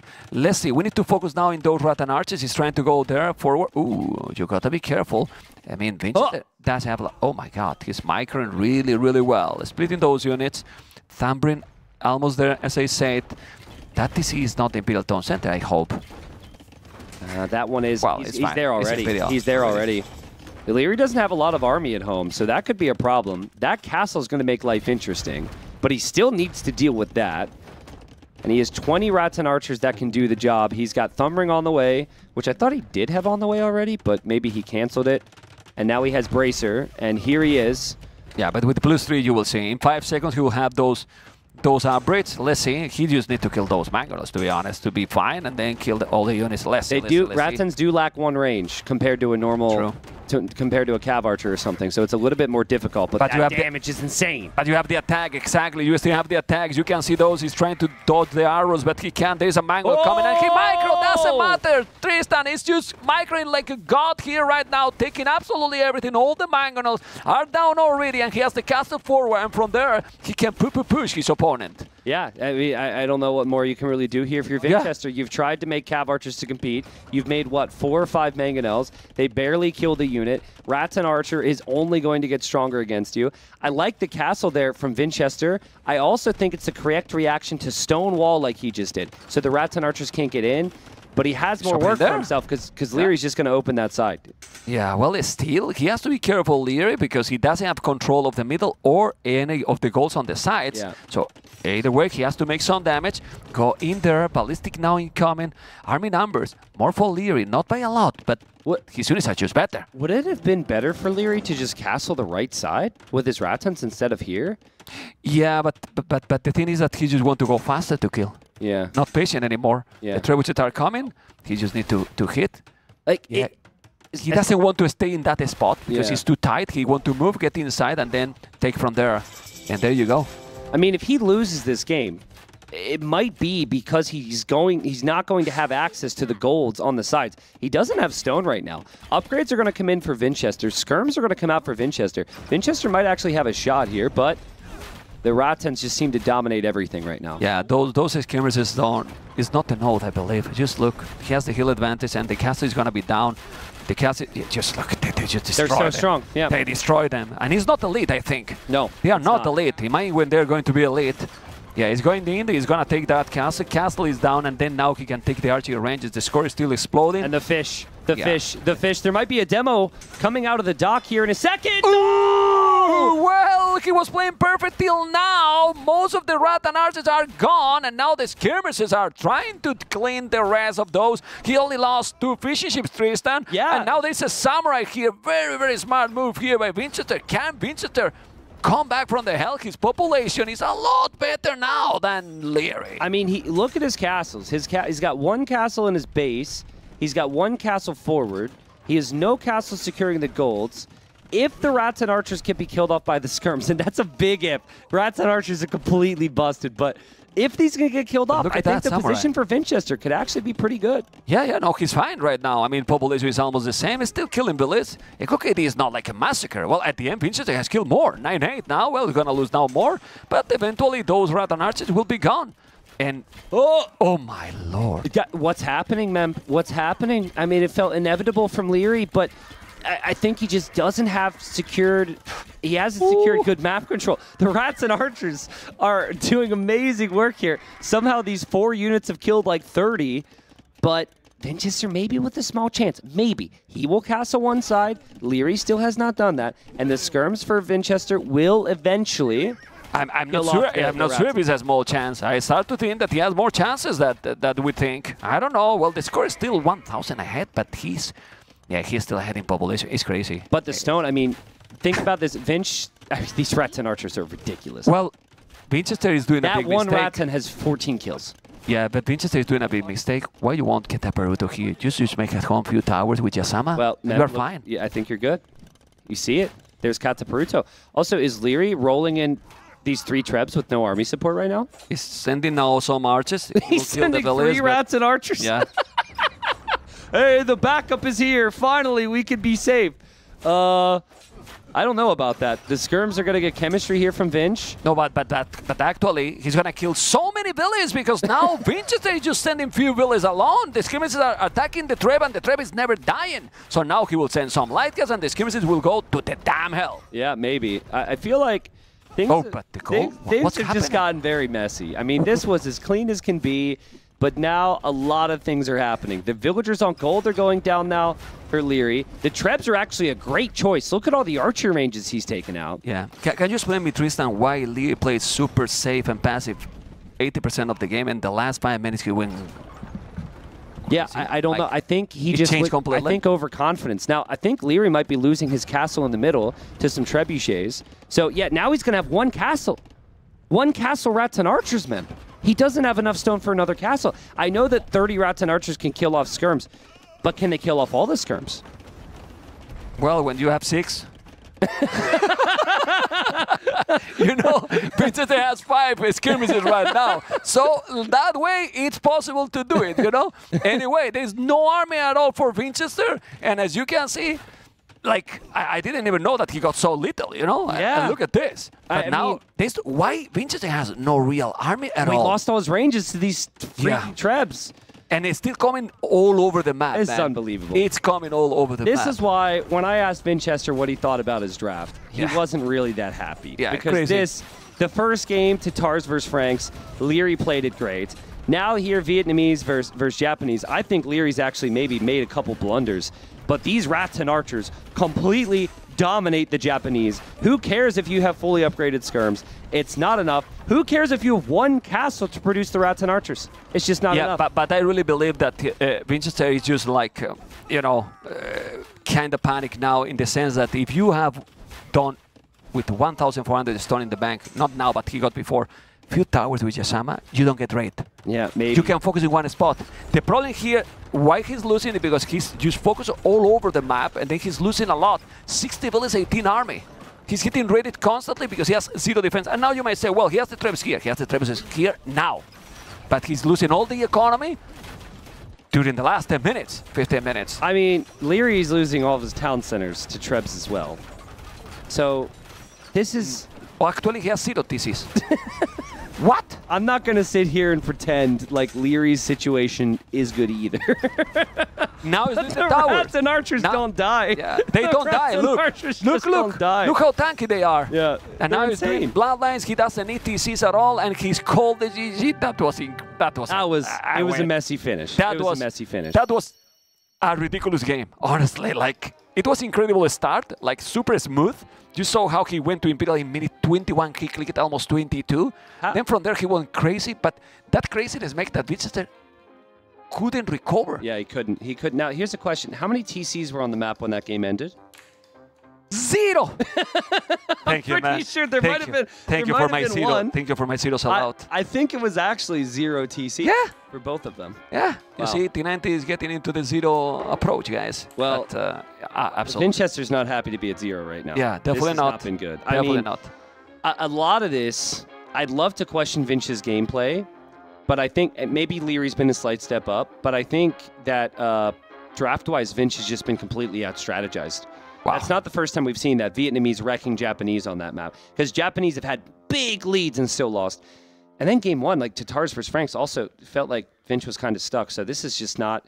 Maybe those were his weakest matchups. Maybe he's got some things to show us here, but he needs to win 3.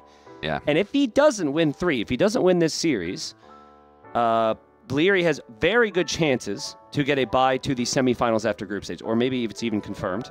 Yeah. I still can't remember, but I think... No, it's top 2. If Liereyy win is top 2, right? Liereyy is top 2, Vinchester will be qualified, but they were fighting for the top 2. Very exciting last game. I'm really excited to go for game number 3, but before that, small break. And now, a word from our partners. Look, you know how exhausting it is to control all our fine electronics at home? Well, I think I found the perfect solution. Elmo, come here. Come here, boy. Sit. Hey. That's a good boy. You're fine. Sit. More. Couch lamp. On. It's a good boy. Come here. Sit. Sit. You're fine. Elmo. Couch light 2. On. Good boy. Elmo. Couch light 1. Off. Couch light 1. Off. Maybe it's time to try something smarter.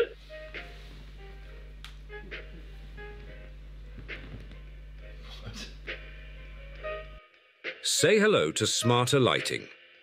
Hammer Smart Lights bring voice control, energy efficiency, and 16 million vibrant colors right to your fingertips. Oh my, what a terrific alternative. More smart, more home. Hammer.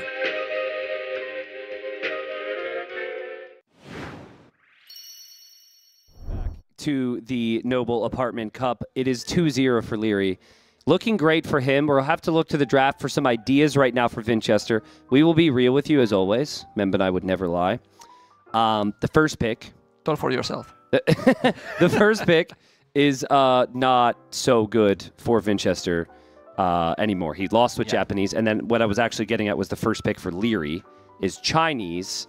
And Chinese have been good on a number of maps. 2 of which are actually possibly going to be played here. Copenhagen is one of them, and also Bedouins.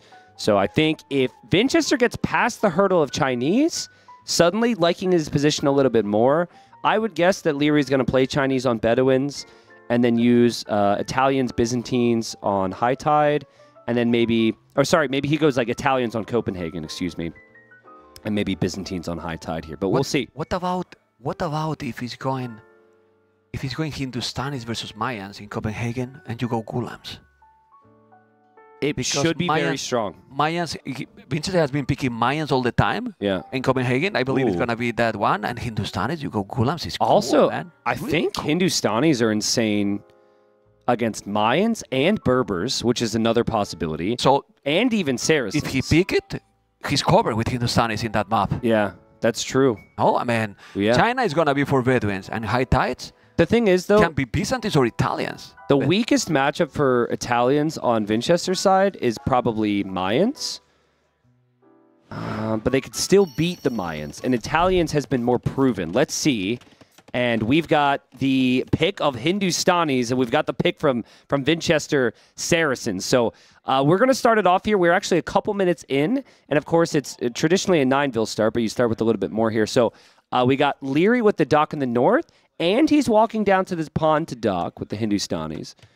And then Vinchester, he is on the way to Feudal Age, and I think he is just on one dock right now on his shoreline, also Kings. But I like a lot what happened here with the Sifs, you know, because Liereyy picked Hindustani because he thinks he's going to pick Mayans. Yeah. Then Vinchester said, I've been picking Mayans all the time. He's going to probably have the counter, and then he go for a Camel civilization like the Saracens. I am worried about Leary's King. That is very far from his base. And he's going to be infeudalized in 20 seconds. Yep. And that speed is going to be... No, but he has the scout too here. It's fine. It's going to be fine. You know, so now we have Camel Sifs with also different techs for sure. Saracens Camels 170 HP. Hindustanis Imperial Camels. And this is without... Oh, Vinch. Oh, Vinch. Oh, Vinch. Oh, Vinch. You got to get the kill here. He gets the kill. That's actually huge. And now Leary's going to block with his king. He's blocking with his king to get the kill. But the fat is not fat enough. He's not fat enough. Back. Well, oh, man. So I can't really explain the logic behind it, but occasionally units phase through other units. It could happen with Man-at-Arms now, or Scouts. Be careful. Be careful. You're going to lose the Scout. Oof. Well, wow. That's great for Vinch. So he gets the Vil Snipe, and then his Scout is going to heal up inside of his castle. Yeah, he's not going behind that that king. Okay. Still one player down. Why not having the loom there?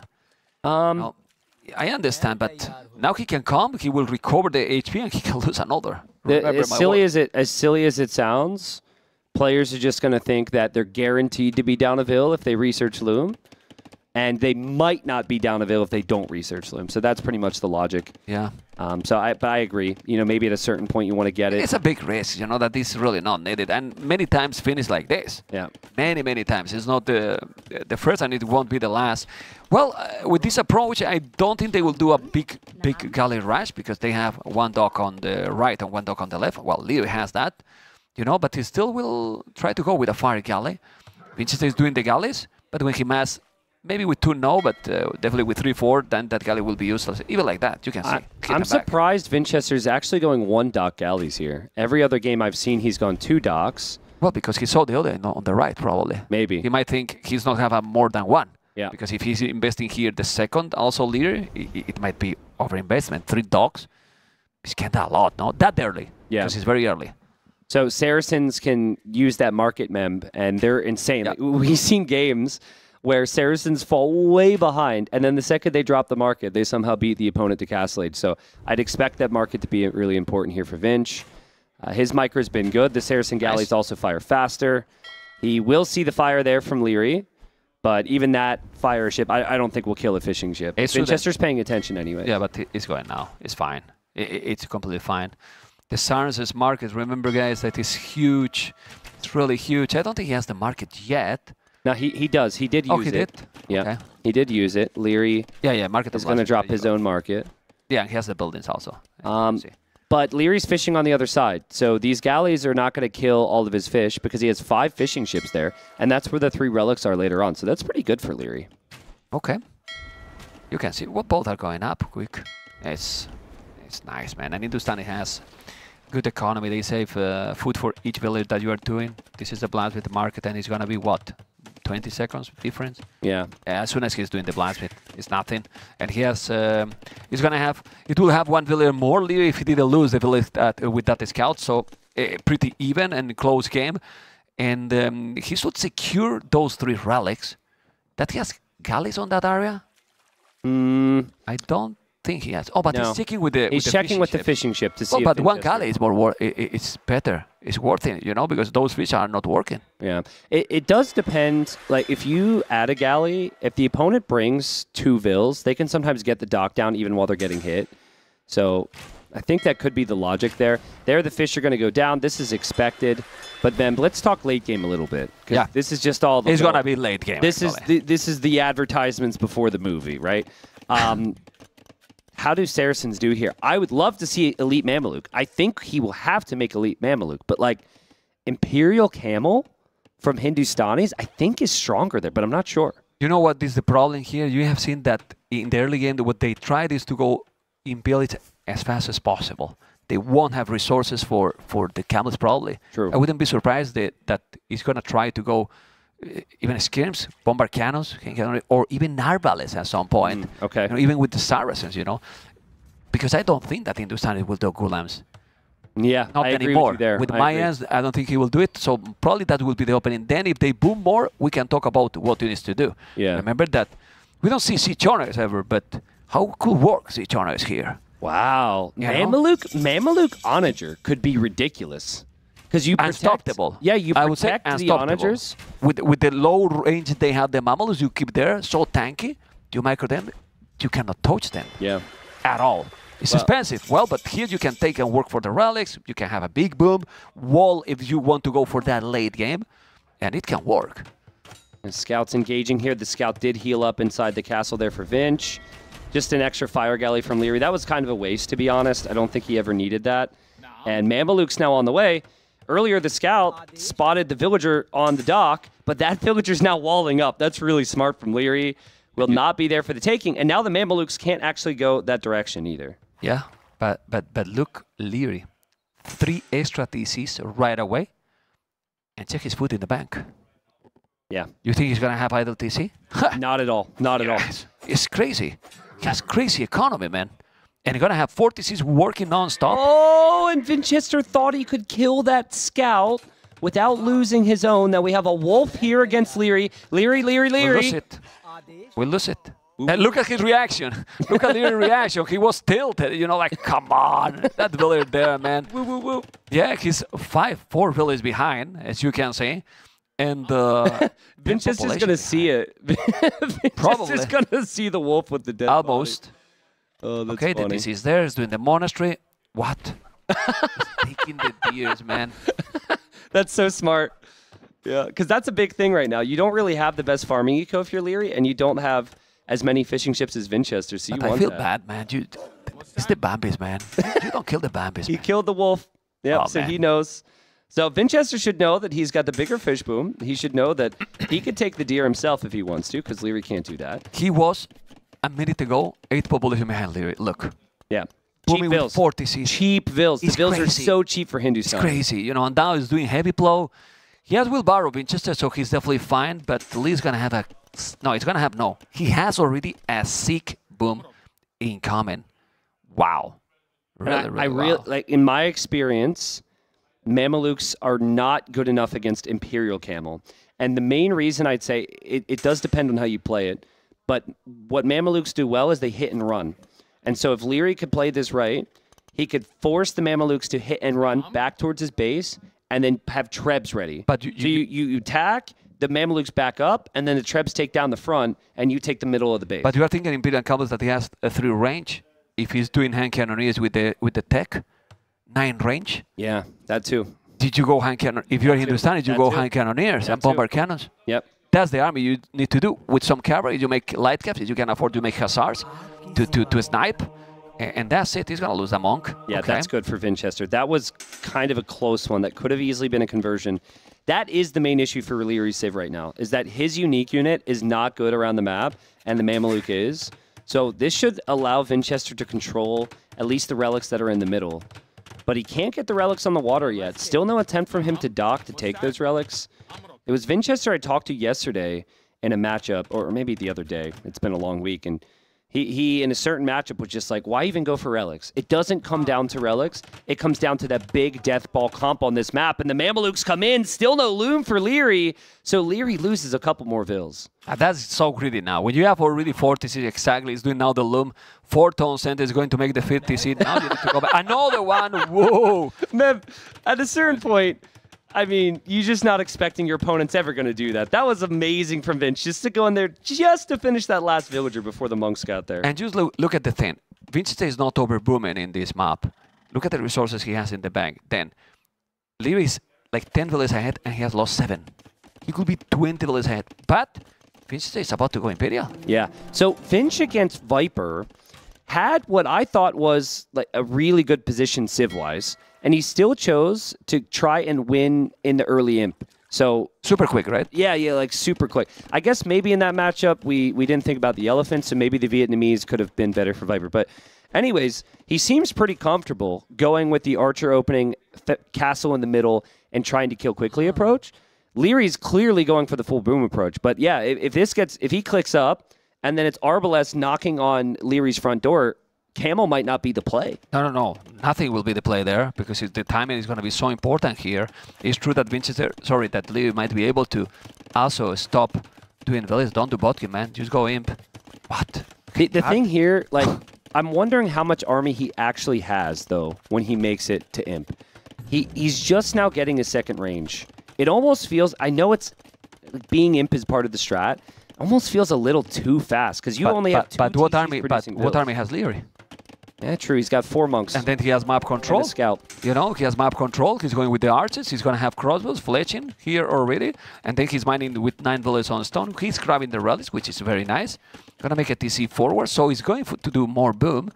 But potentially, and since he has the Sarces market, he will be able to buy a castle. And if he buy the castle and go with traps, take the castle there, and he's going to have the map control. Wow. Town center in the middle as he's on his way to imp. That's an interesting approach. Normally, that would delay the castle. So he's realizing he needs a little bit more eco here. Yeah. I mean, he's only 79 villages. Well, 73, and then some fishing ship. Liereyy has right now handcart on the way with 100 villages. It's pretty sick economy, man. Yeah, so Lierey's definitely going to overtake Vinchester in resources collected. There's no doubt about it. Great text flying in for him as well. Handcart has had the wood and the farm upgrade for a long time. This is a fragile push from Vinch. It could push fast. It could probably take down a castle, but it is a very, very fragile push. If it gets pushed back once, advantage Liereyy. Yeah, but Liereyy need to go up quick. Like, can't Liereyy... If Liereyy notices this, he has 2 castles now. He can actually just switch into Ghoulems then, right? Yeah, but he's going to have a castle there. And the Mamalus, you make 2, 3... He has 4 Mamalus. The Mamalus eat the Ghoulems literally. And then if you have here now Botkin, hopefully he will do ballistic soon. He's going to... The thing in this map that now they are so close, he's going to take the castle. Listen, it can work, this strategy. We With 30 villages behind, sorry. We expect, like, perfection from these guys, right? Yeah. Lierey's played a great game, but that scout has not been active. To not have the scout in the middle of the map looking at all is a surprise to me. Now he's going to see the crossbowman, so now he knows what his opponent's going to do, so he'll react with the Ghoulems. Let's see if Vinch sees the flag on the castle. He did see a flag on the castle, so that should tell Vinch that maybe he needs chemistry and hand cannons, or more Mamelukes to protect his trebs. Yeah, I think he will use more Mamelukes. Anyway, the Ghoulems are great, but if you have the upgrades, you're going to be able to kill those before they hit the crossbows, because they are crossbows, no arbalest yet. Has to be careful with those monks. To don't lose them. It's 5 relics already for Liereyy. He has all the relics. Then he did the upgrade that did give you, it's 10% more gold, right? Yeah. Faster gold. Might even be 15, honestly. But it's more than any other save. Yes, for sure. It's a Spanish bonus, and then the Hindustanis. Trebuchet is there. You need to take the castle, and he will. Look at the Mamelukes. Yep, so now Liereyy knows it's crossbow opening, and now he knows about that castle. This is what Vinch wanted. This timing. Still 1 minute away from Imperial Age. It's a lot. Is Liereyy. Also, the king is in that tower. Ooh. And maybe Vinchester's going to remember that. Will Liereyy remember that? Yeah, let's see. Sirens and archers. Go and try to kill it, man.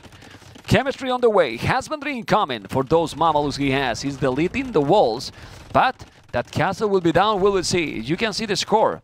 Belong to Vinchester. 50 farmers. 35 only. But now he's still booming more. A little bit more. Is that the Imperial TC? But it's not going to be in time. I was hyped for a second. But then I just noticed that it's 95%. And now those crazy amount of Ghoulems are going to clean the archers. I don't know. Oh, man. Will they, though? Like, Lierey's trying to jump on them, but a lot of Ghoulems will go down. Maybe it's fine. Okay. But with Imp upgrades in, the Ghoulems are not actually that great. Once Elite Golem is in, he needs to turn right back around and attack, though. Wow, population is crazy for Liereyy, but that castle is about to go down. He's doing block printing for those monks. He wants to convert definitely those Mamalus, but there's still a lot of Golems. Tristan, this is a lot of Golems, Ballistic on the way, and he does have an old army. Vinchester doesn't have an old army to take those Golems, or he does. Yeah, so he went crossbow, actually stopped producing them. He has forced Liereyy into going Golems, which is just the perfect meal for the Mamelukes. This is next level thinking here for Vinchester. It feels like this was all part of his plan. Yeah, it's amazing. Still 30 villages behind, but let's see if he's going to be able to do the job. He has to kill, because as he was telling you before of the day, now he has not the relics. So if the game go longer and no relics, oh boy. The Golems are coming. They don't have all the upgrades, but they're elite. He's going to be able... Ooh, nice stone wall here. The Mamalus is still there. He can't do the job. He blocked it. He blocked the Golems with the trebuchet, and now the Mamalus are doing the job. He's able to kill all the Golems with the Mamalus. He need to micro a little bit, because the Golems might do a lot here, or maybe not. I mean, Liereyy lost everything. Liereyy did lose a lot there. Liereyy he lost absolutely everything. Amazing play. That was expensive. Now, Lierey's going to switch to heavy camel, which takes us back to what we were thinking about before. But there's still some archers out there. There's a lot of that gold control from Vinchester in the middle. And a great job from Vinchester to continue to pressure here. He just needs more trebs, I think. Just 2 trebs is probably not going to be enough to break Liereyy. He needs to try and get to 4 so he can take out that castle, take out the monastery, and push Liereyy before Lierey's ready. He's not doing Golems anymore. No, he's like, forget about Golem. More 2 Golems. I don't want to see them anymore, those units. He's coming with the Mamalus. The Mamalus are not going to deal with those camels. He's doing the +2. He's going to try to get inside, or what? Where's the king, by the way? It moved back. It moved back. And another tower. Why never in the castle? Because you maybe going to garrison. Yeah, I've seen people put the king in the castle before and then accidentally send it into the battle. That's probably not the way to do it. We don't say the names. We won't say the names. You know, but it's fine. Imperial Camel. Imperial Camel incoming. Liereyy still have Tristan a sick economy. He's getting now the score lead. The Imperial Camels are going to be with the +4 soon. And those Imperial Camels are going to clean absolutely everything. And Lierey's just kind of chilling out. He hasn't lost a lot of vills. He did lose 1 castle. He's about to lose the town center, but Vinchester doesn't actually have enough to truly push here. But his army's also not even close to being maxed out. If he can get elite Mameluke with Arbalest, that would be a problem for Liereyy if he's only on camp. But the problem is that Vinchester has 48 on foot. He has not gold in the bank, not food in the bank, sorry. Gold he has, but it's not an old Arbalests are there. Not any armor for the Arbalests. The camels are going to be there. 50 seconds to these Imperial camels. Still not +4. I think he should wait a little bit. I mean, the monks are getting sniped. Nice micro from Liereyy to save some of them. A lot of the camels are going to go in towards the Mamelukes, and they'll have to back away. And Lierey's just trying to use this timing here to push that castle back with his trebs, but maybe there's a chance for Vinch. He'll have Arbalest and Mameluke, but still no elite Mameluke. And not +4, and still no armor. Yeah, still no armor on the on that Arbalest. Well, those Imperial camels with 4 trebuchets hitting the castle, the 2 gates are beautiful. Looks very nice. They're useless now. I don't know if Vinch. This is what we talked about. This unit should just destroy everything. I don't know if Vinch is maxed. I don't know if Vinch is prepared for this yet. The Arbalests are really nice, but he has so many camels. The camels are coming. He's going to dive in with so many. 35 Imperial camels can be the end of this series, or he's going to be able to hold here. Tristan, you let me know, because I think he's cleaning the castle and he's going to clean all the units. Well, this is what we said before. The Mamelukes have to hit and run, and they have to run back home, which allows the trebs from Liereyy to just snipe all the buildings. There's no castle for protection anymore. Lierey's got 10 more camels in queue, and it just feels like every single game this series, Liereyy was prepared with a better civilization to counter Vinchester's strategy, and any of the mind games that Vinchester tried to go for just simply hasn't worked. And again, he's being patient. He moved it one time with the Golems. It didn't work as good as he thought. And then he switched completely into the Imperial Camels. He had the economy. He has the food. He has the gold. He has 5 relics. He's now doing elite Mamelukes. But I don't think elite Mamelukes are going to kill these Imperial Camels. That's a big blunder. Like, Vinch probably just realized he didn't have elite Mameluke. Some people are going to tell you that the Mamelukes would have been stronger there if they were elite. But they're elite now, and they still have to hit and run back. And Imperial Camel just completely destroys here. This is the unit that Liereyy expected to go for in this game. And there simply is no answer unless you have Halb, in my opinion, which the Saracens don't have. Yeah, I mean, the heavy camels are really strong, probably better option than the elite Mamelus here with 170 HP. You know, they have probably almost the same attack that the Imperial Camels, maybe 1 or 2 less, but the combination Liereyy is going to have is just sick. Hand Cannoneers with also the extra range, because he has researched everything, and Liereyy keep going and going. He has a much better population, and Liereyy is going to be in the semifinals on Saturday.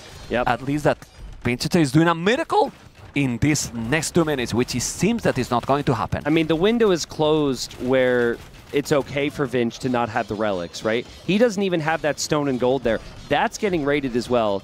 Liereyy is going to be deep in Vinchester territory here. Vinchester's castle will fall. I think Vinchester's in disbelief right now, Mem. Was hoping for more in this series, but Vinchester's completely dead. Well, we have to say that Liereyy is in a total domination mode activated in this series, honestly. Yeah. Like, he has dominated him from the start till the end, with in the first game being a little bit patient with TaToH versus Franks, and then amazing game in African Red with Vietnam, and here, with a slower time up to Imperial, just make a push Vinchester that, as you said, it wasn't an oath, and then when he came with the Imperial Camels, he's destroying everything. Yeah, and Vinch, again, I mean, he's making our life a little bit difficult here, because we have to try and find more ways to say that he's dead.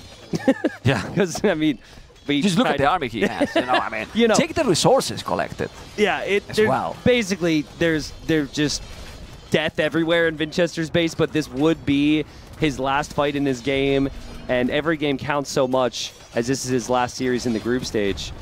There might be a little bit of uncertainty in his mind where this puts him, and some of that might be based on some of the other sets remaining today, but Vinch he doesn't have the army to fight this. Basically, in a small recap here, after it's confirmed that it's GG, Liereyy, that is calling now Vinchester the GG.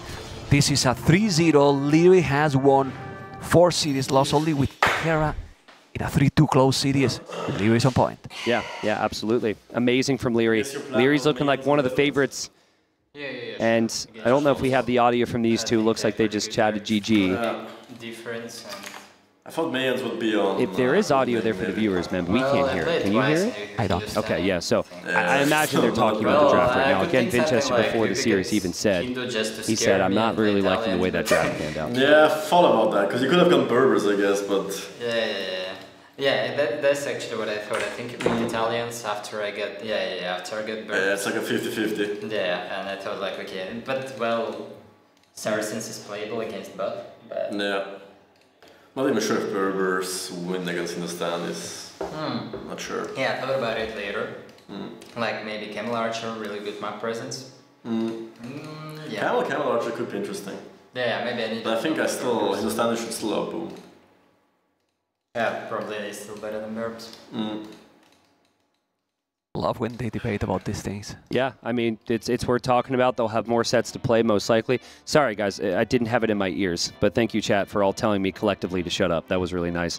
Lierey's looked incredible. We'll hear from him shortly with the interview, and we said it all before. Just total and brutal domination. I think his civs were prepped. He read his opponent well, and he should be on the opposite side of Hera with the semifinal. decisions, with the micro, with the mechanics. It's, well, for me, him and Hera, well-deserved top 2. Yeah, well-deserved. They clearly are. Yeah, I think the only question, again, is Viper nipping at their heels. Yep. Nipping at their heels, yeah. So, incredible, Mem. Vinchester should say this, because I know that didn't look good. He's been top 4 in my mind this week. Maybe some other players creeping into the conversation, but Vinchester, let's just say he's probably at the very least been top 5, top 6. The goal is to be top 6 after the 5 sets. Things should look good for him because he's played a lot of really good players. Vinchester should be moving on to this player. He has lost with the best 3. Yeah, he lost to Hera, he lost to Viper, you know, and he lost to... Today has been a little bit more clear, but as we were talking the other day with Liereyy, when he won to Hearttt, he was telling, I'm not happy with my performance. He has been like this in tournament for sure, and I believe that he's gonna feel very, very good, but we're gonna discover how good he feels, because he's gonna be right now with Ellie. And now, a word from our partners.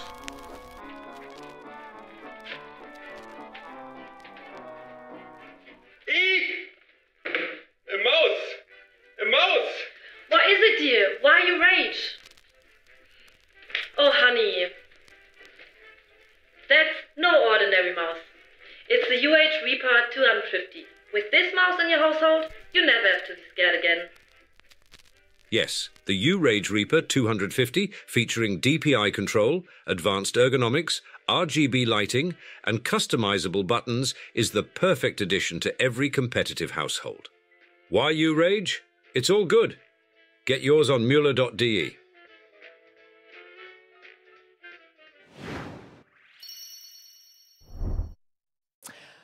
Whew.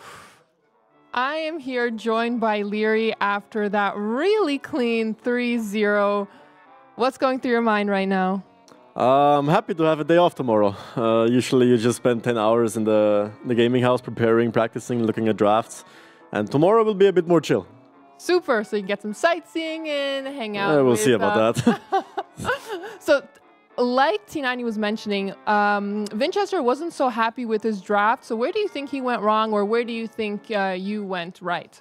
Yeah, I like my draft a lot. I think it counters his draft quite well with the Vietnamese Hindustanis against his like 4 or 5 civs, since they're anti-archer, and he had like his first 2 picks were like super archer civs. So I was pretty happy about that. But yeah, it was still close in the Copenhagen game. I didn't think he would play Saracen there. What were you expecting from him? Mayans, actually. But it made sense in hindsight, because he has to win 3 games in a row, so he needs a Bedouin Civ as well. That was his only one. Do you think today, just because of this bye that's on the line, it's not an elimination round, but like, did you have this extra motivation just for that, or were you still a little bit relaxed because you knew that worst case, you're still in the tournament? I still like to play for the bye round. You know, it's always tricky in knockout stage. You can have a bad day and you're just out against a great player. So having a bye round and watching the games is pretty nice. I think it's also maybe extra sweet that you avoid Hera in that's a nice one as well, yeah, true. I think no doubt that you and Hera are 2 of the favorites in this tournament. You've been playing really, really well.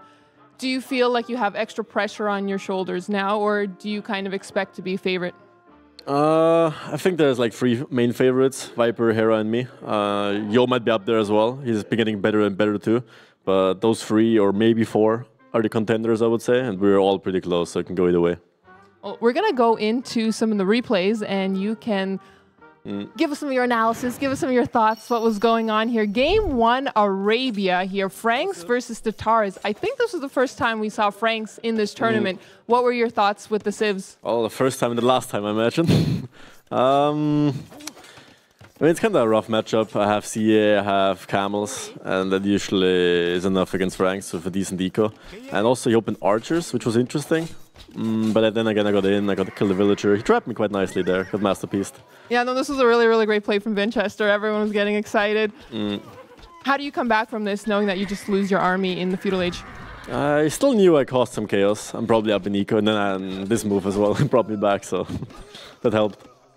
This was, I mean, you are really known to have amazing micro with the archers. Do you still feel that in terms of the players with archer micro, you're at the top, or do you think there's some other players that are out masterpiecing you? I still think I'm at the top, but nowadays everyone is so good at microing, it's like barely you realize the difference. There's more important stuff going on. As long as you don't get out microed, it's fine. Well, you love the confidence, and you certainly showed your skills here. When did you, like, because most of these games are going for 3, 4, 5 TCs, which point do you feel like, okay, I actually have this game, it's mine? This game, after I kill his archers in Feudal Age, I feel like at that point I'm ahead like by a mile, because I have map control, I have the better save late game, I have all the options. He doesn't know what I'm going to do, so at that point I should have the game.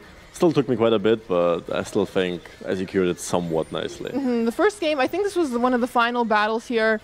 What's going through your mind? Do you think you're feeling really confident, I'm assuming, at this stage here? Yeah, at this stage, I'm just checking which tech trees there are still available. Like, I think I got crop rotation, 2-man saw, all the university upgrades I was about to get. I had like 8k food, didn't know what to spend it on. But yeah, it was a good game. Yeah, it looked pretty solid there at the end. Moving on to game number 2, the Vietnamese-Japanese matchup on African reed beds. Your Rattan archers were just absolutely destroying everything. Was that the game plan, just to get a castle up and then Rattan archer it out? I thought about it, and then I just went for it, since he opened scouts, so I knew he would be a bit behind, but if he opened range skirms, it would have been trickier. But yeah. This was a really nice move from Vinchester. Yeah, let's move on to that one. Yeah. Nobody saw that. Nobody saw that. All right, moving on. The Trebs, sending the Trebs over. I think Vinchester here sends his villagers to attack. I think you also sent some villagers against his At some Trebs. point, it was just a mess. What's going on? What are your thoughts here going through this game, how it developed? I knew I was somewhat in the timer because he had the middle.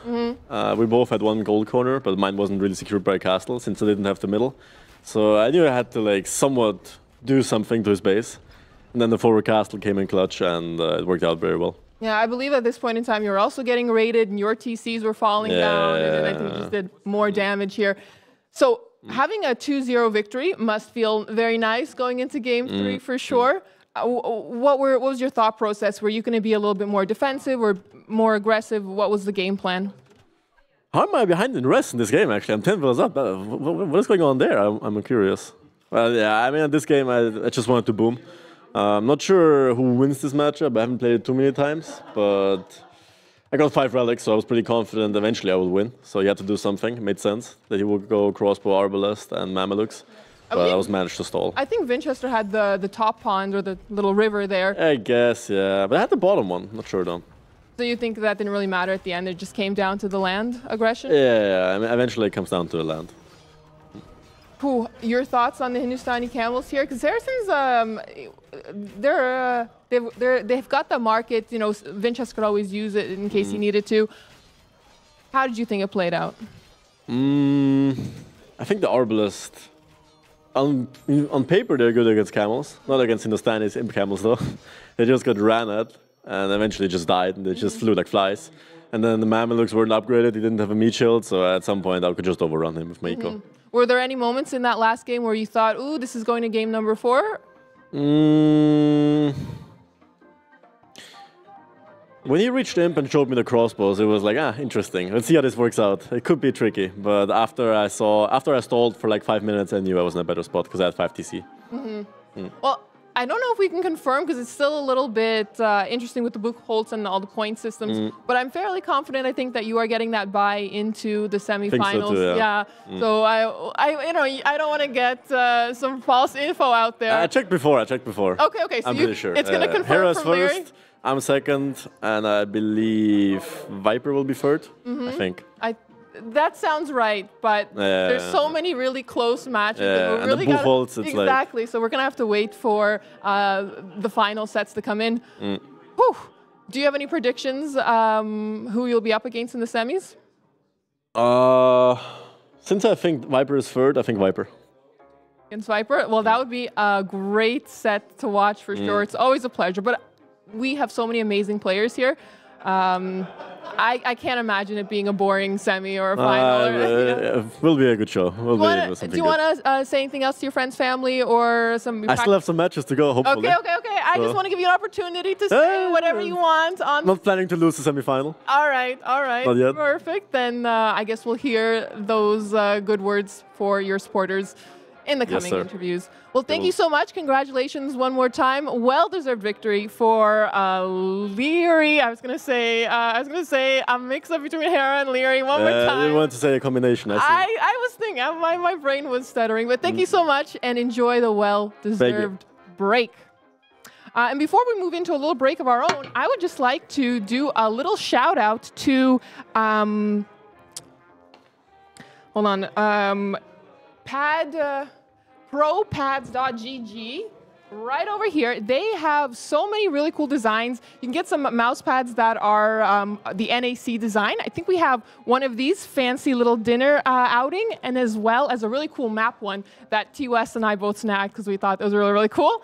You can make custom designs. You can do some more pre-made ones from GamerLegion or some other ones that they have pre-made. They're really, really high quality. The mouse glides super well. I've been working this week as well, like part-time, but I got to get my hours in. So really, really nice stuff, and you can definitely check it out. There should be a pin in the comments for that, as well as a link in the descriptions in one of the panels below on the GamerLegion Twitch site. So do check that out if you're in the market for maybe a last-minute Christmas gift or maybe a little present for yourself. Really, really great stuff, and thank you so much for that support. And with that, we'll also go into a small little break before we come to set number 4 and 5. They will be happening simultaneously, and we just can't wait to see when the dust settles who will be playing who in tomorrow's quarterfinals. Since the maps are quite familiar with me, so let's say I have some normal strategy and I have some stupid strategy. Those stupid strategy is going to use against someone like Viper or Hera, I think. I tend to hide them unless I'm in the really best position, you know. Like the last time I was almost eliminated, so usually if everything went right, I will save it to the stronger opponent. Yeah, a cigarette. A cigarette? Yeah. I try to think about nothing. Yeah, just chill and just focus. Okay. I don't want to think about anything else. I think strategy is huge, but like I said, depending on the preparation, if Hera is practicing enough, he should be dominating again.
Yeah. I try like 10 minutes early, just lay down with my coach, being with my dog, and that's it. It really relaxes me a lot. No, definitely, because experience counts a lot. If you are not used to play in LAN with cameras, etc., you get a lot of nervous and makes you do mistakes that usually you don't do. I'm feeling really confident. I mean, it's mostly about the first game, right? The first game is always a little bit shaky. Other players have that as well. It's not only me, but after that, everything goes smoothly. I think Hera. His playstyle doesn't match against mine, I feel like, and their TaToH as well. I can never beat TaToH because of the playstyles. I think those two are the players I fear the most. Really fast players with amazing micro. I think they are the toughest for me to beat. And TaToH because he's some kind of out-of-the-box strategy player, right? And in everything I am good, he's better than me. And in everything, he's one of the best. I am not the worst. Like Arena, Nomad Stars, this kind of tournaments, I think it's my weakness. And he's one of the best at this, so for me, it's really hard to beat him. I think so. I think the map pool is really good for me. Most of the maps are hybrid maps or some pure land, and I think it's really nice for my playstyle.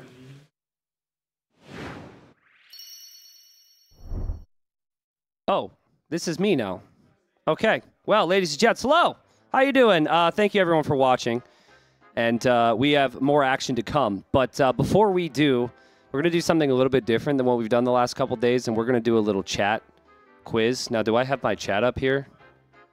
Where's my chat? There's my chat. Okay. So, many of you might not know this, but my fiance is a marine biologist. And so I'm going to quiz chat on sharks, right? We're going to quiz chat on sharks. Now, I'll have you know that I asked for if these facts were correct. She made it very complicated and then said, it's not complicated if you're factually correct. So I'm going to do my absolute best here to be factually correct so I don't hear about it later. And so we're going to do 3 questions, and you're going to do 3 options, chat, and just basically, without Googling or searching, just tell me how smart you really think you are. First question is, what is shark skeleton made of? Option A is bone. Option B is cartilage. Option C is cardboard. So just type a letter in the chat. And if you type C, I don't know what to tell you. Seeing lots of different options in the chat here. And it seems like most of you seem to know what it actually is. The answer is B, cartilage. Okay, so you got 1. Well played, guys. Hold on, my chat just closed. Can I get the chat back up? Why did I close the chat? Say hi, chat. Say hi. Okay. Someone said, what we win. You win pride, people. You win pride. Jeez. Bunch of... You should be better than that. Okay, second question. How do scientists age some species of sharks? Option A, by their Age of Empires 2 APM. Option B, by their length. And option C, by the amount of rings on their vertebrae. You know, like a tree. Give me your guesses. What do you think? I'm seeing a lot of A's in chat, which I probably should have expected. And then I think the more serious people are going for B or C. I think B is winning here. I think B is winning. I can't really tell. The answer is actually C. Now, I thought it was all species of sharks, and so I put that on here, and I sent my fiance a screenshot, and she said I was a dumbass, and that's only some species of sharks. But I blame the website I got that info on. All right, final question, chat. Please pay attention. What is the best VPN that you can find on the internet in 2024? Open answers. What do you think? We're here at an Age of Empires 2 tournament. We're thankful to have the sponsors and... Chat, hold on. These are some of the cardboard people, Surfshark. These are some of the cardboard people in my chat. They were supposed to say Surfshark VPN. Thank you so much, chat. Jeez, you guys are really killing me here. Surfshark VPN is the best VPN to find in 2024. And I, who am so wildly prepared, have information on that very thing. With Surfshark, you can connect the whole household with... This is not my best effort. Man, I was so pissed when I was told to do this today because Dash just killed it the first 3 days, and it's been a long one. But you can make sure your whole household is connected and secured. I'll tell you a personal story where I used one the other day. I downloaded a bunch of movies and shows to watch on my flight, and when I could kill time here in Germany. And when I showed up, I accidentally connected to the Wi-Fi, and it said, no, you actually can't watch this anymore because you're in a different location, which is absolute BS, by the way. But that's how the internet works. So with Surfshark VPN, I was able to quickly switch my location and then finish my show before getting to bed. So there's many different aspects. There's the security aspect, of course, and then there's also ways to access different shows. There's 24/7 customer service and a 30-day money-back guarantee, and obviously supports the event, makes more things happen, and more investment in Age of Empires 2. So please be sure to check out the links in the chat, as well as possibly below the stream for Surfshark VPN. And that is it, folks. Thank you for bearing with me there with the little quiz. Some of you really need to watch a nature documentary or something, because a lot of you guys voted for cardboard, which is worrying, frankly. So, and I have absolutely no clue where I'm sending this next, but it should be to me and T West, who will join me in a second to cast the next series. And production, I would love to hear in my ear right now if I'm keeping this on myself or if I'm sending this on to the next. Come on up, T West. All right, sorry. I felt like I was floundering there a little bit, but T West is here. We're back to Age of Empires, and everything should be pretty good now. So T West, been a long day. Did you start off the day today? I did not. I started off yesterday. Oh, so is your first cast today? It is. Oh, all right. We've had a long day, and we're going to finish it off. So just to keep everyone in the loop, we have 2 sets that are happening simultaneously, because last night we were here until about 2 a.m., so we started the day late. And in the player room, as you see right now, we have dogao playing against Yo. And in the other room, we have DauT and Hearttt.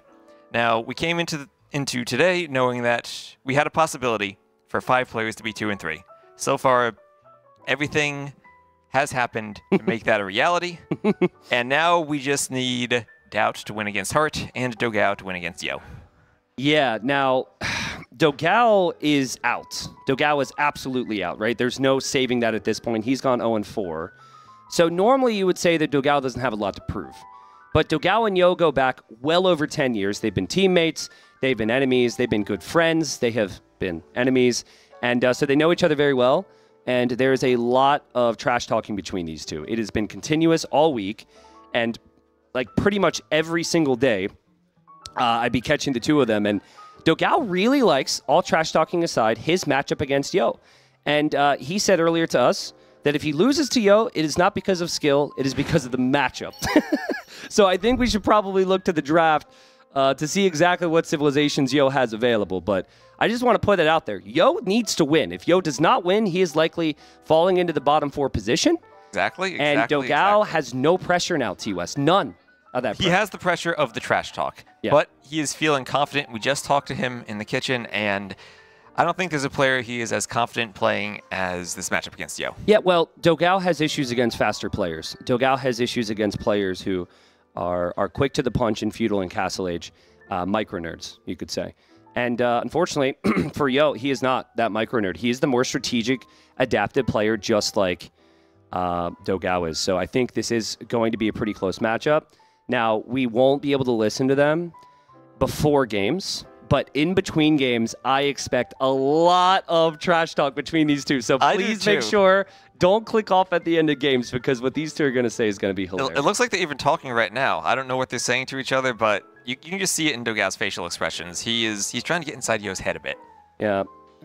dogao told me, just looking at the draft here, he said, he banned my polls, that coward. That's what he said just 5 minutes ago. So clearly, Yo did his homework on what dogao wanted to go for here. And if we look at the maps, we will start off on Dry River, a map that can be over very quickly, or a map that can drag out very long. And we saw Mr. Yo play that against TaToH the other day. He doesn't have Burgundians available here, but perhaps a Civ with a similar unique unit, the Georgians, you think to go for them on this map, or the Romans, who benefit from all the shorefish. Their 5% faster eco applies to the shorefish. Lots of options for Yo here. Yeah, Yo picking Aztecs is a bit of a surprise for me. Aztecs just haven't been picked that frequently, but I do remember Yo going for Incas, at least, on Tier Garden, so maybe that's an option there. Oddly enough, they could also be an option on Dry River. We've seen the Men-at-Arms play, which should favor the Aztecs there. Yeah. I think Yo is probably going to opt for walls there, but so does dogao, typically. So neither player really takes heavy risks on that map. And we have seen dogao play that map before, too. It was a long game, Saracens versus Magyars. He wasn't quite able to pull it out. but he does have experience on that map. The only 2 games that went over an hour on Dry River had Yo in it and dogao in it. So you're thinking this goes over 2 hours? I think so. And because of the length of the day and just all the games that we have here, we do have a second series running simultaneously to this one. So if you wanted to watch DauT against Hearttt, which is do or die for Hearttt, is not do or die for DauT, but I think if DauT wins, it helps TaToH. It's a whole situation. If you'd like to watch that, we do have a B stream, which I have actually, it looks like the B stream is on twitch.tv/ornlu_AOE, so you can watch that action there. They'll be playing in another room. There may not be the cameras there that you're seeing here on the main stage or the main room, but we are here. Should be a big one. 2 longtime friends, now enemies. Let's see what happens here. Will Yo be taken down with dogao? We know dogao is out already. He will not advance past the group stage. He is looking to make sure that's the same for Yo. Dogao's in the red, playing as the Magyars, and then we have Yo in the blue, playing as the Romans, T-West. Now, the Magyars are the civ that dogao lost to on this map the other day. Maybe he saw how they succeed in that super long game if you keep those Cav Archers alive and can spam those Magyar Hussars to snipe siege. The thing about this map in the long run is that you're so far apart from each other, you can wall yourselves up, and you just have the shorefish in the middle. They take a lot of importance in the beginning of the game, but in the late game, it's just kind of a no man's land. Yeah, now it was Cav Archers that dogao ended up dying to in the end. That'll take some time. The Romans and the Magyars typically take a lot more risks, right? So both of these players we were expecting to build the mills and maybe stop there and fall back to walls. But every time I've seen the Magyars and the Romans play, they're playing open and they're playing aggressive. So I don't know, maybe they're going to change their styles because they both ended up losing on this map. Or actually, excuse me, Yo won. Or maybe they're going to fall back to their typical walling style. Now, we know that Yo won, but I got the feeling Yo didn't have the best confidence in the strategy, even though it worked for him with the fast castle walling. Yep. Even though it is a very Yo type of playstyle that falls right into his background as a nomad player going for that fast castle, he could try something with the Centurions, as the Romans as a unique unit. But as a civ on this map, usually you see the Romans fighting over the shorefish as much as they can. Yeah, I think there's a lot of reason to take some risks here if you're dogao, though, because that 5% extra Roman efficiency is really strong. So you just can't get away with not doing some damage here with the Magyars. They don't have an eco bonus of any kind, and the Roman eco bonuses is one of the best eco bonuses in the game. Well, the eco bonus the Magyars do have is their discount on their scouts. Yep. They do have that free foraging, and if you're taking the food from the shorefish already, you can be very aggressive with your scouts. Mm-hmm. Also, their foraging applies to their men-at-arms and their spears, and we do tend to see lots of forward men-at-arms on this map. So the barracks for Yo defensive, and then a house. So this is definitely looking like he's going to want to wall up. Same deal there from dogao. And both players on that 19 pop-up, so not going to see the fast castle, but similar uptimes. And I'd expect scouts from both from here, and probably a whole lot of spearmen from both, but the villagers in the front being palisade walled up, just playing it safe, but I really don't expect these guys to take risks. I think we might see the 4 forward villagers go back home pretty soon, honestly. We'll see how aggressive they go for scouts. I think the more aggressively they stay in the feudal age, adding more scouts, the more it favors the Magyars player since they have the discount. And Yo is running into the TC of dogao. Takes a bit of damage there, but in the scouts war, every bit of HP matters. Do you think dogao is... Well, first, I guess the first question is dogao tries to steal something here from Yo, and he is going to get away with that. What has been the reason dogao is... well, already out in group stage? Has he underperformed here? Was it nerves because he hasn't been at a LAN in a long time? Any thoughts on that? Well, going in, I think we all had him as the lowest seed, and the other players do have some more experience as he tries to navigate around Yo's quick wall attempt on that lumber camp. He didn't look like peak dogao to me. Yeah. I saw a few moments where his micro wasn't on point. He was losing vills left and right just by not having them walled. Yeah. I think he just really needs to lock in and try to get to that level he knows he can play at. Well, I think a factor could have been he had a lot of pressure, right? And then you lose one series, and then you feel worse about yourself because you think you could have played a bit better. And then a couple days go by, and then you're already out. But here, he's already out, right? There's no pressure here. Yo has to win. And so I think that we might see dogao play his sharpest series here. I think that pressure is a big thing that we kind of get used to these players because they're so good being able to deal with. But Yo he's got it all on him right now. And dogao hoping to take Yo down with him here. Yeah, and right now, Yo really can't take that fight against the Magyars yet. That free foraging is going to be a nice benefit for dogao, and he has that spear forward already. These guys were actually teammates once. On SY back in the day. The old SY clan, they were teammates, exactly. And I think that would have taken it back to maybe 2016. Heard plenty of stories about those days. And they have played at a LAN together on a team in a team game tournament before back in those days. Yep, it's pretty crazy. They've been around forever, man. So cool to meet dogao again and see him active after all these years at the very top. Obviously, it hasn't worked out for him. He's going to be out of the group stage regardless, but he's looking smooth so far. And I think he's through there, actually. There are spearmen on the way, though. And he pounces on the spearmen, T-West. He's going to kill them all. He has the hill with the forging, and that'll give Yo the opportunity to re-wall. But sometimes those Magyar scouts, they get through the walls much faster than you're expecting. Oh, now we got the Vills leaving the middle there for dogao, and he loses a Vill. So I guess Yo is going to be in the preferable position because he didn't lose the villager, but those Vills are going to run out of fish here in a second. They are going to have to go eventually. And if you look at the idle time, Yo was idling his TC a bit, so dogao really isn't too far behind in the Vill count. They're still even at 27. Romans, though, 300, 400 more resources collected. This is fine for Yo. Yo is happy if both are able to get the walls down for now. And again, he's going to extend with Spearman. And again, dogao's going to kill 2 more spears. That forging on the Magyar scouts helps you clear those spears. Oh my god, he's going to get 3 of them. these spearmen aren't cheap. They all fought one at a time, and dogao just picked them off. Oh, the Vills are out of the palisades in the middle. They're trying to go for another mill. There's a scout from the back. And there's one more hole. He's got it. But, I mean, I think it's a house. So he's just... The villagers are still trapped. This is horrible for Yo. Also, can you tell me the exact cost of a spearman? Is it like 65 resources, 70 resources? It's what, 25 food, 35 wood? Okay, so what is something like that? Math is like 60. I'm guessing the number off my head. Chat can tell us if we're wrong. Okay, well, I mean, he lost 4 spearmen needlessly, and he has to make 4 more spearmen. So any res collected difference here, dogao's going to be in a really good position still. And remember, his scouts are cheaper too. So if they're equal in the scout numbers, dogao spent less resources. Yeah, and then right after that, dogao loses 2 scouts.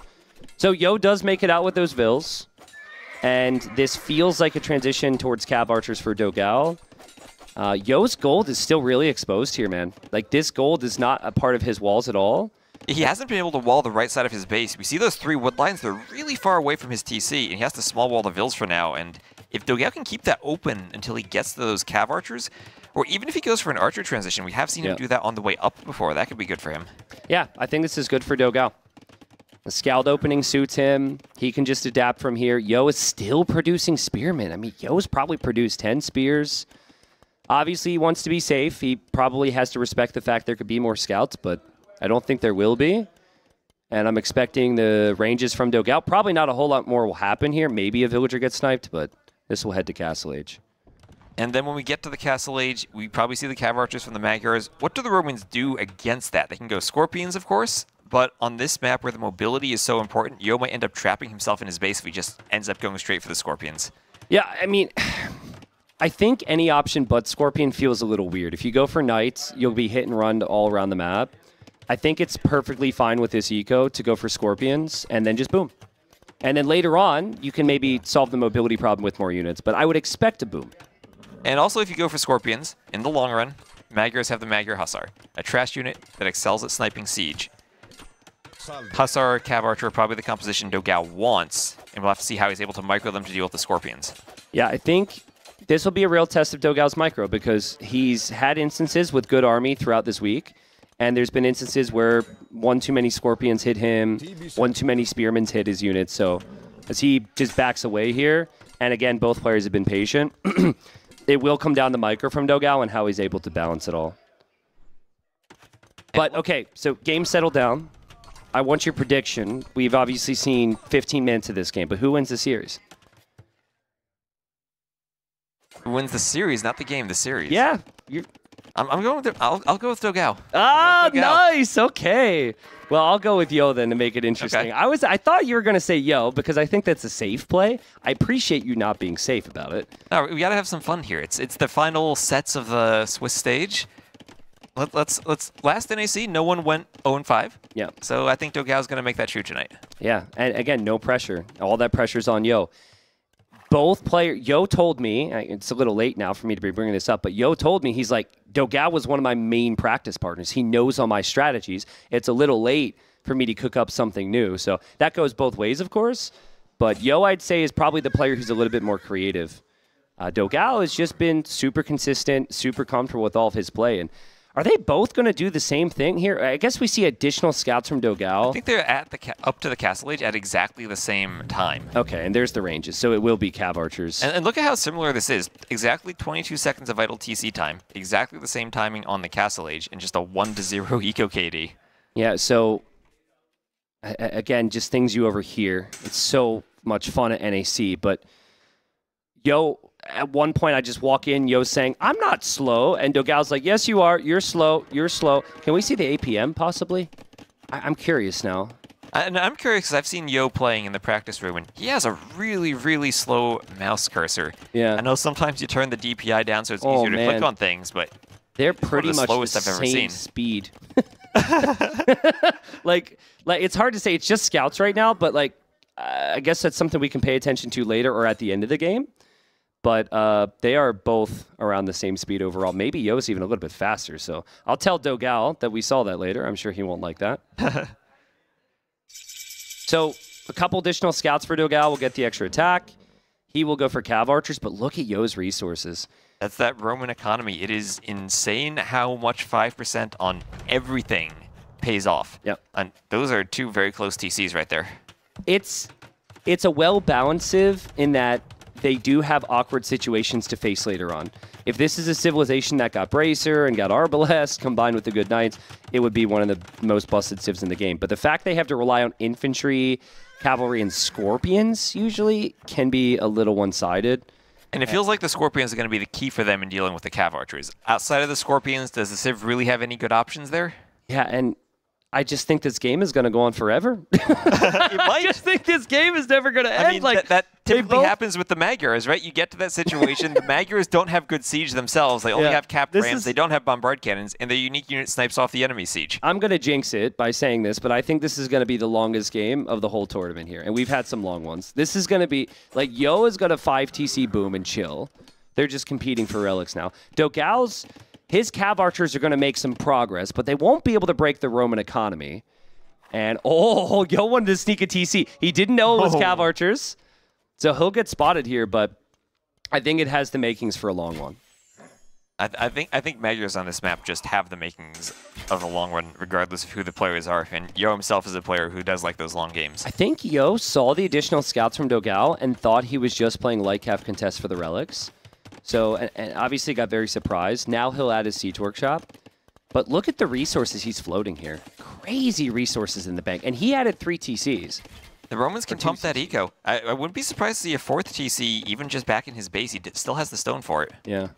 So what do you do if you're dogao, though? Are you happy keeping Yo in his base? Or do you want to break those walls and hit that eco? I think you want to break the walls. And I think they're only palisade walls. With cav archers, you can get in. And remember, those scouts do have the free +2 attack on them. That you can break the walls really quickly.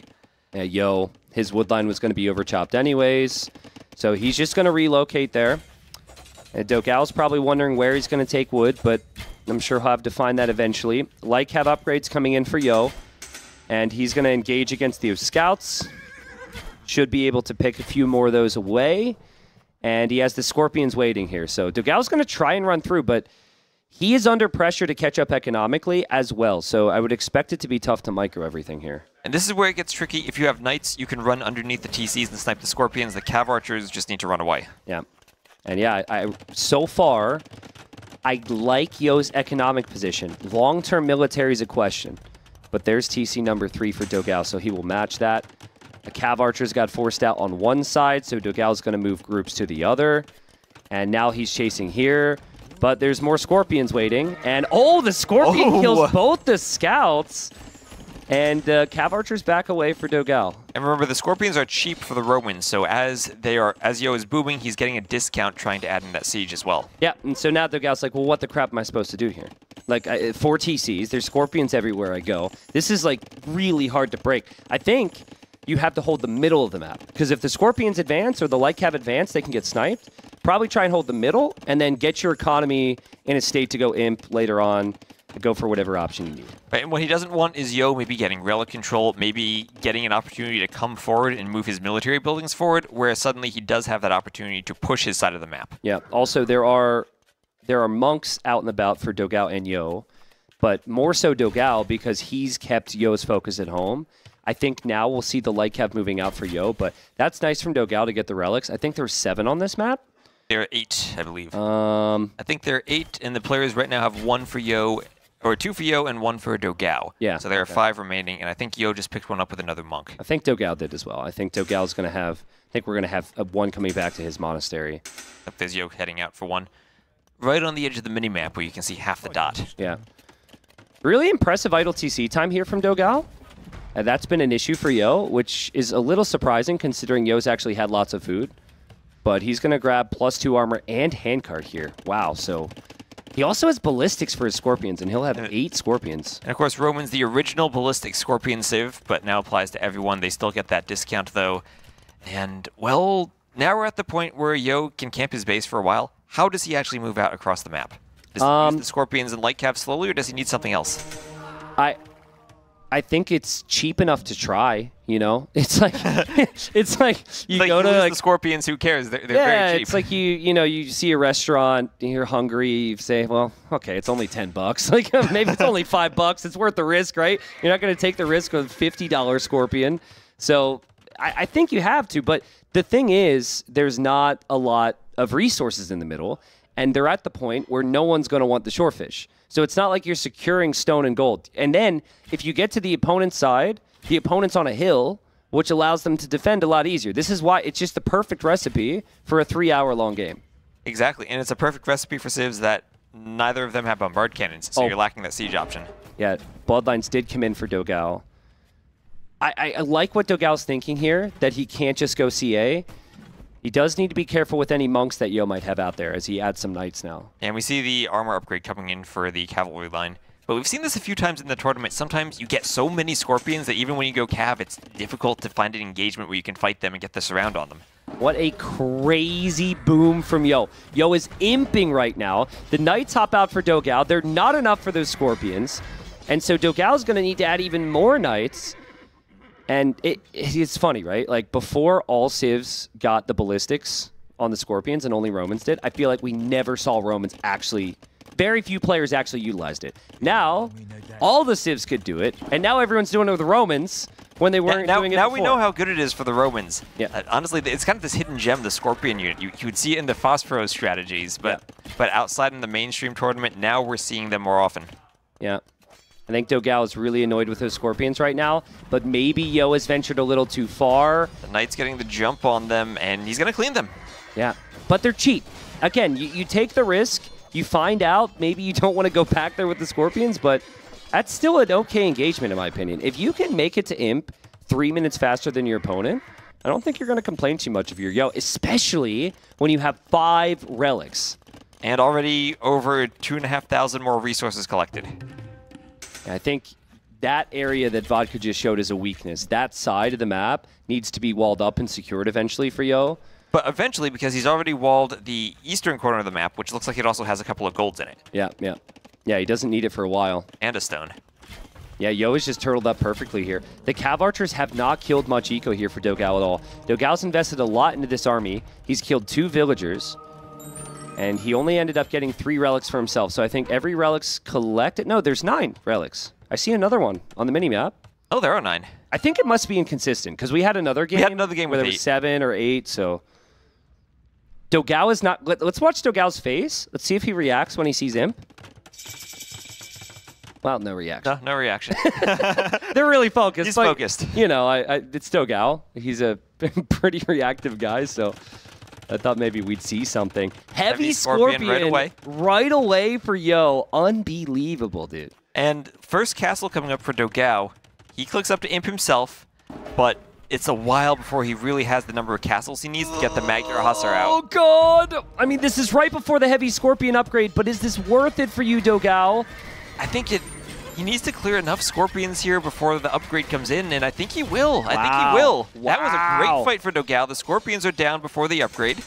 And the Cav Archers now can push forward without that Scorpion mass. Wow, that was crazy. At the front, it's just Light Cav and dogao's walled. Yeah, the Light Cav will get the final armor here, but it's not like it's Knights. Cav Archers could probably come back to deal with that. If dogao didn't clear up those Scorpions, I actually think he would have been completely slaughtered. I think he'd have no answer, but now he has a little bit more time. Now he has time to get to those Magyar Hussars that are going to be so important for clearing the Scorpions in the long run. I don't know if dogao's going to do that. The way he's making Knights right now, the fact that he only has one castle, to me, as dogao misclicks the Zebra and now his units are out of position, it feels like it's just going to be full Knight play. But maybe that's a little nearsighted. Maybe Magyar Hussar is the unit you really have to rely on. You need your gold for your Cav Archers, but if you keep your Cav Archers alive, maybe you have gold to spare for the Paladin line? Yeah, could work. Yo's going to go for the map control approach. And wisely just looking to avoid the CA. And he knows what this will be. It's all about the walls and the castles in the late game. So Light Cav come through to raid there. Light Cav being tracked here by dogao. Well played from dogao, 110 vills. And at least he has the Cav Archers to chase the Light Cav, and this won't do too much damage. He's getting his castles up in positions to defend himself now. Yeah, and he's going to make some Magyar Hussar. But you need to get Corvinian army, I think? Corvinian army? Yep, Yeah. The Castle Age unique tech makes them cost only food. Yeah. Yo will eventually build a castle up there. So Yo's going to have the setup. He's going to have the relic set up. He's going to have the walls, or at least the castle set up. But he's going forward like he wants to finish this fast. Like he's worried now. Siege Workshop's on the middle, more Scorpions on the way, and Treb's coming forward as well for Yo. And look at this army composition. It's Light Cav and Scorpion. When would we have ever seen this? I'm sorry, I'm laughing at those poor Light Cav that just got stuck on the edge of the map. I guess they're going to be killed off. They were trying to escape, and they got stuck in the corner. I mean, I really wonder if dogao is going to go for those Magyar Hussars. He sees the Siege Workshops. You have a unit that has a bonus against Siege. Your opponent has cheap Siege. What else do you do if your Magyar is against Scorpions? I think they're your only option. Did he get Corvinian army? Do we? He just clicked it. Okay. So he actually canceled the ones that he had queued up. I was going to say that would be a little bit of a waste. But yeah, now Yo's getting Siege Engineers coming too. in. Yeah, Siege Engineers for Yo. That'll give extra range for the Scorpions and just make them even more deadly. That is a scary army of Scorpions. Yo's got 2 castles at home. Yo has Trebs there. There's no Magyar Hussars yet for dogao, but there's also only 1 Treb. And there's also no defense for these Cav Archers. So Yo's not going to have anything to stop these Cav Archers except for that castle. Well, they could maybe find a way to hit on the wood line. At least they go into the spot Yo hasn't really expanded to yet. That castle's in a great position, though. Yeah, it is. And now the Light Cav dive. And now I think dogao might panic and come home. The Light Cav will find lots of kills. The Magyar Hussars are not going to be elite. So Yo going for the raid and Scorpion approach. And they both kind of have a death ball the other one can't engage against. The Cav Archers are tough for Yo. And then the Scorpions are tough for dogao. But only 1 player is raiding the eco like this. And here we have the raiding unit that actually can go under the TCs and only costs food. dogao just seems to be really losing control here. I mean, he doesn't seem to have a lot of momentum. His castle's going to fall. Yeah, 3 His Trebs Cav now. Archers are backing away from Scorpions. Yo's Scorpion play is just unstoppable, it feels like. He just didn't have the timing on the Hussars to be able to hit the Scorpions, and now that Yo's pushing with the Trebs, he's taken out 1 castle, and he can actually get on top of that hill. Yeah, remember, these are cheap Scorpions. They now fire faster, and there's just 3 Magyar Hussar there for dogao. dogao getting recurve bow, so he'll get the +1 attack and +1 range on the Cav Archers. Siege Ram on the way for Yo. You need Hussars to stop the Siege Rams. If you don't have the Magyar Hussars out, they'll just eat through your houses and your buildings. Yeah, and unfortunately for dogao, he doesn't have the setup. And there's the monastery. Yo monastery knew with his relics. If he had the setup, that maybe the Magyar Hussar and the heavy CA would be a problem, but dogao has just not been able to max out yet, and he's just going to lose the heart of his base. He only has 1 castle right now. And the Scorpions are so cheap that with the Roman Eco, you can do heavy Scorpion before you even get to a trash unit. Yo going Siege Ram here and heavy Scorpion against a Civ that has technically a counter to Siege is pretty epic. He's like, I give it no respect. I think these Scorpions are too strong, and I am just going to ram down your base before you're ever prepared for me. Right, and you might also ask, why is dogao going for Cav Archers in that case anyway instead of the Nightline? The Romans also have great infantry. Yeah, exactly. And I think the economy has been the story for Yo as well. His eco's ahead, dogao, 140 pop. Those Cav Archers aren't going to do enough. Maybe. What is this? What is that maybe Scorpion Bass? Yo's gonna give him a little time, but like I don't think so, man. Yo's just got a massive ball. He's got 85 army, 43 Scorpions, 3 Siege Rams, 3 Trebs. And dogao's now down to 2 castles. Yo's doing a forward castle. If he gets that up, all of a sudden he has a spot to protect his Trebs from the light cap too.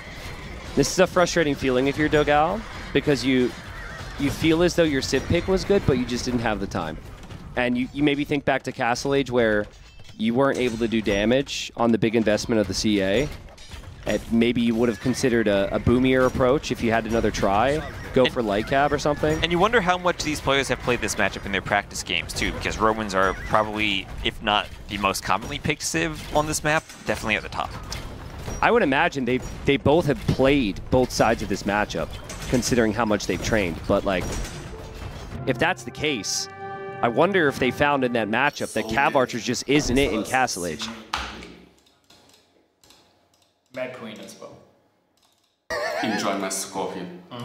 Enjoy my Scorpion. That was Civ. For sure. 100%.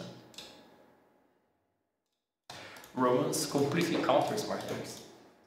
If it wasn't that, you were so dead. Civ win, map win. Did you see the pathing that time? With the archers? Yeah, you should have.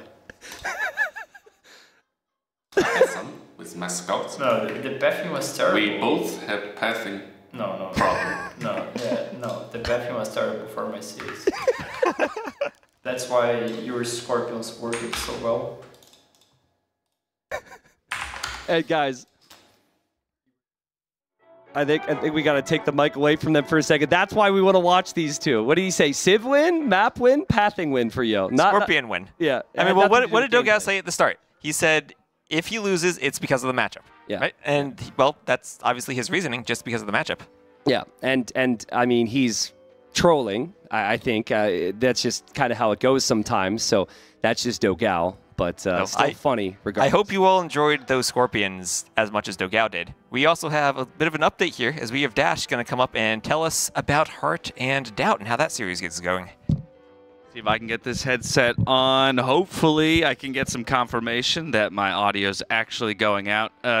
Beautiful, it's going out to everybody. So first off, quick spoiler alert. If you don't want to know the results of, or rather how the other series is playing out as it is currently, go ahead and mute the stream until you see me exit the frame, because I'm going to be updating the results so far of DauT versus Hearttt. 2, 3, okay, everybody should have muted by now. We're through game 1 over on DauT and Hearttt. It's important to note as well what everyone's playing for. Obviously, Yo and Hearttt, they get the win. They go to 3. They're in. For TaToH, though, he needs either DauT or dogao to take the series victory in order to go through. So the update is game 1 enclosed. We had a Byzantines versus Mayan matchup. It was DauT playing the Byzantines, Hearttt playing the Mayans. Ended up going in the way of DauT. Largely what you need to know in the Castle Age, DauT took some very favorable trades with Knights, ultimately set him up or into a position where he could produce what would be Kata's late game. Did go to Imperial. He secured 4 relics for himself. Lots of defensive castles, I think, which is pretty typical of him. And then a slow push along one side with Trebs and Katas. Ultimately took it. So off they go into game 2. I will go ahead and go take notes for you all to keep you updated and keep you apprised as the series rolls on. But I know you guys have to rest and retool here for game number 2, because a lot of action across the entire apartment today. Keep it up, gents, all right? All right, hey. All right. Thank you, Dash. Please, for Dash. So, DauT is up 1-0, which is extremely good for TaToH then. TaToH needs DauT to win. Yeah. TaToH needs DauT to win. And then we need dogao to come back for everyone to be 2 and 3 then. Yeah, and then we just go to the tiebreak at that point, which is a crazy thing. But if Yo wins here, that should have no effect on TaToH, to my knowledge. It should have no effect on Hearttt. Hearttt is basically controlling his own destiny in that series. DauT, he's already out. He is controlling TaToH's destiny, as well as, I suppose, Heartt's destiny. But yeah. Anyways, folks, that's what's happening right now. We got 2 sets closing out group stage. Big action around the scene. we already know the two players who are going to be in the semis. Now we're just trying to see who's going to be playing in the quarterfinals tomorrow. But refocusing here, dogao loses the first game. He has Tear Garden and Tide Pool available. Any guess or thought on what dogao should go for game 2? We have seen him pick both of those as home maps throughout the tournament. He's probably comfortable on either of them. Do you think there's a chance he might pick Arabia, or does he just go for his own home maps? I think. Well, it looks like it's Tear Garden. I was going to say that he's obsessed with Tide Pool, and I may be correct on that, but he does not go for Tide Pool. So, game number 2, Yo has gone for the Aztecs, so we speculated on this. But you called that out during the draft. You might try to play Aztecs here. We've seen Incas played here successfully. Aztecs pretty similar to them. Yeah, and then we've got Portuguese for dogao, which I think can match up very nicely against Aztecs. If they can get to the Organ Gun light cav could be pretty difficult. Or even hand cannoneers against the Aztecs. Yeah, true. Technically, Aztecs have skirms. They also have the Eagles, but I think what you do know here is that Yo is probably going to play the middle gold approach because the Aztecs rely on the gold more than the Portuguese do. So if you're the Aztecs, then how do you contest the middle? They have a great Monk Rush, but they don't have that unique unit from the castle. The Jaguar Warrior, yeah, it's nice, but it's not the powerful Custier that we've seen Yo play with. It's not the Conquistadors he likes to use on Nomad. Yeah, I mean, Yo, he wants Eagles here. Eagles first and foremost on his mind. You can't necessarily open Eagle, but I think that's what he'd want. Then if the opponent makes Knights, he'll mix in Pikeman and Monk. That's exactly where Aztecs thrive. I think dogao needs to have a combination of Knights and Crossbow. That's the double gold comp Portuguese are known for. It's really cheap for them to do that, but it's also difficult to do that because the Eagles spam so quickly from the Aztecs. Right, and it's the Eagle spam you have to deal with. But if you do get past the initial Eagles, get to the late game where you get your organ guns, maybe your hand cannoneers, then maybe it feels better to be playing the Portuguese. I would say so, but Yo does some pretty ridiculous things, T-West. He does. I've seen him win down 40 villagers with the Aztecs, with 4 barracks, and a bunch on gold. chopping through. He's chopping through. He is microing the villagers, 2 on that tree to chop through as quickly as he can. Does he do that build where we see the tower? dogao's chopping through the diagonal, so it's going to take him longer. Yeah, dogao didn't place his lumber camp in a way where he had a huge focus on chopping through quickly, and Yo definitely did. The lumber camp's actually worse for efficiency, but yeah, you just clicked another villager to the tree too. You could tell he's going to chop through. You can play without gold in the middle in this map. There's still lots of golds around. There's also the relics on the outside. So it's not like getting to the middle wins you the game, but generally speaking, having all the gold in the middle is a pretty good, gives you pretty good chances. And perhaps more important than the gold is just the wood control in the middle. You have these tiny wood lines on the outside, but the 2 rings in the middle are your main sources of wood. And if you want to TC a wood line, that's where you want to put your TCs, right in the middle. Yeah, absolutely. So here we go. 2 great friends have been trash talking all week. dogao's already out, and Yo could be out with him if dogao finishes him off here. I think Yo will be happy with that first win. He has more pressure on himself because he can still survive here, and he sees it's going to be scouts from dogao. Well, scouts pretty much what you expect when you're this far apart, right? Yeah, and then... And he's not through yet. He's just chopping through. Okay, so couple vills going forward. Yo already scouted that lumber camp. dogao still has maybe a tree and a half. I think Yo's even double-checking this. He's like, where He's are got the you? eagle there. Yeah, so he sees that dogao's not going to be through by the time he gets there. So there he goes, 4 vills. Yo is going to tower that, and I think dogao will not be able to chop through in feudal age. He's going to need to counter tower himself and then try to win the tower fight if he wants to get through. I sometimes wonder if that's a great play, because when someone builds the forward tower, they then can't build the second TC. And that's dogao's entire wood economy. So if you counter tower, you have 5 vills inside the tower, and then the rest of your villagers still can't take wood. So I've seen some players just walk away. Like Hera did that at one point. You can't just move the lumber camp. TaToH did it as well. Yeah, just like relocate, know your opponent can't boom like you can in the next stage, and then just take wood elsewhere and wait till Castle Age or Imperial Age to take the middle. Hey, we also see dogao adding in that archery range. What do you think of that? Well, I think he needs to kill the spears. So he's hoping to get some skirms out. Now, where is he on that tree? That tree's 50 wood. Yeah, he's not getting through there with that tower. Yeah. He needs to run now. He's too late to do his counter tower if he just wants to fight, maybe? He's going for it. Yeah, okay, so he's going to counter tower, but I think he could have the same problem that we just mentioned, right? First off, his villagers are exposed. He's not going to have anywhere else to take wood. Does pull his vills away. All his vills are going to be weak, too. Yeah. They heal when they're garrisoned in the tower, but you need to ungarrison them to repair, and that makes them vulnerable. I just really don't love this for dogao. He hasn't lost any vills yet, but if any vills try and drop off wood around this lumber camp, they're likely going to go down, and my goodness, man. One goes down, one goes down. Yeah, and like, Yo does lose a spearman on the other side, but Yo has walled that up, so he knows the scouts can't get to him, and just all those villagers are going to go back to that lumber camp from that one tree right now. And that one straggler, it's closer to the lumber camp than it is to the TC. And he's putting weak vills inside the tower. Now, you need to keep the tower garrisoned with 4 villagers before you get fletching, so it shoots the max number of arrows. And we have scouts running to spears on the other side. Yeah, so it's going to make life a little bit difficult for dogao. I'm not sure where else he's taking wood at the moment. I'd actually love to see his eco. He took a lot of hits from the spears. Okay. So you do get some wood income from berries, but that's his wood economy. So he's going to need a new lumber camp, in my opinion.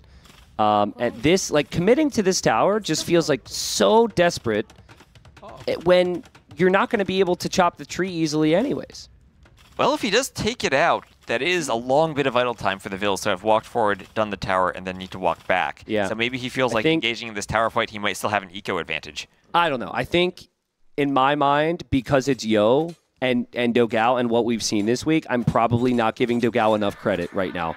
And we should give him more credit. Yo has his villagers exposed here, but Yo knows that the scouts are weak from before, so he'll only lose 1 villager here. And the spear's over, and that's three low HP scouts, but 3 scouts for 1 vill. And will that spear get a poke on the scout? Yo is going to hop out, and he's going to be annoying, and he's going to repair that tower. And if he doesn't, dogao could be through. Yo is distracted. Yo loses one vill. And there's another low HP vill right there. Oh, man. I mean, that was a big blunder from Yo. He's going back. He could have repaired and hopped back in that tower. So, yeah, like I said, dogao actually, it's paid off to be stubborn here, and he could maybe get into the middle soon. What is Yo doing there? Is that a house or is that a lumber camp? That's a house. You remember before DE when the foundations for a house and a lumber camp They were in the exactly middle the and same. everything looked the exact same? Yeah, when I go back and I look at pre-DE, it's very confusing. This is a problem. This is a problem. Yo's about to get fletching. Yo knew the villagers must go somewhere. dogao has no defense here. dogao's so exposed, and Yo with the counter attack is going to kill at least 1 vill and take all the momentum away from dogao. And he might get a second vill there. Now, dogao did have a skirmisher earlier, and here come the reinforcements to try to save the rest of those vills. So only 2 vills going down, but we now have an even vill count. Actually, a slight lead for dogao, 34 to 33. A bit more idle time on the TC for Yo. And dogao will be through. Yeah, and looking at resources collected, they're not that far apart, less than 100. I actually think it benefits Yo for dogao to chop through now, because dogao is going to have a crap ton of weak vills. And normally Feudal Age Eagles don't kill vills that quickly, but if you get a couple Eagles in that wood line, it's going to be a massacre. And we do see the armor upgrade coming in for Yo, so it will be, if not Eagles, at least some type of pikeman attack, and with the wolf getting involved. What does he do with the skirmishers and scout composition, though? That's going to be fighting Eagles. Well, I wouldn't be that afraid of Feudal Age Eagles, even with the armor, because you can still micro and hit and run and use the scouts in front.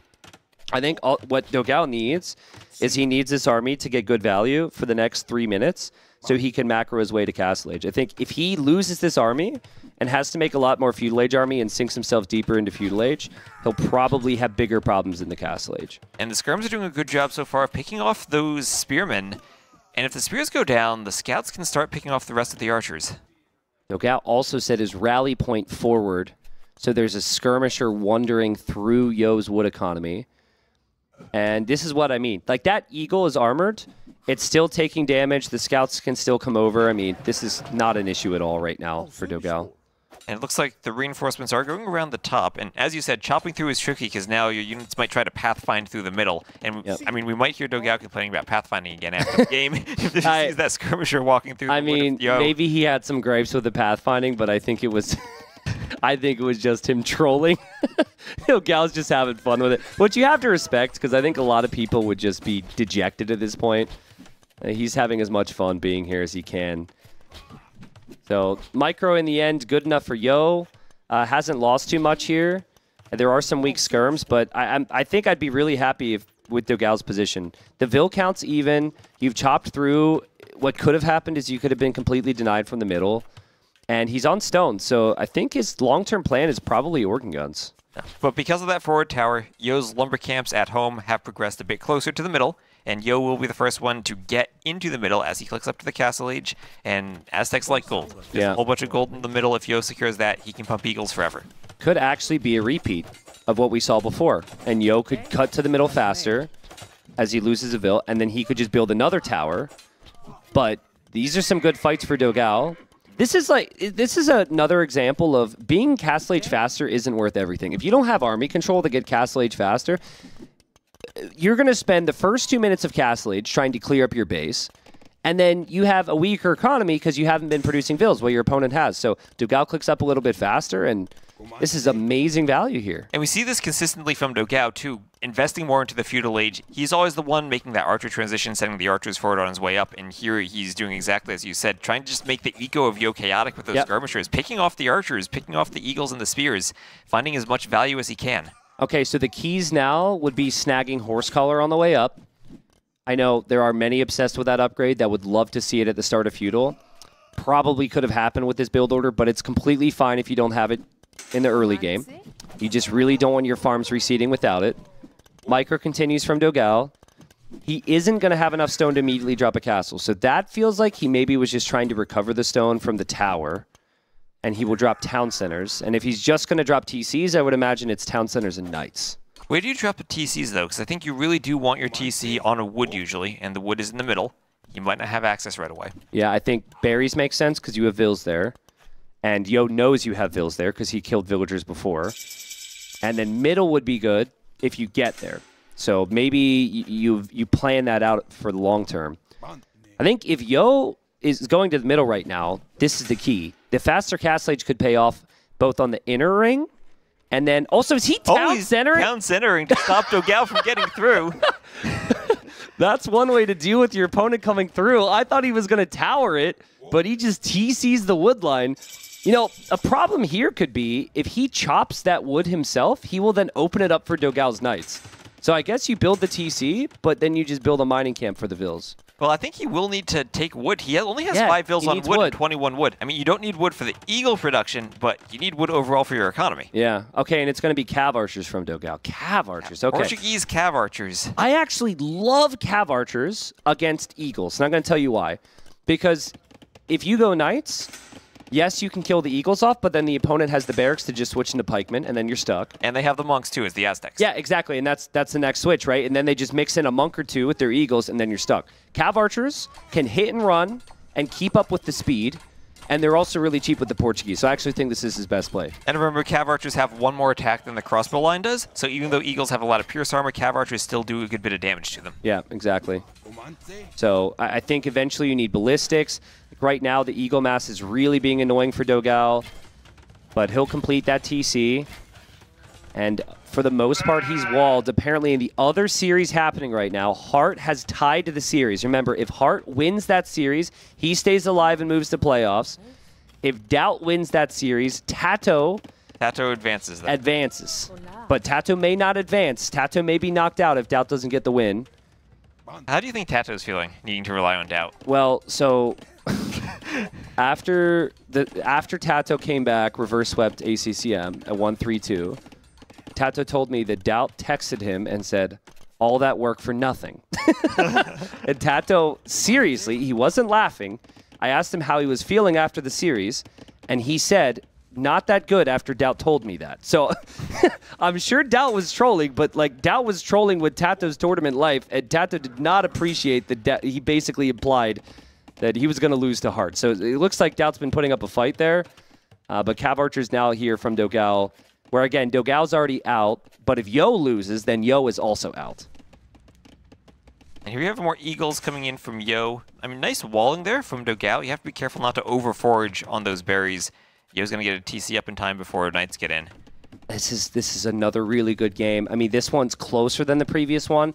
In the first game, it was the Roman economy. Here, Aztecs and Portuguese have a pretty comparable economy. Dogao's cav archers are massing up. So are the eagles for Yo. I guess the big difference, though, is Yo has the middle, but dogao is enough stone for a castle right now. And as we've talked about, there is gold on the outside of the map. You don't need the middle right away. You can play on the outside and eventually later on go to the middle. Yeah, nice work from dogao. He's got these separate groups working. Here he should be able to defend. We'll lose a knight. Nice job from Yo, but the cav archers are still there. There's another cav archer group working at the exact same time. So 2 separate armies hitting and running. I'd say it's more difficult for Yo once this the cav archer amount gets up to around 20. So for now, he's going to have to plan on whatever he goes for to combine with these eagles. Yeah, and right now, Yo doesn't have a way to kill the cav archers. They can just micro and run away from the eagles. Yeah, super smooth. So dogao should get to that number pretty easily. Oh, look at that wall. That's so smart from Yo. So many players would not do that right there, and then eventually dogao can come through to the middle. Dogao's actually going to drop his castle there to protect that area, which I don't mind. I'm wondering if dogao's going to prioritize another town center or if dogao going to prioritize ballistics here. Does dogao ever actually think about going to the middle of this game? Do you actually need to go there? Can you just win by attacking Yo on the outside? I think you can. I think you can get a really big lead. Earlier today, TaToH won against ACCM, even though TaToH never took any gold in the middle. So there's enough gold on the outside. Wood is the issue. Running into eagles is another issue. Yeah. That's also a problem. But, like, I would totally die here if I'm in Yo's position. But Yo tends to find a way to get a conversion, use the scorpions. It just feels dogao, like in the previous game, he didn't have a base he could run into because Yo was completely walled. Right. Yo hasn't been able to get the walls down on this map. And dogao's going to be able to force the issue here. We are seeing a bit of that repeat of the cav archer versus scorpion matchup, though. No ballistics yet, but 3 scorpions already out from Yo to defend. Yeah. I mean, if I'm dogao, I would just continue to do this. I would not stop. I would continue to force the issue. 1 scorpion is not enough to scare this many cav archers. There are 3, actually. There are 3 or 4. So maybe he needs to be careful, but he's still sniping the eagles. His economy's still pretty smooth. Little surprised he's not on the 3rd TC, but... Yo may be close to input those resources. He has the gold, and he's going to have a lot of gold from being in the middle. But the food count might be a bit trickier. You're very heavy on gold just because you're going eagles. Okay, something dogao needs to do. So I think he's intent on breaking down that house, but I actually would love to see dogao gate and wall. Because there's a very good chance that later on, Yo deletes one of those houses, and then he has open entry into dogao's base. I think dogao needs to think about that. And we saw dogao not wall in one of his earlier games on this map, too. So he should have learned from that, but you have a great point. It's not his house wall there, it's Yo's wall. Wow, Yo is up. That's crazy. That's Aztec's eco. So, a lot of cav archers weak. So those cav archers don't want to be anywhere near this. The army count is really low for Yo. But scorpions, and they counter the cav archers for now. We're in the same position as the first game. It's Yo just defends with scorpions and tries to snag some relics. And then dogao goes cav archers, and now he adds the knights to counter the scorpions. I guess the main difference is these are not Roman scorpions. And they are Aztecs. Ballistics isn't in. But similar to Romans, Aztecs with that extra carry capacity, just all around have a very effective eco. Yeah. And we see Yo ahead, another 1k resource collected ahead of dogao. What did Yo say? Did he say? He said, "Enjoy my enjoy scorpions." my scorpions. I think he's going to be saying that again. What a statement! Enjoy my scorpions, and now he's doing it again. That's so funny, dude. I don't think I'm ever going to be able to see a scorpion group in the same way. Like if I ever win a game with the scorpions, you're typing that in the chat right away. I'm just gonna say, enjoy my scorpion. It's just such a subtle flex. Well, dogao is through that wall, like you mentioned. He's in with knights, he's in with cav archers, and with the knights he can get under the TC. If he runs through, I mean, it's super risky, right? And we could easily judge him for it. But if he runs through... Those vills on the gold are exposed. Yeah. The TC is forward. And wait, the cav archers could come in on the other side, too. He could come in on both sides and trap Yo in the middle. Yo has 0 vills on wood right now. And I think dogao is trying to come through as well. I don't know where the scorpions are. Dogao is here! dogao is here! This is crazy. Yo needs to trap those eagles and fight before the armor comes in. Yeah, and Elite Eagle. And Elite Eagle. It's Yo, so you think he's probably going to get those upgrades. That area is still not walled up. It gets so much trickier to fight with the cav archers, though, once those upgrades come in. Because all of a sudden, the eagles have the armor, and the cav archers are doing only 1 damage. And there go the eagles. So dogau's in the middle to deny the gold. And again, if only he were walled there, those eagles wouldn't run through. Yeah, I agree. But he thought he was being the smart one because he took out the house. So he thought Yo wasn't expecting him, but Yo was probably planning on taking out that house anytime. This has to be all in. I think organ guns and knights are needed here for dogao. Yeah, the question is, how do you deal with elite eagles now if you're stuck in the castle age? I think knights can trade well enough. I think organ guns can help. Clearly, there's some big issues here for Yo, economically. But I think the Cav Archers could get trapped here. Like, dogao, you got to leave the middle, bro. You got to get out of here. There's eagles coming from the other side. dogao! He's running down the middle. Not that trapped way. From the other side, too. Well, okay, before armor comes in, he can get some big hits, but there's going to be more eagles from Yo and the scorpions from the other side. And there's the armor just finishing. Oh, and now he walls that up. So he walls that up so dogao can't bring any of the knights through. And I think these Cav Archers are going to be completely dead for dogao, excuse me. I don't think he can fight. I think he just needs to run through and take whatever losses he can to try to get them out. Well, he's going to lose. He's going to lose everything. A lot. And now dogao, realizing, runs through the scorpions. Awful engagement for him. He can't get his knights to fight this. And Mr. Yo, yet again, just outbooms in Castle Age, makes it to Imp, and is looking in an amazing position. I mean, what can go wrong from here? You've got 30 eagles, your opponent isn't even in the next stage, and you've got control of all the middle gold. Well, we see dogao now doing the Cav armor upgrade.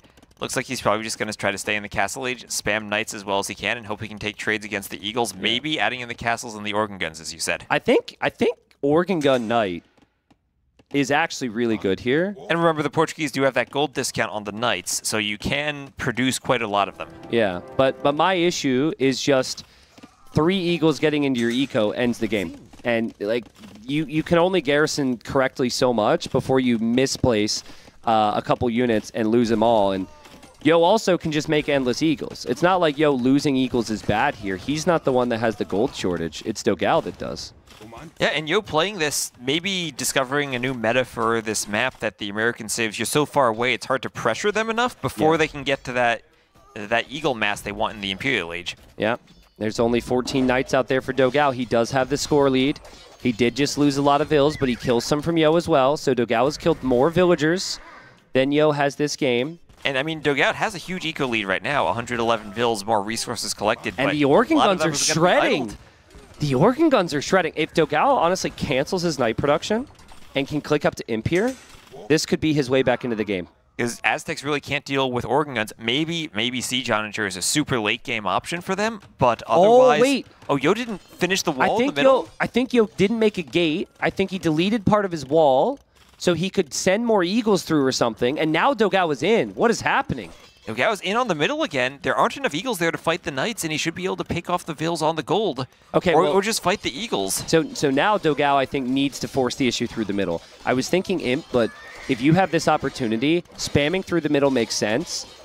He especially needs to get the organ guns there. There, dogao has to garrison again. The problem is he needs organ guns on both sides of his base. Yeah. You can't just have them one spot because the eagles will go to the other side. This is insane. Guys, we are watching Yo fight for his tournament life. dogao is already out tomorrow, but he's really giving Yo a big test here. It's still a consistent eco lead for dogao.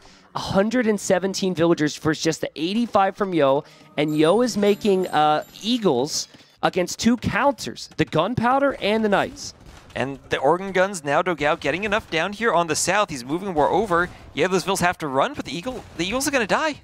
Oh my god, look at Yo. Yo's like, you shall not pass. He's going to drop a castle there. But Yo actually has 4 on gold. I know he can get more to gold, but this has been horrible for him. He really needs to finish that wall in the middle, I think, or replace it with a gate. And maybe even have the backside walled off, too. There's no reason not to have a gate on both sides right now. This is stupid, but I think he couldn't place a diagonal gate, and so now he's going to try... He doesn't have the stone, actually, for a gate. So he would have to buy stone to build a gate. Well, he only needs to mine 8 more. I think he can mine it. Yeah, we'll see. 1 villager seems to be up for the task. 13 organ guns from dogao. The thing is, Yo has a lot of time until dogao's an Imp, so he could still find spots to equalize that vill count pretty quickly. But look at Yo's population, 111. He doesn't have that many eagles out on the field. dogao's at 150 pop. There's just certain situations where a player should probably die, And then I just have to think after 10 years of experience, but it's Yo. Yo just doesn't die. And this is a but it's Yo moment. I don't know why. He's against Organs and Knights. He's down 30 or 40 Vils, but it's Yo. It is Yo. He finds... Oh, the Vils have to attack the Trebs, but they're afraid of the Eagles. And the Organs are not in position right now. I like the decision from dogao to just keep making Knights. Only go Imp when you can still make Knights and click Imp at the same time. And he will defend from it. He will defend. And he'll take out the Treb. Take the Treb. He'll take the Treb, and maybe even the next Treb, too. The problem is he can't push into the middle with the organ guns. But once he gets enough organ guns on both sides, how do you push this if you're Yo? Eagles are not going to be able to fight that. If the castle wasn't there, Yo is completely dead. Absolutely. With the castle, it protects him. dogao still has to think about Imp. dogao is... Does he get that Treb? dogao's got 15 Vils in queue on top of 144 Vils. Where... This is crazy. I actually think dogao will run out of gold as well, though. We need to look around and see. Gold? I mean, you could even add Light Cav to fight the Eagles. It's not the worst option. But once Eldorado's in, He's plus Aztecs. 4 attack. He's Aztecs. It's Garland Wars.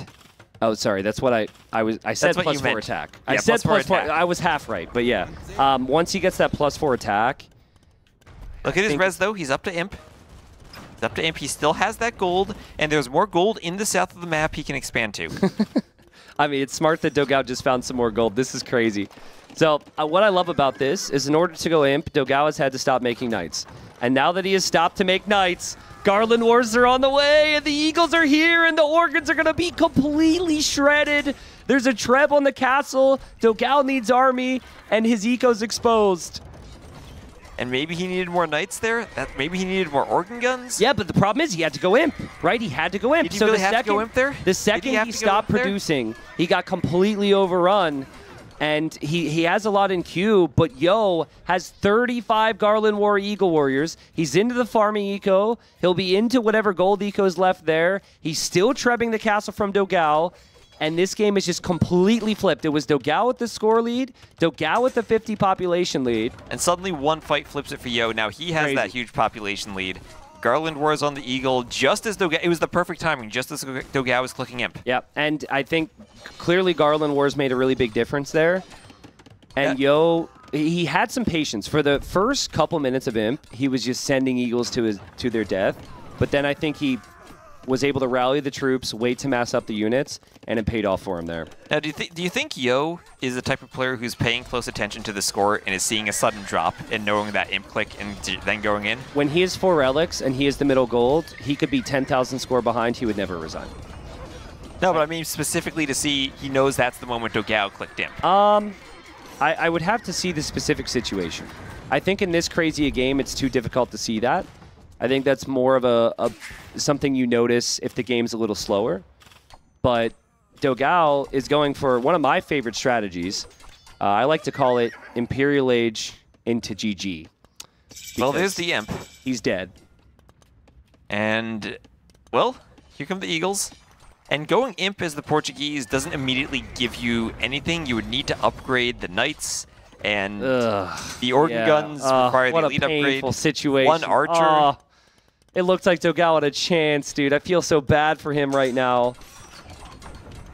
And TC will be trebbed. Eagles are everywhere. I think Yo's making a petard somewhere. Didn't you expect a tower? I got map book. I couldn't find the... But the tower... titles. I went to the wrong side. What? I went to the wrong side. Yeah, I almost did the same. But the tower was useless. Yeah, that was lucky. I was supposed to win this game.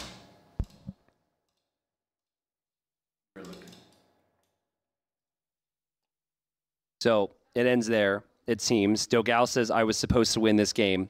It felt like he should have won the game. I think both of us feel like Portuguese are saved that matchup decently against Aztecs there. Yeah. I wonder if... I mean, it just feels like dogao's micro with the Cav Archers is not quite good enough to break Yo's defense. That seems to be the theme of the series so far. Well, it seems to be the theme that Scorpions can defend your base against the Cav Archers, and if you don't have a place to raid, then they're not that effective. Yeah, absolutely. I believe we may have another update on the other series happening right now. Dash runs up here. Hearttt and DauT. That is must win for Hearttt. If Hearttt does not win, he is out. If DauT does not win, I believe his buddy TaToH is out. So what's the update here, Dash? All right, so I'm hopping in. I know that you guys had that. Let everybody know that the series was equalized in Game 2, but I'm still going to give you an update on how that one broke down. It was Citadel. DauT was playing Portuguese. Hearttt was playing the Dravidians. Super messy game. If you didn't see it, I highly recommend you go back and watch it because it was hilarious. It was a man-at-arms forward by DauT, diving into the back of Heartt's base, placing forward production buildings, blacksmith, and towers, while largely foregoing water. He did get a couple fish out, sacked water after that, made the game crazy messy, but Hearttt defended generally pretty well, and with a fishing lead, had the eco to go up to castle. From there, DauT had no options. It was a pretty quick game once Hearttt reaches the castle age. Currently, they're in the midst of Game 3, bypass. DauT's playing Spanish. Hearttt is playing the Burmese. Once again, DauT goes for a man-at-arms tower forward through the middle. He busts through the walls after the first tower. He looks for a second. Hearttt actually walls him into his own base, coming forward. Hearttt, though, crucially lost a couple of villagers early in that engagement. DauT delayed inside of Heartt's base, killing one more villager, eventually losing all 5 of his. But again, forced so much investment out of Hearttt in order to get that, get those 5 vills down. It was 5 different towers dropped in defense out of Hearttt. From there, DauT had a much better Castle Age timing with his eco behind, hits Castle Age with a 2-minute advantage, drops a castle at home, starts conch production. Hearttt has just reached Castle Age, dropped a castle of his own. It's very clear he's going for a fast imp. And that's where we are. What? That's where we are. We're in the midst of Game 3. I don't know what else you want from me. That's it. I don't know how it's going to play out. I'll go back. I'll take some notes, and I'll fill you guys when it all ends. Go get info. What is that crap? If you want to watch it. Again, that's on Ornlu's stream. There's a pinned link in the chat. AOE. Yeah, it's pinned. But what is that he crap? leaves us on a Don't even tell cliffhanger me. now. Jeez. Okay, Leave well. us on a cliffhanger. Back to the draft for this series. Yo needs 1 more win and he's safe. That's the big story here. dogao needs 3 more wins and he can trash talk. He pretty much. And so, thank you, Dash, for that, by the way. I didn't mean to act unappreciative. That was very well done.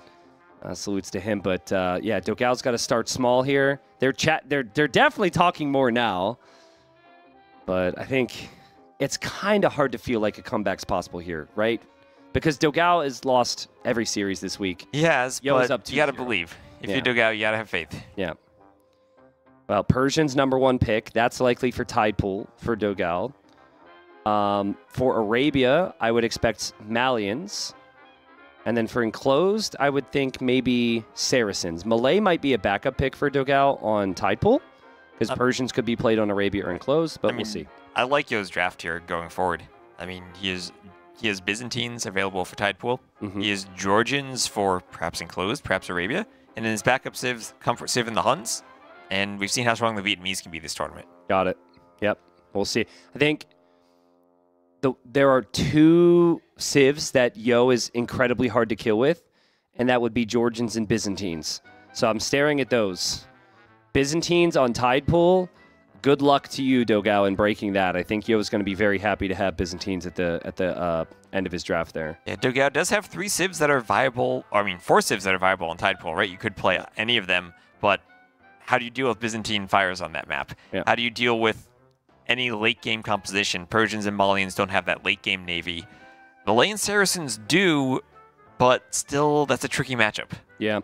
dogao has always preferred the Persians. Like, that's a comfort pick for him.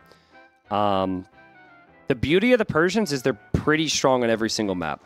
So I think, in theory, they're probably best on TidePool for the first half of the game. But when the game goes late, then you have problems. So dogao is probably still going to pick Persians on TidePool, but we'll point that out. If we get there and I'm incorrect, we've got dogao in the red playing as the Saracens. We've got Yo fighting for his tournament life playing as the Huns. Again, if Yo wins the series, he is going to the playoffs tomorrow. He is. And that would be a good thing for Age of Empires 2 fans. And Yo really likes playing Huns on hybrid maps. He had the Byzantines as an option, Don't know where else he's going to use Byzantines in his draft. True. But knowing that dogao had the Saracens available on land and on water late game, Saracens should destroy the Huns. I agree, but I think Saracens are also twice as hard to play. I think it gets messier. You have to drop the houses. It's awkward, and Huns are very comfortable for you. They're very smooth to play. Yep. But you also run into the option of Saracens are a camel sieve. They counter your cav archers, they counter your knights, they counter your Tarkans. And, well, if you get to Mamelukes, remember there was a change. Skirmishers no longer deal any bonus damage against them. Is there anything the Huns can actually do if it gets to that point? It's definitely one of those matchups where you just like, you can't let them get to that point. And you need to run it early. And, someone will ask us online and say, how do I counter conquistadors? And they're not going to like the answer of try and stop them from getting the conquistadors. It's the same thing with the Mamelukes. It's just certain units in the game and certain matchups are extremely difficult to deal with. Now, hold on. I think maybe due to the golds, we have a pause this might here. be an admin-related pause. I mean, if you look at the maps, I don't know. That's awful for Yo. All 3 of his extra golds are forward, and all 4 of dogao's golds are back. The way dogao spawned, his TC isn't in the middle. It's very far forward, and that's just giving him safe golds. So earlier in the tournament, we had a situation where this happened, and the players adapted to it. We played on. It's technically not an admin re, but I am just speculating here that there's a pause because someone might have said, going forward, we don't want that conversation there. I do not know. Yes. This could be dogao's mom calling him right now, but I think they may even be discussing it themselves. Yeah, it does look like all of the golds did spawn correctly, but just the positions were massively in favor of dogao on that map. It caught me sitting down. We catch T90 sitting. We catch T90 sitting down. Jeez, man. I'm getting no info. No info whatsoever. Sorry, folks. So I think that's what that is. It'll be the same Civ matchup. And we'll see if they restart the map. Yeah. I mean, the generations are never perfect. It's always a conversation, but all 4 of them forward. Production is informing me it's not about the golds, it's about the deer. And dogao had deer issues. Oh, okay. Well, sucks he had bad deer because Yo had bad golds. I mean, honestly, if I'm dogao there, if I know what the map looks like, I probably don't want that restart, even if it was his map that's bugged. Yeah, well. He just had such a good generation. Dogao would want those deer, so I think that'd be fine. So they'll restart. Is Game 3 still happening in the other series? Oh yeah. I don't know if DauT can. We see someone in the background running. I don't know if DauT can give us an update on. DauT is running. He's throwing on his coat. He's don't fall. His don't joke. break a leg. His coat. Okay, DauT is back. DauT is back. DauT is back. Here we him go, getting DauT. dressed on camera. Back again, your resident sideline reporter. The update is DauT is getting pushed up the gut by the single TC fast imp with Arambai and Trebs. However, he has expanded out to both sides of bypass to take advantage of the food. He's currently on 4 TCs, double castle defense, quickly approaching 200 pop. So it's looking good for DauT if he can hold. But of course, Hearttt, foot on the gas right now. Foot on the gas, trying to end it. DauT's got Arambai. DauT's got Monks. What's he working No, DauT's the Spanish player. So he's playing Conks. He's playing Conks. He's got like 140 pop. Hearttt is, basically his only goal here is that singular, push up the gut with some Trebs, some Monks, and some Arambai. So still maybe too close to call. I would say that DauT has the advantage. DauT's going to win. Give us an update. Have you seen TaToH anywhere? What's TaToH? Oh, he's right there, glued to one of the. First of all, there's like 15 people crammed on the couches. We've got like 3 iPads, 2 laptops. We've got this series that you guys are casting up on. There it is, and so you can see TaToH. We feeling good? Give us thumbs up. Okay, let's go, TaToH. You love to see it. So, again, I will continue to update you guys as the games break down. But as far as I can tell, they're still in the game. But it is a DauT advantage. Thank you very much. Okay. That was very detailed. We appreciate it. This is the production we need whenever there's an admin re on a map going forward. This is what we get when dogao is missing 1 deer. So that's very good to see. Again, you want to watch that. That's on our B stream right now, twitch.tv/OranluAOE. Here we are. All the deer should be there. We did talk about it a little bit. But again, if this becomes a land-only battle, I'd expect the Saracens to have some strengths there. Yo just deleted the yurts he started with because he's Huns. Huns, and they're blocking the deer. They're blocking the deer push.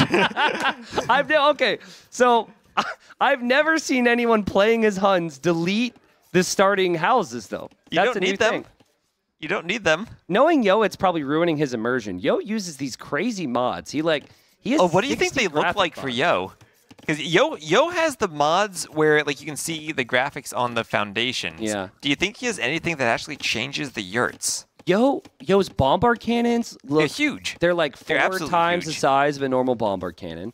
His arrows don't look like normal arrows. His treb shots don't either. Last NAC, I think at NAC 5, I'm pretty sure his knights were penguins riding on polar bears. So you never know with Yo. It's unfortunate we can't show it, but I'm not making this up. Trust me. It's crazy. It is a mod, and Yo, his water looks different too. I don't know how to describe true. it, but his The water is a different color. The water is very bright, and it's so funny to me because pros typically will just use the mods about being efficient, but Yo mixes that, I guess, efficiency with He has his own fun. personality and his creativity. Yeah. Well, just like his keyboard. His game looks exactly as you would expect from someone with that keyboard. So Doc on the outside right now for Yo and for dogao, and they won't know the other's docked there. But I would be, like, I think dogao is doing this because this is his comfort. But I would be concerned because what Yo was able to do against TaToH yesterday was insanely smooth with Huns, and it was all on the back of a back dock. He went for the safe fish, went into some scouts, I believe, but then just transitioned towards skipping the water and going cav archers. And while camels can be good, T-West, you don't have a traditional eco layout to just spam those camels. Normally, you're going to be able to produce like 2 to 3 camels with maybe 1 armor upgrade, but you can't play camels full castle age if you're going to boom as well and play water. Yeah, and I know that Yo is very familiar with this matchup from all of those. I know it's a bit of a different game mode, but all of those Empire Wars games where you could pick your civ, and there are a lot of hybrid maps. Saracens were one of the top picks. Yo consistently picked Huns, so I know that he's played this specific matchup many times. So there's the main golds near the player bases, and then there's the additional golds which are off to the side. Left side of the island or donut, I guess, for Yo, and then right side of the donut for dogao. So Yo did a really good job in his series against TaToH, recognizing where the golds were located and pressuring those areas. I'd expect the same from him. dogao, I find, can be a little bit too routine at times. And we saw that in that match he played against TaToH, where TaToH came forward with the melee and got the stables right on top of his gold piles. Yeah, he can be a little too routine. So we'll see what the scouting's like for dogao and if he realizes those golds. And it's a pretty fair matchup this time. It's not one-sided like that previous map was. Both players have all their golds in one direction along their base. Yep. So no dock in the middle for dogao. He scouts the front of the water, so he knows that Yo is also most likely going to back dock. He'll scout that now. So good information there. Yo's scout is going to eventually find the same information here. But it's just, the great thing about dogao is you know kind of what he's going to do, but he's great at it. The bad part about dogao is that Yo is probably going to predict this opening, and Yo arguably has the better civ for the opening as well. Yeah, the Huns definitely have that smooth early game, and we see immediate double bit axe there for dogao, and Yo's going to scout those villagers. I think those vills were going to build the stable initially. Were they going to build a middle dock, maybe? Yeah, it kind of looks like it could be that, actually.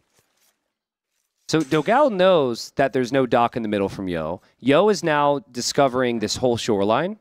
And he's discovering that dogao hasn't built the dock yet and that those vills are going to build the dock. Yeah, it seems like it. Now, that could just be a mind game. Yo's going to double-check that, see the dock now, so he's aware.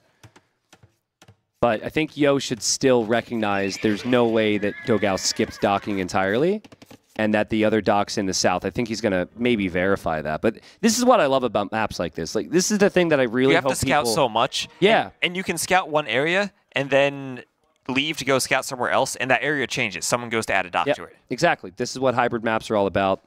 I don't think viewers at home are getting as excited about scouting as we are, but this is the stuff that keeps me around. But what do you think, chat? Proper scouting. Do y'all love scouting as much as T90 does? I think our chat is the type of viewer who does. I mean, this is the last series. People are staying up late. yeah, but at least I scout the neutral islands.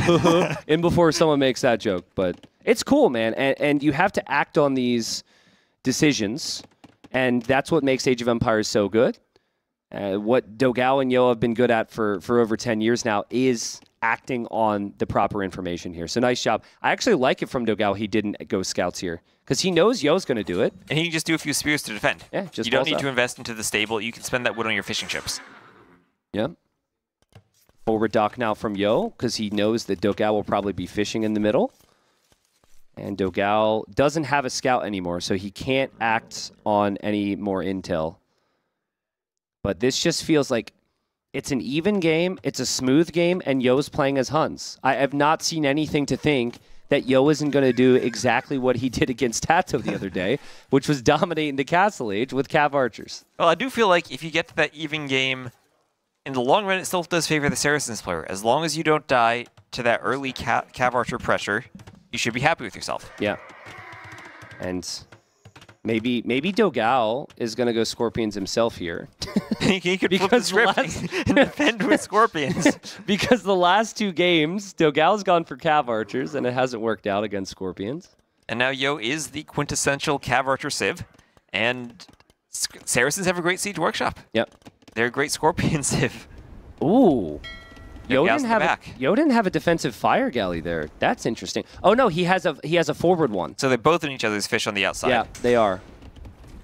And I just noticed dogao got housed, which again Huns don't have that problem. Yo will aim to keep every fishing ship alive here, but that one's just been clicked away. So nice damage from both. I think both are chasing a fishing ship right now in the north and then the south. And then Castle Age times are looking nearly identical here. Yeah, so pretty even game so far.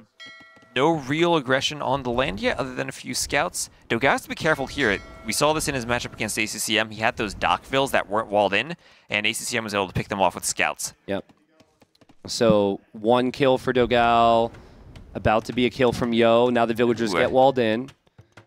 Will Yo try the diagonal? Looks like they're safe for now, but that's 2 idled vills for a while. Yep, Spears should probably be on the way for that. And I mean, these players make this look so easy. The fact that the KD is so low is absolutely ridiculous. Their Castle Age times are identical. And that's what always impresses me about these pro-level games. You see all the military, all the action on the map, and the eco KD is like 1-0. Yeah. It's just super smooth. Like, this isn't how normal players can play the game. It's so good. Nice demo there. Fishing ship will go down there. And those 2 villagers hate their lives. Well, they're not idle. They're building another house. He's finding ways to use them, and he's on stone. He's on stone. He's worried about the Cav Archers, and he wants to go for a castle for Mamelukes. It could be that, or he could just sell the stone. Like he is also Saracens. You're right. I think he might just sell off some of the stone, buy some stuff. He did sell his stone to go up. Yeah. So he might want the stone back for TCs. The issue here remains: you're not really in a position with a lot of food to make camels. Your opponent's going to make Cav Archers, which are dirt cheap around the map. And this game's going to get messy.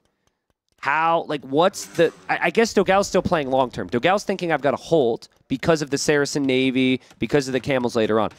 But it's going to be difficult, man. Especially if Yo sees that stone. Those Cav Archers could run right over there.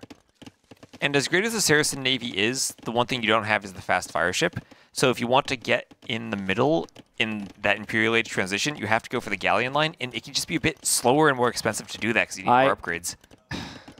Even though they're really good and they shoot faster, they're still expensive. I am not a biased caster, which I know sounds like I'm about to follow this up with something biased. But watching Yo play Huns is maybe the most satisfying thing. I want to watch Yo play Huns more. This is just incredible. It's so smooth. It's so calculated. His decisions are so good, man. Like, this was the same against TaToH. And we asked him after he played TaToH, I was like, Yo, you played like a beast. He says, no, I'm not. No, I didn't. I'm like, what? He's like, TaToH was tired. And I was like, you can't give yourself any credit, at least for the Hun game on Tidepool? No. He just played Huns. TaToH was tired. It's so good. That's a good. nice demo. That's another demo. Yeah, I mean, this is dogao's double dock production paying off. That's really good for dogao. Nice demos. Cav Archers are massing for Yo. Yo dropping the second TC. And dogao bought stone. So he's actually going to go Mamelukes. He wants the castle. And I think as long as he gets the Mamelukes out, what do the Huns do against them? Cav Archers feel like the best option? Maybe are crossbows the best option? I think it's too late, and I think you hope to use the range difference between the Cav Archer and between the Mameluke. But you have to micro, and we talked about their APMs early on. Yeah. It was not known as a super micro player. Yeah, that's Maybe the he thing. is used to micro and conquistadors similar to the Cav Archers, but if you ever take that fight against the Mamelukes, your Cav Archers just get shredded. Well, I mean, I give props to dogao for not just going for a camel or two and a couple scorpions and going for what could be the best unit against the Huns. It's rather early, but as vodka accidentally changes the colors, we'll fix it, folks. I've made that same mistake a million times. But yeah, as the Mamelukes are going to be coming out, Yo is on the TCs faster, and there's only 3 fishing ships for dogao. Yeah, I want to see. All of Yo's fishing ships have been cleared. He doesn't have any fishing eco left. I want to see the Pierce armor on the Mameluke, because I don't know, actually. I think it's like, it can't be crazy good. I think it starts out at 0, just like a camel. Okay. Well, that's not good. It does lots of damage. And Yo's going to see the castle. So Yo will show us how much he needs to respect this. If anyone's going to know how good the Mamelukes can be here, it would be him. I would assume, like, if I were in his position, I would just continue to make CA and outnumber the Mamelukes because the Cav Archers are cheaper. Right, and you can get that mass in the castle age because you are the Huns. Yeah. So 3 TCs for Yo. Decent eco upgrades. Both players missing an upgrade here or there. But dogao is 1 TC, all in, at least well, for there's the the time second being. TC. There's the second TC. Now, second TC booming with Mamelukes. He's going to fall a bit behind an eco, though, and that's where maybe you can run into trouble if you fall behind an eco and you can't get the numbers up. I think Yo, like, dogao thinks he won water. I'm pretty sure Yo just sniped some fish in the south with a fire ship. If that fire ship has killed some fishing ships, it's killed 3 fishing ships. One fire. There's 1 fishing ship sailing around for dogao. He really doesn't have the water control that the score and the game is suggested here. But he does have the Mamelukes, and he will chase that army around, and we see 1 shot on the Cav Archers is enough to take them out. And yeah, I mean, the Cav Archers can micro, but the Mamelukes are really fast, and they have a really short frame delay when you try to micro there. It's equal speed right now. Okay, so equal speed, which should mean if they both get husbandry, it's still equal speed. Yes. And the Mamelukes cost food and golds.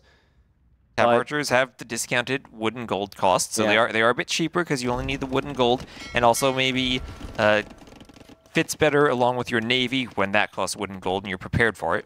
And I don't know if I can trust this source. I'm hearing from a source, the source we call Twitch Chat, that DauT has won game number 3. Now, can we trust this source? Twitch Chat, tell us. We can.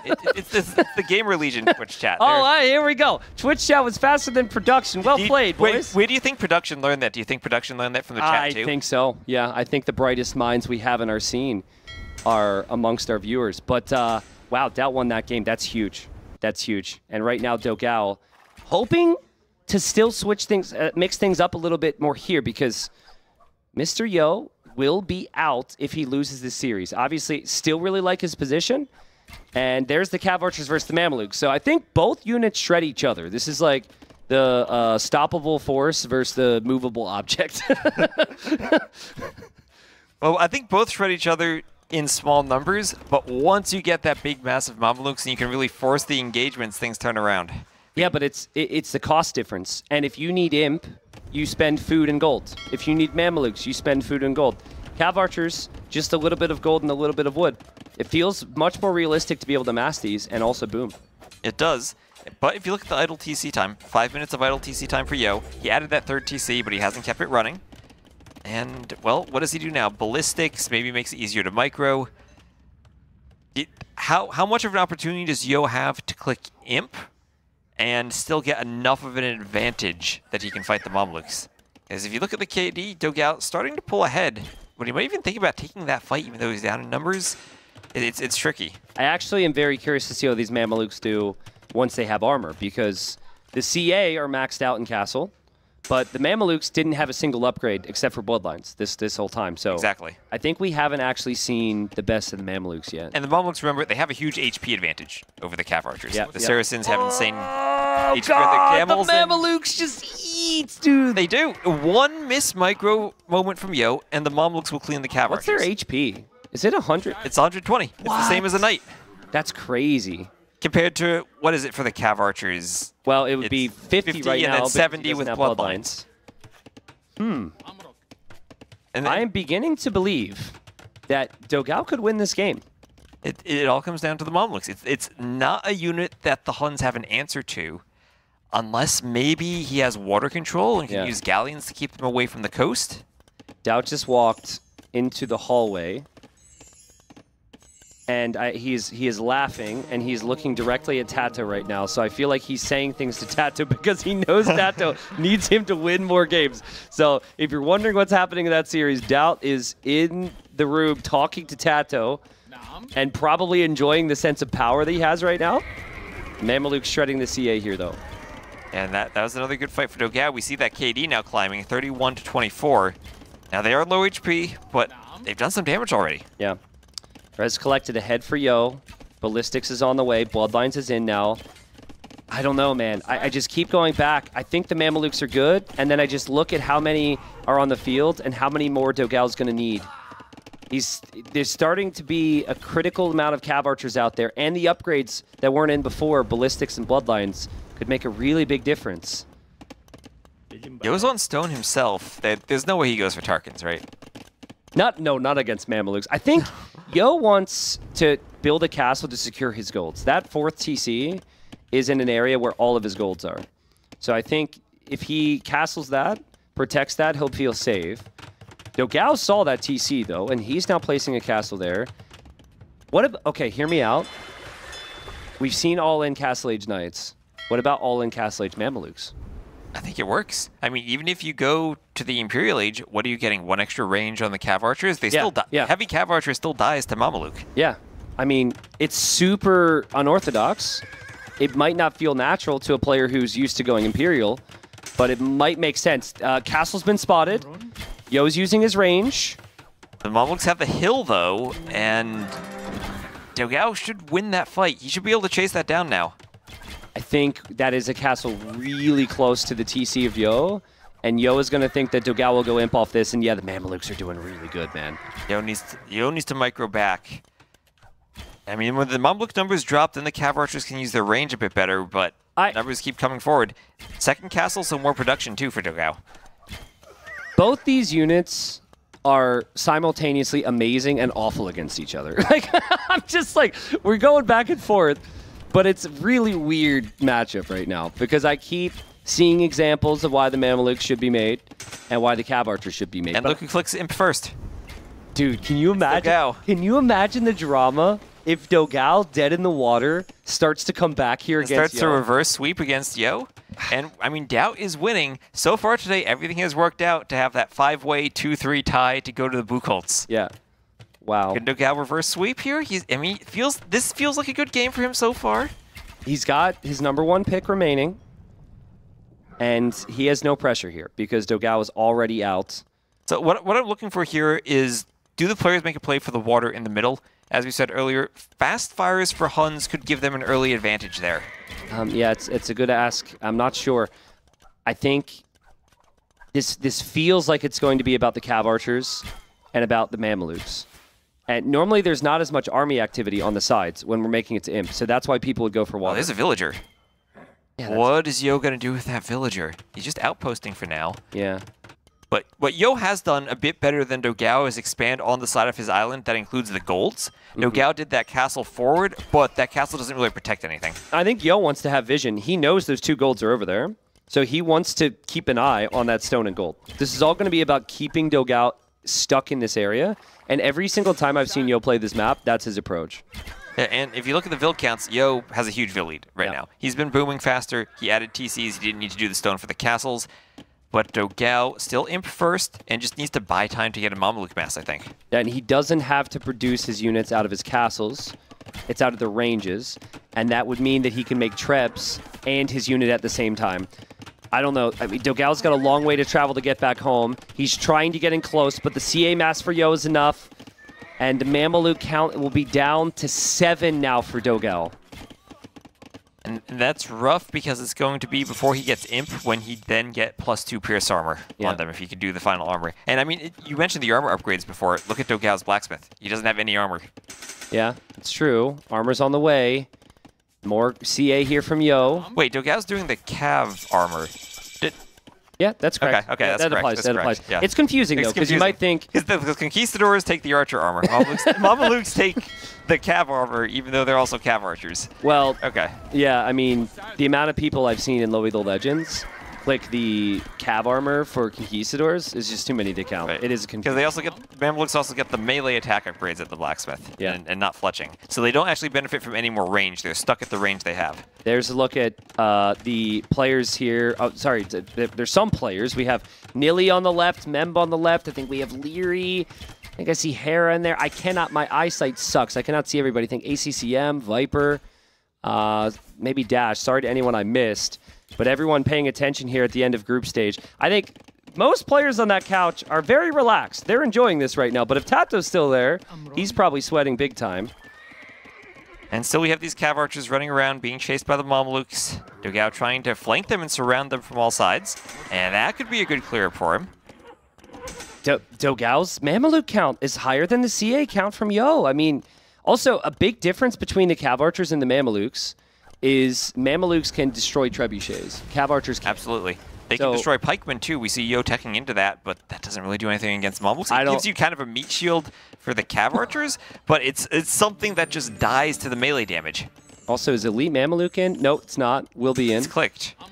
It's not the most expensive upgrade either. If Yo's not full committing to CA, and he's going to try and go help, I'm not so sure. I actually like Yo's castle there. That would prevent dogao's Mamelukes from moving in, which can allow him to switch sides with his units. That's what Yo wants, so that's really smart. And now we see the docks coming up from dogao. We see the docks and Saracen's really good late game navy, potential for cannon galleons to help clear the castles too. Yep. So CA. I mean, I think they're just trying to contain dogao right now. This is going to be all about containment because Yo's trying to decide on which side he'll push. Yo has all of his golds locked down with castles in his eco. dogao has 2 of his golds behind this castle on the right side. So that might be why Yo rather, is really focused on this side.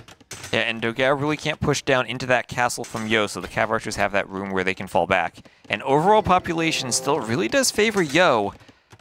I just don't know if he can actually get halb numbers to do anything on the left side. It feels like it's all going to be about this matchup on the right. And we see chemistry coming in from dogao too, so he might be thinking about getting some of those cannon galleons in the middle now. This is a situation where I think Yo needs 4 trebs before moving in. I get what he's trying to do, but the second you show a treb, dogao is going to engage. But if you have 4, you can maybe take down the castle before dogao gets here.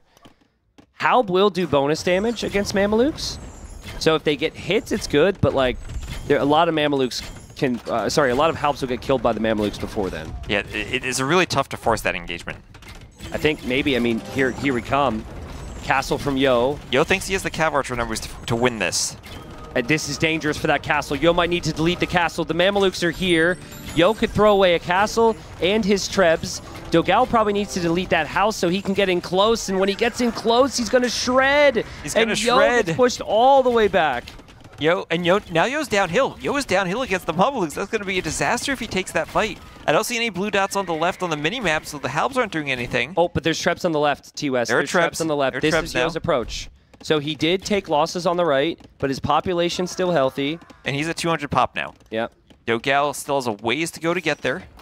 But if you're splitting up your trebs on both sides, you're not really taking out a castle. You're giving your opponent opportunities to repair, and even if you're not eventually going to hold the castle, you're still buying time. Yeah.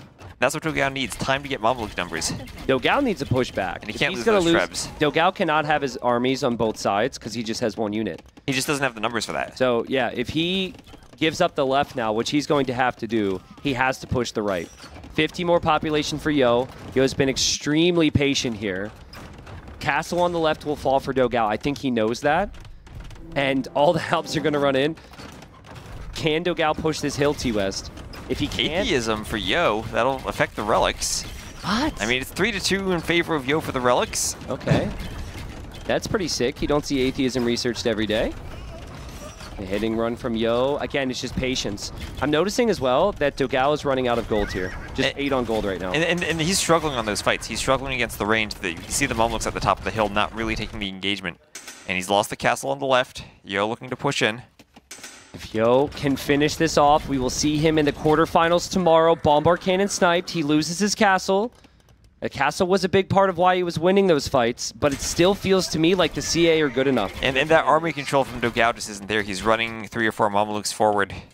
Yeah, the skirms would be a good move. Skirmisher and Mameluke would probably win, but I don't know if dogao has the time for that. Here he goes to rush up the hill. That's not the engagement you want. At least you're close to the CA. I mean, I think he's going to win that anyway. The castle's not there. He can push the fight. But he can get up on the hill. But then his there's base Halbs. is being raided. But then there's Halbs on the other side. So both players will take losses. The skirm defense is not much for dogao right now. Dogao's going to lose his TCs. Yo just needs to hold here somehow against these Mamelukes. And still at the population difference, Yo at 200 pop, dogao only at 150. And this setup is just the smoothness, as you said earlier, of Yo playing the Huns in the Castle Age, getting the eco and getting the Cav Archer numbers out early. He's just a step up, dude. He's just a step up. His resources are ridiculous. He's got 4K wood, 2K food, 2K gold. He can lose Cav Archers and replenish them as long as he has the buildings to do so. Now, he might lose some buildings here, but the Trebs are still there from Yo, and the Mamelukes are just not for dogao on the right-hand side. Yeah, they're not, as we said, they kill each other. Equal economies, if you can pump the Mamelukes, they're probably winning this fight. But Yo's just so far ahead in floating resources. He could delete Vils now for more Cav Archers even if he wanted. I mean, I'm just not hugely convinced. I'm a big Mameluke guy from my CBA days. Just not convinced that they're good enough against these Hun Cav Archers. The Cav Archers are far too cheap. The Cav Archers have that additional range. dogao's falling apart here. He'll lose his Treb push. Now the Trebs from Yo will go down the Vils. We have a Droman now. Yep. Dromaning his own Treb there a bit. But Yo is stabilized. And the Mameluke numbers there from dogao just are not there. He's down to 7, and he doesn't have the production for them anymore. But now there's skirms. Now there's going to be like 20 skirms. And you can't Cav Archer Halb can't push skirm. Yeah, and you can't really justify light Cav. What, still a 50 population difference. dogao is housed. Yeah. I think it's just going to be the same approach from Yo. I think slowly just chipping away at areas of the map, making sure that he can always replenish losses. Because at the moment, dogao's collected 11,000 resources less than Yo. And so as long as Yo spends wisely, even if his units are worse, I think he should still be favored here. And we still have those skirms picking off Halbs, but now that Cav Archer mass has gotten to the point where there just aren't Mameluke numbers to engage. Okay, light Cav on the way now for Yo. If Yo had Trebs here immediately, these castles would have dropped. They'd be cleared. That TC and the gold there would be cleared, and dogao wouldn't be able to mine them. Because both of those golds are now really far forward and exposed to the Cav Archers once that TC is cleared. Yeah, that'll be denied there. That little push there from Yo. Skirmisher's picking that off. Elite Tarkin. And he's going for Tarkins? What? I mean, it's good against Skirm. Not against Mameluke, but it's good against Skirm. It's also good against buildings. And good against castles. And if you can clear the castles, then you can clear the Mamelukes. I mean, for the second day in a row, Yo is going to research Marauders and make Tarkins here. And make Dave happy. I think, yep. And Dave's old username. I think Yo probably wouldn't do this if he didn't have 2K golds. I think this has to do with he's trying to spend his gold most efficiently as possible. I would just go Hussar, man. Save the gold. You're going to need more Cav Archers. I mean, is he going to need more Cav Archers if he can take one big fight with Tarkins? I mean, he has... I mean, what I think is the worst about that is just he needs to spend time for the research and make the transition, and that's giving dogao time to get now up to 170 pop and get closer to 200. It is funny because Yo is going to completely clown on dogao in the after chat if dogao dies to Tarkins when he has Mamelukes. Like, dude, I guarantee you the trash talk is going to be absolutely unreal if these Tarkins actually work. He's going to say, enjoy my Tarkins. They will be talking about this for a long time. Because dogao hasn't been queuing more Tarkins because he kind of figures that's not going to work anymore. And there's a Treb from Yo. He pushes in. The Tarkins will clear with that. Now dogao feels like he needs to push the other side. And Yo will bring Vils to drop a castle right next to the push. Ooh, that's a great castle. It'll protect any of those future Trebs and let him finish off dogao's castle. And dogao doesn't have the army numbers there. Mamelukes are here, though. I mean, this is the second time Yo's done this. They can stop that castle. That could be. You can pick the Treb. Then Trebs from Yo on the other side. There are the Tarkins. And a couple Tarkins coming in this way as well. And now the Trebs for dogao are going to get sniped by Tarkins. And again, the issue with the Mamelukes, they get great kills, but they have to back away. So he's hitting and running constantly. It's so difficult to use this unit here. Yeah, he never had enough Mamelukes to control both sides of his base. He tried to get the population numbers with skirms on one side, but now we see Yo just goes for the castle on the other side. Wherever the Mamelukes aren't, Yo can push. We do see Galleons in queue for dogao, and Saracens have some of the best Galleons in the game. So if water in the middle becomes a big factor, that could be a win condition for him, but I'm still worried about the left side of his base. He never got to the Treb, he never stopped that castle, and so dogao's probably going to lose that side. Not stopping that Treb is rough, but there are the Galleons. They're going to make it harder for Yo to fight there. Should dogao also maybe do some docks on the outside, just try to constrict the land on both sides with Galleons? It feels like it's not something Cav Archers can deal with. If it was a 300 population game, I think it's doable. I think he's just simply going to lack the pop space here, and that's becoming a big factor. But he's holding here. The skirmishers are working. The Tarkins were an expensive investment here from Yo. And they've died and they've all died to the Mamelukes. That castle's denied at 99.67%. The final Vil gets sniped, and is dogao still alive here, T-West? He might be. I mean, he has Mamelukes. This is such a good unit. He just needs numbers. He has water control, he has Mameluke numbers, he's cleared that push. The Mamelukes maybe now have time to go back to the other side. This is why I would have loved to see Hussar. If you wanted to take out the skirms, Hussars is such a cost savings. Now here come the Vils. Down. Here we go. How many hammer hits? Is that 1 or 2 hammer hits needed? Well, I mean, can the Vils even get there? Run! Run! Run! All right. There he goes. But the Trebs will finish that off. That's a dead castle as soon as it goes up. He can finish it just... Oh, the Vil's stuck. dogao. Finish it just to delete it. Dogao's kind of winning this game, man. He's got the holding on the left. middle. A lot of Mamelukes are going to go down, but he'll still kill the Losing CA. that castle. He does lose his castle. Man, Vodka, if we could see the amount of resources remaining on the map right now, that would be massive. Okay, so we have 2,400 gold remaining. I don't know exactly where that is. I think dogao has some of it. That right there is maybe 1,000, and then that's the rest. So Yo has a little bit more. Yo also has the 3 relics, and I think with Atheism being researched, dogao's 2 relics is going to be more like 1. Yeah. Right. But remember, dogao does have the Saracens market, so if he needs gold in the long run, he can be selling resources a bit more effectively than Yo. Yeah. If he has the food, though, he has 35 on food compared to the 70 on food from Yo. And he needs to get to those Trebs. I think, like, dogao needs a push of his own. He needs those 4 Trebs wherever they are. They need to actually be making progress, because if he's not, he's probably toast here. And the tricky thing is, again, he's pushing the side of the map that doesn't have the gold on it. So he can push and Yo can just run away. Yeah, but like, Yo needs Cav Archer mass again. He's making Tarkins against Mamelukes. That's not gonna work. I just can't. They've got Pierce armor. It doesn't apply to dogao needs to micro. dogao needs to micro. The halves have closed. Okay, he needs to pull back. Okay, hitting and running. The Mamelukes kill the Tarkins so fast. It's crazy. Looks like Yo's on the water again, too.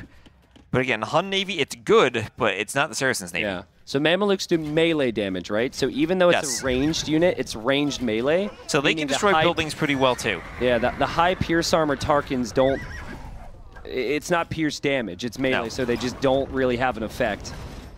Who's winning this game right now? Like, imagine dogao has the score lead. dogao has the score lead now. Imagine this game if, like, Yo, if this ends up going to game 5. Like, these Tarkins are just going to be living silently inside of his head. I cannot believe it. The gold is just disappearing for Yo because of the Tarkin choice. He's full committed to it, and dogao is holding on. I mean, he could have just given up T-West. He's already out of this tournament, but he fights on and makes things interesting. And look at the populations. They've flipped now. 185 for dogao, 150 for Yo.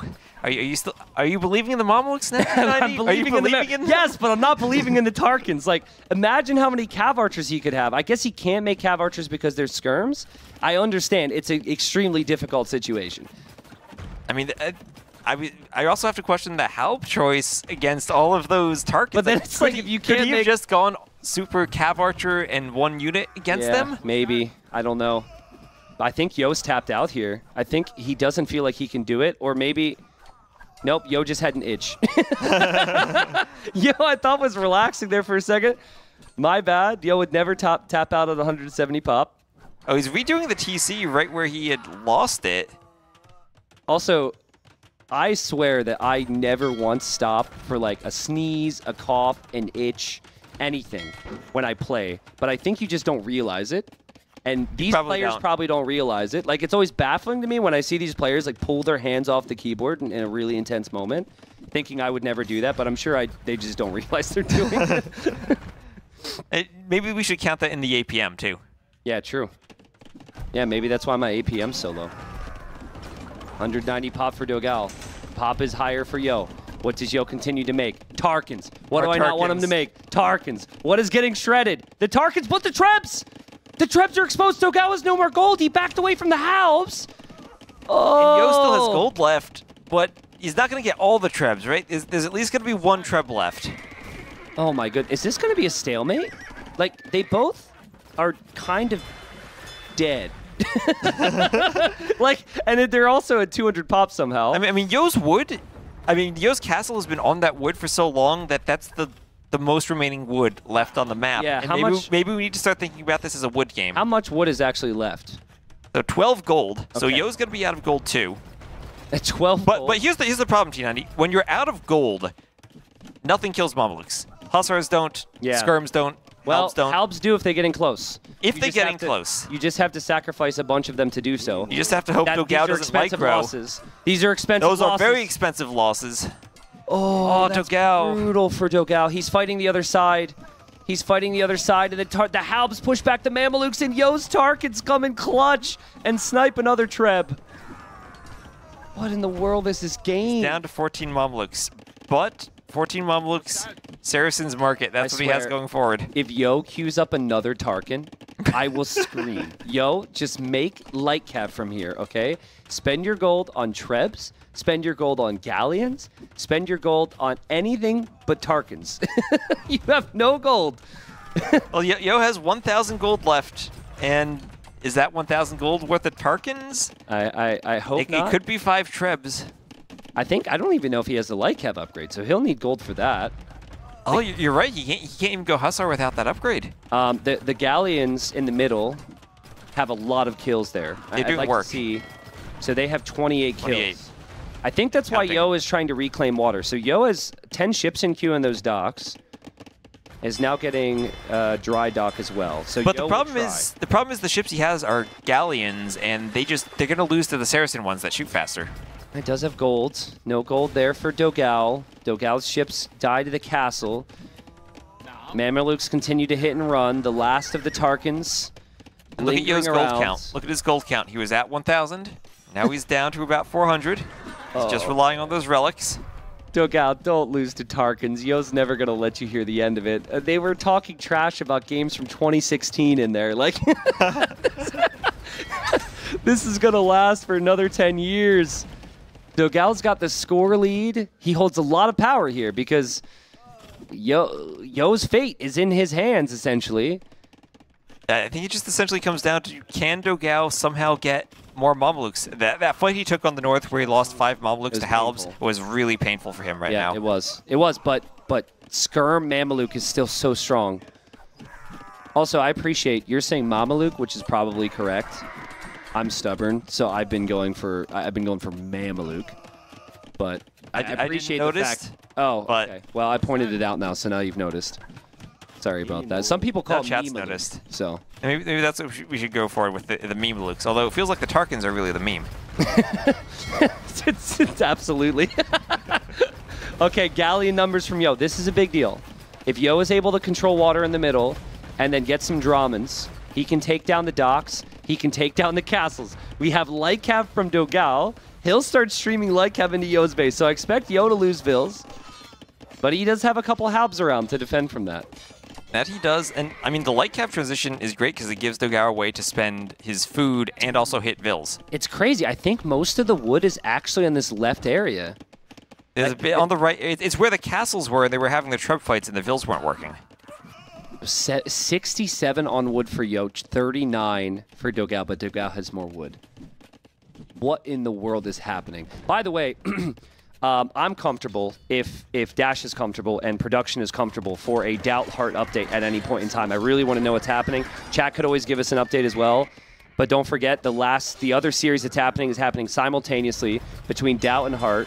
Last we heard, DauT is up 2-1 there, and if he wins, Hearttt is out and TaToH is in. But if Hearttt wins, TaToH is out and Hearttt is in. I still see everyone on the couches watching. Okay, so apparently DauT is far behind in that game. Oh, man. Oh, man. I mean, if things go according to plan, I'm not in charge here, but I wouldn't mind if Yo actually wins this game and there is a Game 5 in that other series, I wouldn't mind covering that.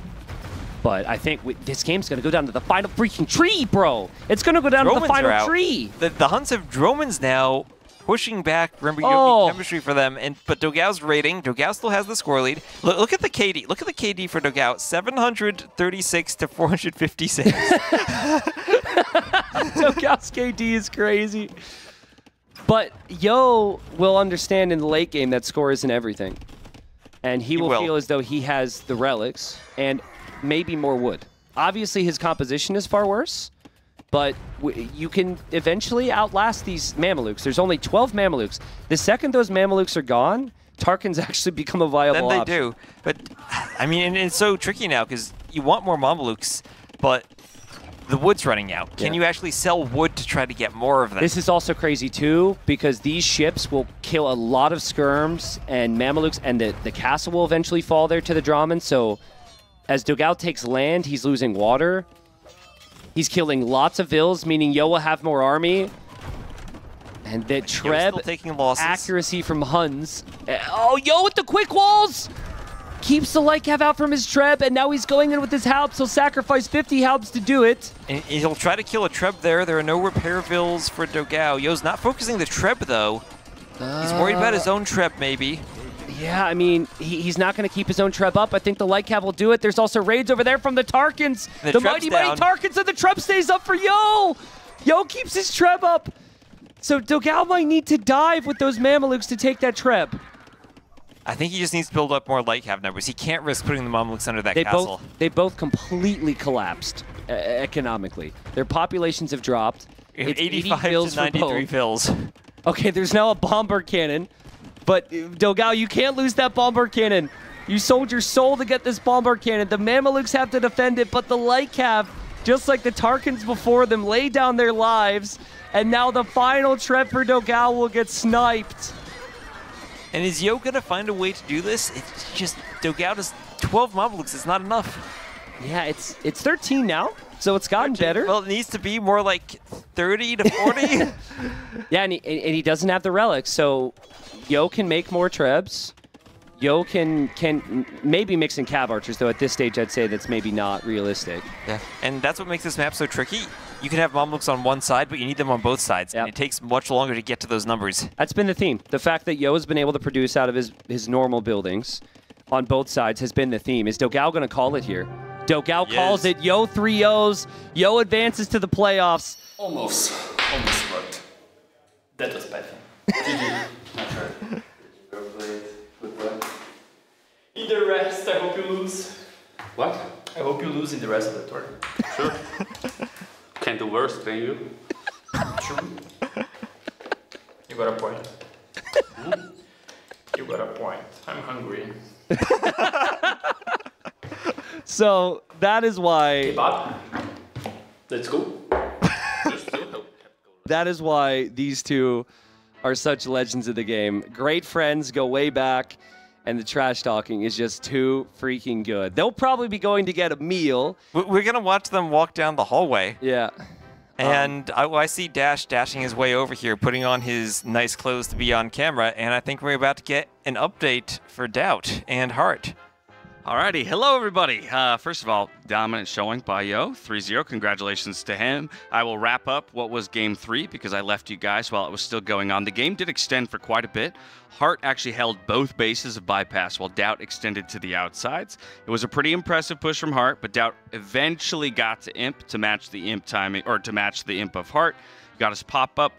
During that time, Hussar Elite Skirm Supremacy Vils. Wow. Ended the game. Okay. Okay, they had a small break after Game 3. I have never seen DauT having so much fun during the break than that. He absolutely loves having TaToH's fate in his hands. He came out joking, "Oh, I'm so tired. Oh, I don't know if I can win another game." Anyway, so game 4, high tides. DauT has Japanese. Hearttt has Mongols. They're still in the middle of it. It was yet another man-at-arms play from DauT. Of course. On high tides. Of course. He really did not find much damage at all. Obviously forcing some reactions, didn't get any kills. Hearttt at one point had a 14 to like 2 KD, did take control of water, so had a pretty solid handle on the game. But from there, it somehow both goes to Castle Age. They extend to 3 TCs. DauT goes into Cav Archers during Castle Age. Hearttt with Step Lancer and Skirm. Vils start to equalize. I will say Hearttt had a 2-minute lead to the Imperial Age, drops a castle in the middle of the map on a hill, starts with Mangadai production. That's about where we are. We have Mangadai, Skirm, Light Cav on the side of Hearttt against largely Skirms on the side of DauT. But the game is still going on, and I would say relatively, if it's game 4, I would maybe still give a slight edge to Hearttt. But I'm not certain on it, and it does sound like we're going to attempt to get the game eventually over to you guys so we can dive into it. That's the plan. We're going to see if we can get in. Now, what's most likely happening is that because that game is so far along, Vodka is joining the game now and speeding into it. You need to start from the beginning and go at X8 speed to get as fast as you can up to the point where they're playing. And if it takes a while, it takes a while to speed up the rack. Yeah, it may take like 2 to 3 minutes here. But let's just switch focus, talk about that. We'll get plenty of time for Yo interviews. Hopefully still do that unless he's off to get some food and trash talk with dogao. Okay. I don't know if production, if they have the drafts for that series, maybe we could see what civs they have remaining and what their maps are too. Yeah, that'll probably take a bit because they've got to refocus. But how much pressure do you think Hearttt is feeling right now? Because DauT is not playing for his own safety. He's playing for TaToH's. DauT kind of had a rough week. DauT's having fun with it. Yeah. We heard him coming out here between the games, as Dash said. DauT is having a lot of fun. I mean, think about this. If DauT wins, TaToH he owes DauT for forever. Forever. Yeah, I mean, I just, having spoken to both of them, I know DauT's pretty carefree about it. It seems like he's playing carefree. And I think Hearttt is feeling all the pressure in the world. Hearttt feels as though he's good enough to be in that top 6. He does. And he's been there at Red Bull recently. He's been in that top 4. Yeah. The thing about Hearttt, though, and like with his style, it's so optimal, is sometimes when the pressure's on and you start to lose to crazy things, that can be a mental hurdle. You can be frustrated. It can be like, how am I losing? I was talking with Hearttt about that earlier, and he had mentioned it looks like the chairs are empty there. I don't know if they finished that game, maybe. Well, yeah, so they are playing in another room. Oh, you're right. You're right. You're right. They are playing in another room, so those are not their chairs. That Hearttt is not in a white chair, and DauT is not in a black chair. They are. We don't have footage of them right now. Yeah, correct. So there is the draft though. So let's just assume. So it's on high tides. Let's just assume that this goes 2-2. Hearttt apparently would have used Mongols then, and DauT, I forget what civ he's using, but I think it would have been maybe Japanese. So DauT would have Berbers, Poles remaining, and then Huns, Burgundians. It feels like you'd want the camel civ there maybe on Tiergarten if you go for the camels. Let's see it. Or the camel Would also love to hear updates from production on where that game's at so we can pass along that information to you. If it's still happening, if we're going to join into it. But folks, thank you. This has been crazy. DauT could eliminate Hearttt and help his buddy TaToH. Hearttt could save himself and send TaToH home crying tonight. I'm sure TaToH's just loving life right now. Okay, I've heard Vodka is in the game and speeding to catch up, so I'm sure we'll get there again. Hopefully quickly. Again, I'm not in charge here, but I don't think Twitch chat or viewers would actually mind seeing the game go a little bit fast. Now, if that causes a production issue, feel free to just skip over that suggestion, but sometimes you've just got to do what you've got to do, right? Sometimes you can speed cast it, right? Yeah. So, I mean, I forgot about the casting, actually. yeah, we do have a game that we need to cast when we get to. We can't just watch it. Yeah, that's true. Well, we'll see if that's a possibility here, and it looks like it is. Nice. All right, so here we are, folks. We are fast casting, catching up to this game. If DauT wins fighting it, there. TaToH is through. DauT, of course, is out regardless. Hearttt in the blue on the right playing for his tournament life. T-West, I mean, how do we even cast with 2 people here? I don't know. I mean, we see Hearttt has the water. He's being aggressive on DauT. And that's about it. The look of confusion on T-West's face as he tried to talk about that was hilarious. I mean, Heartt's got a pretty massive lead from what it looks like right now.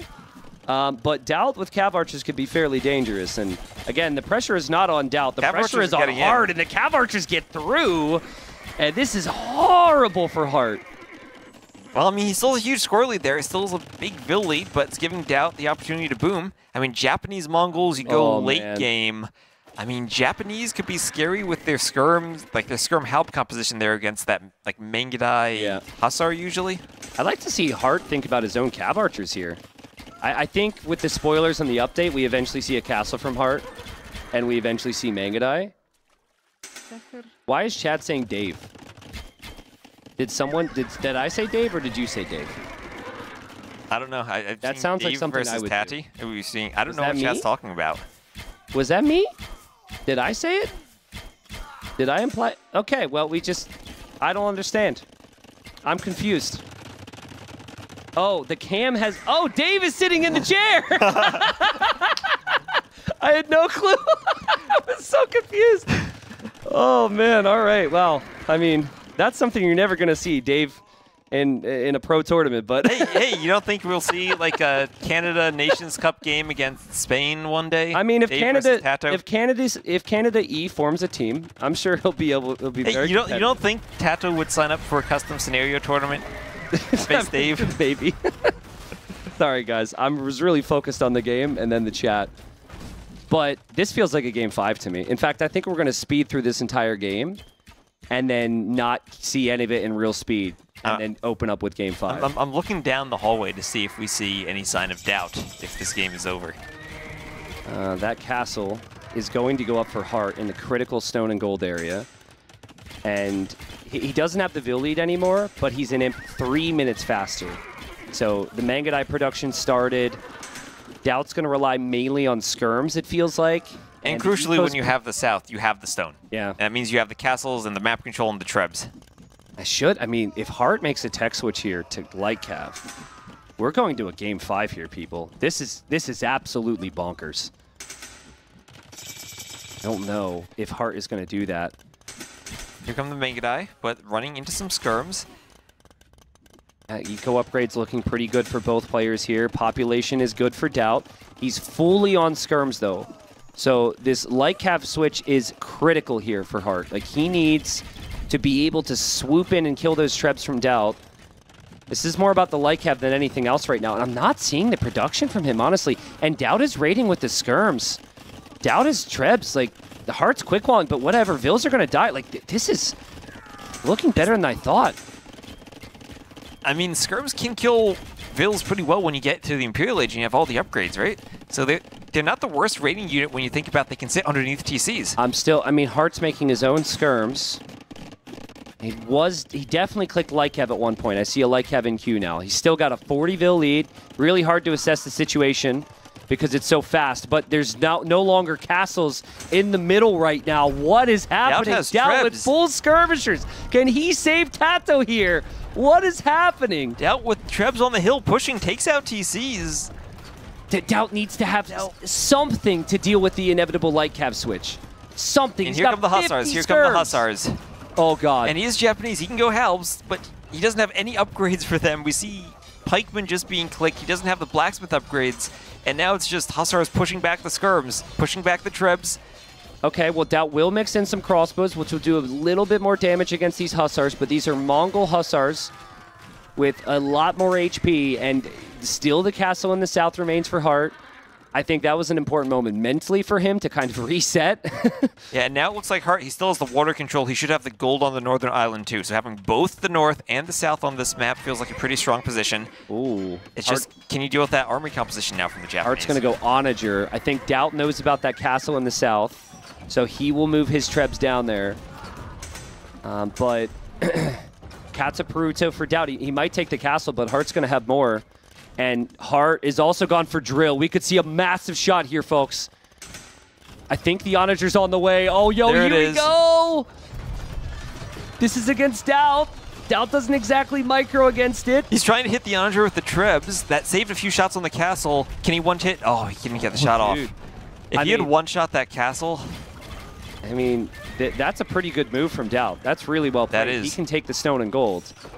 but Hearttt has Elite Mangudai on the way, and Hearttt is pushing DauT as well at the same time. So it's full trash for DauT. This is so tough against Mangudai. I mean, but still, is Mangudai really that great against all those skirms? It has to be about the composition here. Now you have a gold unit rather than just double trash units.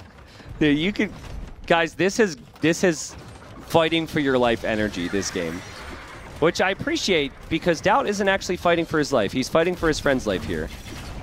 But I hear a DauT voice in the hallway. I don't know if it's a voice of celebration yet. I don't know who is going to win this game. I see everyone, they're still sitting on the couch, so I have to guess it's going to be Hearttt eventually. We are spoiled and we don't even know the outcome here. Yeah, I mean, Mongols with the gold in the north and this many castles and Drill Onager should always win this game. But Hearttt is rattled, man. He's lost a lot of eco. DauT has fought like a madman. And if DauT gets enough trebs to snowball against the castles, and then Mangudai are out of the picture, full Halb could do it from the Japanese. That they could, but we still have that northern island. It looks like there's a big fight going on there, as some Halbs are raiding those bills from Hearttt. What? Dude, if he starts going to drop towers there. He's going for Yasama towers on the island. Is DauT going to do this? I think DauT could do this. These are Katapruto trebs. DauT has no gold income unless he takes the gold he just denied from Hearttt. Hearttt has 1 on gold. Hearttt is getting siege one engineers. On gold, and DauT has towers in the north. DauT has the towers there. He has the south too. Now it's DauT who has both of those areas. This game is insane. The Onager snipe and trap. Beautiful micro from Hearttt. And now DauT gets pushed all the way back. More Onager shots coming in. And this is why it feels tricky for the Mongols. The trash units of the Japanese just do such a good job against the Mangudai. Yeah, but I think Onagers is just so good if you can get the proper hits. Hearttt has not really had the proper hits up until that moment. And once that castle goes down, you can move forward with the Onagers. Oh, wow. Murder holes even for Hearttt. I think Hearttt wins. Does he get... Those are 4 trebs all grouped up. He gets 3 of them with 1 shot, and he gets the next one. You can't kill this with the Japanese. And you can't stop the Onagers now. Hearttt might not have a lot of gold, but he doesn't need it if he just kills everything. DauT down to 130 pop. We're still speeding up. Like I said, I think this game will just speed up until we see the end, folks. And it's got to mean a game 5. Has to be. It has to be. And now DauT's losing his base. He's losing the score. And the GG's called. There's the GG. We don't see the player cams there, but Hearttt is victorious. It's 2-2. And, well, we see the couch right there. Everyone's waiting eagerly for game number 5. Game number 5, which they might be in soon. And it will be on Tiergarten, our home map in Berlin here. What more appropriate map for game 5, our final game of the Swiss stage. Yeah. And DauT fighting for TaToH. Okay, so deep breath. Because it was a fast game. Need to settle down the mind a little bit. This is huge. This is just massive, right? Like Hearttt will have had all these expectations on himself. He feels like he has more to give. I think he has more to give as a player. But there's also TaToH sitting on the couch who has more to give as well. and TaToH has to hope that DauT has more to give. Yeah. And I didn't see the other games, but from what I heard, the games are fantastic from DauT with a lot of fight. Do you think DauT has ever had this much fun? That was the best game I've seen from DauT the entire tournament. Sadly, he's already out. But yeah, it looked like he's having fun. But I don't know about fun. I just think he's just trying to make it messy, dude. He's just sending it. He's just trying to be DauT? Just trying to be DauT. Absolutely. So game 5 should be in.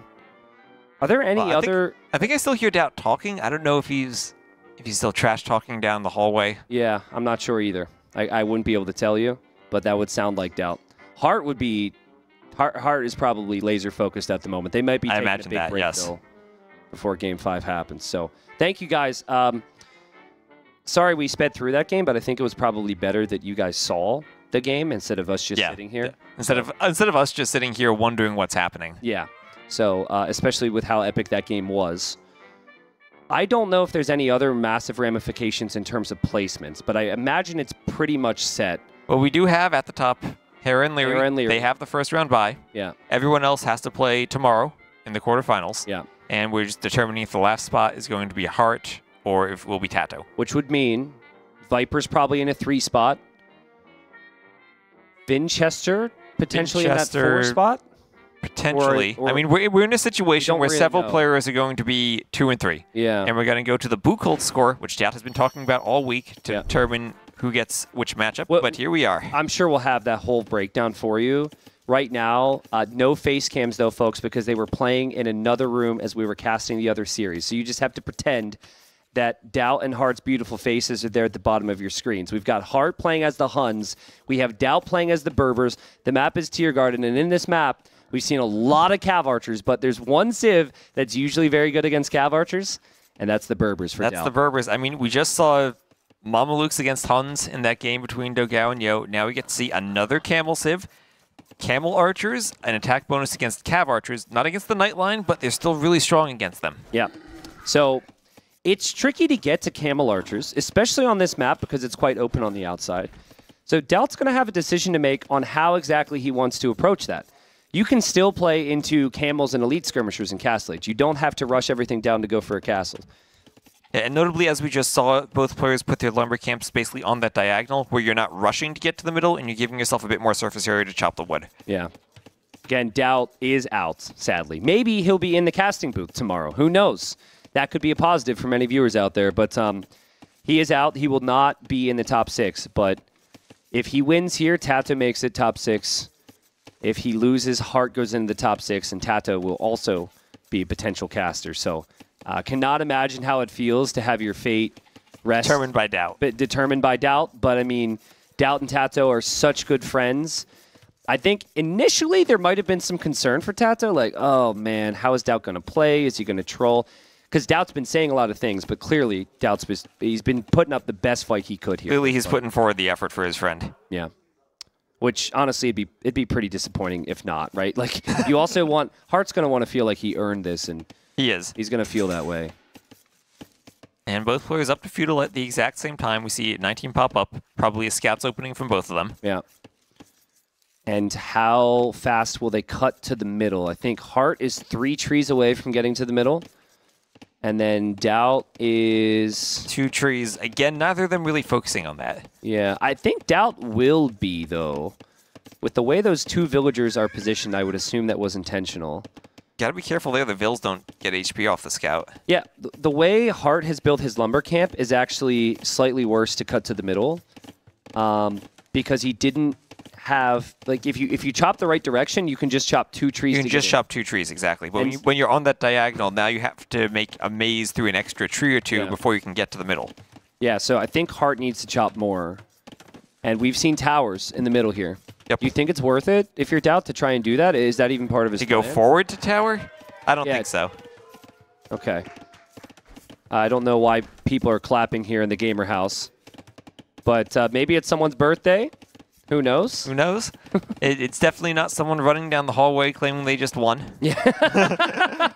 Can you imagine? Heartt delete. Can you imagine someone deletes their TC? I would probably do that. But I'd have to qualify first, so I guess that's I'm ahead of the game. Stable there for Heartt, and I assume a stable for DauT. DauT, he did scout that woodline a second ago, so he could have been able to assess that Heartt might have an extra tree to chop. He was probably checking if Heartt was going for that tower strategy, though. Yeah. He should be safe in the knowledge that Heartt was not going. He just checked it. He just checked it. He just checked those trees. I guarantee you that. Now Heartt, I don't know if he was looking at the same thing, but DauT will send the Vills. I'm pretty certain of it here. It seems with intent that he double-checked that wood line. There's no other reason to check that. You saw how many Vills were on wood before. You knew exactly where the location was, and he's going to stone. DauT is definitely going to send those Vills soon. Can he actually mine that stone with that rock in the way, though? I think the rock doesn't Does it not exist?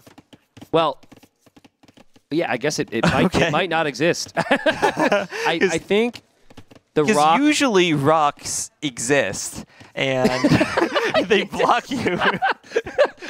Usually rocks exist. And they block you from mining stone.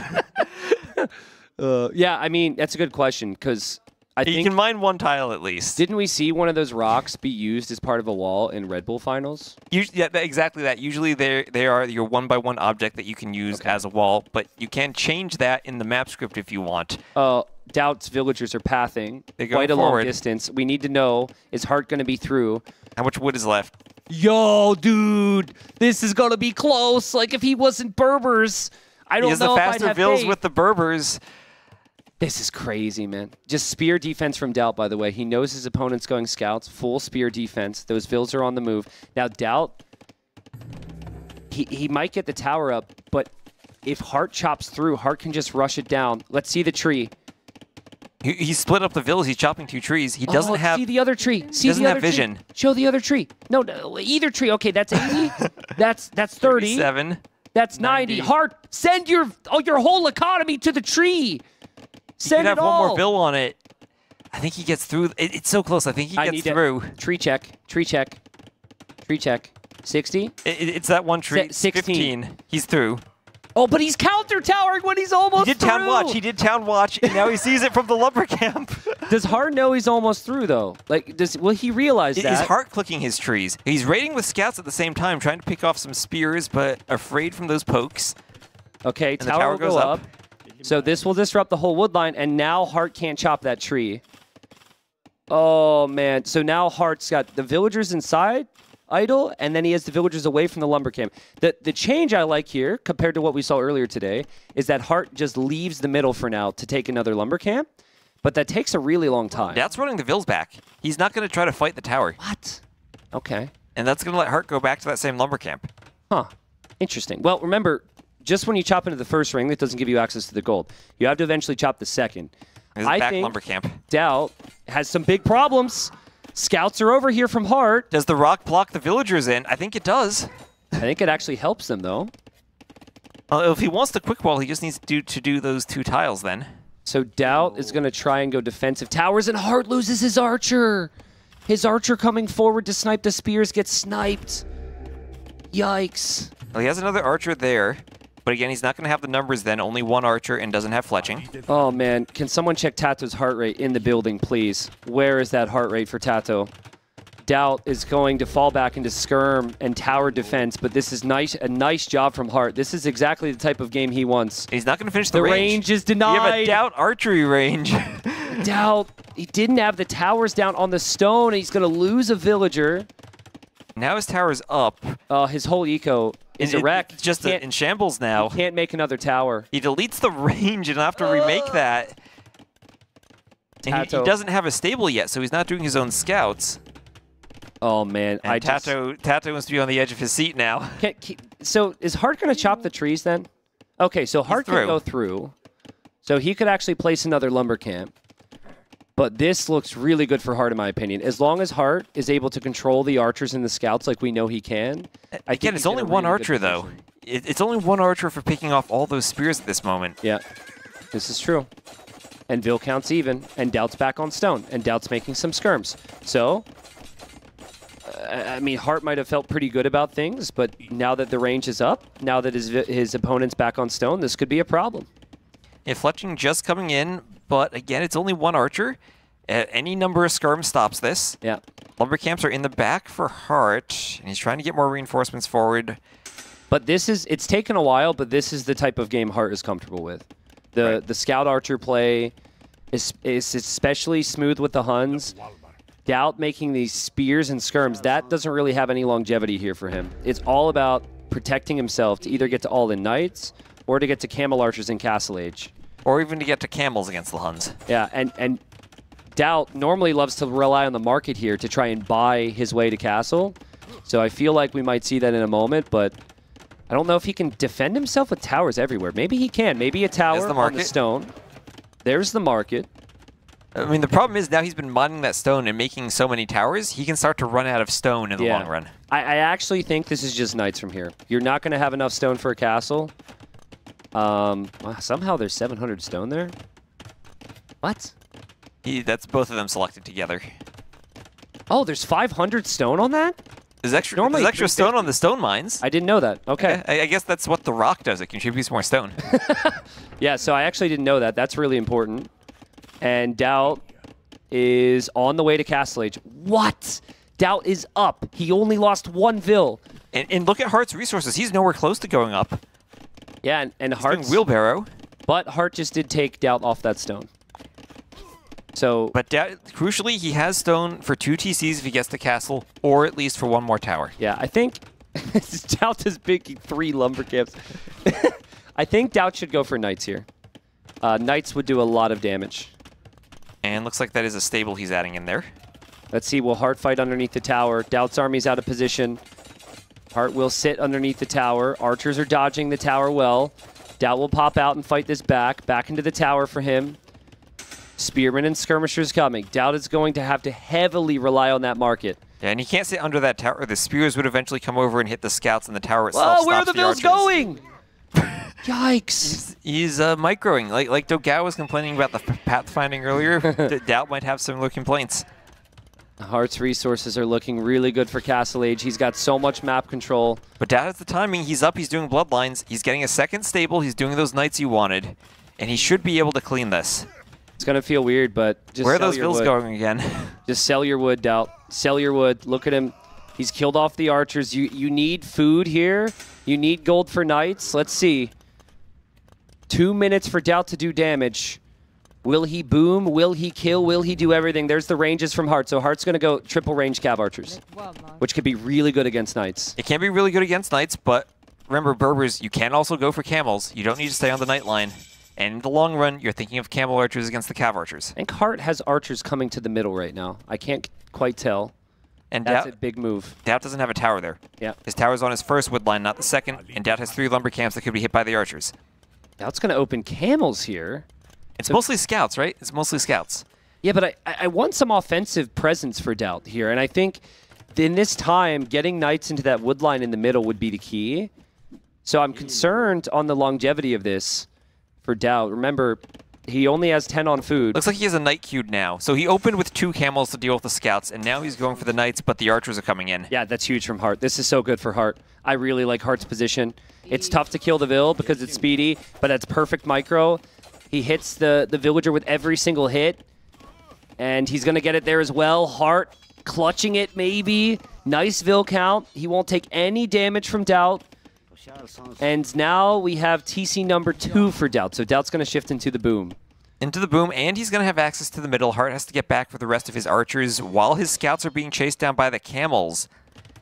And Hearttt has the score lead here. 1 TC in the back for DauT.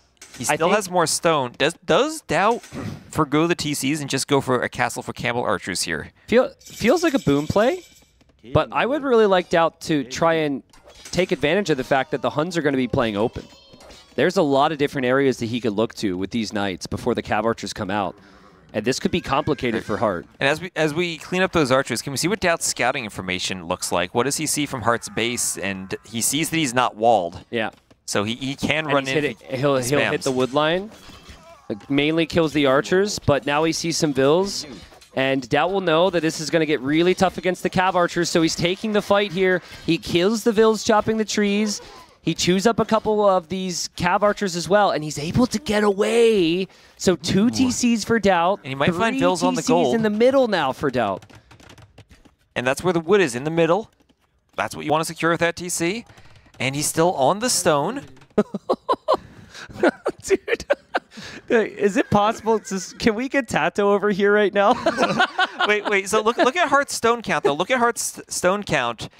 Is it possible we see Tarkin's if he's thinking DauT might go camel archers because they have the extra Pierce armor? Hearttt, I love him to death. He'll never make a Tarkin. I also don't think it's great in this situation if the opponent can make camels, but I just don't think Hearttt is that type of player. This is all about cav archers and stabilizing for him. And I think for that, he really needs ballistics. So the university's on the way. DauT's army, it's not heavily armored here.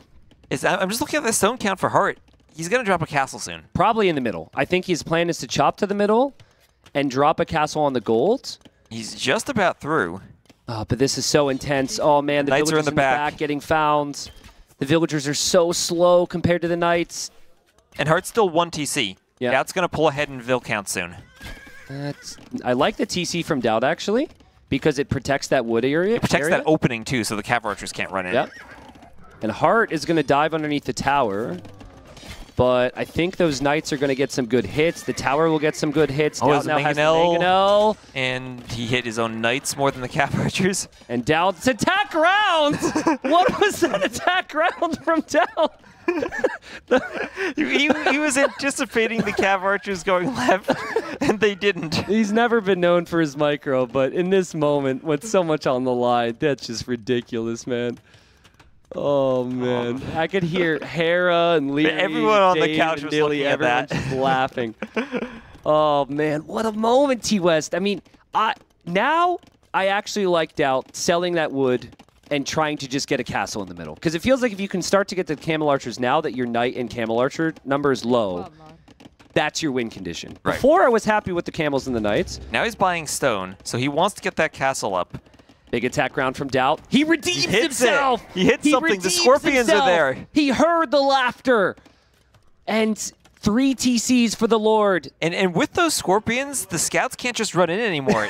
we've seen this so many times, but Scorpions counter cav units. Oh god, and he's guys, going I'm for a jumping. forward castle. I'm jumping. I'm losing my mind. There goes DauT with a castle. This will keep TaToH in the tournament. Siege Workshop comes up from Hearttt. Hearttt has to stop this. DauT's got a mangonel. That already has the siege. And he's brought 22 villagers forward here. He needs to wall it or something. He needs to hit with his attack rounds. Duh! The Scorpions need to be repaired. The Knights are there clearing the light cav. Mangonel goes down. This. It's going to go up. Get it. He's getting it up. He's getting it up. Oh man, my heart rate is through the roof. My Your heart watch rate. just Think gave me a about TaToH's notification. heart rate. My watch said, "What are you doing?" Okay, but I mean, that's horrible for Hearttt. He has not expanded elsewhere at all. So he's still on 1 TC. Yeah. He's just putting his second on the berries now. And look at that red dot on the mini-map. DauT's going to see that. So he has a knight there. Okay, maybe he's 1 tile away from seeing So there's a lot of reason to be excited right now for DauT, but he needs to have like 10 Camel Archers on good upgrades, meaning he needs the attack upgrades, armor, and then he also needs ballistic to fight those Cav Archers. Right. And despite the TCs and the Vil lead, right now DauT's still down by about 1.5k res collected. Yeah. So Heartt's eco is still ready for a castle age push. Hearttt. Oh man, where will he drop his castle? Like, can he drop a castle on DauT's face on the outside right now? I feel like that's the most logical place for a castle. On the right side of DauT's base, since he has that TC already in that direction. Look at that Cav Archer mass. This is ridiculous. And DauT right now, only 2 Camel Archers, 2 more in the queue. He has nothing to fight the Cav Archers right now. Yeah. They can just run anywhere they want, but feels like Heartt's still on a timer. I think Hearttt needs to bring his Vils and castle drop DauT's TCs, because DauT is just going to be in and out of those TCs. And TaToH can't take the stress. He's running down the hallway. TaToH's losing his mind. If Hearttt doesn't kill more, he dies. Hearttt has to do something crazy. He won't know that he's behind by the villager count he's behind, but he needs some crazy damage, and Heartt's going to go forward with the castle. There's the castle we wanted, right on DauT's face. This is it. What a game! And how many Camel Archers does he need to fight those Cav Archers off? If he can fight off the Cav Archers, he can stop the castle. He needs more. He needs more. Yeah. Unless, like, Hearttt might think he can drop that castle without army support. He needs the army support. But I think he's going to loop around and try and time this. And all hell is going to break loose. And DauT's tracking those Cav Archers with the camels. Should Hearttt just run the Cav Archers like to the south, try to get the Camel Archers as far from the castle as possible? I think you just fight it. Oh, there's a farm on the foundation, so that has to be moved at least. Yeah, he'll back it up. He seems to be worried right now. More Cav Archers on the way. DauT can see the Vils. You can see it. He has outposts there. This could be a DauT castle for Hearttt, but also for DauT if he wants to counter castle. DauT doesn't have the army. He doesn't have the stone to counter lose his castle. Camel Archers. Castle's on the way up. That'll go up for Hearttt. What does DauT do now? That's going to open DauT's eco for raiding. It'll take out a TC, maybe even a tower. All of DauT's farms are on the outside now. And DauT has no more stone for more castles. He has the gold in the middle. Hearttt might run out, who knows. But DauT needs to mass those Camel Archers. Every Camel Archer loss is huge for DauT. He has to maintain those numbers, get some armor, get ballistics. And ballistics is on the way for him, but it's all about damage control. That's not what you need there if you're DauT. He needs more Camel Archer numbers. He's on 7 right now, but he lost a few, and that's just going to mean it takes longer. He has a ram. I guess he's going to ram the towers there, or the walls? I don't know. Oh, I think he wants to open that 1 tile of wall so he can try to raid that wood line from Hearttt, maybe? Wouldn't mind it. That's huge for DauT. He just needs to keep those Vills alive right now. And he has the food income to produce Vills all the time. Eventually, though, he has to face the music and fight off those Cav Archers. But it's in and out of TCs for DauT. Again, if Hearttt wins, he stays alive. If he loses, he is out. And TaToH, DauT's best friend, goes through. This is crazy. And it's so important he gets that TC up because it means he can mine gold on the outside and he can fend off the Cav Archers if he garrisons it. It's just, I'd like to see, I know it's tough. I'd like to see a little bit of patience here from DauT.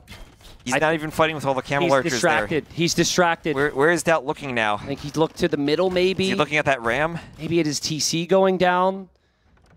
That's 34 Cav Archers from Hearttt. And Elite Skirm's going to be added in. Heartt's eco's a wreck, by the way. I'd love a quick glance at it, though. He does have the berries there.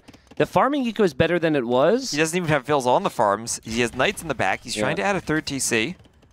Wow, what a game. And I mean, DauT no longer has that TC lead once that third one goes up. What a game. If Hearttt sees those berry Vills, he can take them out. Yeah, I don't think DauT should be worried about... I kind of like the idea of trying to raid there. Oh god, DauT's Vills are exposed. Scorpion now. Camel Archer numbers only 8. The armor upgrades aren't in. Hearttt understands that every time he sees a Camel Archer, he needs to jump and kill. And he's jumping on them. He's taking them out. DauT just keeps losing them. He's down to 4 Camel Archers. Now there's a Mangonel. And now there are Skirms. Now there are Skirms. But if there's a Mangonel push through the middle of Heartt's eco, he will lose. Like, his eco is wide open as well. But DauT's not garrisoning the Vills.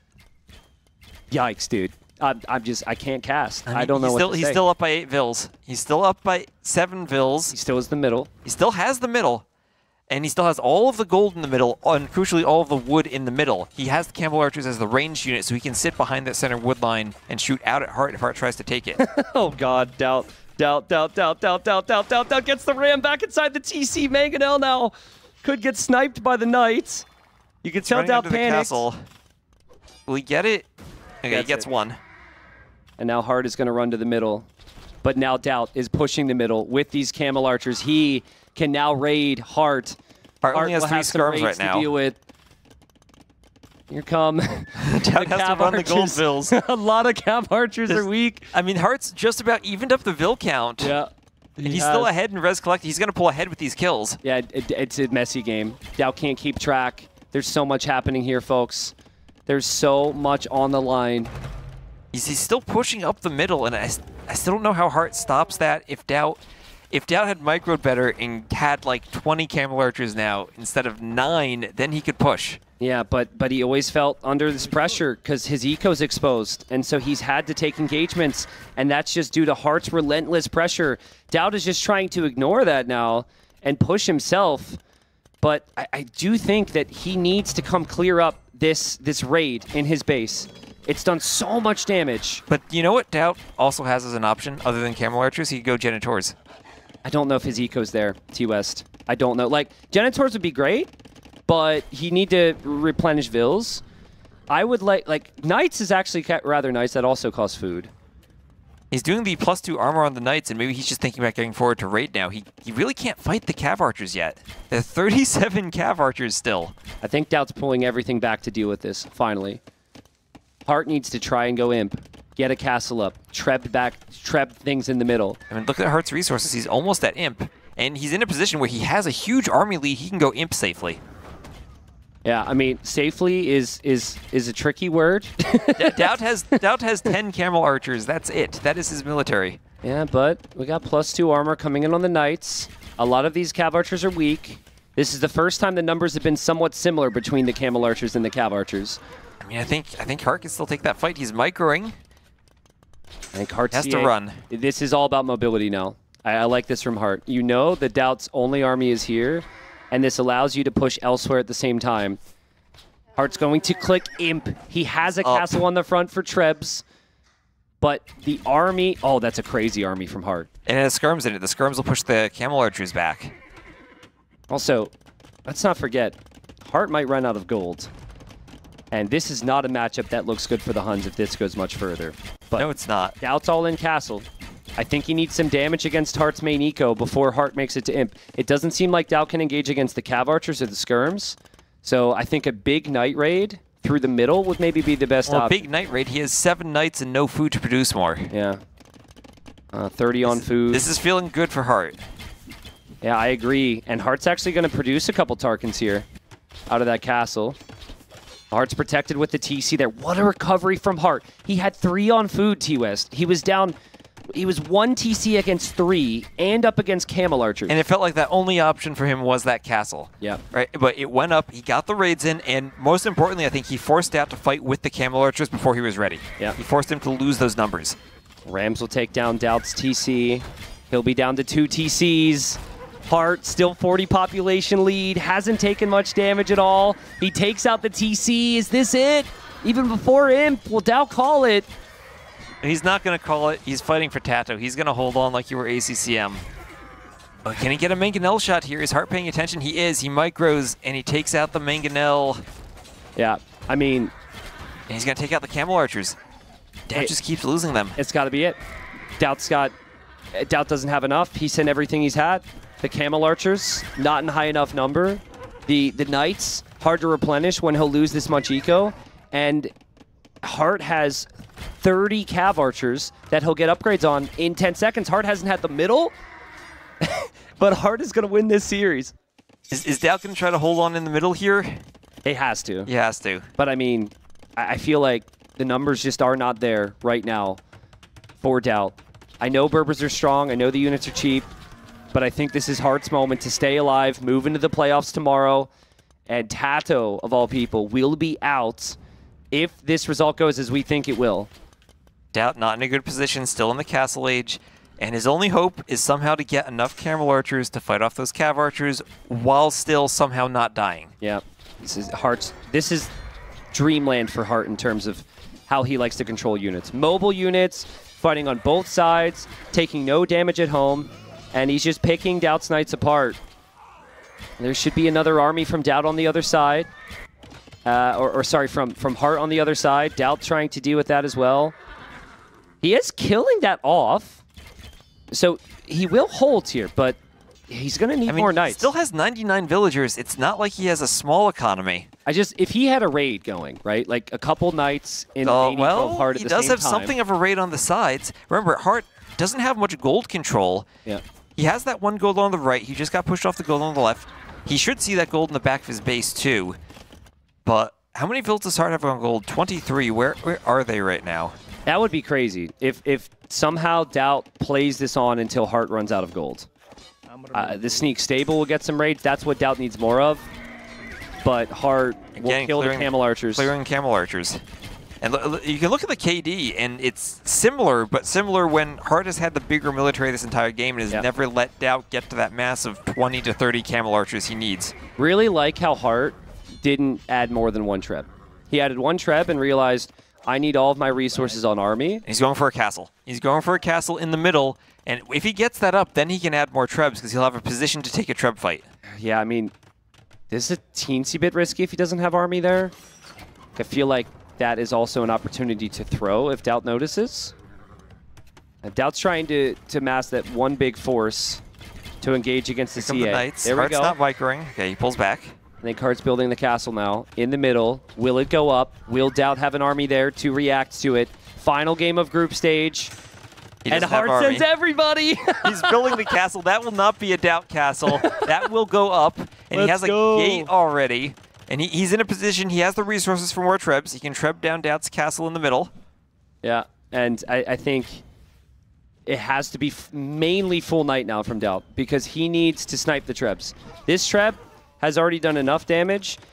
DauT needs the Knights to snipe whatever Treb Hearttt makes there. But heavy Cav Archer on the way for Hearttt. It's so hard to go Knights when you only have that Castle Age armor into heavy Cav Archer that'll be fully upgraded. Bracer, chemistry. Oh, hold on. A lot of Cav Archers died. He only has 14 Cav Archers. He doesn't have a big army right now. He also has a lot of idols back there. He just pulled a lot of his economy to the middle. I mean, DauT needs to stay full Castle Age here. He is Berber, so his Knights and Camels are cheap. Just how does he deal with that castle now? Yeah. He's losing some vills on the inside. Yeah, DauT needs wood. That's actually the hardest thing. DauT has 11 on wood. Also, he's losing vills. I think Hearttt has walled in that Treb next to his castle, but I think there's a gap. Oh, and he's fixed it. He's fixed That's it. perfect. He's paying attention. That's so good, because then you don't need your army there. So you could just stay on one treb for all you want. Like, you're eventually going to take that castle down, and this allows you to fight on the sides. Yeah, and in the castle age, there's no way to stop that treb now. You can't get a Mega Null under the castle. Your ranged units don't do the damage. Yep. This is it. I mean, DauT's doing everything he can. Knight is the best play here. Camel Archer won't be an option. Camel would get shredded by the CA, but Hearttt is just outplaying him. Heartt's just holding on. And it looked bad for Hearttt as well. It did. And he has way more pressure because it's do or die for him, not for somebody else like that, like the case for DauT. Is DauT losing the castle? He has 700 gold now. Can he spend the gold? Heartt's got his military numbers back up to 40. That's got to be it. There's the GG. That's got to be it. Hearttt stays alive. Does it. DauT already out. TaToH now out. And there's the round of applause from everyone watching. You'll recognize the players there. You'll recognize Nilly there to the left, as well as Dave and Memb. And there's production behind. Everyone. What a finish. What was that game? It was crazy. I mean, that's what you want for a Game 5. I'm obviously heartbroken for TaToH. TaToH's not going to be happy with that, but Hearttt will be happy with that. Hearttt will be pleased. We'll hear from him in a moment, I think. But also, props to DauT for fighting his absolute heart out there for his buddy. He had that was an amazing set of games. He had no personal incentive to play that hard. And that was actually some of the best I've seen from DauT the entire week. Absolutely. So. Honestly, I think that was some of the most carefree and fun DauT probably had playing Age of Empires up until that final game. Yeah, it was good stuff. Wow. So, what a day. Guys, we have playoffs tomorrow. We'll have information for you soon on what exactly the matchups look like, what time the starting time is and whatnot as well. But we're going to get you to an interview with Hearttt. Need to hear, I would be happy to do the interview if there isn't anybody from production, so we know exactly what the plan is. But I imagine with the emotions right now, we might have a little bit, a few more afters, a few more discussions. We might have a bit of a discussion between Hearttt and DauT. Again, we don't have the cameras directly on them. But I think I see Hearttt walking down the hallway, getting a round of applause from everyone as he makes his way over to the interview area. And we'll give him a mic and get him ready. Hearttt looks absolutely exhausted right now. I've never seen someone look so relieved in my entire life. From a few games of Age of Empires against DauT. Yeah, that's crazy. Well, we'll hear from him in a moment. T-West, it was a good cast. It was kind of 2 sets. Or it was 2 sets. 2.5. You've done 3 sets now, so you must be 3 sets and some shark facts. Yeah, that's true. We learned about the cartilage in shark skeletons. That's a fact I didn't know. Thank you. And folks, thanks for hanging with us. We'll hear from Hearttt and then hear about the bracket. I still want to see exactly what I still want to see our player matchups for tomorrow. Yeah. And we do know the players who were there. TaToH not making it, Hearttt making it in, Yo making it in with his victory. Then it should be Vinchester, Viper, Liereyy, and of course Hera. Yes, yes. And Hera, Liereyy in the semis. The other players will play in those quarters. I think we're good to go. I want to send it on to the interview now with Ellie and Hearttt. And with Ryan.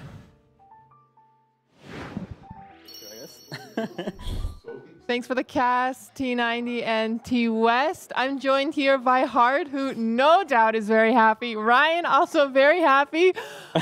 Way to go. Congratulations. What's going through your mind right now? Thank you, thank you. I don't know why I've never felt so much pressure like during a game. Usually I feel pressure before the game, but this time it was during the game. All this book holes talk for the last 5 days, it's been driving me crazy, man. Like, no matter where I go, I hear book holes, that. I don't even know what a book hole is, but all I hear about them non-stop. And, well, I needed to win, so I don't have to care about the book holes. So, I don't know, there was this thought in my mind, like, if I lose, DauT is going to go crazy about the book holes. I don't know, man. I never felt so much pressure during a game. Well, I can just imagine the feeling now of just pure relief. Yes. And to know that you're in the quarterfinals tomorrow, you have to do this whole thing again tomorrow. What do you think is the plan for the next 12 hours until we start the stream again? I don't know. Like I'm on like 8 energy drinks, so sleep is probably not it. Like I don't know what I'm gonna do. I guess I will just try to relax a little bit because I felt such a rush of emotions when the game finished. During the game, I was like, ah, shit, you're messing it up, you know, like I'm screwing it, I'm gonna lose it. But then it's like, oh man, I'm winning actually. Like I'm doing damage, and Yeah, it's just a roller coaster of emotions. As always, like I don't know, every set puts me on edge lately. So we missed the start of the set. How are you feeling after the draft? You know, with all of the bans, it can really go either way. How are you feeling with the civs that you got? I feel like I got out-drafted pretty hard, honestly. Like I think his draft was better. He got the civs that I wanted for some maps. He didn't use them where I would have used them, but I just didn't get the civs I wanted, really. So I was really worried about it from the beginning. But yeah, at the end of the day, it's not that big of a difference between like an A tier civ and a maybe B+ tier civ on a certain map. So you just had to play well, which I didn't in some situations. So we caught a little bit of the last part of game number 4. You were playing as Mongols, right? On game 4, yeah. Game 4 I was Mongols against Japanese, yeah. Yeah, so there was lots of like back and forth. Can you give us a quick analysis of how you think that game went for you? Yeah, so like Mongols obviously very strong on the map, but so are Japanese. I was my first pick against his last, so it was very like, if I lost that, I would have lost the set. I got off to a very good start, but at some point I don't know, like I got to imp and I didn't exactly know what army to make. It wasn't quite obvious and I was just dying to skirmishers. Yeah, like I think I just eventually won because I had better units. I had Onagers plus like Mango. It's really hard for Japanese to stop that. So after that victory, you were going into game number 5 with a 2-2, and then it really came down to one last game. Do you have... Like, did you still have the same energy going into game number 5 as game number 3 and 4? Or, yeah, tell us how you're feeling. Yeah, I was feeling well still. Like, I still have energy, even though it's late. I've been preparing by, drinking stuff the whole day because I expected the set to go quite late. So I'm still feeling well. In 20 minutes, I'll probably like pass out on the street or something. Like, but for now, I'm feeling well. I hope we get some replays of game number 5. I was on Tiergarten, and oh my goodness, it was going back and forth. It started with the towers. Can you tell us? Did your strategy, were you able to execute it as you wanted to, or how did that change? Yeah, so like Hans against Berbers gets really tough for Hans as the game goes on, so I knew I needed to do some damage early. I took a little bit long to notice that he was on stone, and therefore I needed to do time watch. I caught the tower at the right time at least. And after that, it was just about spamming units basically with Hans, because I know that if he gets to late game, especially with the middle, then I'm most likely just gonna die. So I had to stop him from getting there. So let's look at this replay here with the towers and the knights. I think they're throwing in here. How happy were you with your micro? I didn't, not too much. I wasn't very happy about it, but I knew I had done some eco damage to him in Feudal Age, so I was just, hoping that would pull me through. But he added town centers quite early, and that made me think I was in trouble because I couldn't really find spots to do damage in. So I thought I was in a bad spot at that point. No one throughout this game went for the relics. Were you planning on not having a go super late game, so you didn't care about the relics? I would have got them ideally, but I just, I was investing in other stuff. I just too busy, and there's kind of enough gold. Like if the game gets too late, I lost anyway. So yeah, it's kind of like not my biggest priority, especially in such a messy game. I can't really afford to get the resources together to make a monastery and a monk when I can do like ballistics or more CA. Anything helps. So this game got pretty messy. There was army from both all over the place. Can you tell us how you prioritize which army part you're microing? Just wherever I looked, like honestly, I was just trying my best. I didn't really. Well, everywhere I look, I had army idle somewhere. So I find army, I use it, it dies. Then I go to the other side of the map where I have army idle as well. And then I use that dies, I go to the other side. So I was just ping-ponging back and forth and hoping to do some more eco damage because I needed that. I think it was similar for DauT as well on his part. There's just like little micro armies everywhere, not really doing much. And then being sent into action, it was really quite the way to end the group stage here at NAC. Whew. So going in tomorrow, congratulations, you've made it into the quarterfinals. You were fighting for your spot in the tournament here. DauT, as we know, fighting for TaToH, so it was a lot on the line. I have one more question. Yeah. that's really not age-related. But what's your arm routine at the gym? 'Cause, like, I hate that question. That makes me cringe. So no answer to that. all right. I don't even work out, guys. Lies and slander. Lies and slander. All right. Would you like to say anything else to the fans watching and supporting you? Nice. I'm sure there were a lot of llamas being spammed in the chat. So shout out to the boys who support. And yeah, I'm happy to have pulled through and not have let the boys down. Amazing. You played so well, and it's a much-deserved win. And we'll look forward to watching you play once again tomorrow, and hopefully Saturday and Sunday. Hopefully as well, yeah. Tomorrow's going to be rough, but I'll be ready. We'll look forward to watching. Thank you so much for your interview, and have a well-deserved rest. Thank you, thank you. We're reaching another super late stream. And you know what? The production team has been absolutely amazing. So big thank you to production, to the casters, to the talent, to everyone helping making this event be so spectacular. And I just want to shout out to the merch that we have for NAC. I'm wearing one of the sweaters. It looks pretty nice. It's got the NAC logo on the back, super clean. Feeling super soft. I'm wearing a size medium, 184 centimeters tall, 73 kilos. So if you're like me, then maybe the medium will fit. Check them out. They're gorgeous. They're gorgeous. So that's a great way to support the prize pool and the production as well. Whew. And with that, I think everyone's ready to go get another well-deserved rest before an action-packed day tomorrow. I hope we'll see you. Hope we'll see you then. And with that, once again, I have the pleasure of sending us to the golden moment of the day, sponsored by Liereyy. So big thank you again to our sponsors, and have a wonderful day, everyone, or night, or morning, wherever you are. Amazing.